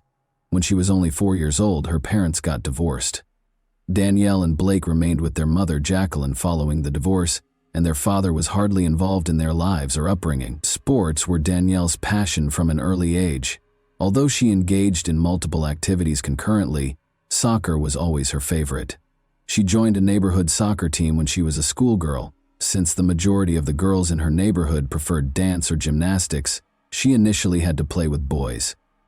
Danielle went on to become the team's captain, win multiple major sporting honors, win the respect of her teammates, and win the admiration of the supporters. She eventually began coaching young teams, and in 2017, she even served as the face of a significant marketing campaign for women's soccer. Danielle studied education and social work at the University of Sydney after graduating from high school. After graduating, she continued to play sports while working as a teacher at a nearby school. By nature, Danielle was a fighter who never gave up and consistently succeeded in her endeavors. She excelled in both fields and was able to build a successful career in both. Danielle was described as bright, well-read, and gregarious by those who knew her. She effortlessly became the life of the party and had a great sense of humor. Danielle cherished fun, dancing, and raucous parties. She was regarded as an endless source of energy and a creative powerhouse. More than her attractive features and toned athletic body, Danielle Finlay Jones was well known for her generosity and readiness to assist those in need. Not surprisingly, she attracted attention, and numerous men attempted to win her love. But Danielle put her work and fitness above her personal life, putting relationships not only on the back burner, but also far behind her athletic and professional goals. Danielle remained in her mother Jacqueline's house even after she became an independent adult. They behaved more like best friends than mother and daughter because they were so close. They were verbally compatible, spent almost all of their free time together, and shared everything, including going to concerts, social gatherings, and even club nights. They never had significant arguments or secrets. Danielle started giving having children serious thought by the time she was in her 30s. Despite having a good job, a stable income, and a wide network of friends, she was still very lonely. She yearned for love and a fulfilling relationship with someone she could fully trust, someone she could spend her days with and grow old with. Danielle had a lot of admirers, but she had no experience in committed relationships. Despite dating and getting lots of attention, she had never considered her boyfriends to be life partners. She didn't hesitate to end the relationship if it ever got in the way of her professional or personal objectives. She was prepared for something more substantial and long-lasting now, though. Danielle regularly engaged with friends and acquaintances on the various social media platforms she actively maintained. Although she got a lot of messages from men who wanted to chat or ask her out, she thought that sincere relationships were more likely to occur on specialized dating sites. On the recommendation of her friends, she made a profile on the well-known app Tinder. Following months of chatting and swiping through various men, Danielle got a message from Ashley Gaddy, a handsome man. He was affable, kind, and charming, and he was 4 years her senior. Ashley proposed that they go on a date in person after a week of texting. Everything went well on their first date. They shared personal stories, laughed, and talked endlessly. They clicked right away and had a lot in common, making it seem like they had known each other for ages. With his warmth and sense of humor, Ashley won Danielle over with his charm and charisma. Danielle was so taken with Ashley after just a few dates that she chose to present him to her mother, Jacqueline, who was equally enchanted, fully approved Ashley, and thought he would make a wonderful husband and eventually a loving father. But it didn't take long for Ashley's actual character to emerge. He was intensely envious and domineering. Danielle was surprisingly unconcerned by this. She actually thought it was flattering. Before, no one had ever attempted to control her or dictate her choices, so this new dynamic felt novel and fascinating to her. Danielle interpreted Ashley's jealousy as an expression of affection and love. She even thought it was flattering. Ashley, however, was attempting to take complete control of her life and social relationships within a month of dating. Danielle did not raise any concerns, in spite of these warning signs. Rather, she chose to play the part of the ideal girlfriend and comply with his actions. Danielle made the shocking decision to ignore the clear indications that Ashley was not who he appeared to be. Ignoring his problematic behavior, she started to seriously plan their future together, even thinking about getting married. Her inexperience in committed relationships most likely contributed significantly to the course of events. Ashley kept up his portrayal of being compassionate and kind, telling Danielle that he had always wanted a family. She was greatly moved by this and became even more trusting of him. But the first person to notice that something was amiss was one of Danielle's closest friends. She observed that Ashley's jealousy occasionally turned into unpredictable actions, giving the impression that he was someone entirely different. However, Danielle ignored her friend's worries because she was too preoccupied with her own feelings. Danielle introduced Ashley to her mother and several close friends during their month-long relationship, but the majority of those in her social circle were only aware of him through her tales. Danielle intended to introduce Ashley to more of her friends at a friendly get-together at a well-known city bar on Saturday, December 17, 2022.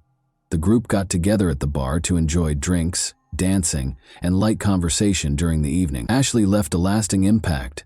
He was gregarious, courteous, and amiable. He and Danielle sat together all evening, frequently holding hands and grinning at each other. There was no sign of any impending conflict, and they appeared to be a happy and loving couple. Since Danielle had never intended to enter into committed long-term relationships, she had never introduced her previous boyfriends to her friends. However, things were different this time.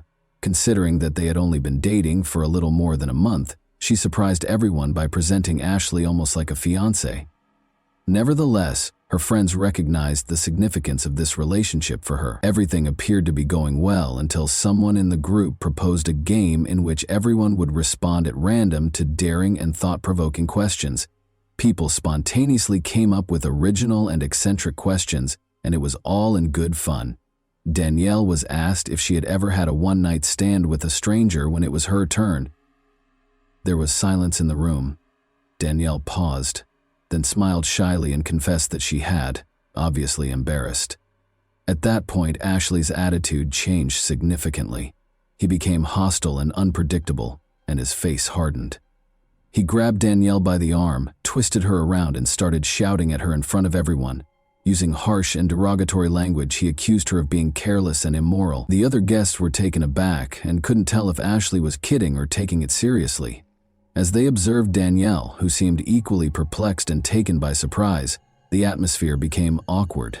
Ashley's sudden outburst at her was beyond her comprehension. Ashley asserted that Danielle had denied answering a similar question about brief romantic encounters when he had asked her about it on their first date. Ashley took it personally, because she had now responded differently and in public. He experienced an uncontrollable and intense emotional reaction as a result of her thoughtless response in the playful game. He just blew up with rage, and his condition almost went out of control. Danielle felt bad about what had happened and attempted to defuse the situation, even though Ashley's response was wildly out of proportion. Ashley angrily shoved her away and hurried out of the bar when she tried to make amends. He persisted in the argument even outside, sending her a string of derogatory texts. Danielle expressed regret to her friends for the incident and promised to speak with Ashley in person to try to soothe him. She found him outside and stayed away from him for 15 minutes or so before they went back to the bar together. They resumed their seats with the group as though nothing had occurred. Although the awkward tension among those who had witnessed it persisted, it appeared that the argument had been settled. In an effort to prevent more confrontation, no one brought up the incident again. The group attributed it to stress, alcohol, and anxiety related to meeting new people. Ashley remained composed throughout the rest of the evening, which went by without incident. At midnight, the group started to disperse. Danielle had already made plans to spend the night with Ashley at her friend Taylor's house because she had a long way to go home. Taylor didn't mind because the bar was only a 20-minute drive from his suburban home. Rachel, Taylor's girlfriend, offered to drive them there since she hadn't had any alcohol that evening. On the lower level of his house, Taylor set up a comfortable guest room for Danielle and Ashley. It was a large bedroom with a separate bathroom. It was quiet and comfortable, with a few small windows near the ceiling that let in very little light. Thanking their host for his hospitality, Danielle and Ashley took their seats for the night. The couple appeared to be calm and collected, as if nothing had happened, and the earlier argument had apparently been forgotten. Taylor awoke to odd sounds emanating from the guest room at around 3 in the morning. Rachel, his girlfriend, also stirred and gave him a curious look. They heard what sounded like muffled cries and faint thuds. They ignored the sounds and returned to their sleep, assuming the couple had made up and were having a private moment. The house became quiet in a matter of minutes, and they slept peacefully until Taylor and Rachel woke up at 10:30 a.m. Their guests had not yet left the room, which surprised them. The couple chose not to bother them out of respect for their privacy and the assumption that they were getting some rest after the night before. However, as 2 p.m. drew closer, and Taylor went downstairs to see how Danielle and Ashley were doing, since they were still nowhere to be seen. He gently rapped on the door but received no answer. He knocked more loudly after a brief pause, but nothing changed. Taylor cautiously opened the door and took a quick look inside out of concern. It looked like the room was empty at first. There was no bed made. Danielle's shoes were carefully laid out on the floor and her clothes were slung over a chair. But there was something unnerving about the room's strange silence. A blanket on the floor close to the wall caught Taylor's attention as soon as he entered. He could see the outline of a body beneath it. Taylor hurried over and lifted the blanket in panic. Danielle was brutally attacked and strangled. and her lifeless body was found on the floor, naked. Her face had been reduced to a terrible jumble of blood and wounds, so badly deformed that it was nearly unrecognizable. Her body was cold and stiff, and she had no signs of life, as if she had been dead for hours. Ashley was nowhere to be seen, but the guest room's partially open window suggested that he might have gotten away undetected. Taylor told Rachel everything as she fled the room in terror. The couple called the police and emergency services right away because they were frightened and shaken. But for Danielle, it was too late. Only her death could be confirmed by paramedics. They initially determined that she had passed away at around 3 in the morning, which coincided with Taylor and Rachel hearing the odd sounds coming from the guest room. They might have been able to save her life if they had checked on her at that time. After Danielle's body was removed for forensic analysis, the horrific severity of her wounds was discovered. She had been severely beaten with bare hands, as evidenced by the multiple wounds she had sustained prior to her death. In addition to having multiple brain hemorrhages and a closed skull fracture from the vicious beating, she also had fractures to her nose, jaw, and cheekbone, as well as several teeth and one eye destroyed. The assailant seemed to have pinned her under his weight to keep her from fleeing, pushed her to the ground, and covered her mouth to silence her screams. Then he pounded his fist repeatedly, methodically hitting her head. Danielle probably passed out at some point, but the attack went on. With unrelenting aggression, the attacker alternated between fists and strikes. Mechanical asphyxiation was identified as Danielle's cause of death. Bare hands had been used to strangle her. Ashley was unquestionably guilty of the crime based on the evidence. He didn't try to hide his identity. He just washed his hands in the restroom after the act, changed into his clothes, and fled through the window, leaving his fingerprints on the frame. Investigators quickly found a witness who reported seeing someone leave Taylor's home at 4:30 in the morning. The neighbor described the man as a white man wearing clothing that matched Ashley's outfit that evening, but she was unable to get a clear picture of his face. Investigators were pursuing the suspect when they contacted Ashley's cell phone provider and acquired a recording of a call he made to his mother shortly after the crime, at around 4 a.m. Ashley was still in the room with Danielle's body when the call came in. His frantic state was evident in the conversation. He kept saying that he had done nothing wrong while sobbing uncontrollably. He claimed to have only found Danielle's body, while Ashley insisted that someone else had entered the room and hurt her. He sounded as though he was making a valiant effort to persuade himself and his mother of this made-up story. Luckily, authorities were able to track Ashley's location because he neglected to turn off his phone after the call. He had apparently tried to hide in a remote mountainous area where he had fled. Eventually, police found him by a precipitous cliff close to a picturesque overlook. Ashley jumped over the safety barrier and clung to the cliff's edge as they got closer, threatening to jump if anyone got too close. Psychologists and negotiators with specialized training were sent to the scene. They tried to reassure Ashley for hours that he had nothing to fear if he was really innocent. Ashley continued to sit on the edge of her seat for almost 12 hours of the negotiations. Officers caught Ashley, who was tired and distracted, as midnight drew near, and they were able to pull him back to safety. Ashley exhibited unpredictable behavior. He cried, screamed, resisted, and made repeated threats to commit suicide. It was impossible to question him in his unstable state. After being transported to a mental health facility, experts stabilized him and determined that he had been in such a heightened emotional state that, had the officers not intervened in time, he probably would have jumped. Ashley was subsequently diagnosed with a number of mental illnesses, including excitable psychopathy, which is characterized by unprovoked violent episodes and abrupt outbursts of rage. The investigators looked into Ashley Gaddy's past after his arrest, but they were appalled by what they found. He had many victims before Danielle.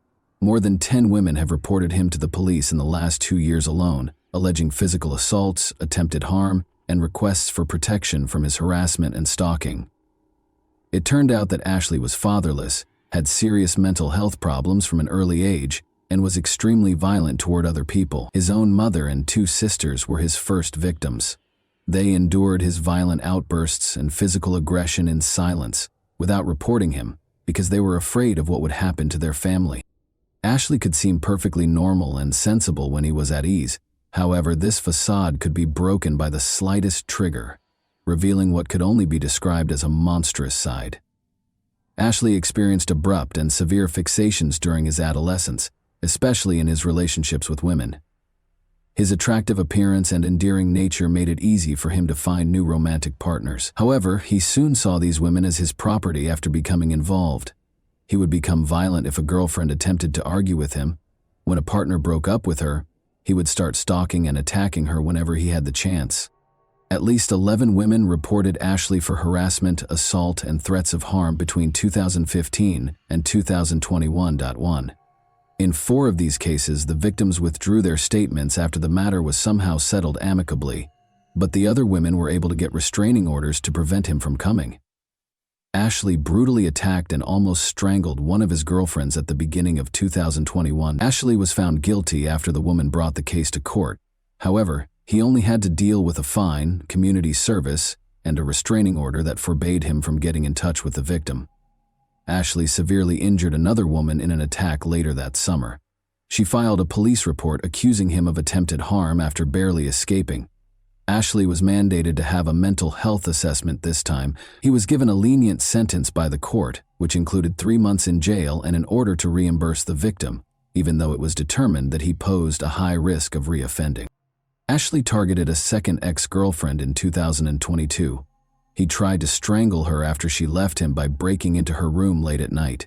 Her parents were awakened by the woman's scream, and they stepped in, called the police, and prevented her from suffering any more injuries. The court was lenient even in this case, giving Ashley a prison sentence of only 6 months. Only 3.5 months into his sentence, just before he met Danielle Finlay Jones, he was released. The horrific crime committed against Danielle Finlay Jones received a lot of media coverage, with news broadcasts and newspapers both devoting sections to the case. 14 more women came forward to police during the investigation, stating that they had also been harmed by Ashley Gaddy at different times, but had kept quiet out of concern for reprisals. There were notable parallels between their stories. After a few dates, Ashley changed from being a nice and charming guy to a predator who attacked, beat, and tried to strangle them. Interestingly, the offender only ever used his bare hands and never used any weapons. Many of these women testified as victims in court, expressing fear that Ashley would once more get away with little punishment, be freed, and seek retribution against them. Given how frequently the repeat offender had been given light sentences or administrative sanctions for serious offenses, their concerns appeared to be well-founded. Justice might finally catch up to Gaddy this time, it seemed. He was the direct target of overwhelming evidence that he had committed a horrible act. But before the formal sentencing could happen, Ashley was discovered hanging in his jail cell on April 6, 2024. Although it appeared that he had committed suicide, his actions raised suspicions. Ashley was certain that he would be deemed insane and placed in a more comfortable mental health facility rather than a jail cell, because he displayed no remorse for his actions.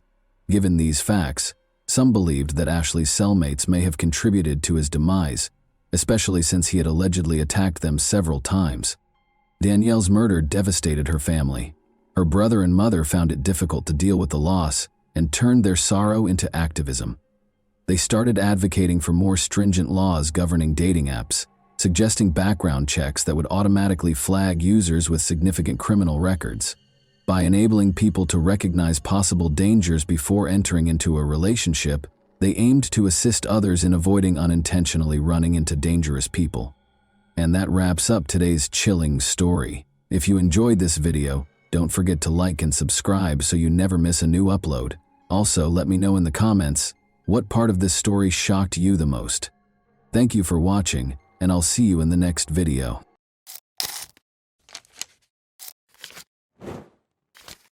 Hey guys, welcome to my channel, and today we're going to take a look at another horrible case with you. A teenage girl from Uruguay went missing on December 28, 2014. Because of the strange circumstances surrounding her disappearance, word spread quickly around the world. She didn't go missing late at night in a dangerous neighborhood. Instead, she was walking along the beach in broad daylight, visible to everyone. But it appeared that the ground had opened up and swallowed her. No one saw anything, no one knew anything, and a few days later her body was discovered in a location thoroughly searched by police, raising a slew of new questions. Lola Shumaliz was born on November 4, 1999 in Buenos Aires, Argentina. She grew up with Adriana Belmonte and Diego Shumaliz, the son of the well-known chef Beatriz Shumaliz. When the girl turned 15, her parents decided to give her a trip to New York for the Christmas holidays. However, before that they sent their daughter to Rocha, Uruguay, to relax with her godmother's family for a few days. On December 27, Lola arrived in Uruguay, where she was greeted by her godmother, Claudia Fernandez. Claudia's photo captured the girl in a good mood. Claudia, her husband Hernan Zincunegui, and their 2 children were delighted when Lola arrived. They had intended to spend their few days together sunbathing on Barra de Valisas beach, swimming in the sea, and relaxing. That same evening, Lola, Hernan, and his 14-year-old stepson went to a drum festival in the city center. Hernan and the boy stayed by Lola's side in the crowd, but the boy eventually moved away because he was bored. Nonetheless, after the festival, they all returned home together. The following day, the family went to the beach.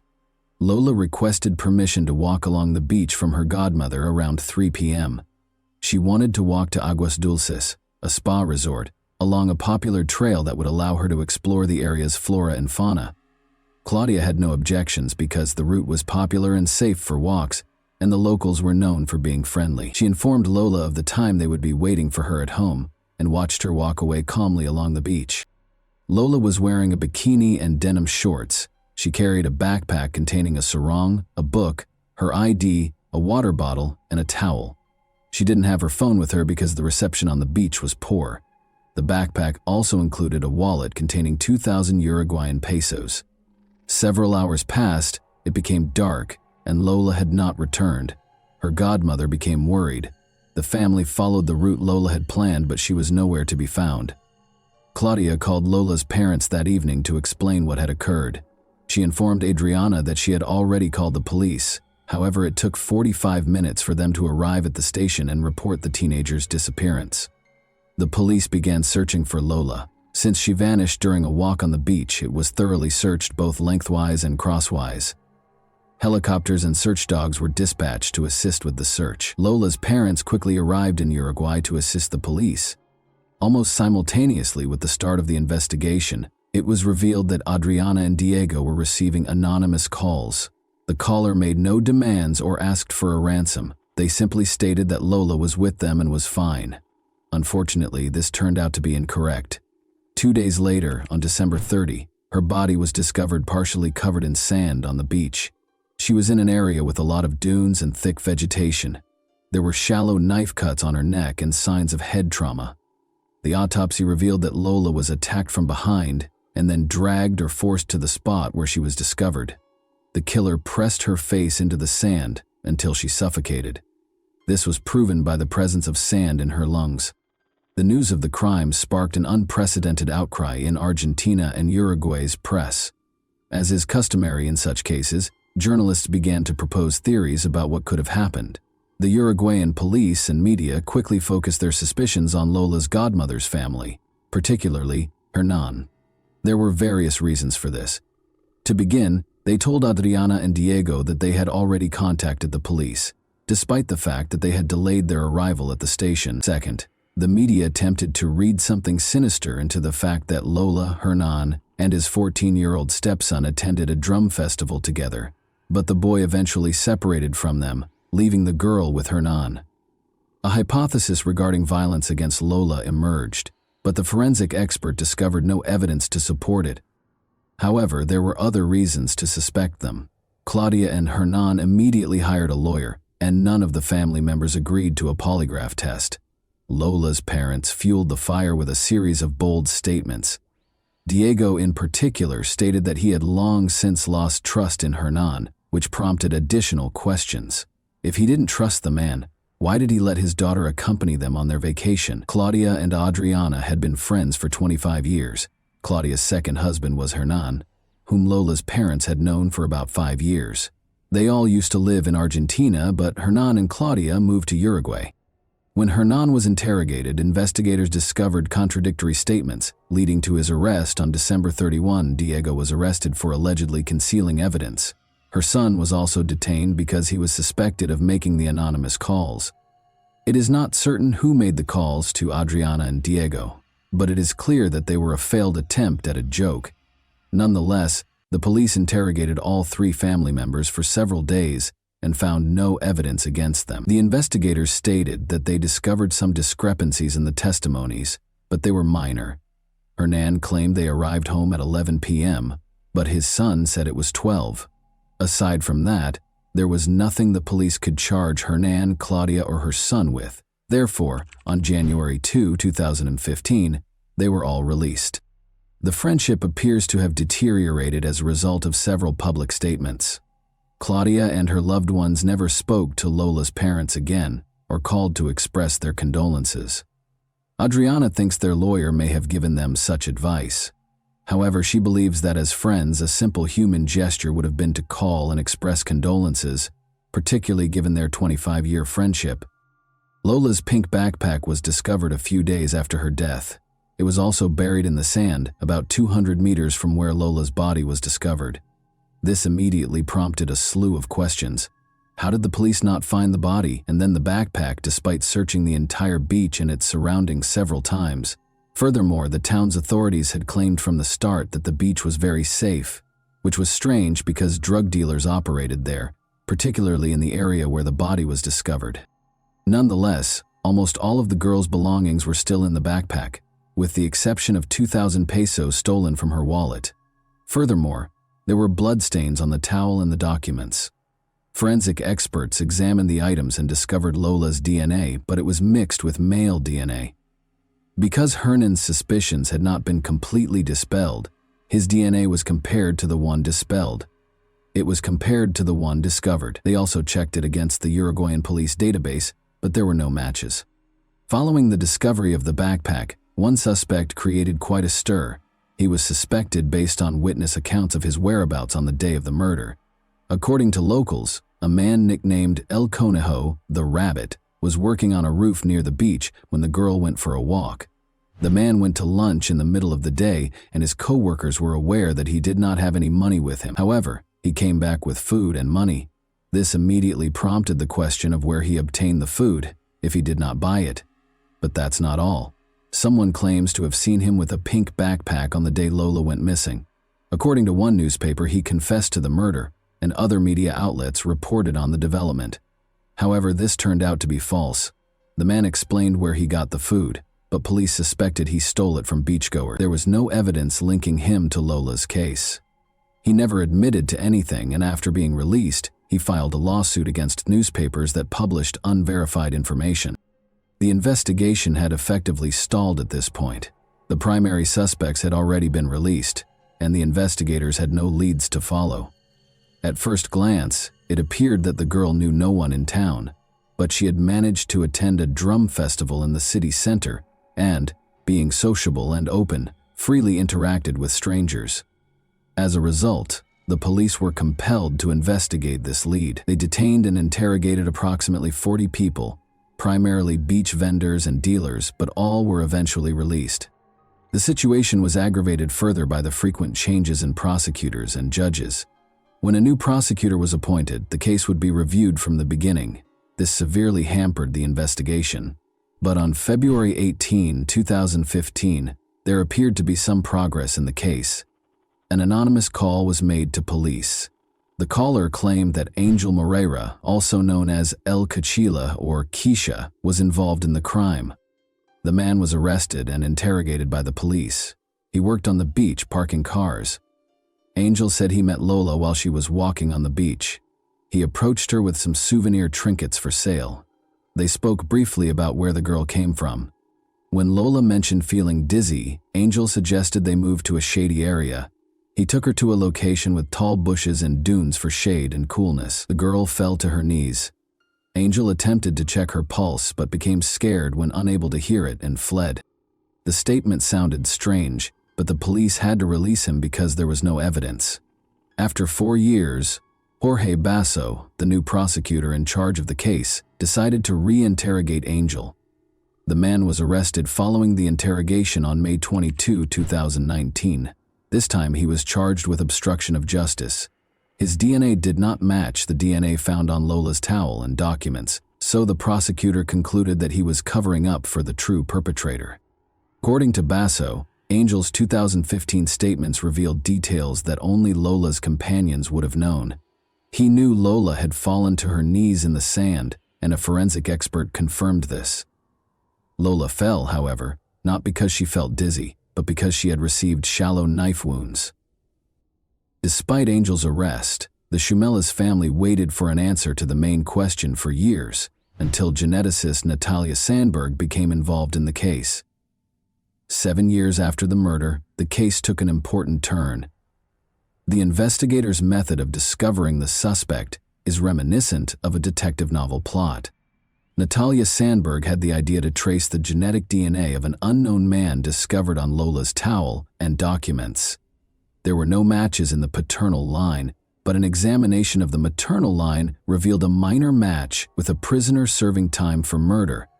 In other words, the man who left blood on Lola's towel is related to the man who is currently serving a sentence.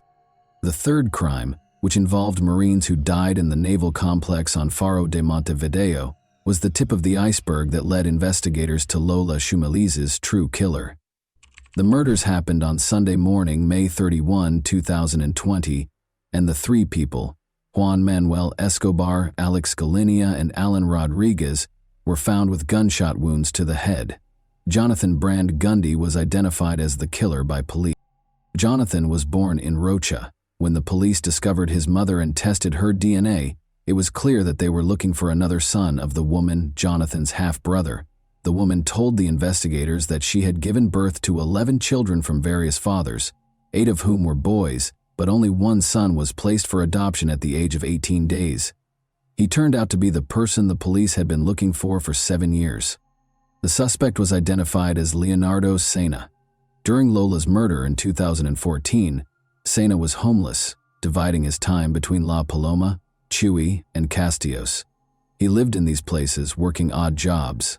He recently settled in Chuy, where he lives with a girlfriend and works in a bakery.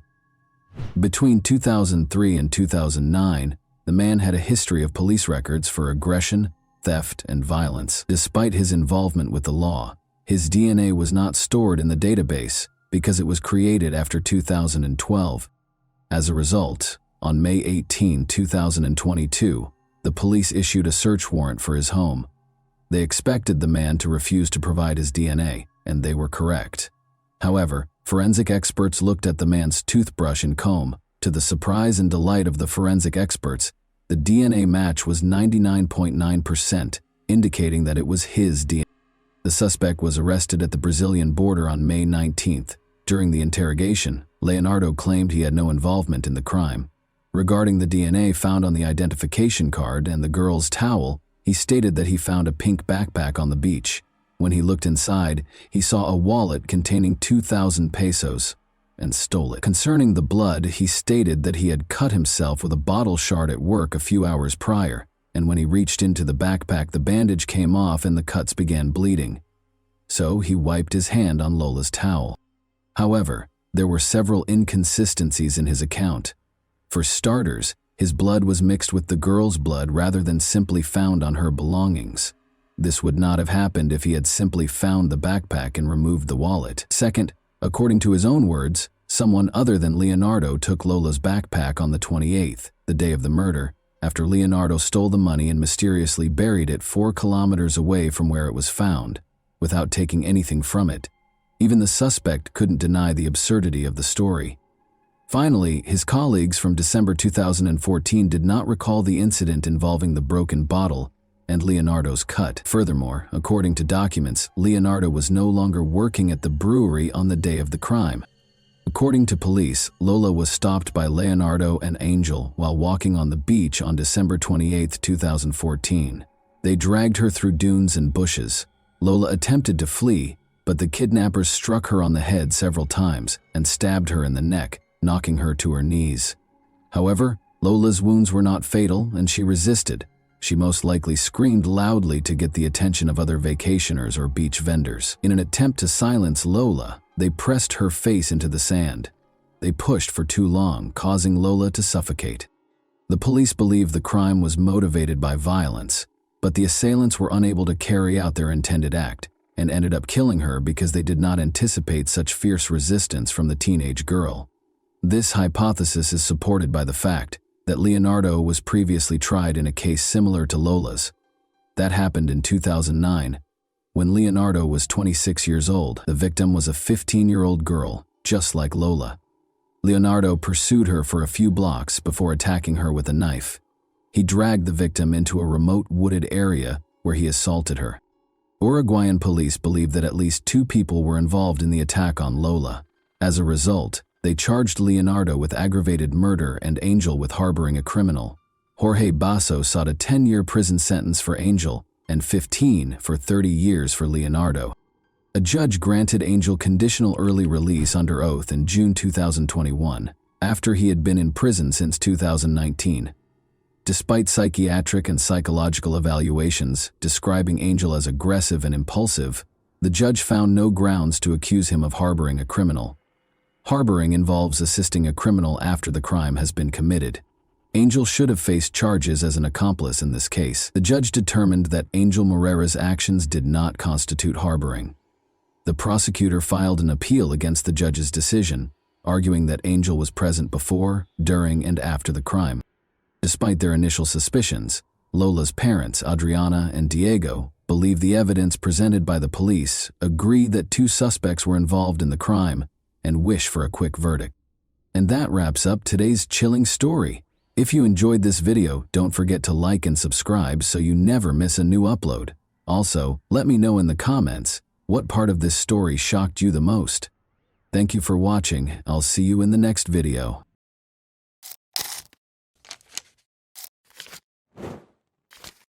Hey guys, welcome to my channel, and today we're going to take a look at another horrible case with you.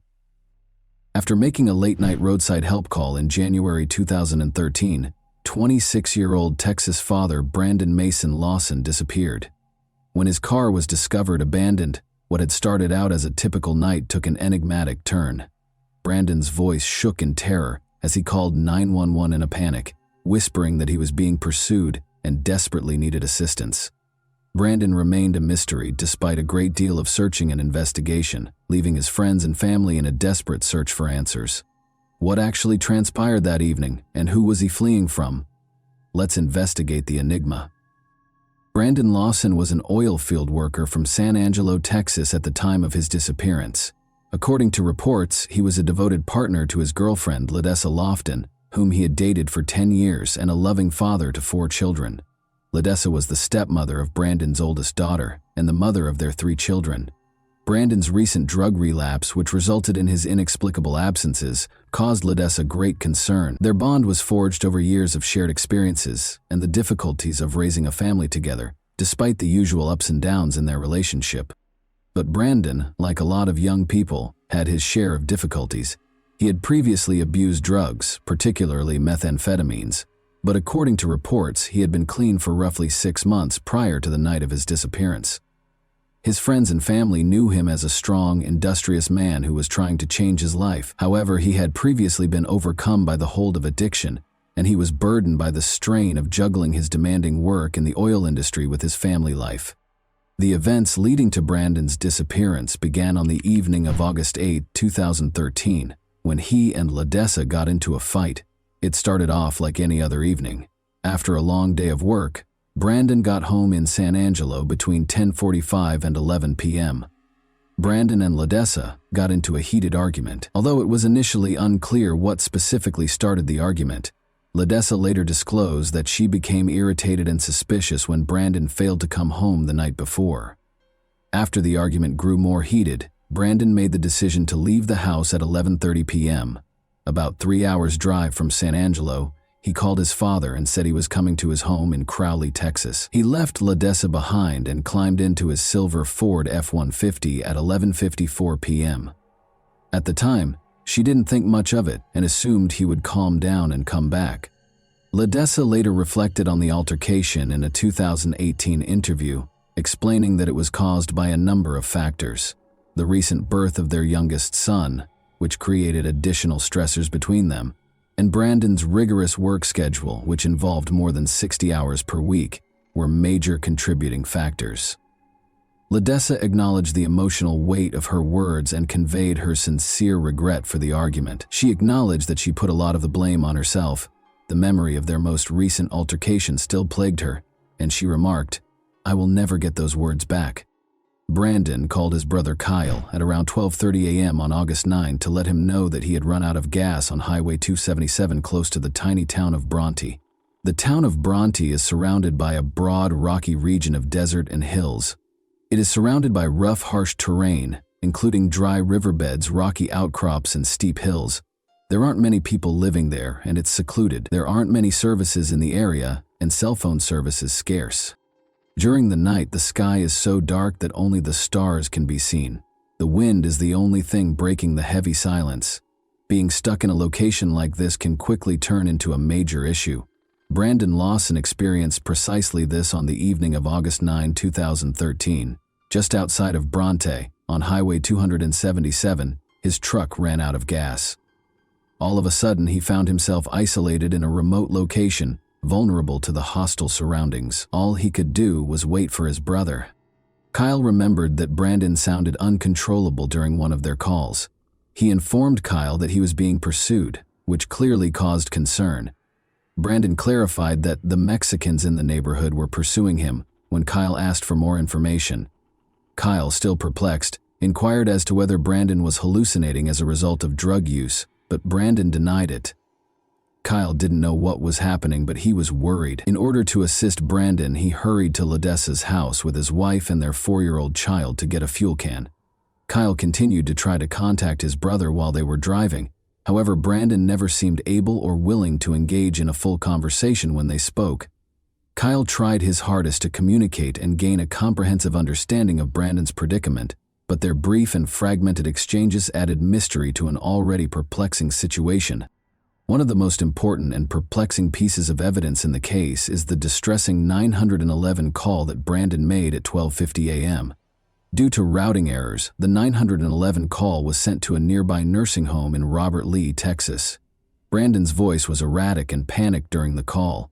Some phrases stood out among his difficult-to-understand words. The dispatcher tried to question Brandon, who was obviously perplexed by the call, but his answers were jumbled and ambiguous. He appeared to be in a panic and said that he was being chased into the woods and that he needed help right away. Even though the call was unclear, it was clear that Brandon was upset and thought someone was chasing him. The phone logs that precede Brandon's disappearance are broken down as follows. Kyle left a voicemail at 12:51 a.m. after Brandon claimed he was being pursued. After their argument, Brandon attempted to call Ledessa, but was unsuccessful because she had left her phone in her car.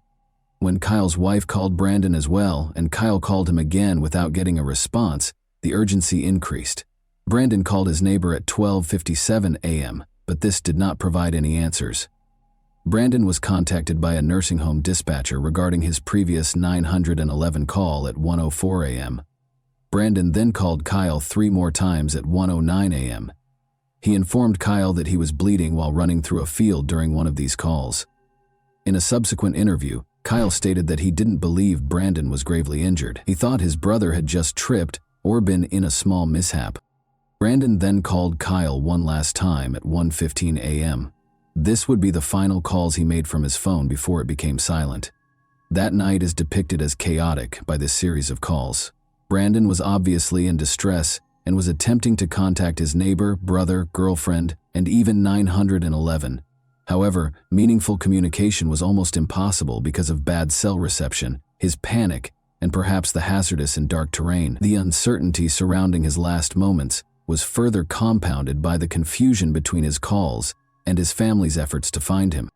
When a truck driver called to report that Brandon's truck was parked dangerously on the side of the road, a Coke County Sheriff's deputy arrived at the scene at around 1 a.m. Kyle had also arrived at the scene by the time the deputy did, but Brandon was nowhere to be seen. During a phone conversation with Kyle at 1:18 a.m., Brandon claimed to be able to see both Kyle and the deputy from his hiding place, saying, "I can see you. I'm right here." However, neither Kyle nor the deputy were able to see Brandon anywhere near the truck or the surrounding area, which further complicated the situation. Kyle believed Brandon was attempting to elude the police because he had an active warrant for his arrest in Johnson County on a charge of drug possession with intent to deliver. Brandon didn't want to be caught, he reasoned, especially since the deputy was already there. Kyle and the deputy didn't have all the information necessary to comprehend what was actually going on because they were unaware that Brandon had called 911 earlier. Later, Kyle stated that he didn't believe he was in danger. Kyle made the decision to drive a short distance up the road after speaking with the deputy. After the deputy left, he parked farther down in the hopes that Brandon would emerge from hiding. After waiting there for 30 to 45 minutes, Kyle decided that everything was okay and departed for San Angelo. When Brandon failed to appear, Kyle went back to the location where his truck had run out of gas at around 5 in the morning on August 9. Once more, Brandon failed to show up when he called for his brother. A deputy reported that a small private search team had been assembled to find Brandon on August 11. A few days later, they searched until about noon without discovering anything significant, having begun at about 8 a.m. The only hint they found was a tiny spot beneath a tree where it appeared someone had taken a seat. This location was visible from his truck and near the road. There were no additional indications of Brandon or his whereabouts, despite Kyle and the search team's best efforts, leaving his family with more questions than answers. Many theories have been proposed in the years following Brandon's disappearance. Some stem from the peculiarity of his last phone conversations, while others are based on the case's facts. The notion that Brandon might have been the victim of foul play is one of the most talked about theories. There has been conjecture that Brandon came into contact with someone or something dangerous on the evening of August 9, 2013, after he reported being chased into the woods in his 911 call. Some have even proposed that drug use may have played a role. People question whether Brandon was in danger, possibly a drug deal gone wrong or a run-in with violent people while stuck on the highway, given that he had used methamphetamines just before the incident. But this theory is called into question by the paucity of evidence.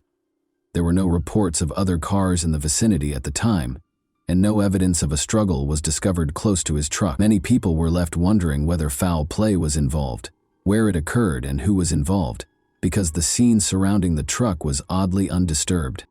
The idea that Brandon may have intentionally vanished is another theory that has gained some traction. At the time, his life was complicated. Maybe he took extreme action because of his tumultuous relationship with his girlfriend, personal problems, and legal troubles.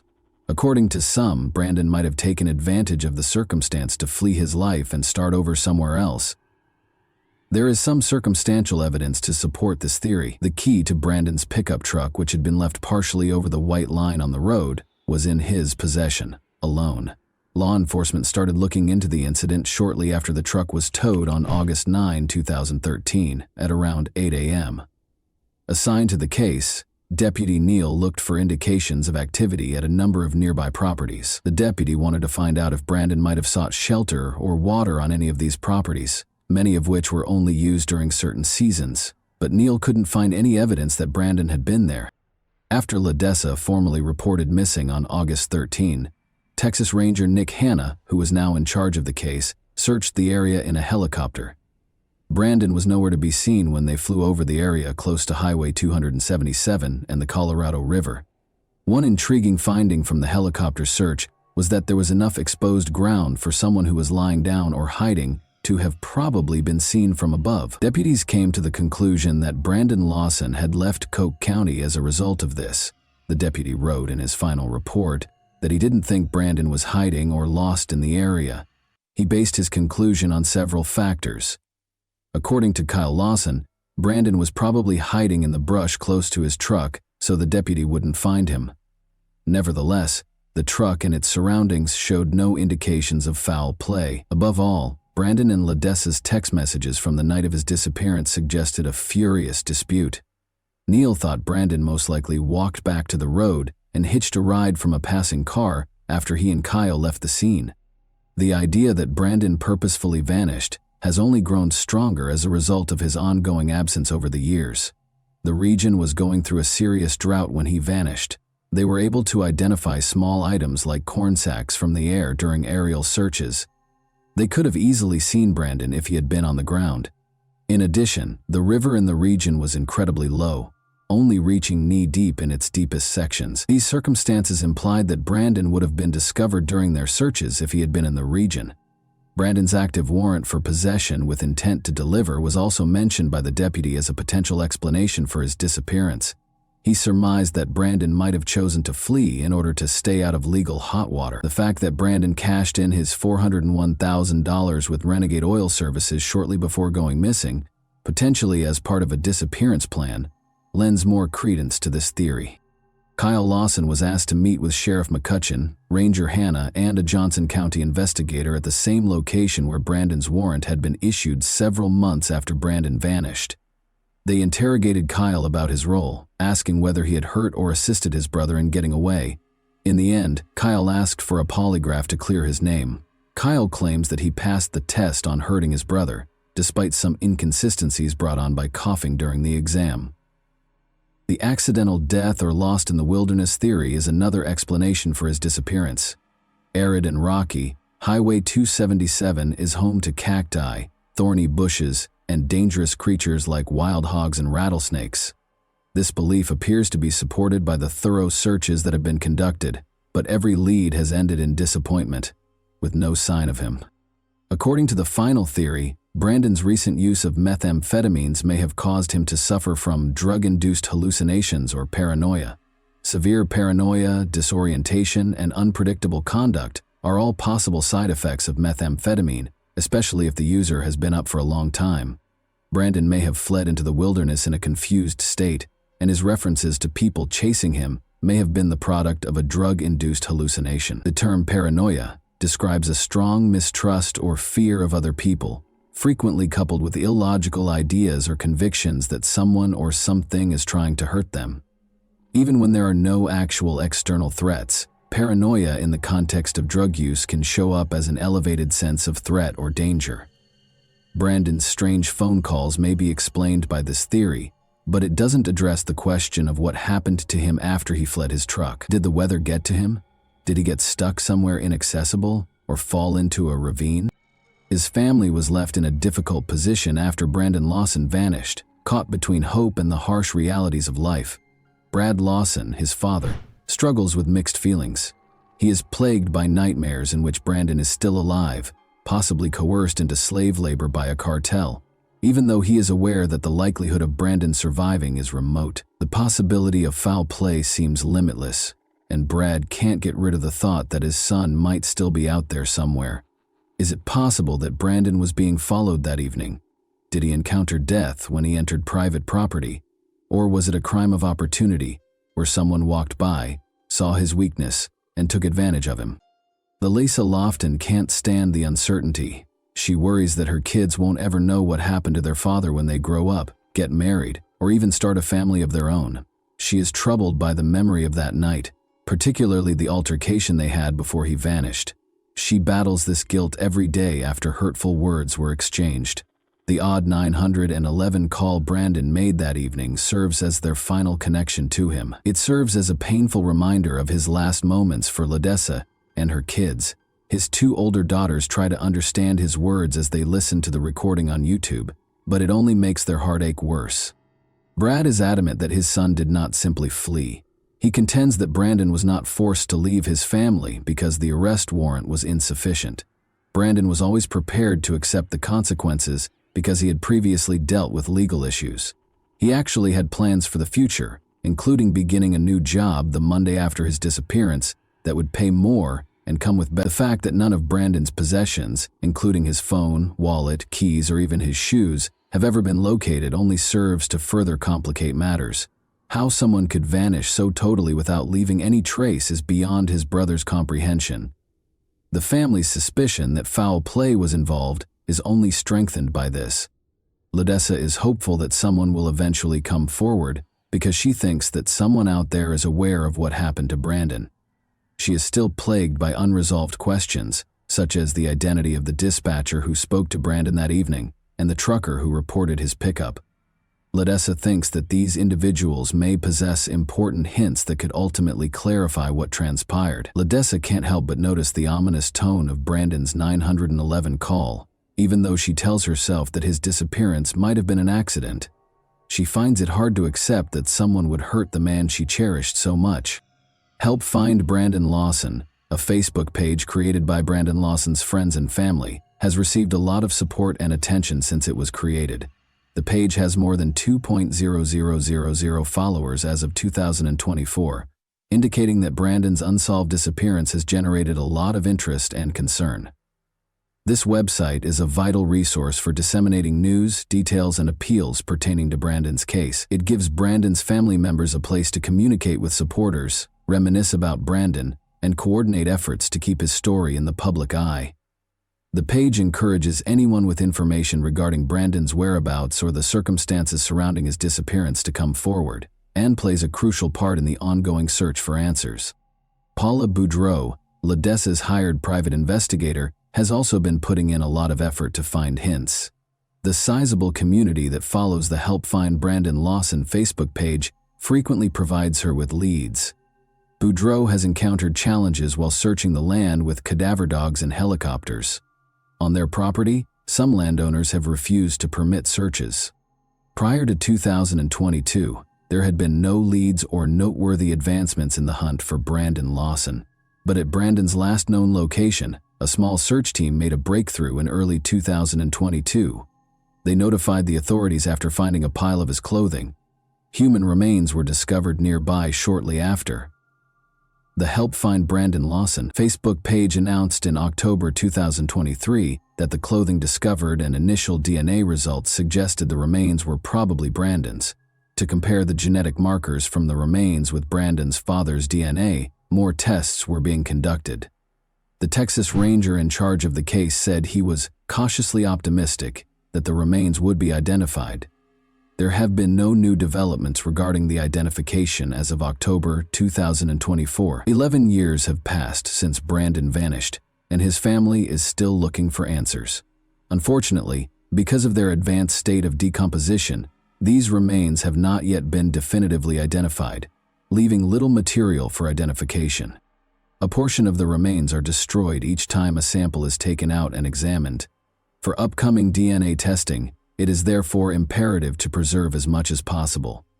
In an attempt to extract enough DNA, the remains have been sent to 2 labs, but the results have been negative thus far. The family is unable to provide additional information regarding the investigation's current status or the other options the Texas Rangers were considering in June 2023 for identifying the remains. The finding of Brandon Lawson's remains is likely to put an end to the tragic and enigmatic case of his disappearance. Even with this possible resolution, there are still a lot of unsolved questions regarding what happened that evening. Even though they are thankful for some closure, his family might never find all the answers they are looking for. The anguish of not knowing a loved one's fate and the unpredictability of life are both highlighted in Brandon's story. It highlights the necessity of continual enhancements to search and rescue operations, particularly in isolated regions such as West Texas. The memories of Brandon Lawson will live on in the hearts of his loved ones and everyone who has followed his tragic story, even though the whole truth may never be known. And that wraps up today's chilling story. If you enjoyed this video, don't forget to like and subscribe so you never miss a new upload. Also, let me know in the comments what part of this story shocked you the most. Thank you for watching, and I'll see you in the next video.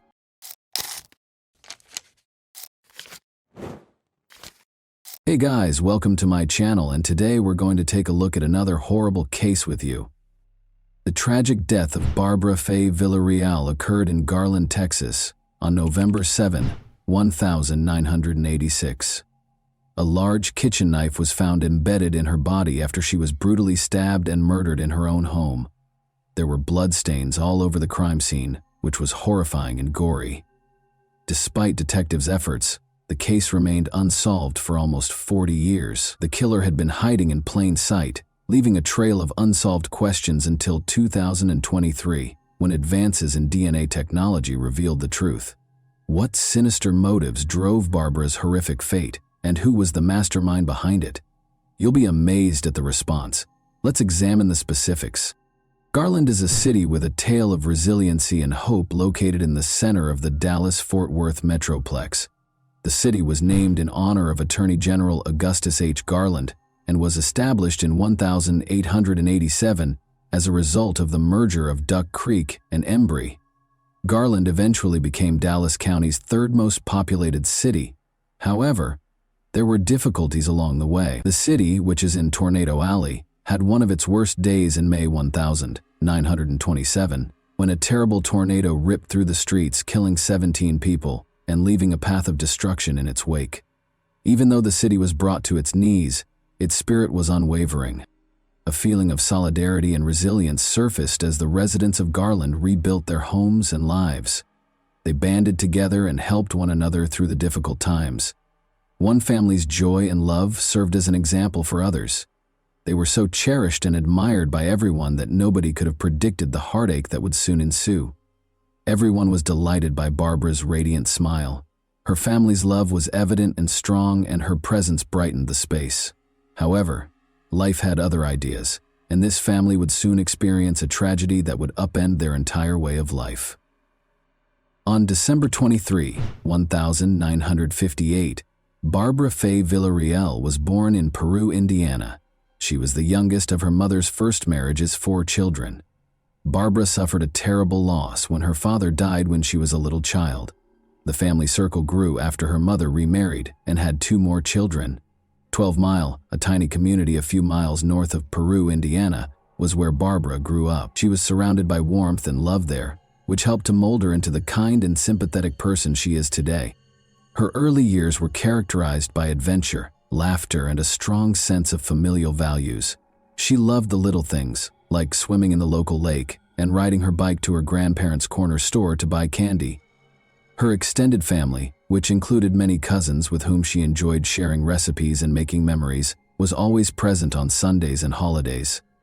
At home, Barbara loved spending time with Kami, her faithful Pomeranian friend. As she matured into a young woman, her compassion, warmth, and understanding nature became increasingly apparent. Her heart was always willing to lend a helping hand to others, and her radiant smile could light up any space. Barbara married Domingo Diaz Villarreal on February 25, 1979, and the two of them created a life full of promise, love, and laughter. Barbara had made a name for herself in the accounting division of DeGolyer and McNaughton in Dallas, Texas, by the time she turned 27. She and Domingo settled in Garland, where they were surrounded by friends and neighbors in the 3600 block of Colbath Street. One of them was Barbara's best friend, Lisa Nugent, who loved her for being a kind, considerate, sweet, and wonderful person in general. A feeling of unease descended upon the tiny New Mexico town of Lovington on the evening of November 7, 1986. In stark contrast to the horror taking place inside the Villarreal residence, the sky was a serene shade of pink and orange. Domingo Villarreal was standing at a neighbor's door at 8:52 p.m., his hands shaking, his eyes wide, and his voice trembling. Slightly lucid from shock, he begged for assistance. "There's a problem with Barbara," he managed to say. After the neighbor promptly dialed 911, emergency personnel reached the location in a matter of minutes. The house was illuminated by the flashing lights of the police cars and ambulances that occupied the street. Officers entered and were greeted by a sight that chilled them to the bone. Barbara was brutally stabbed several times, and a large kitchen knife was still embedded in her body as she lay lifeless on the floor. As a brutal reminder of the evil that had killed her, the knife appeared to mock the scene. In his first statement, Domingo claimed that 2 men had broken into their house, bound him, and pulled Barbara into a different room. He stated that when Barbara's screams shattered the night air, he was in the backyard. She was being held captive by 2 armed men when he hurried inside. Barbara was led to a different room by 1 man, and Domingo was able to flee after the other man made him perform a sexual act at gunpoint. The police listened carefully, but every second that went by made them more skeptical. Domingo's face looked emotionless and his story sounded scripted. Fueled by doubts and questions, the investigation got underway. What actually took place that fateful evening? Did Domingo commit the crime, or was he a victim? Although paramedics responded quickly, Barbara's injuries were obviously serious. Although it was later discovered that she had been dead for more than an hour prior to their arrival, she was declared dead at 9:50 p.m. The full scope of the horror was disclosed in the medical examiner's report. She had numerous stab wounds all over her body, each of which was a testament to the attacker's violence and rage. An investigation into a homicide was started.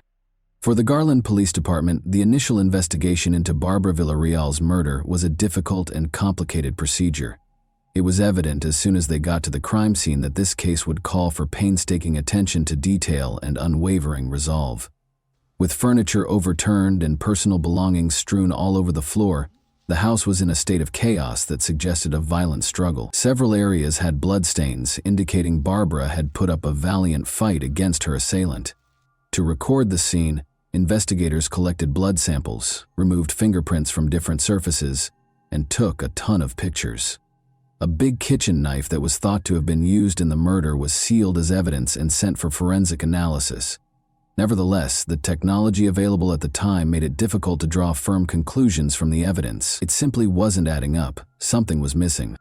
Police interviewed a large number of neighbors, friends, and family members in the days after the murder. Barbara was described by close friends and family as a loving, kind person who had no known enemies. Nonetheless, some claimed she had been involved in a few family conflicts, which made police wonder if there might have been a personal motivation for the crime. As investigators continued their investigation, they discovered startling information about the family. Although many saw Barbara and Domingo as a happy couple, others witnessed them fighting regularly and dealing with serious problems. Their relationship was viewed differently by those who knew them. At first, the police thought Domingo might be a murderer. He was exonerated following a rigorous interrogation, but the investigation came to a standstill because Domingo was no longer a suspect. They had no additional suspects, no evidence, and no fresh leads. The investigation stalled, and the police had no idea what to do next. A faint blood trail discovered outside the house was the only hint, but it didn't belong to Barbara or Domingo. Detectives were left wondering who could have committed such a horrible crime, because this enigmatic blood was the only indication that a killer was present. The loss devastated Domingo and Barbara's family. They struggled to find peace, as the graphic picture of her death tormented them. Fearing that anyone could be the victim of such a horrible crime, the community was also rocked. The suffering and uncertainty were exacerbated by the lack of answers. It took a pivotal discovery to reveal the truth about her untimely death, so the case remained a mystery. It was challenging for investigators to make meaningful progress because of the dearth of eyewitnesses and hard evidence. Blood samples provided no useful information, and fingerprints taken from the crime scene did not match anyone in databases that were currently in use. The police were left with a number of unsolved questions and dead ends. The case started to lose steam as the weeks stretched into months. The investigation's initial enthusiasm faded, and it encountered many difficulties. Despite their continued cooperation with the police and their intense desire for answers, Barbara's family's optimism for a speedy resolution started to fade. The case was never entirely dropped, even though there was no progress. Regular reviews were carried out by the Garland Police Department, which went over the evidence again and spoke with important witnesses again. The case was still unresolved, though, and there were no fresh leads or discoveries. 2 years later, in 1988, Domingo lost his life in a shootout in Mexico, bringing tragedy once more. Detectives learned a startling fact after his death. Domingo Villarreal had been using a stolen identity. Fingerprint analysis revealed that his true identity was Jesus Canales. Barbara's parents told police in 1994 that weeks after the murder, Jesus Canales had called them from Mexico and said he had killed one of the victims and was pursuing the other, Liborio Canales of Rodeo, Mexico. Domingo was charged with orchestrating Barbara's murder with the assistance of 2 family members, but because there was insufficient evidence, police were unable to draw any firm conclusions. Detectives also spoke with a neighbor who claimed to have discovered Domingo in her kitchen a month prior to the murder. Later, she realized her kitchen knife was gone. She verified that the missing knife was the same one when detectives showed her a picture of the murder weapon. The Villarreal case became one of many unsolved murders as the years went by. The police department, however, was adamant about solving the case and refused to give up. Public assistance was requested through media appeals. The investigation was given a much-needed boost when a cold case team was brought in to offer new insights and creative expertise. Every tip, no matter how small, was followed by the police department, which worked tirelessly. Over the years, Garland police detectives and the FBI followed up on a number of leads in Mexico and the United States, officials said. However, no noteworthy discoveries were made until 2022. A major development in 2022 was brought about by advances in DNA technology. Detectives were able to re-examine the evidence with new eyes thanks to this creative tool, which gave the investigation new life. Investigators were able to use extensive public genetic databases to find possible relatives of the suspect through investigative genetic genealogy, which blends DNA testing with conventional genealogical research. Detectives could gradually identify the criminal by comparing DNA samples taken from the crime scene with these databases. The potential reward was huge, but the process was time-consuming.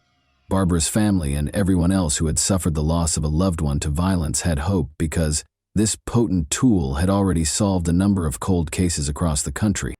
Police reopened the Villarreal case in 2022. The case was about to take a drastic turn, and the possibilities seemed endless with the development of DNA technology.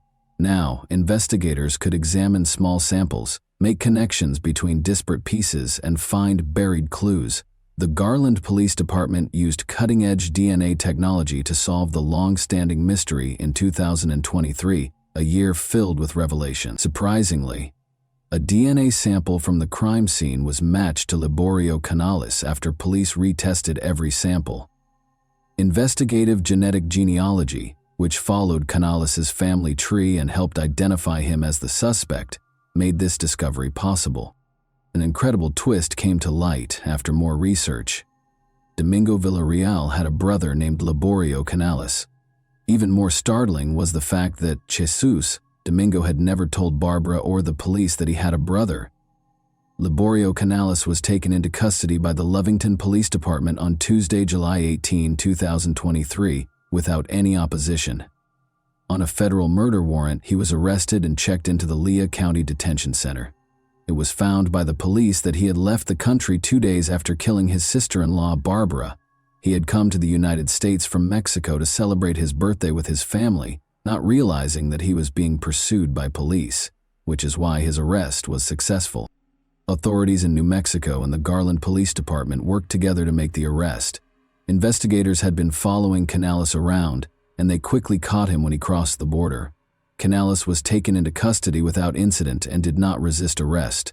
After that, he was taken for additional interrogation and processing. Liborio Canales eventually broke under the strain of interrogation and admitted to the horrible crime that had remained unsolved for almost 40 years. He came clean about the shocking reality of what actually transpired on that fateful day, because the weight of his secrets had become too much to bear. Canales claims that a family argument that had gotten out of hand was the driving force behind Barbara's heinous murder. Even though the specifics of the conflict are still unknown, it is clear that tension had been rising for a while before a tragic altercation. Authorities were able to assemble the evidence and create a compelling case against Canales thanks to his confession. Later, he was accused of killing Barbara. The legal proceedings proceeded swiftly because of his advanced age and the overwhelming evidence against him. Canales would ultimately be held accountable for his deeds, providing Barbara's family with closure and the community with justice. Given the seriousness of the accusations, the judge set Canales' bond at $1 million. After being deported to Texas, Canales was subjected to additional legal proceedings. An important first step toward taking responsibility for his actions was his booking into the Dallas County Jail on August 18. Canales received a 20-year prison sentence after his extradition and booking. This sentence probably means he will be incarcerated for the rest of his life because of his advanced age. After waiting for justice for almost 40 years, Barbara's family felt a sense of closure after the sentencing. The case demonstrated how crucial cold case units are, and how DNA technology can be used to solve even the most difficult cases. It also gave families of other unsolved crimes hope. According to Barbara's mother, the way the Villarreal case was resolved had a big influence on how investigations were conducted. The Barbara Villarreal case serves as an example of the effectiveness of tenacity and creativity in criminal investigations. Through the unwavering efforts of law enforcement and the revolutionary potential of DNA technology, a cold case that appeared destined to go unsolved was turned into a tale of justice.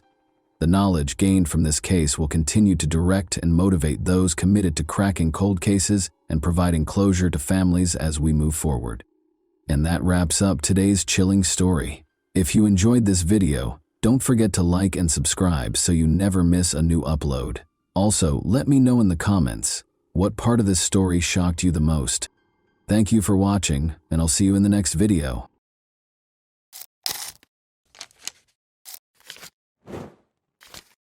Hey guys, welcome to my channel, and today we're going to take a look at another horrible case with you. This was only the start of a call in which Derek Rosa, a 13-year-old son, would divulge information so startling and unthinkable that even the experienced dispatcher would find it hard to believe what she was hearing. Officers arrived at the horrific scene within minutes. Unaware that they were going to come across one of the most unsettling cases they had ever come across, the police carried on with their investigation. Derek shockingly called 911 on October 12, 2023, to report that his mother, Irina Garcia, was hurt at their apartment in Hialeah, Florida. The most horrifying crime they could have ever envisioned began with that unsettling 911 call. Derek appeared to be experiencing intense grief during the call, as he told the authorities that his mother, Irina Garcia, had been confirmed dead. A 13-year-old son reporting the news to the dispatcher would have been a heartbreaking moment, but everyone was about to be shocked by the horrible secrets concealed behind this call. "I shared some pictures with my friends," he told the dispatcher. What images would he have been able to show his friends?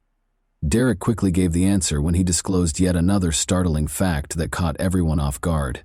It was shocking to hear Derek tell the dispatcher that he killed his mother. Derek's motivations are still unknown, but he was going to divulge information that would only make matters worse.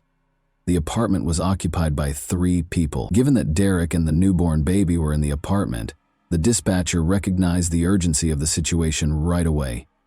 To protect the infant, the police had to move quickly. To find out what had happened, detectives raced to the crime scene. Everyone in the area was shocked when the police arrived and took Derek into custody. Derek was standing with bloody hands and no remorse at all. Without any delay, the detectives got to work on their investigation. They found Irina lying on the bed with her newborn baby covered in blood, and they also found a pool of blood on the floor of her room.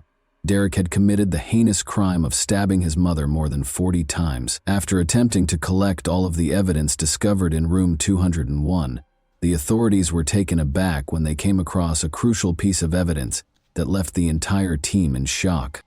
Just before Derek dialed 911 on the evening of October 12, 2023, they first discovered the doorbell camera footage. When Irina was last seen, she was nursing her newborn child, according to the footage from the doorbell camera. A moment later, Derek showed up and hurried off. Derek asked why Irina always told him to run slowly after she told him, in Spanish, not to run too fast. Then he walked out of the apartment and then came back in. What might have caused that horrific crime? Derek might have been annoyed by his mother's worry, but the question was still unanswered. In addition to remembering Derek's 911 call exchange with the dispatcher, the detectives needed to figure out how he was carrying a weapon. Furthermore, just as he was about to reveal yet another unexpected development, the dispatcher asked if he had any weapons at home. He soon disclosed a startling reality. He acknowledged that after killing his mother, he intended to use the gun he had to end his own life. The fact that Derek had attempted self-harm shocked the detectives. It exposed his unstable mental state at the time of the murder. They were uncertain, though, whether it was the product of mental illness or a deliberate act. The video of Irina's murder was the first important piece of evidence the detectives were about to see, and they were shocked to find it. The video clearly showed Irina lying on the bed with her newborn baby gently comforting her. However, in a subsequent clip, Derek was seen standing over Irina with his hand in motion, suggesting that he'd attacked her while she was asleep. The knife that Derek claimed he used to attack his mother was also discovered by the authorities. Luckily, he didn't hurt his sister, but these pictures were sufficient proof that Derek killed his mother. In addition, he admitted that after killing his mother, he had sent 2 pictures to his online friend, one of himself and the other of his mother, who had passed away. His hand was obviously covered in blood in the picture he sent to his friend. which amply demonstrated the gravity of the situation.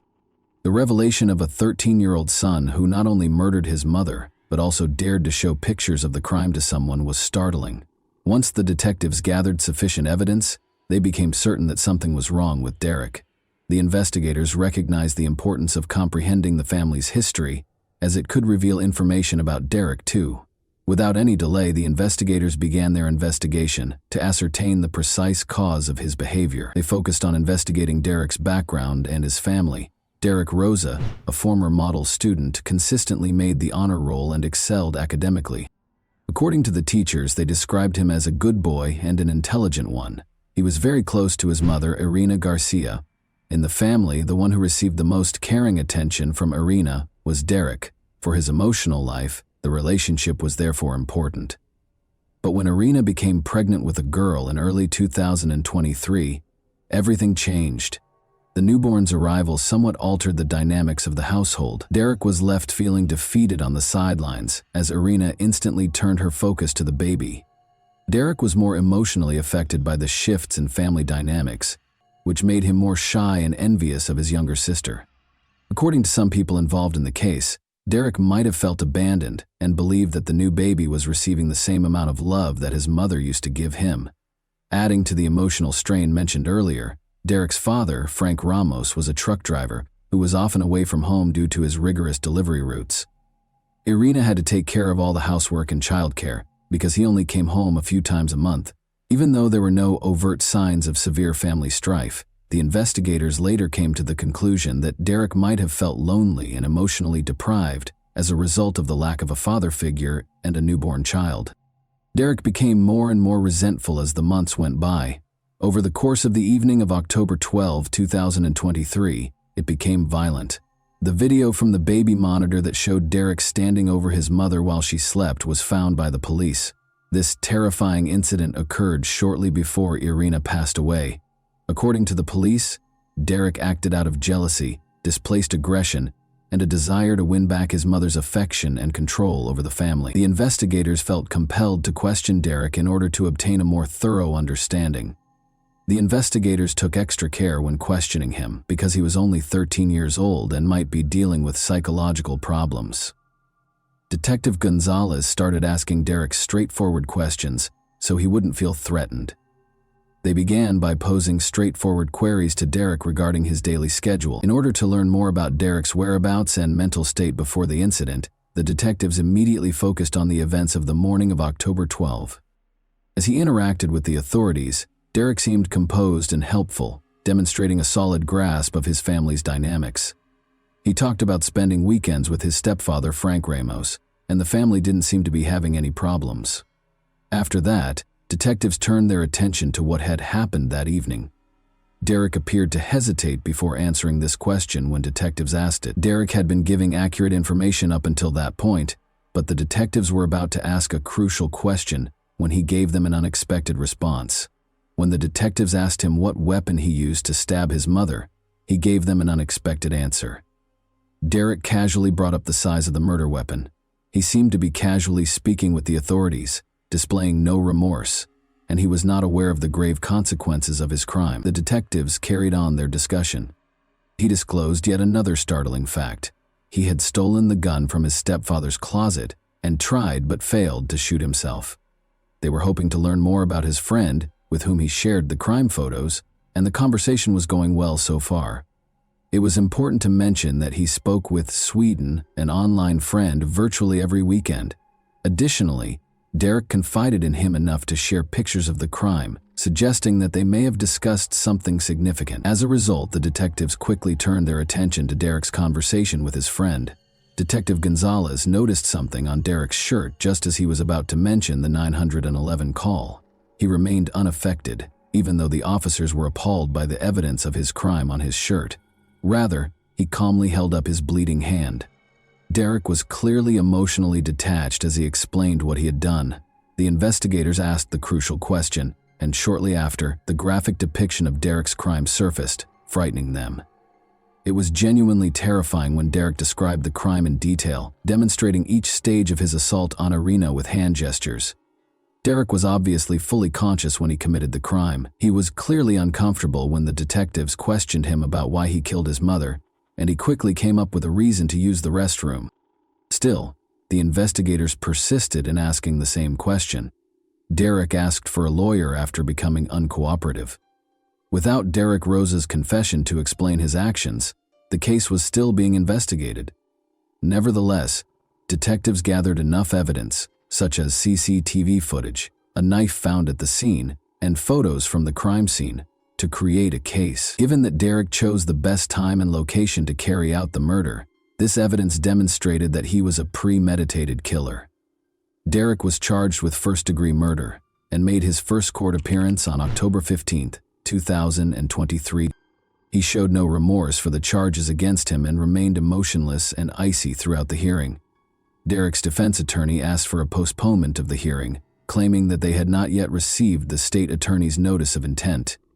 They also asked whether psychological factors might have been involved and talked about the part that some mental health conditions may have played. Evidence quickly refuted this, demonstrating that Derek had searched for prohibited items on Google at 6 p.m. on October 12, 2023. At 6 p.m. on October 12, he did conduct Google searches. He entered the following search terms: is a small knife good for killing? What is the best place to stab someone? And the carotid artery image diagram. This search history revealed evidence of planning, which bolstered the prosecution's claim that the act was planned rather than spontaneous. Derek was moved from the adult jail to a juvenile detention facility at the request of Derek's defense lawyers. They claimed that Derek needed a psychological test that could only be performed in a juvenile facility because of his age. The prosecution, however, disagreed, claiming that Derek's search history demonstrated premeditation and that this offense was extremely serious. But the defense also brought up his mental health problems. He had been diagnosed with ADHD by a psychologist and on the autism spectrum by another specialist. They further supported their case for Derek's placement in a juvenile detention facility by highlighting the fact that he had threatened to hurt himself. It was evident to the psychologists who examined the case that Derek's actions on that fateful night were the result of a well-thought-out plan rather than an impulse.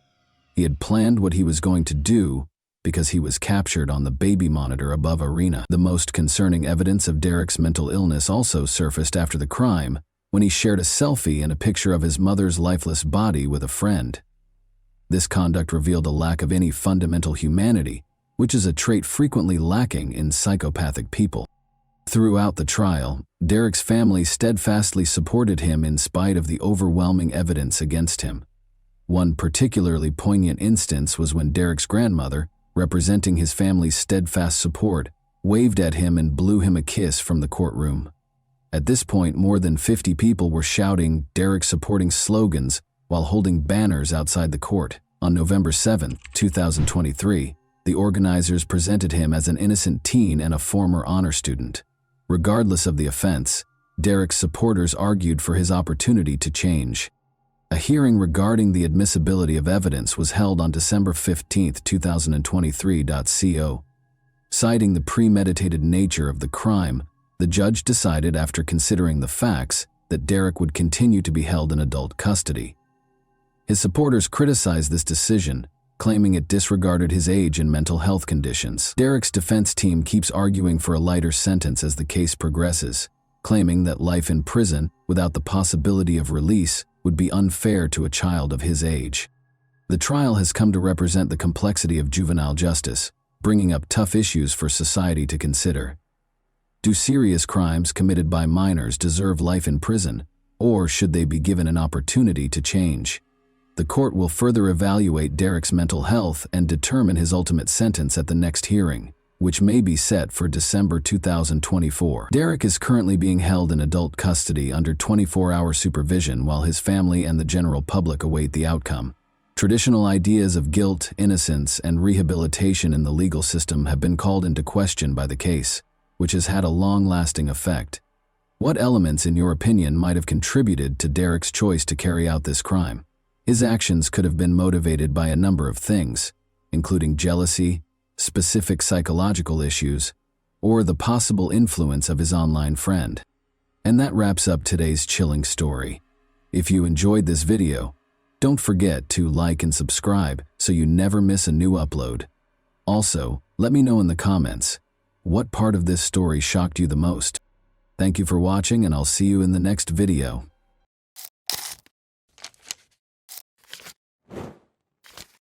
Hey guys, welcome to my channel, and today we're going to take a look at another horrible case with you. David Edward Moust, in contrast to other serial killers, was viewed as an outlier, a lunatic, who didn't match the conventional description of a ruthless, malevolent, uncontrollable killer. Rather, he was someone who truly regretted his actions and wanted to be imprisoned for the rest of his life in order to protect others. He screamed for assistance, but nobody responded. What events in his life shaped who he is now? Let's examine the tale of a man who was disappointed by his parents' separation, a difficult childhood, and an ineffective legal system. The story is about a serial killer called Deranged Dave. George and Ava Moust welcomed David Edward Moust into the world on April 5, 1954, in Connellsville, Pennsylvania. The family had 3 other children in addition to David. The Moust family had a difficult life. Ava and George both experienced challenging upbringings. The parents were unable to provide a loving home for their own children because his father was placed for adoption when he was 12 years old. George tried to avoid his wife, who needed constant attention, was emotionally unstable, and self-centered, by being away from home a lot. Their mother had a nervous breakdown shortly after the birth of David's younger brother Jeffrey and spent a month in the hospital. She might have experienced postpartum depression, although at the time medicine didn't fully understand or support women with such conditions. David's parents divorced in 1963 when he was just 7 years old.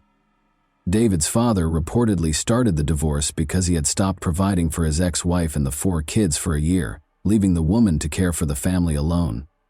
Life at their parents' house was tough for all the kids, but David had it the worst, according to David's sister. Maybe because he looked so much like his father, their mother's hatred of her ex-husband was passed on to her son. Ava asserted that she was powerless over the boy. David allegedly attempted to kill his brother Jeffrey twice by the time he was 8 years old, once by pushing him into a lagoon and stepping on his fingers to prevent him from climbing out, and again by trying to burn Jeffrey's bed. Additionally, according to his mother, she frequently looked in her son's pockets to make sure he hadn't stolen anything. She said he would take her valuables and sell them, all allegedly before he was 9 years old. Ava said she no longer wanted to deal with a challenging, troublesome child when he turned 9. The 9-year-old child was admitted to a mental health facility after she went to the court and claimed she needed assistance because he was mentally ill. The doctors and staff, however, did not observe any of the behavior that Ava had described. Instead, they came to the conclusion that the mother had just left her son behind. It made the boy's already challenging life at home even more so. Numerous other patients, including those with aggressive criminal tendencies, developmental disorders, and schizophrenia, had to share common areas with him. David felt confused and angry. Given that both his mother and father had deserted him, he felt stuck and had nowhere to go. He waited by the window on visitation days, hoping to see his mother, but she never showed up. In an attempt to comfort him, the institution's staff offered explanations for his mother's absence, such as her illness or another reason. The boy eventually came to terms with his circumstances. He and the other kids just thought their parents were in need of a vacation. In part, the kids were correct, but in reality, they hadn't been abandoned, at least not in David's case.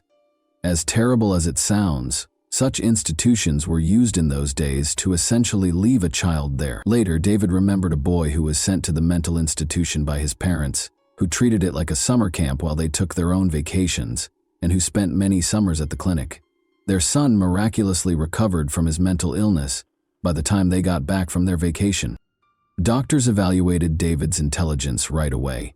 He was always able to express himself clearly and showed remarkable skills remembering sports events with vividness. As a result, the medical staff quickly came to believe that David's mother, Ava, rather than her son, was mentally ill. In order to send David home, they waited for her to recover. But each time they attempted to arrange for the child to return home, his mother turned him away. The clinic staff was forced to formally recognize David's lack of mental abnormalities when he turned 13, but he had nowhere to go yet. As a result, he was moved to a children's home a few blocks from his family's residence. His realization that his relatives lived close by but didn't want to interact with him must have been extremely upsetting. But David ended up with other boys going through adolescence in a shelter. It was only natural for them to try out relationships with one another because they were unable to engage with people of the other sex. Another boy started clamoring for David's attention as soon as he arrived at the children's home. Being extremely persistent, he threatened to tell everyone about David's stay in the mental institution, effectively blackmailing him. Despite his resistance, David would later write in his diary that he gave in and kissed the young blackmailer, feeling instantly repulsed and angry at himself. David adapted to the shelter quite well aside from this incident. Even though David Most had a rough upbringing, spent time in the clinic, and lived in a shelter, his intelligence was innate and unaffected by these experiences. He maintained his focus and dazzled everyone with his extraordinary memory. Life appeared to be getting better until all of a sudden a sense of anger arose inside of him. By the time he was 15, David had attacked Eddie, another boy. While they were playing together, David began strangling Eddie for no apparent reason. When David noticed that Eddie was practically out of breath, he abruptly stopped. Eddie granted his request for forgiveness. Was this a genuine act of repentance? It's unclear because David might have tried to control himself, had nowhere else to go, and didn't want trouble. But because he wrote about it in his 87-page prison journal, we are aware of this incident. However, David's restraint was short-lived, as he soon tried to choke Daniel, another boy. David seized a rope and wrapped it around Daniel's neck while they were in a room together, just watching TV.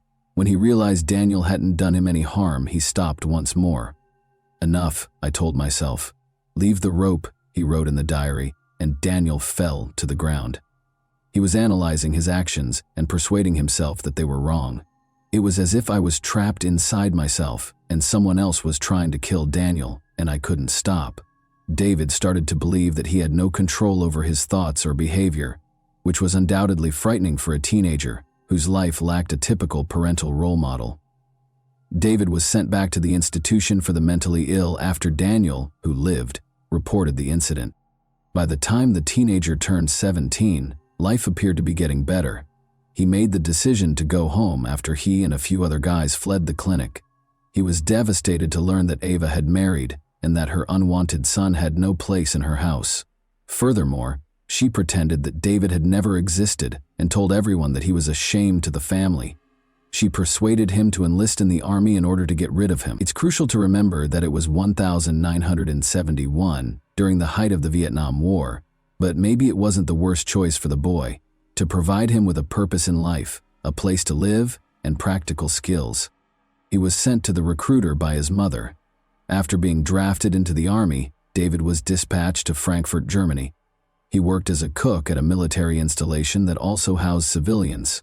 James McLister, a 13-year-old who everyone called Jimmy, was one of them. On the base, his parents were engineers. It was at the Army bowling alley that David and Jimmy first met. David also found another talent. He was a great bowler who competed and made a respectable living doing it. After becoming friends, David and Jimmy spent time together until one night when David woke up in his bed with Jimmy, naked. He became furious. He recommended that Jimmy take a moped ride. The boy obviously viewed him as an older brother, trusted him wholeheartedly, and complied without hesitation. If only he understood David's thoughts. David tied Jimmy to a tree and beat him with a plank he found there after they drove a long way from the base to a location where a World War II bomb crater still existed. Jimmy's killer just untied the body and left it there when Jimmy stopped breathing. David went back to the base and acted as though nothing had occurred. They looked for the boy, of course, but he was only located a month later. Despite being in custody, David managed to persuade the judge that it was a tragic mishap. The boys allegedly damaged the moped, and Jimmy crashed out of it. David hid Jimmy's body because he was afraid and unsure of what to do. He was taken seriously. David was given a 3-year prison sentence because there was no proof of murder. It's interesting to note that David behaved flawlessly while incarcerated, received a diploma, wrote to his family once a week, and learned practical new skills. He was eligible to be considered for early release on parole because of his excellent behavior, but he turned down the offer. The young man was terrified of being free as he realized what he was capable of. He had ample opportunity to think about his actions while confined, and he came to the conclusion that he would undoubtedly murder someone else if he were freed. He was repulsed by such thoughts and feelings and hated himself for them. Because he had a conscience, his lawyer subsequently referred to him as one of the most remarkable serial killers. Even up until the point at which he committed another murder, he felt bad about killing people. Because of what he had done, he detested himself. But the desire to kill came back, and he gave in and killed once more. It's a really odd behavioral pattern. However, when he turned 23 in 1977, he was set free. He made friends with a teenage boy after relocating to Chicago 2 years later. Although it appeared that they were friended, David occasionally felt the urge to stab the boy while he was staying overnight. David gave in to this overwhelming desire after they had another drink, and the teenager dozed off on the couch. He nearly disemboweled him by stabbing him in the abdomen with a knife, but the teenager lived. David was found guilty of attempting to kill someone. He was found not guilty, despite lying on the witness stand. We don't know what he said to convince them. Maybe he was also a devilishly convincing person when needed. David had not been able to learn to control his desires by the time he was 27. He remembered the kiss at the orphanage when a boy came up to him, trying to figure out what was happening to him. He hypothesized that his bad behavior stemmed from this unpleasant, intimate experience. He therefore made the decision to track down and murder that boy, who was now a man. He thought he could stop his destructive impulses and desires by doing this. He therefore embarked on a quest to target this man with his anger. But he found out that the man was incarcerated when he got to the location where the boy had lived. Therefore, David wasn't the only person who got into trouble after leaving that orphanage. He was unable to control his urge to kill or vent his anger on his offender. Then he saw a 15-year-old boy named Donald Jones going by his car. He was utterly innocent and just happened to be in the wrong place at the wrong time. Under the pretense of a straightforward odd job, David persuaded the teenager to get into the car and drove him to a remote location with quarries. Like his last victim, he stabbed Donald multiple times in the abdomen. He later described in his diary how the boy repeatedly pleaded with him not to be killed, saying, "Don't kill me, I'm only 15 years old." Nevertheless, David was powerless to stop himself. Then, unable to leave the teenager alone, he led him to the section of the quarry that was flooded. The teen died. David left the town without waiting for the body to be found. He was aware that Galveston, Texas, was where his uncle resided. David was given a job in his construction company and was permitted to live with his uncle. Once more, David demonstrated that he was a great worker, but after he unintentionally damaged the company van, his uncle fired him. The situation worsened. He offered a 14-year-old boy alcohol and illegal drugs when he invited him to his hotel room, but instead he started beating him. He stopped abruptly, as though the regular David took over and realized he had committed this terrible deed. Embarrassed, he dropped the weapon and started crying. David was given a 5-year sentence and the boy lived. He once more believed that he would carry on killing if he were released from prison. He was extradited to Chicago in 1982 in connection with the murder of Donald Jones, after investigators began linking him to the Donald case. They kept him in a mental health facility for a long time because they didn't think he was competent to stand trial. But in 1994, after waiting for a trial for 10 years, David acknowledged his guilt. He received a 35-year sentence. He was the most dangerous inmate the Illinois Department of Corrections would have, according to a report written by the Cook County prosecutor. He was even called a criminal on par with John Wayne Gacy by the sheriff. However, David Moust's sentence was lowered by 12 years because he had to wait 12 years for a trial and extradition. His remaining sentence was also reduced by 2 years due to his excellent behavior while incarcerated. In a 6-page letter to the Illinois Department of Corrections, David expressed his desire to remain incarcerated and acknowledged that he was unable to control himself. Illinois had a law at the time that permitted a convicted sexual assault offender to voluntarily serve out the rest of their life in prison. When given this choice, David wrote back, "Bring the papers, I'll sign everything," but no one approached him. His attorney claims that the letter was never even read, and he was freed from detention in 1999. Following a subsequent release, David relocated to Oak Park, Illinois. A year later, He attacked his friend Anthony by striking him on the back of the head with a metal pipe, despite his hope that a new place to live would allow him to start over. It would seem reasonable to assume that the police would deal with him more severely this time, but since Anthony was a former gang member who didn't want to involve the police and wouldn't testify against David, no charges were even filed against him. After his parole expired in 2002, David made the decision to relocate once more, this time to Hammond, Indiana. He discovered a local job that frequently involved and was frequented by teenagers.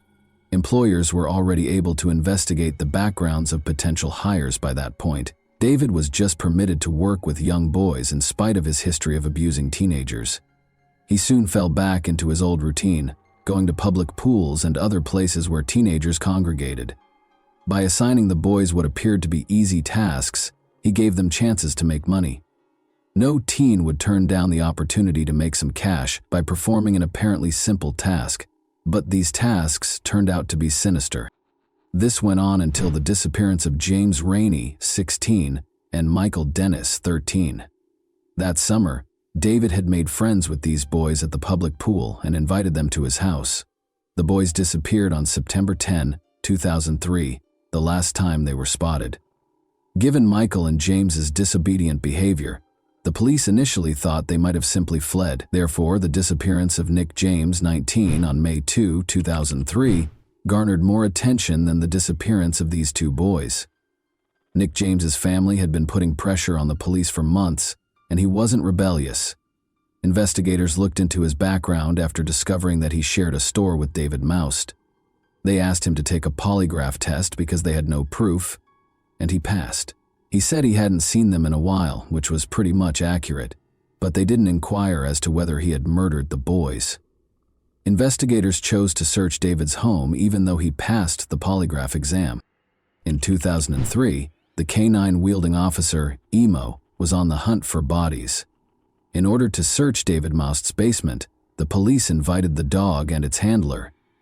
The dog started barking at the basement's far wall when the officer gave Emo the order. The handler told investigators that although the dog had been trained to pretend to dig, this behavior was strange because the dog was acting against its training. However, there had to be a reason why the dog wouldn't leave that specific location, so it was necessary to break through the concrete and investigate what was behind it. They were asked to go back to the same house a week later. Nothing was discovered when officers dug a deep hole in the floor. They went around and drilled a longer hole, but they were unsuccessful, so they gave up.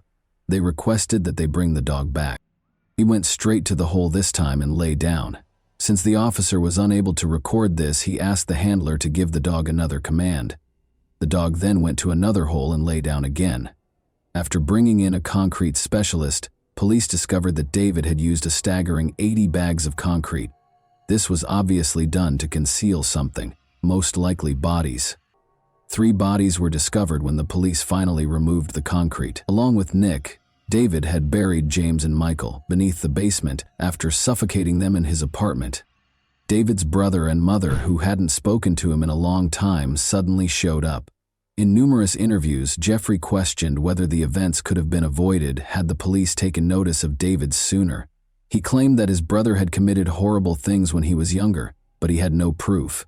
In addition, his brother and mother, who had not spoken to David in a long time, appeared to be desperate for attention. Jeffrey even had aspirations of becoming a writer. Thomas Wayne, his lawyer, claimed that although David was a serial killer, he wasn't born that way. The lawyer genuinely thought that his childhood was the recipe for making a serial killer, if anyone was looking for it. He never learned how to interact with others or live in society. David entered a guilty plea to the killings in November 2005 and received 3 life sentences. David died in January 2006 at the age of 51.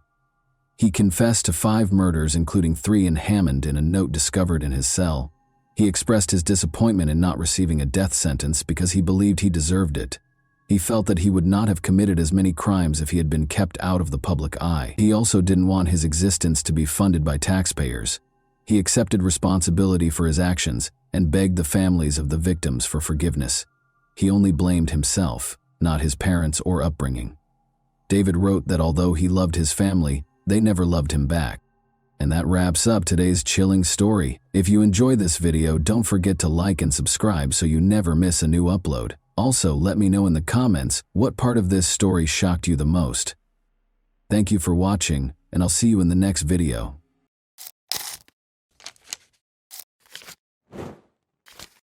Hey guys, welcome to my channel, and today we're going to take a look at another horrible case with you.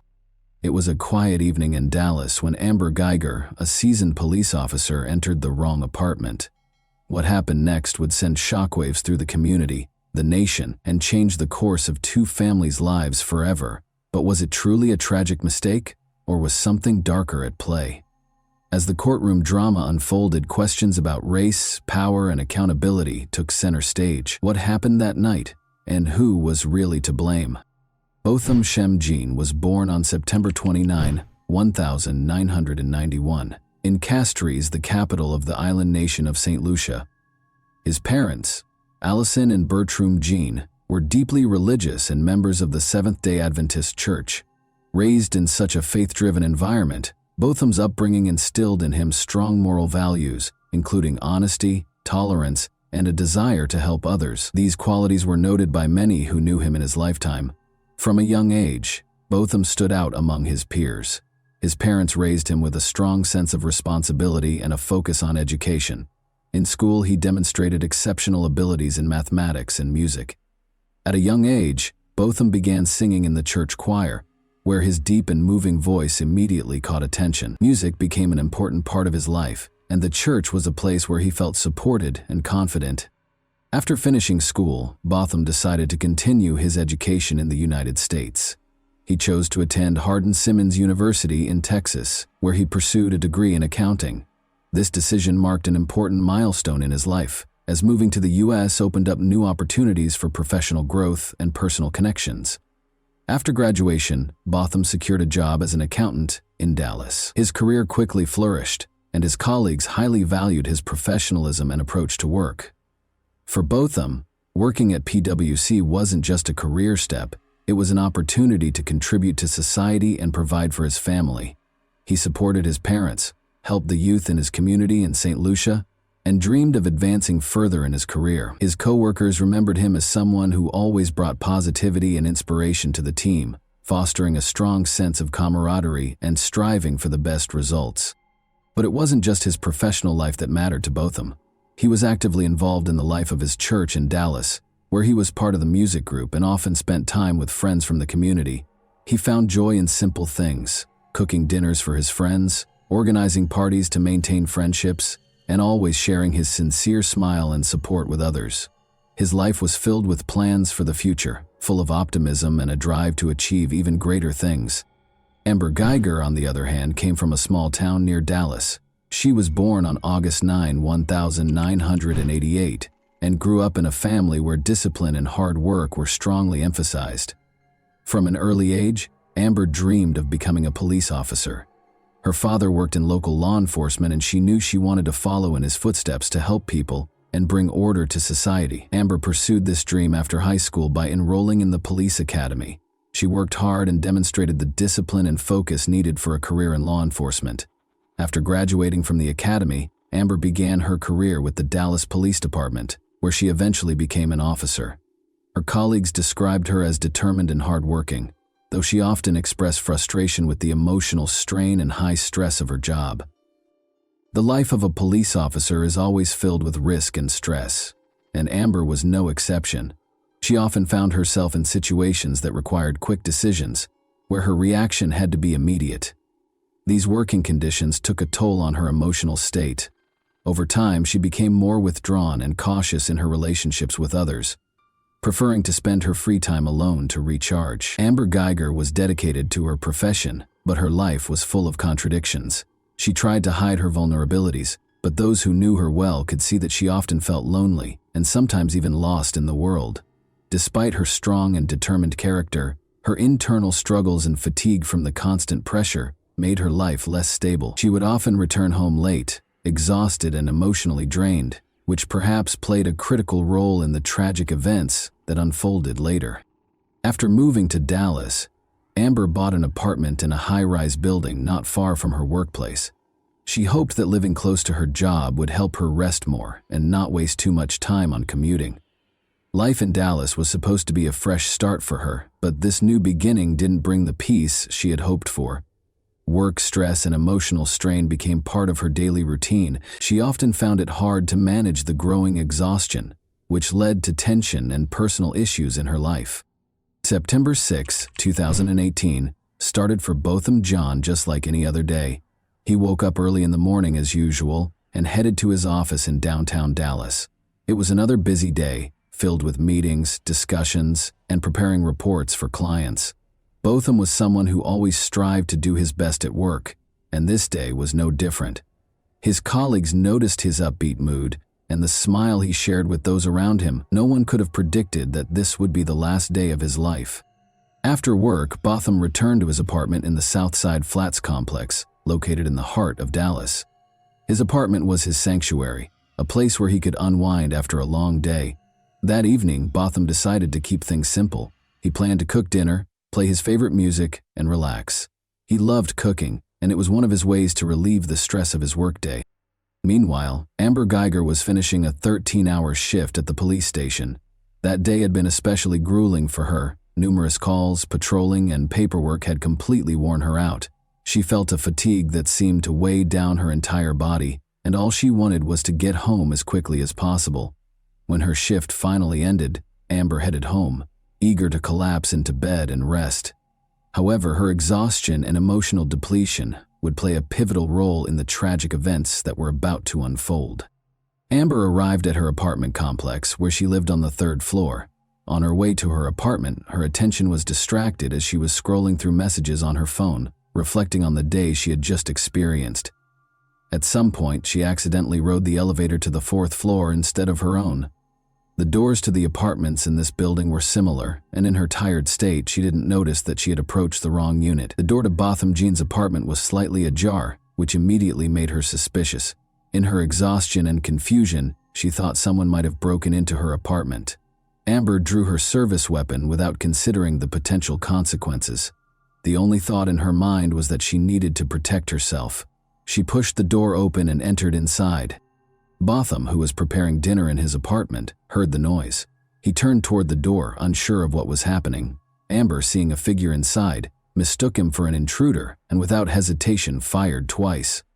The shots echoed through the quiet apartment, and within moments, Botham fell to the floor. Amber turned on the lights, and only then realized her mistake. She saw an unfamiliar man lying in a pool of blood, and it hit her that she had entered the wrong apartment. Panic and horror overwhelmed her. She rushed to Botham, trying to administer first aid. She called 911, explaining the situation to the operator, desperately trying to explain that she had entered the wrong unit and had shot someone. Her voice trembled with fear and regret as she pleaded with Botham to hold on, repeatedly saying she hadn't meant for this to happen. While waiting for emergency services to arrive, Amber attempted to stop the bleeding, but her efforts were in vain. Neighbors who had heard the gunshots and cries began to step into the hallway. Some of them also called the police, reporting the gunfire in the apartment complex. Paramedics arrived at the scene and tried to save Botham, but his injuries were fatal. That evening, the life of a young man with so many hopes and dreams was tragically cut short. Amber Geiger was detained at the scene. She appeared to be in a state of shock, completely disoriented, repeating that she hadn't meant for this to happen and that it was a mistake. She was taken to the police station for questioning. The police launched an investigation to understand how this tragedy unfolded. There were many questions. Why hadn't Amber realized she was not in her own apartment? Why had she resorted to using her weapon without confirming that there was an actual threat? These questions became central to the investigation and sparked intense public debate. As investigators gathered evidence, the public began to actively discuss the incident. The case sparked a massive outcry, especially in the context of racial issues and concerns about police abuse of power. Botham Jean was black, and many saw his death as yet another example of unjust treatment and bias by law enforcement. People began to ask, did Botham's race play a role in Amber mistaking him for an intruder and shooting him without attempting to assess the situation? Meanwhile, Botham's family was devastated by the events. His mother, Allison Jean, was in St. Lucia when she learned of the tragedy. It was a crushing blow for her. Her son, who had moved to the U.S. to build a better life, was killed in his own apartment. Allison began to demand justice for her son, calling on the public and authorities for a thorough and impartial investigation. She knew Botham as a kind, responsible, and hard-working person who posed no threat to anyone. In the days following the incident, there was a flood of contradictory reports and rumors. The media extensively covered the case, and public opinion was deeply divided. Some believed Amber had made a tragic mistake, while others argued her actions were the result of bias and an inability to properly assess the situation. Protests and rallies began in Dallas and other cities, with people taking to the streets demanding justice for Botham Jean and his family. During the investigation, it was revealed that Amber Geiger had been exhausted after a long shift and may have been disoriented due to her fatigue. Her defense attorneys argued that she acted in a state of stress and fear for her life. However, the prosecution maintained that her actions were inexcusable for a police officer who should be able to control their emotions and make sound decisions, especially in situations involving the use of a weapon. Witnesses who lived in the apartment complex testified that they heard screams and gunshots. Some of them tried to figure out what was happening, but no one expected such a tragic outcome. Investigators collected evidence, reviewed surveillance footage, and analyzed testimonies to reconstruct the full picture of the events that day. They were trying to determine whether this was truly a tragic mistake or if other factors contributed to such a devastating outcome. After Amber Geiger's arrest, the case entered a new phase, a lengthy and complex process of investigation and trial preparation. Amber was charged with manslaughter. During the investigation, her attorneys argued that her actions were a tragic but unintentional mistake caused by extreme exhaustion following a long shift. However, the prosecution maintained that Amber's actions were unacceptable for a trained police officer who was expected to assess situations carefully and avoid unnecessary use of force. One of the key pieces of evidence was footage from the surveillance cameras at the apartment complex where both Botham Jean and Amber Geiger lived. These recordings helped reconstruct the events of that night. The cameras captured Amber arriving at the building and entering. The footage showed her going to the wrong floor and approaching an apartment that belonged to Botham. Investigators pointed out that she failed to exercise due diligence and did not notice she was on the wrong floor. In addition to the video evidence, phone records played a significant role in the case. Shortly before the incident, Amber had been texting with a colleague with whom she had a personal relationship. Prosecutors argued that these messages might have distracted her and contributed to her failing to realize she was entering the wrong apartment. The defense, however, downplayed the importance of the texts, claiming they were unrelated to the incident and could not have influenced her actions. Over the course of several months, investigators continued gathering evidence and interviewing witnesses. Neighbors in the apartment complex provided statements about hearing shouts and gunshots. Some claimed they heard voices before the shots were fired, suggesting there may have been an exchange between Amber and Botham prior to the tragic event. However, witness testimonies varied, making it difficult to piece together a definitive account of what happened. At the same time, forensic examinations were conducted. Experts meticulously analyzed the firearm used in the shooting, as well as the bullet trajectory and other physical evidence, to determine the positions of Amber and Botham at the time of the shooting. One contentious point was the positioning of Botham's body and the angle of the bullet. The prosecution argued that the evidence showed Botham did not pose a threat to Amber, while the defense claimed she acted out of self-defense. In August 2019, a highly publicized trial began, attracting widespread attention from both the public and the media. The courtroom was packed with journalists, family members, and friends of Botham Jean, as well as supporters of both the prosecution and the defense. The case promised to be a difficult one, touching on issues of police competence, personal responsibility, and racial justice.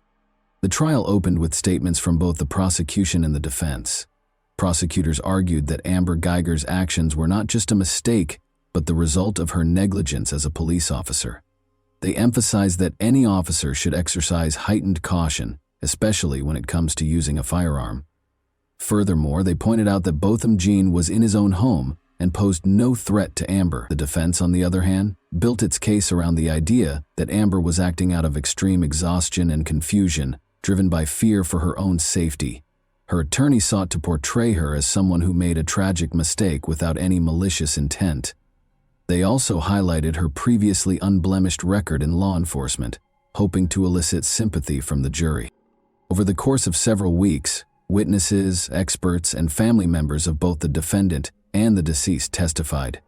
One of the most emotional moments of the trial came when Botham's mother, Allison Jean, took the stand. She spoke about her son's dreams and plans for the future, describing him as a kind and compassionate person. Her words deeply moved everyone in the courtroom, emphasizing the tremendous loss her family had endured. Also testifying was Botham's brother, Brant Jean, whose statement became one of the most talked about moments of the trial. In his address to the court, he publicly forgave Amber Guyger and even asked for permission to hug her. This gesture sparked a range of reactions.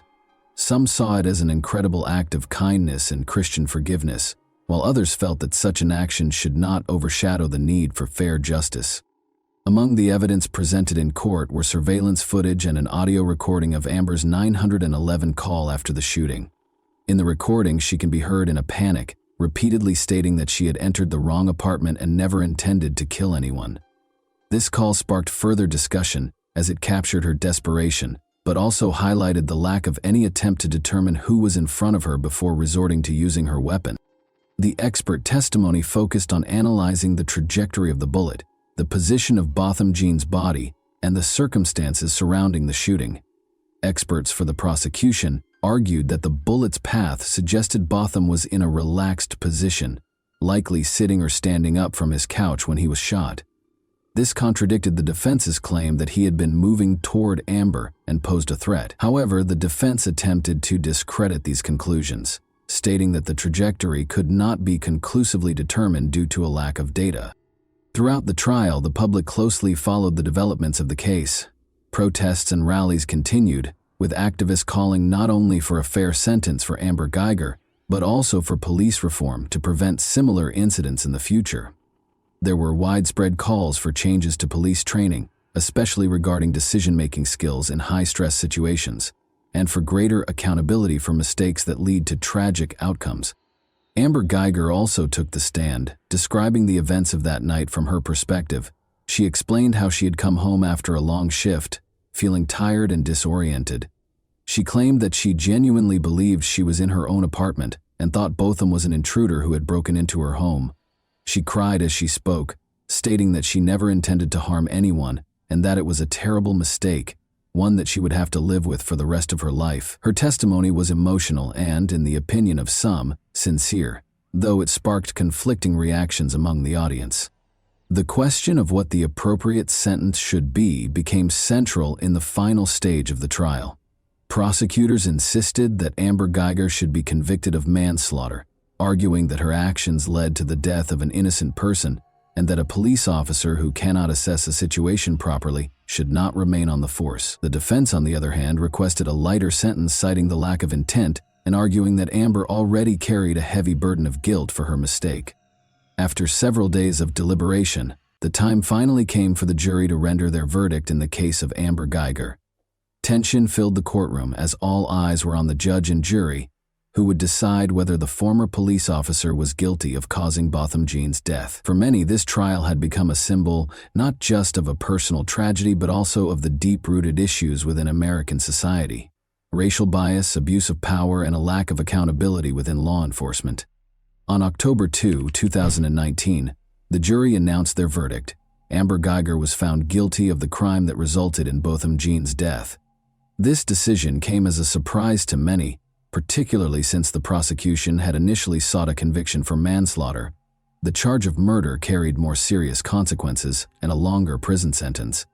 In the courtroom, there were audible expressions of relief and quiet celebrations. This verdict was a significant step toward justice for Botham's family and those who had supported them throughout the long and painful trial.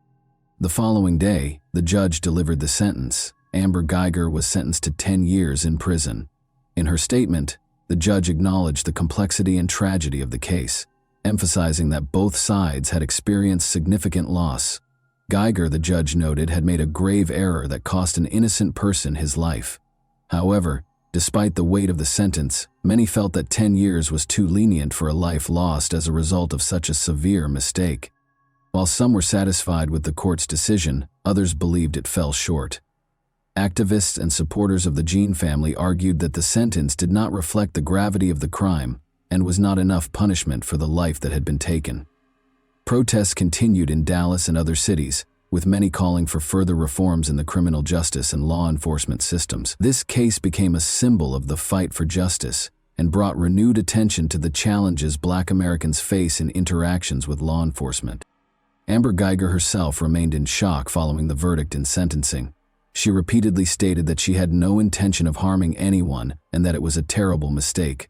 Her attorneys filed an appeal, hoping to reduce her sentence. They argued that 10 years was too harsh for someone who acted out of confusion, stress, and exhaustion.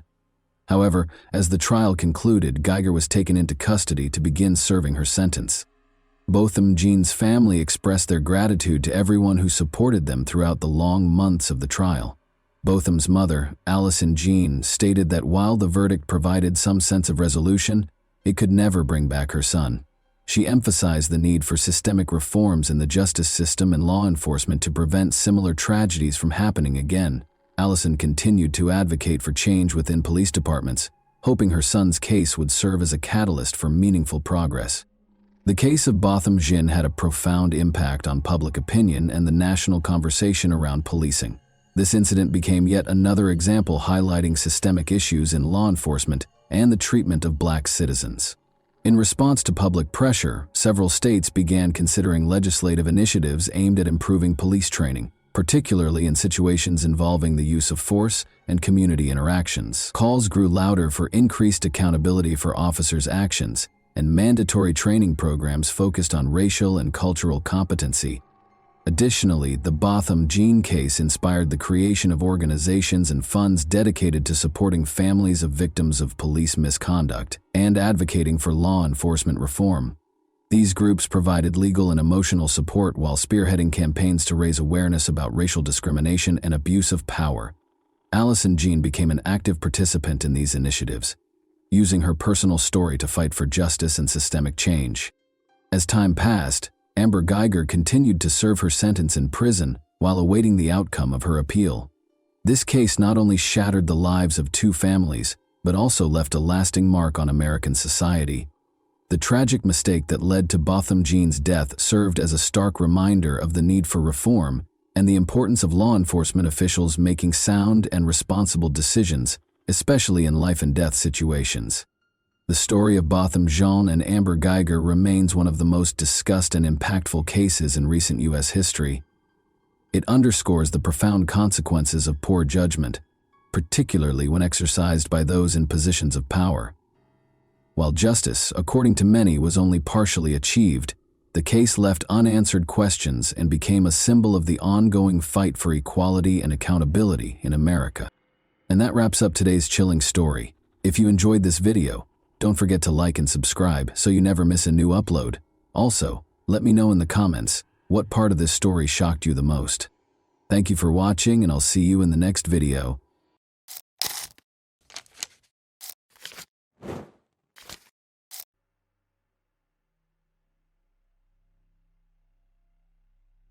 The only significant clue was a bite left by the attacker on the victim's body. It took the police over 20 years to discover the horrifying truth, but such a turn of events sparked outrage and criticism because no one expected such a result. Sherry Rasmussen was born on February 7, 1957 in the state of Washington. She grew up in a big, friendly family with two sisters and loving parents. They later moved to Tucson, Arizona, where Sherry attended the local school. Sherry was an excellent student who completed elementary school a year ahead of her peers. During her summer vacation, she completed the entire 7th grade program by herself.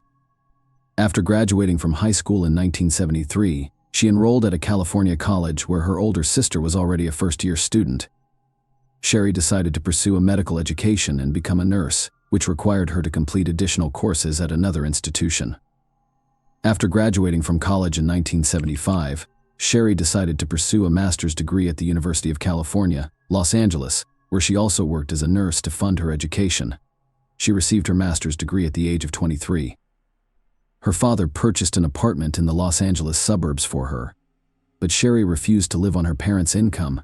so she wrote her father a check every month for the full amount of the mortgage payments. She also got a job at a local hospital, where she led the nursing department that cared for seriously ill patients. In May 1984, Sherry met John Ruthin, a computer engineer with a good education and intelligence. They started dating and married a year later. John moved in to share their apartment. They spent their honeymoon in Jamaica and returned home to celebrate Christmas with Sherry's family. Closer to 10 a.m. John tried to reach her by phone, but she didn't answer. Half an hour later, he tried again, but still no answer, so he called her workplace to check if she had gone to work, but Sherry hadn't shown up at the hospital. Either her sister also tried to reach her, but without success. John returned home from work at around 6 p.m. and immediately noticed something strange. The garage door was open, even though he had closed it in the morning, and Sherry's car was missing. Therefore, he first thought that she had gone somewhere. As he approached the garage, he saw a lot of broken glass and immediately discovered its source. There was a small balcony above the garage with a glass door which had been smashed. He entered the house through the garage and to his horror found Sherry there. She was lying on the floor, her body badly disfigured. John immediately called the police, and detectives began to examine the crime scene. In all the rooms there was complete chaos. Broken vases, overturned furniture, and scattered items. A bloody handprint was found on the wall next to the alarm button. Apparently, the victim tried to reach it but failed. In addition to extensive bruises and wounds, experts discovered a human bite mark on Sherry's wrist. Aside from all of the foregoing, the marks on her hands indicated that the attacker had tied the victim before releasing her. The death was caused by 3 close-range gunshot wounds. Detectives discovered a blanket with bullet holes in the apartment and concluded that the attacker had wrapped the gun in it to muffle the sound of the shots. Detectives immediately concluded that the attacker and Sherry had engaged in a prolonged struggle. This was demonstrated by the number of scattered and broken items throughout the apartment, as well as a bloody near the alarm button. The lead investigator quickly stated that they were dealing with a failed robbery. In his opinion, at least 2 criminals broke into Sherry's apartment, but they didn't expect her to be there. A struggle ensued between them, and Sherry fought for her life until the end. Several facts supported the robbery version, the first of which was the disappearance of Sherry's car from the garage. Second, someone had placed the stereo equipment and player near the staircase leading to the second floor. According to police, the robbers intended to take them and leave, but after the scuffle and murder, they fled the scene. However, there were some questionable scenes in this version. First, the police found no evidence of forced entry, implying that either Sherry let the criminals in herself or they had a key. Second, the perpetrators did not touch all of the valuable items, including the jewelry box that was in plain sight. Detectives interviewed all of Sherry's neighbors but found no new leads. Residents reported hearing a struggle but no gunshots, and no one entered the woman's apartment. Experts collected blood samples and fingerprints, but DNA analysis was not possible in 1985. The lead investigator soaked a piece of cotton in the trace of the bite on Sherry's body, hoping that the attacker's saliva could be left behind as a clue to catch the killer. Furthermore, he informed the police about the disappearance of the document. Detectives were unable to find an explanation for this unusual occurrence. After a week and a half, they discovered Sherry's car in a parking lot 4 kilometers from her apartment. It was unlocked, with the keys in the ignition. Forensic experts attempted to locate fingerprints, but were unsuccessful. Either the criminals only touched it while wearing gloves, or they removed all fingerprints. A robbery occurred 2 months after the murder, which took place just a few hundred meters from Sherry's home. Detectives immediately discovered numerous parallels. 2 criminals broke into a stranger's apartment through the garage, threatened the owner with a gun, and took stereo equipment. The lead investigator suspected that these 2 were responsible for the woman's murder, so the police searched for them through witness accounts. They made approximate composite sketches of the suspects and discovered that both men were Latino, but they were never found. However, investigators showed little interest in finding out the truth, which irritated Sherry's parents. Her father visited the police station on a regular basis, inquired about the investigation's status, and requested that the detectives consider various versions. He even asked them to look closer at John's ex-girlfriend Stephanie Lazarus, who was also a police officer. Sharia repeatedly told her father that she was obsessed with John, but the investigators laughed it off and told him to watch fewer detective shows. Stephanie couldn't accept John's departure after learning he was going to marry another woman. Stephanie came to Sherry's workplace and told her that their marriage was doomed and that she and John would get back together sooner or later. In addition, she claimed that John had already slept with her after getting engaged to Sherry. Of course, Sherry was very upset after this visit. When she returned home, she told John what had happened, and he admitted that he had slept with Stephanie. After learning of his engagement, the young woman begged him to come over, spoke of her love, and urged him to return to her. But he refused, saying he loved Sherry and planned to marry her. Stephanie then offered to sleep with him one last time, and John accepted. He apologized to Sherry and admitted it was a huge mistake on his part. The woman eventually forgave him, and the incident with Stephanie faded away. However, Stephanie continued to visit their home without warning under various pretexts. One time, she came with a set of skis and announced that John promised to wax them for her the next time she entered their apartment when the man was not present. Sherry was surprised to see Stephanie in her living room when asked what she was doing. Apparently, the woman used her police badge and the security letter to enter Stephanie's apartment otherwise.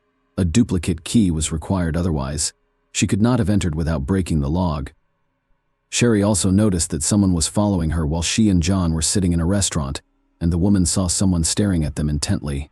When she looked at this person, he immediately left. Sherry couldn't see his face because it was covered with a hood.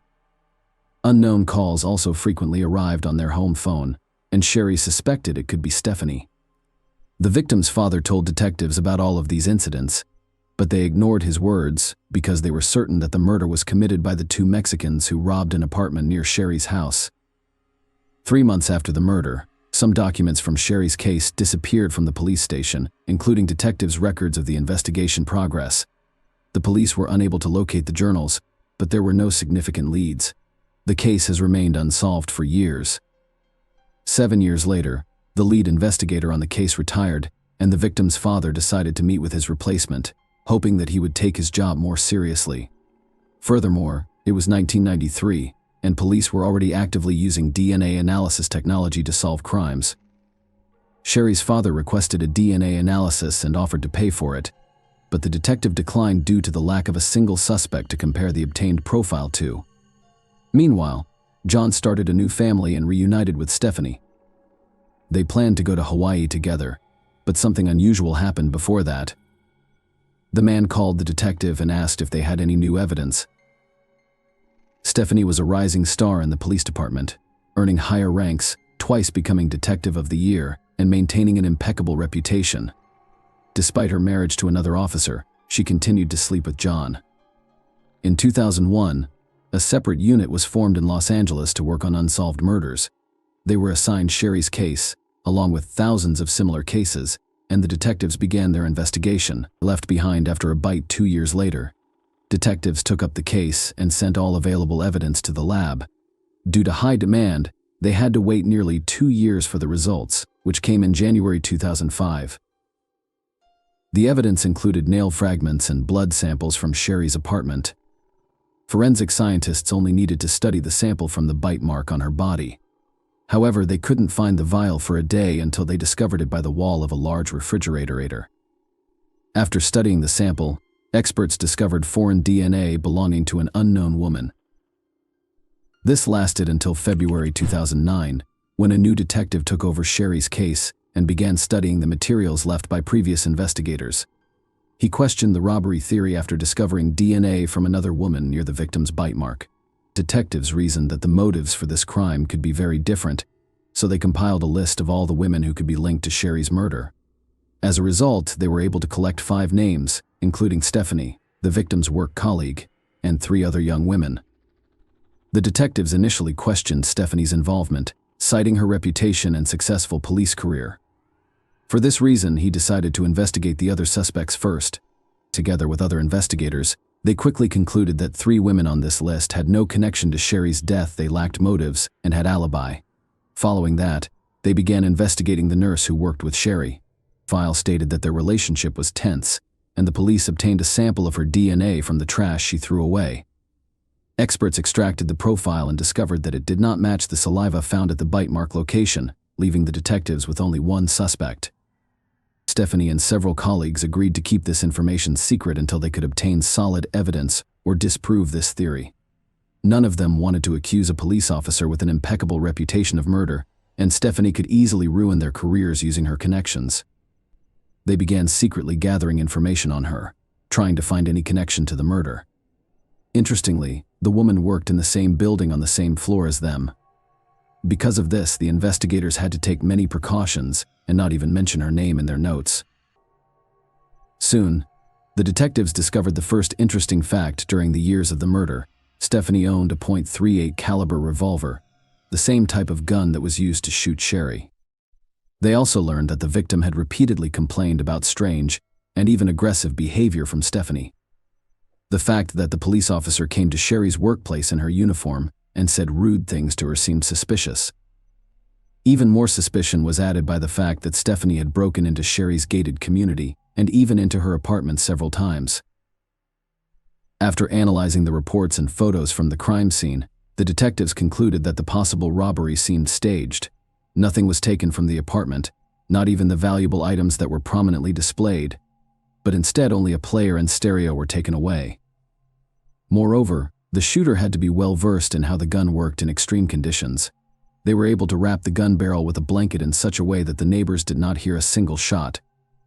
It is unlikely that a low-level thief of players could possess such skills, but a trained and experienced police officer could. Another fact indicating Stephanie's involvement was a stolen marriage registration certificate found in her apartment. Why would some random burglars look for this document and take it with them, leaving a whole box of jewelry behind? But for Stephanie, it could have had significant symbolic value. Perhaps killing Sherry was not enough for her, or she had planned to break into her apartment only for this document, but the woman caught her in the act. In the end, the detectives learned that 2 weeks after the murder, Stephanie came to the police station and filed a report of theft. According to this information, someone had broken into her car, which was left near the pier, and stolen several items, including a sports bag, clothes, videotapes, and a .38 caliber revolver. Given all the facts presented, the moment with the gun seemed very suspicious. Detectives suspected that she intentionally got rid of the weapon, disguising it as a theft. Furthermore, she filed a report at a different police station where nobody knew her, which seemed very strange since her colleagues would have taken the case with the utmost responsibility. As a result, the detectives decided to obtain a DNA sample from Stephanie. Several officers undercover followed her for a week until they finally had the opportunity to get it. On May 28, 2009, Stephanie and her stepdaughter stopped at a cafe for a snack.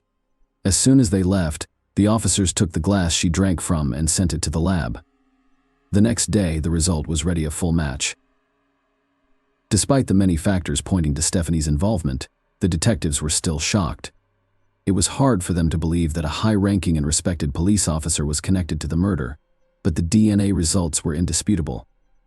However, at that moment, they did not have time for these thoughts, and investigators began developing a plan to arrest her. None of them wanted to do this in the middle of the police station in front of hundreds of officers.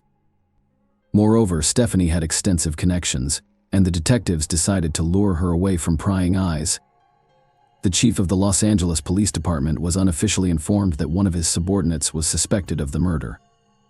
The chief ordered the detectives not to approach Stephanie while she had her service or personal weapon with her. The detectives considered arresting her in her home, which was risky because she lived with her husband and stepdaughter. They devised a plan to entice the person who outranked them to surrender their weapon.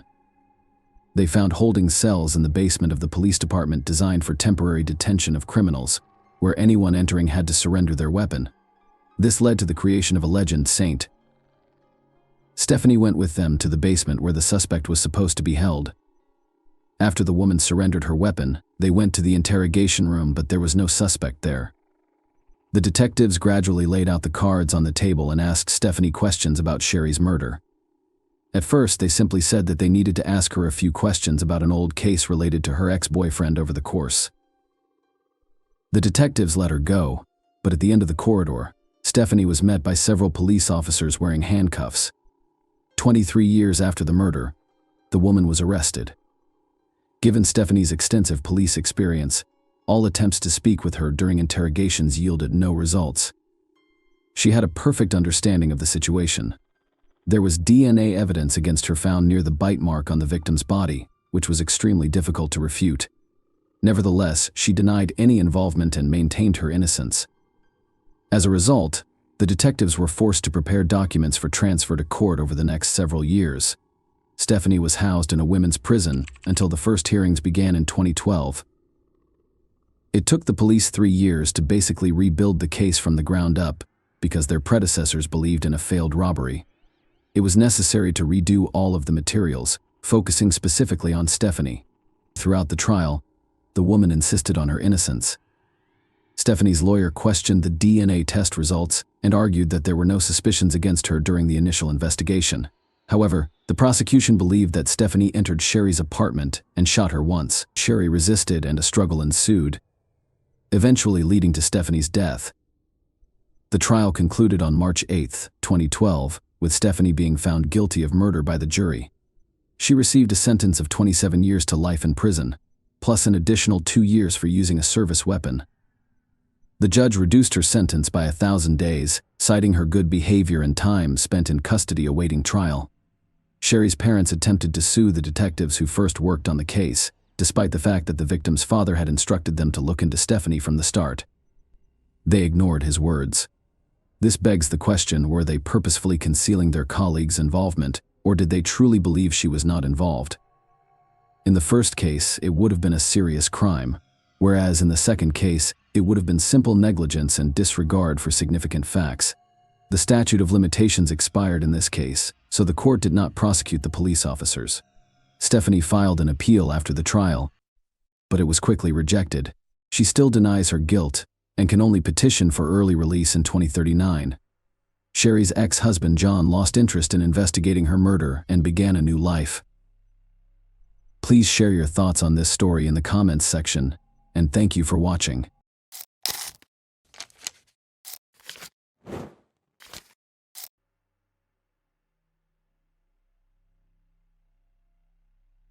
A freshman at a prestigious university vanished without a trace after a sporting event, leaving her car and keys in the parking lot. The police did not investigate the case, believing that the young woman had simply fled, but her parents and friends were aware that something terrible had occurred. The mystery remained unsolved for 12 years, and it wasn't until the end that the truth was revealed. Shannon Melinda was born on October 20th, 1974, in Miami, USA, and her parents welcomed a second daughter, Monique, 5 years later. From a young age, the girls were taught that their first priority should be to obtain a good education. This approach had a significant impact on Shannon. She excelled academically from the start of her school career while also making time for various clubs and sections, where she outperformed her peers in every way. Shannon made it clear in high school that she wanted to pursue a career in politics or law. She led the school debate club and, in her final year, even gave speeches in the United States. Congress and the General Assembly of the United Nations are part of special training programs. Following these events, she decided she wanted to work for the Supreme Court. To achieve this goal, she required a solid legal education. Shannon submitted applications to several of the country's top universities. Given her perfect grades and extracurricular accomplishments, all universities and colleges were eager to accept her, but she chose Emory University in Atlanta, Georgia. In addition to being one of the top 20 universities in the country, Emory offered her a $15,000 annual grant for the first 4 years of study, which covered the majority of her tuition. She moved to Atlanta after graduation to pursue a degree in political science. The university made a strong impression on her. She quickly adjusted and made many friends. Shannon was able to find a part-time job despite receiving the grant. A few kilometers from her dorm was a softball field that needed employees, and her responsibilities included keeping track of the game's score. Shannon was forced to quit her job on March 26, 1994, due to an error made by her supervisor. That morning, another employee was supposed to keep score, but Shannon was accidentally added to the roster and agreed to work the game. Shannon arrived at the stadium around 8:40, and her shift ended 4 hours later. Usually after work, the young woman would stop at a nearby gas station to get a soda. That day, she also left, but no one saw her again. The stadium management had expected her to return after halftime to turn in her scorecard, but she never did. Her friend and roommate, Athena, was the first to sound the alarm. Shannon's absence from her dorm in the evening initially alarmed her. She had no other place to sleep and was unlikely to stay with anyone after not waiting for her roommate. The next morning, Athena decided to call Shannon's parents and see if they had heard from her in the previous 24 hours. Shannon's parents were at work at the time, so Monique, her younger sister, answered the phone. Monique informed Athena that she hadn't spoken with Shannon in a few days and promised to ask their parents when they returned home. Athena became increasingly concerned and told two mutual friends about Shannon's disappearance. They decided to look for her on their own. They got into their car and drove around campus. They eventually made it to Shannon's stadium, where they were met with a disturbing discovery. As they approached the stadium, they noticed a gas station nearby and were surprised to see Shannon's car. Her parents gave her a black Nissan 280SX as a gift. When they arrived at the gas station, they found the car empty, with the keys in the ignition and the doors unlocked. Shannon would never leave her car in such a state, which added to their anxiety. Her friends called the police because they suspected something terrible had happened. Unfortunately, the officers who arrived did not take the situation seriously. They took a quick look at the car and determined there was no evidence of a possible crime. Because there was no blood or signs of a struggle, the officers told the friends not to worry. They did not even collect fingerprints from the steering wheel or doors. Furthermore, they asked Athena to drive the car to the university parking lot, which she did. The officers spoke with the gas station attendants, who confirmed seeing Shannon around noon the previous day, but saw nothing suspicious. Shannon had most likely fled at the age of 19, according to the official police version. The case was not treated seriously. Shannon's parents decided to travel to Atlanta right away to join the search for their daughter. When they discovered that the police were unwilling to investigate, they did everything they could to change the situation, and their efforts were successful. Shannon was accepted into a non-profit organization by former President Jimmy Carter as a result of her connections after speaking in Congress. Shannon's parents had brought her disappearance to his attention. Carter and Senator Bob Graham secured FBI involvement in the case. Shannon's parents flew to Atlanta and started looking for their daughter. With the assistance of other students, they printed and distributed thousands of flyers about Shannon's disappearance. Later, her father rented a billboard and announced a $10,000 reward for any information leading to Shannon's location. The young female detectives identified several suspects among Shannon's acquaintances, but were quickly convinced of their innocence. 3 days after Shannon vanished, something interesting occurred. An unidentified man called the police hotline number listed on the flyers to report Shannon's appearance. He stated that the reporters made a mistake when reporting on the young woman's disappearance. Shannon was said to be wearing green shorts on the day she went missing, but they were actually blue. Furthermore, the caller stated that he had Shannon and would keep her as long as he wanted. Despite this distressing call, law enforcement continued to believe Shannon had simply fled somewhere. This assumption persisted for several days until April 6th, when an unidentified man made a second call.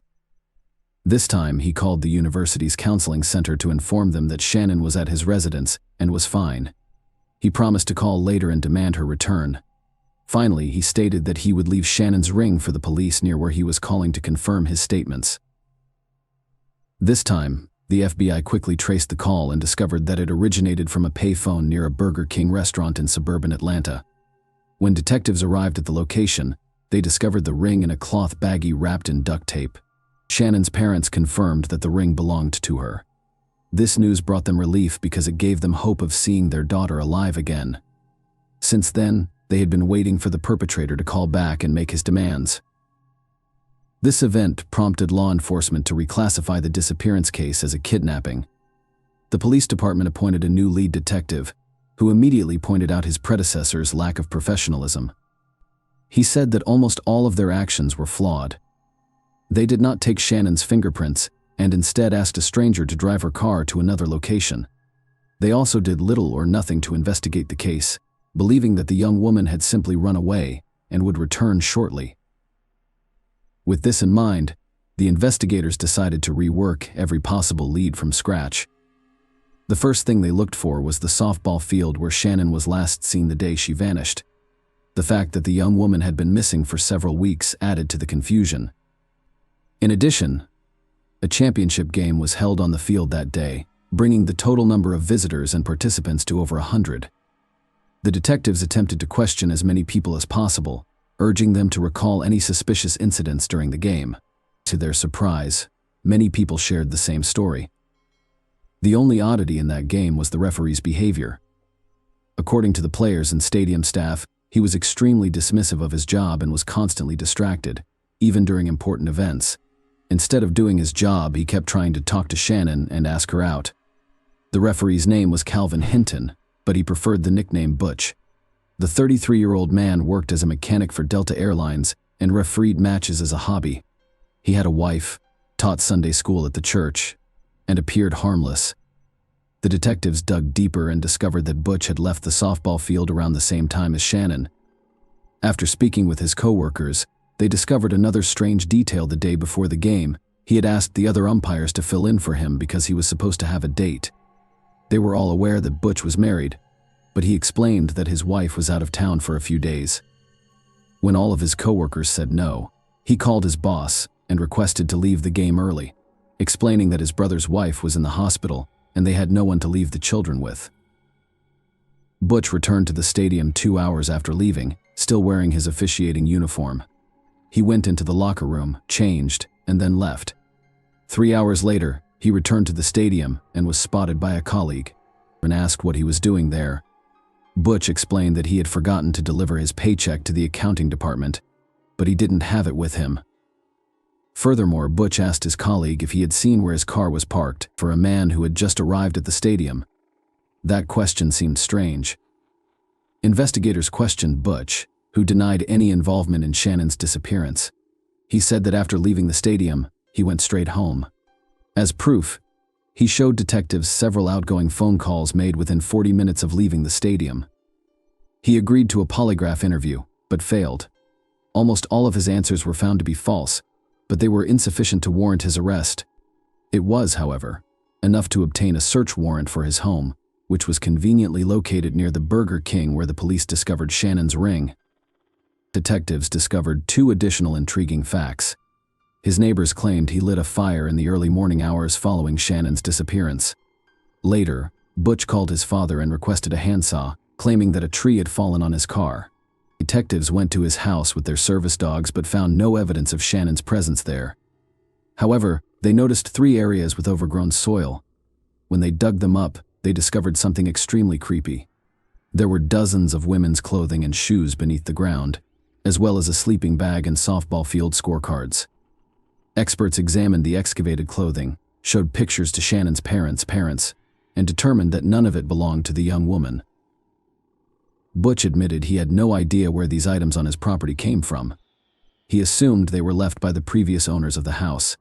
In the end, the police were in a difficult situation.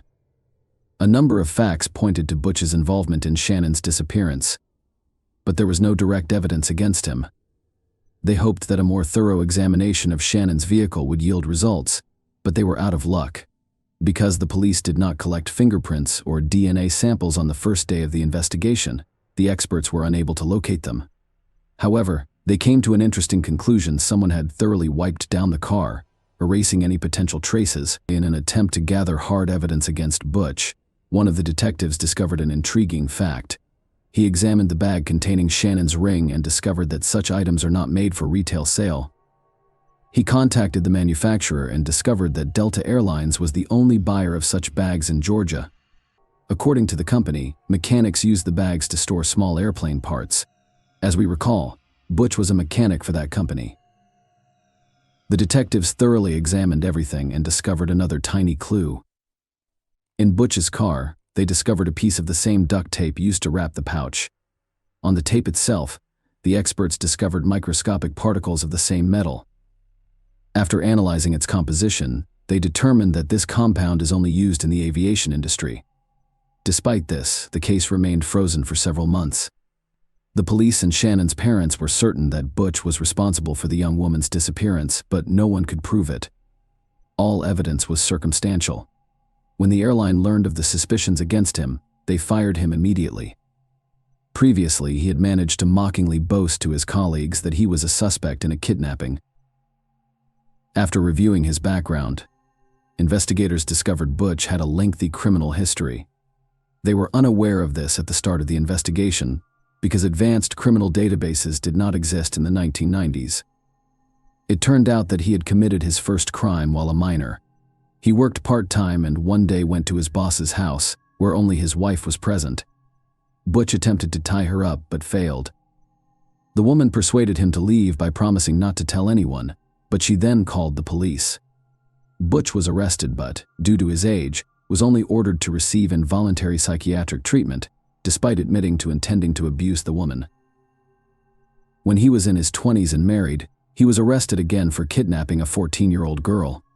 He called his younger brother's ex-girlfriend and scheduled a meeting, assuring her that his brother would accompany him.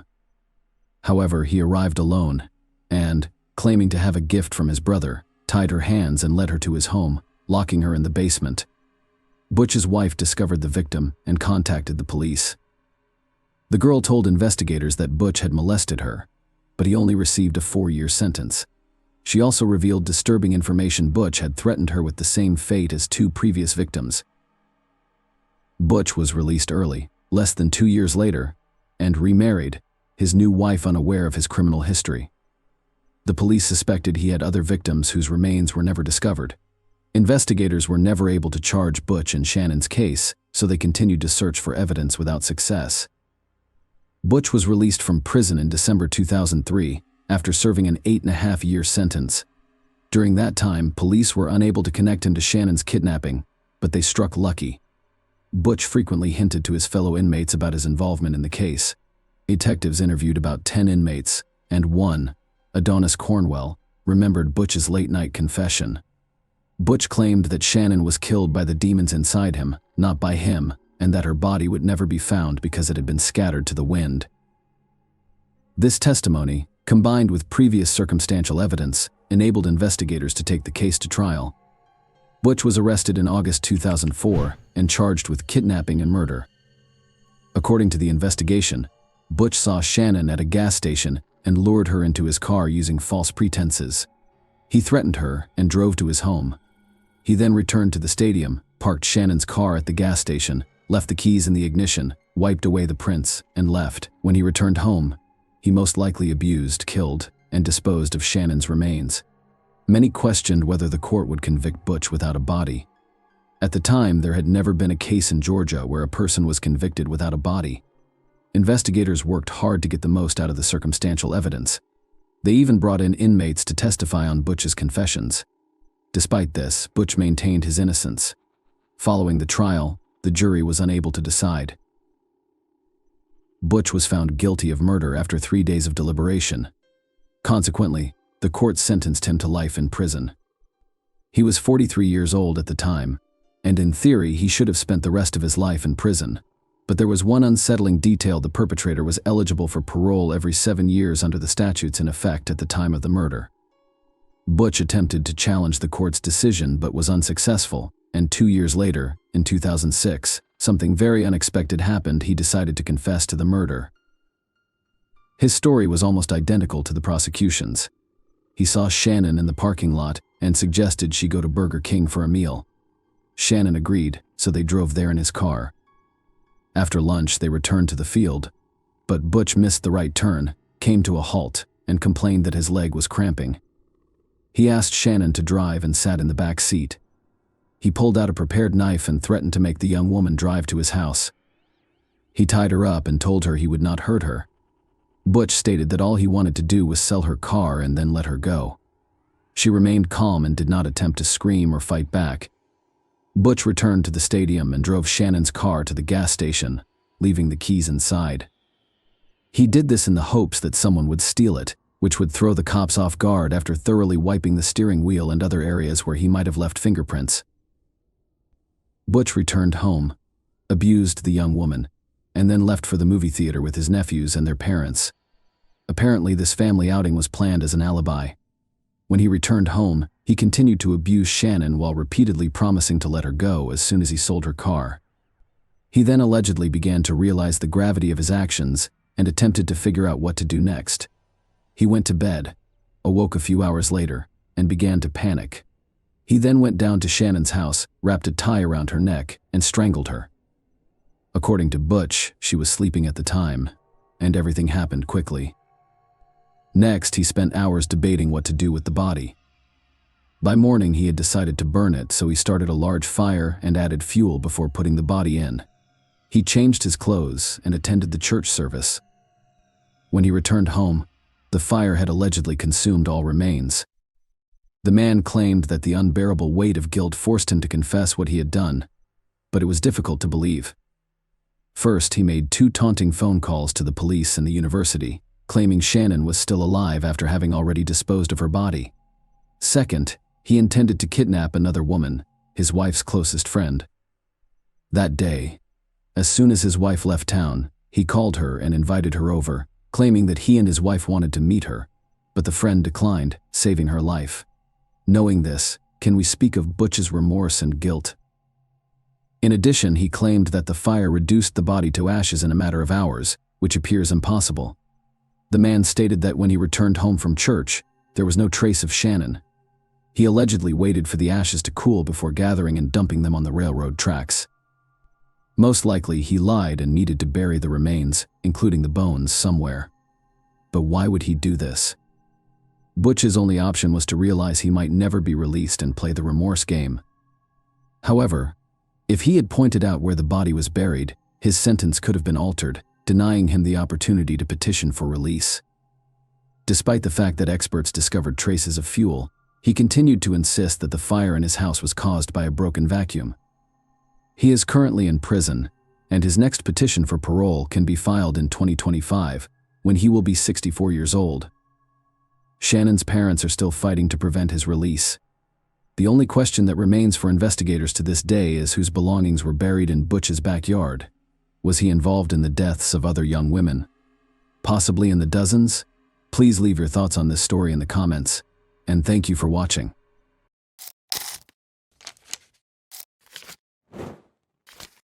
Hey guys, welcome to my channel, and today we're going to take a look at another horrible case with you. Carrie Swenson never would have thought that biathlon would become her life's work, but she most likely learned to ski before she could walk. This sport just didn't exist before for women. Women were finally permitted to compete in biathlons in 1983. The USA squad competed in the first Women's World Championship in Chamonix, France, but did not qualify for the first Women's European Cup, even though many of them had undergone years of intense training. Carrie Swenson, a 22-year-old American, began with the customary 10-kilometer race. She came in 5th place, directly behind the Soviet athletes, who were regarded as the sport's unbeatable leaders. She finished 13th in the 5-kilometer sprint, the best among her teammates. But the relay was where the team, and Carrie personally, truly triumphed. Carrie and her teammates became the first American medalists, while the Americans finished in 3rd place.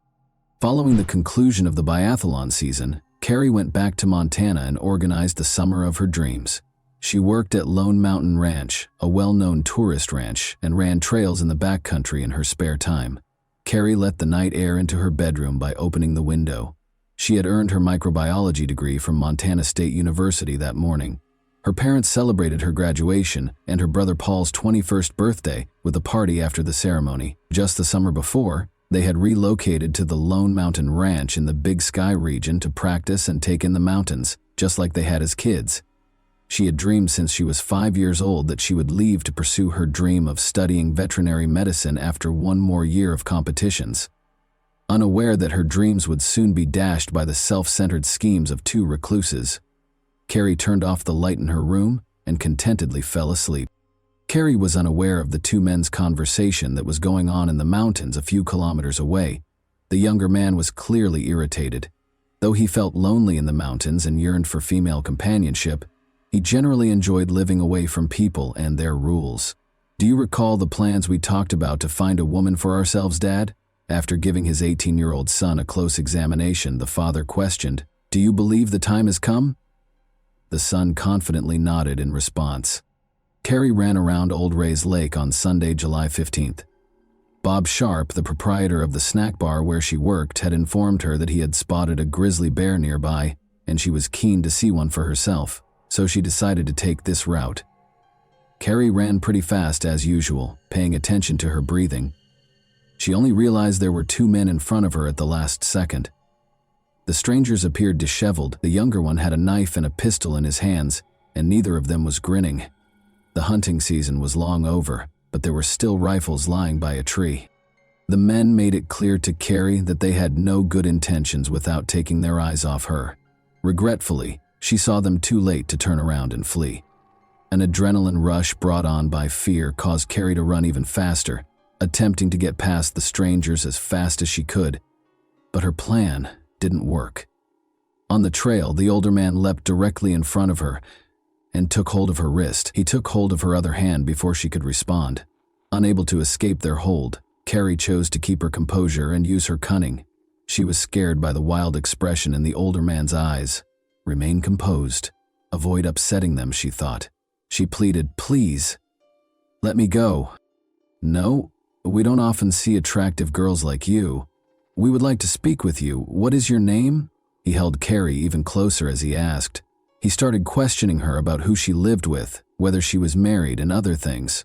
Carrie tried to scream, but the man quickly silenced her after realizing she wouldn't be easily freed. After letting go of her left hand, the stranger hit her in the face and tied her up with a rope. The men promised to hold her for 4 or 5 days before releasing her if she didn't enjoy living in the mountains. But she could tell by their smirks that they were more likely to exploit her weakness and end up killing her. She kept telling herself, "It's just a nightmare," hoping to wake up at any second. However, she knew it wasn't a dream because of the throbbing pain in her face and wrist. Carrie attempted to reason with them by stating that her friends and family would find her. The older man retaliated by threatening to shoot anyone who attempted to save her. In order to avoid being seen, the men rushed on, hoping to get deeper into the forest and away from the lake. All Carrie could do was let them pull her along on the rope. In order to make sure she wouldn't run in the wrong direction when she had the opportunity to flee, she covertly memorized the area while feigning submissiveness. As though kidnapping girls were a daily occurrence for the men, they strolled alongside each other, engaging in casual conversation. They talked about how they felt about the mountains, laws, and society. The elderly man voiced his displeasure with the way the area had developed, especially the fact that farmers were permitted to graze their animals on his property. He assured the younger man that he could acquire all life's necessities without going back to school or abiding by social norms. Carrie came to the conclusion that her captors were probably mentally ill as a result of these discussions. Carrie requested water and said she needed to rest in an effort to slow their pace. They decided to take a rest. As they got closer to a swamp, Carrie was horrified to see the older man start drinking from it. She attempted to alert him to the harmful bacteria found in the swamp, but he dismissed her worries, claiming to have never heard of it before. She also took a few sips, reluctantly. She observed that when she pretended not to be afraid of the kidnappers, they acted less violently. Carefully, Carrie began asking them how long they had been residing there without being aware of the risks associated with drinking water from the nearby swamp. They responded that although they had lived in the mountains for 12 years, they were still relatively new to the area. Carrie felt even more uneasy when the younger man smirked and added that they were in dire need of female companionship. Then they went on their journey.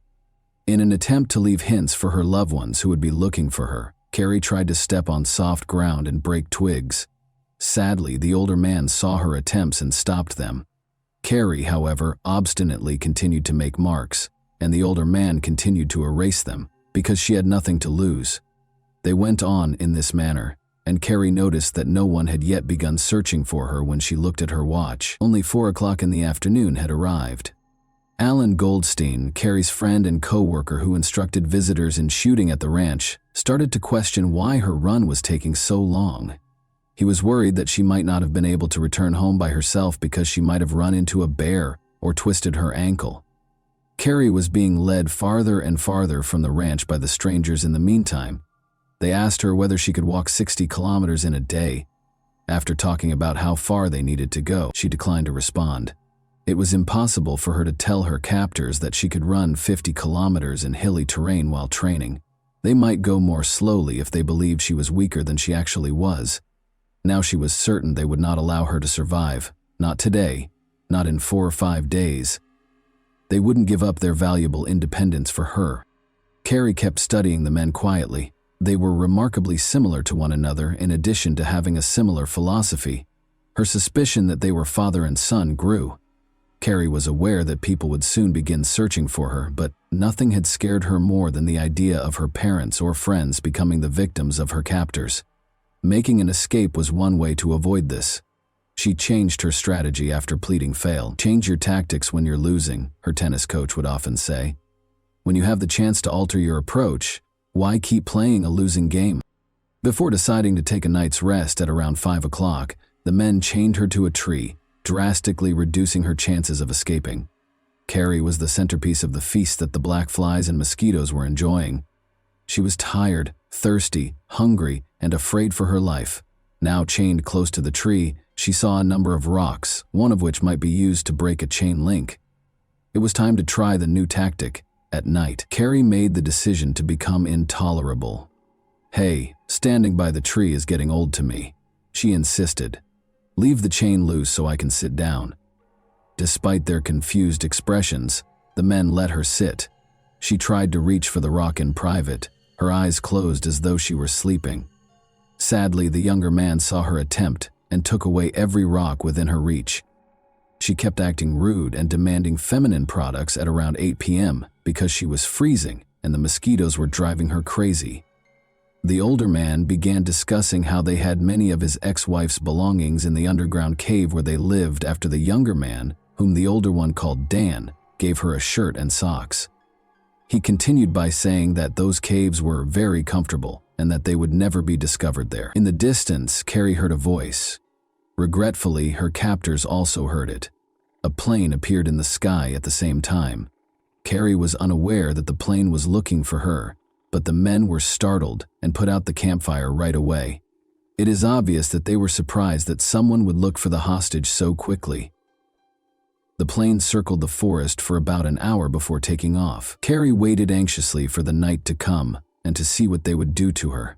But as they sat quietly by the smoldering fire, they left her alone. When night fell, they lay in one sleeping bag and gave her the other. Carrie's coworkers became increasingly concerned as the sun started to set. They began looking for her 2 hours after she was expected to arrive at work. Carrie's friends and family split up into 4 groups and were each given a specific area to search.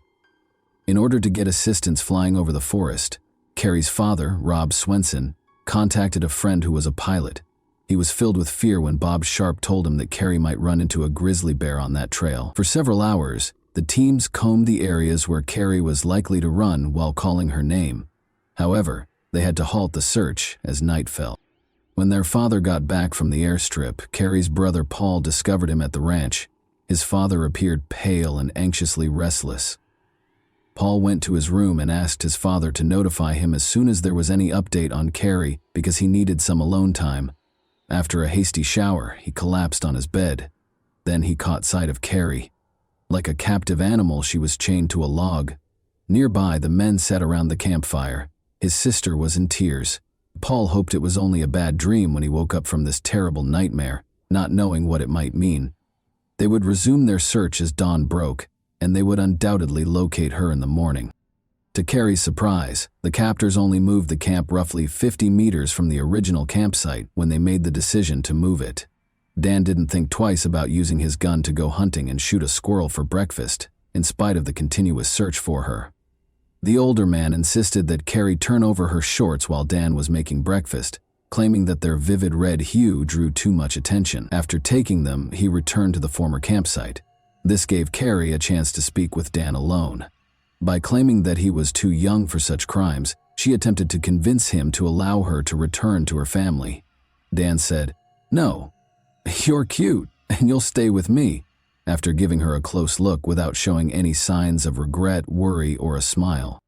Carrie received her shorts, which were smeared with soot from the earlier campfire, from the second kidnapper when he returned. Carrie began putting on the shorts in her sleeping bag while fighting back tears. She was nearly finished when she noticed someone flat on the ground and heard rustling in the bushes to her right. Dan sprang to his feet and pulled his gun from its holster. Carrie yelled, "Remain back! Keep your distance! They will shoot because they are armed!" "Stop talking!" The older man grabbed his rifle and gave an order. "Get out! They will murder you!" Carrie yelled once more. Abruptly, a loud noise reverberated and she was flung back. She smelled the gunpowder and felt the searing pain pierce her chest. "I didn't mean to shoot her," Dan said again, startled. I didn't mean to." Amazingly, Carrie believed she had been shot right before rescue arrived. No attempt was made by the kidnappers to assist her, but someone else appeared from the bushes to the left. It was Jim Schwalbe, another ranch worker.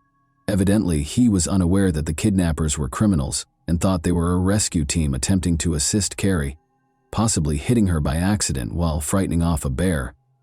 Jim dropped his backpack on the floor and hurried over to Carrie. Only then did he realize the truth when he noticed the chain around her waist beneath the sleeping bag. While he was still being threatened with the rifle, he insisted that the older man take Carrie's chain off of him. Dan dropped his gun to the floor and removed the chain's key. Jim then told Alan Goldstein, one of the kidnappers, to flee for assistance.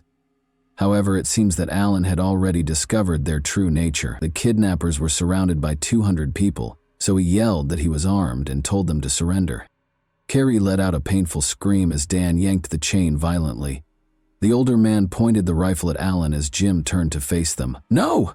Carrie let out a gasp. Everyone heard something fall in the grass and heard a shot. The kidnapper had already vanished from view when Jim hurried to the fallen friend. Jim was already too far away when the older man reloaded the rifle and pointed it in his direction.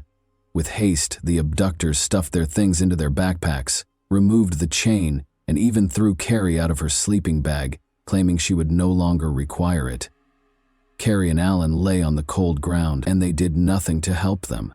Carrie could hear Alan's radio crackling, but she dared not try to get to it because he was lying too far away. Her whole body felt cold, and she tried to crawl toward the extinguished fire with what was left of her strength.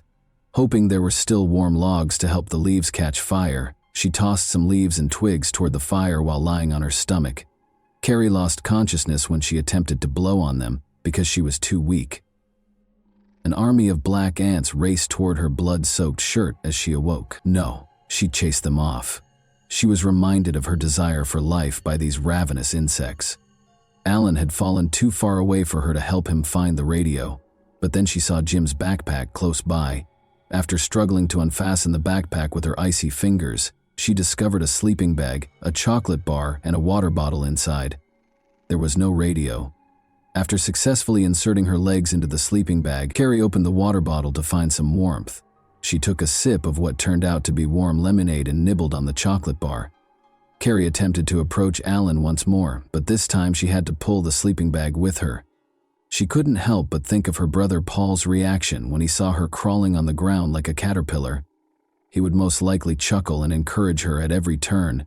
She laughed at the absurd ideas that crossed her mind during these times. Unaware of the situation, other search teams carried on their work about 1.5 kilometers away from the shootout. Jim Schwalbe, breathing heavily, abruptly cut them off. To those around him, he yelled, "There were 2 guys. When Carrie yelled at us to keep away, they shot her and tied her to a log." "Is she alive?" Bob asked him. "She was when I fled, but she was shot by that scoundrel, and Alan was struck in the head by the elderly man." Carrie was losing life with each breath. The bleeding worsened as breathing became extremely challenging. She instinctively made a choice. She closed her eyes and found herself back on the biathlon track, where, like speed and accuracy, athletes systematically practiced their breathing technique.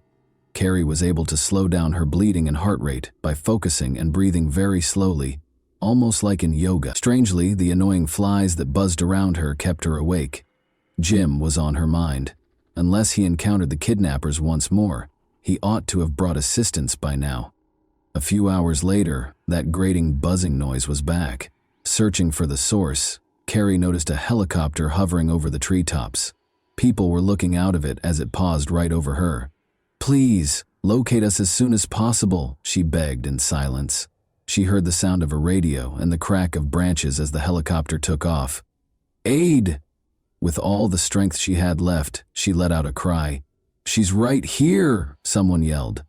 "We located her. Carrie, are you all right? Do you hear me?" "Yes," she said in response to a man's question.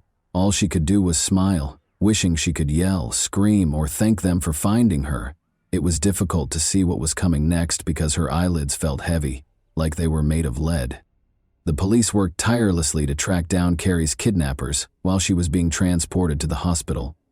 They had no idea that it would mark the start of a months-long search.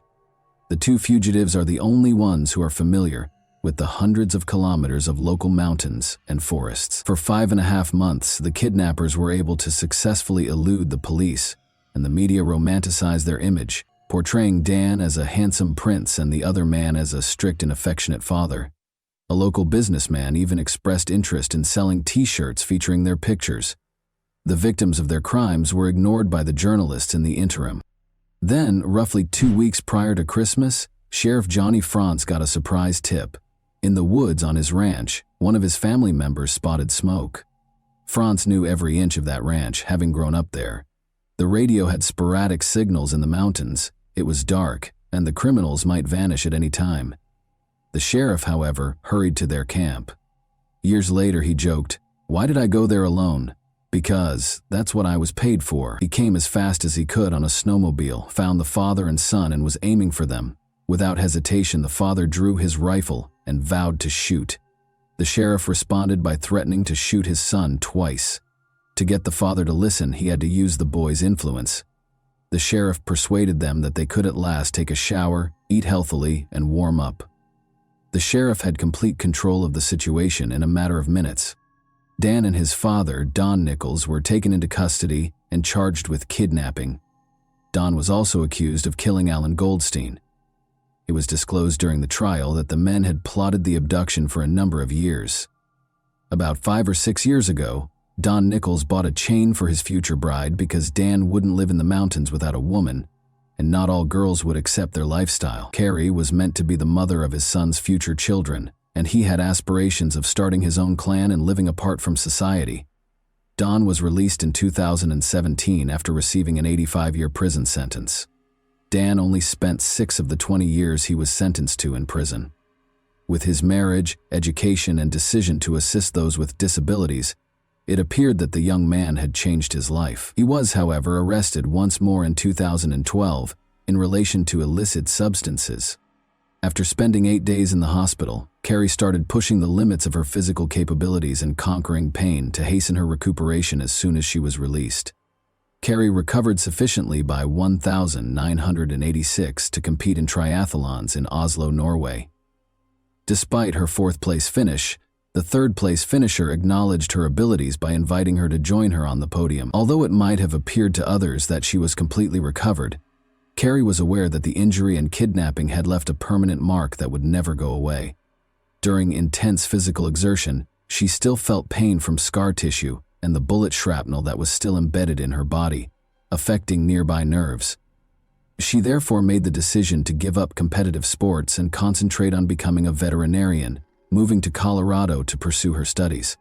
Carrie Swenson, who has loved the outdoors since she was a young child, is a veterinarian in Bozeman, Montana, and still enjoys it today. She has turned into a harsh critic of the media's coverage of the kidnapping and hardly ever discusses what happened. She felt that the romanticization of the murderers and kidnappers as rugged mountain men skilled in wilderness survival was particularly inappropriate. Additionally, she thought that the media greatly minimized the emotional trauma of the kidnapping by making it seem more romantic than it actually was in the hands of the mountain people. The Nicholses may have lived in the mountains at times, but they couldn't survive there. At least, not without theft and robbery. Often leaving the woods for months and buying modern equipment, in the end they were so easy to catch because they froze, starved, and grew tired of mountain life. They are no true mountain men, Carrie wrote in a 2012 article for the local newspaper after Dan was arrested once more. And that wraps up today's chilling story. If you enjoyed this video, don't forget to like and subscribe so you never miss a new upload. Also, let me know in the comments, what part of this story shocked you the most? Thank you for watching, and I'll see you in the next video.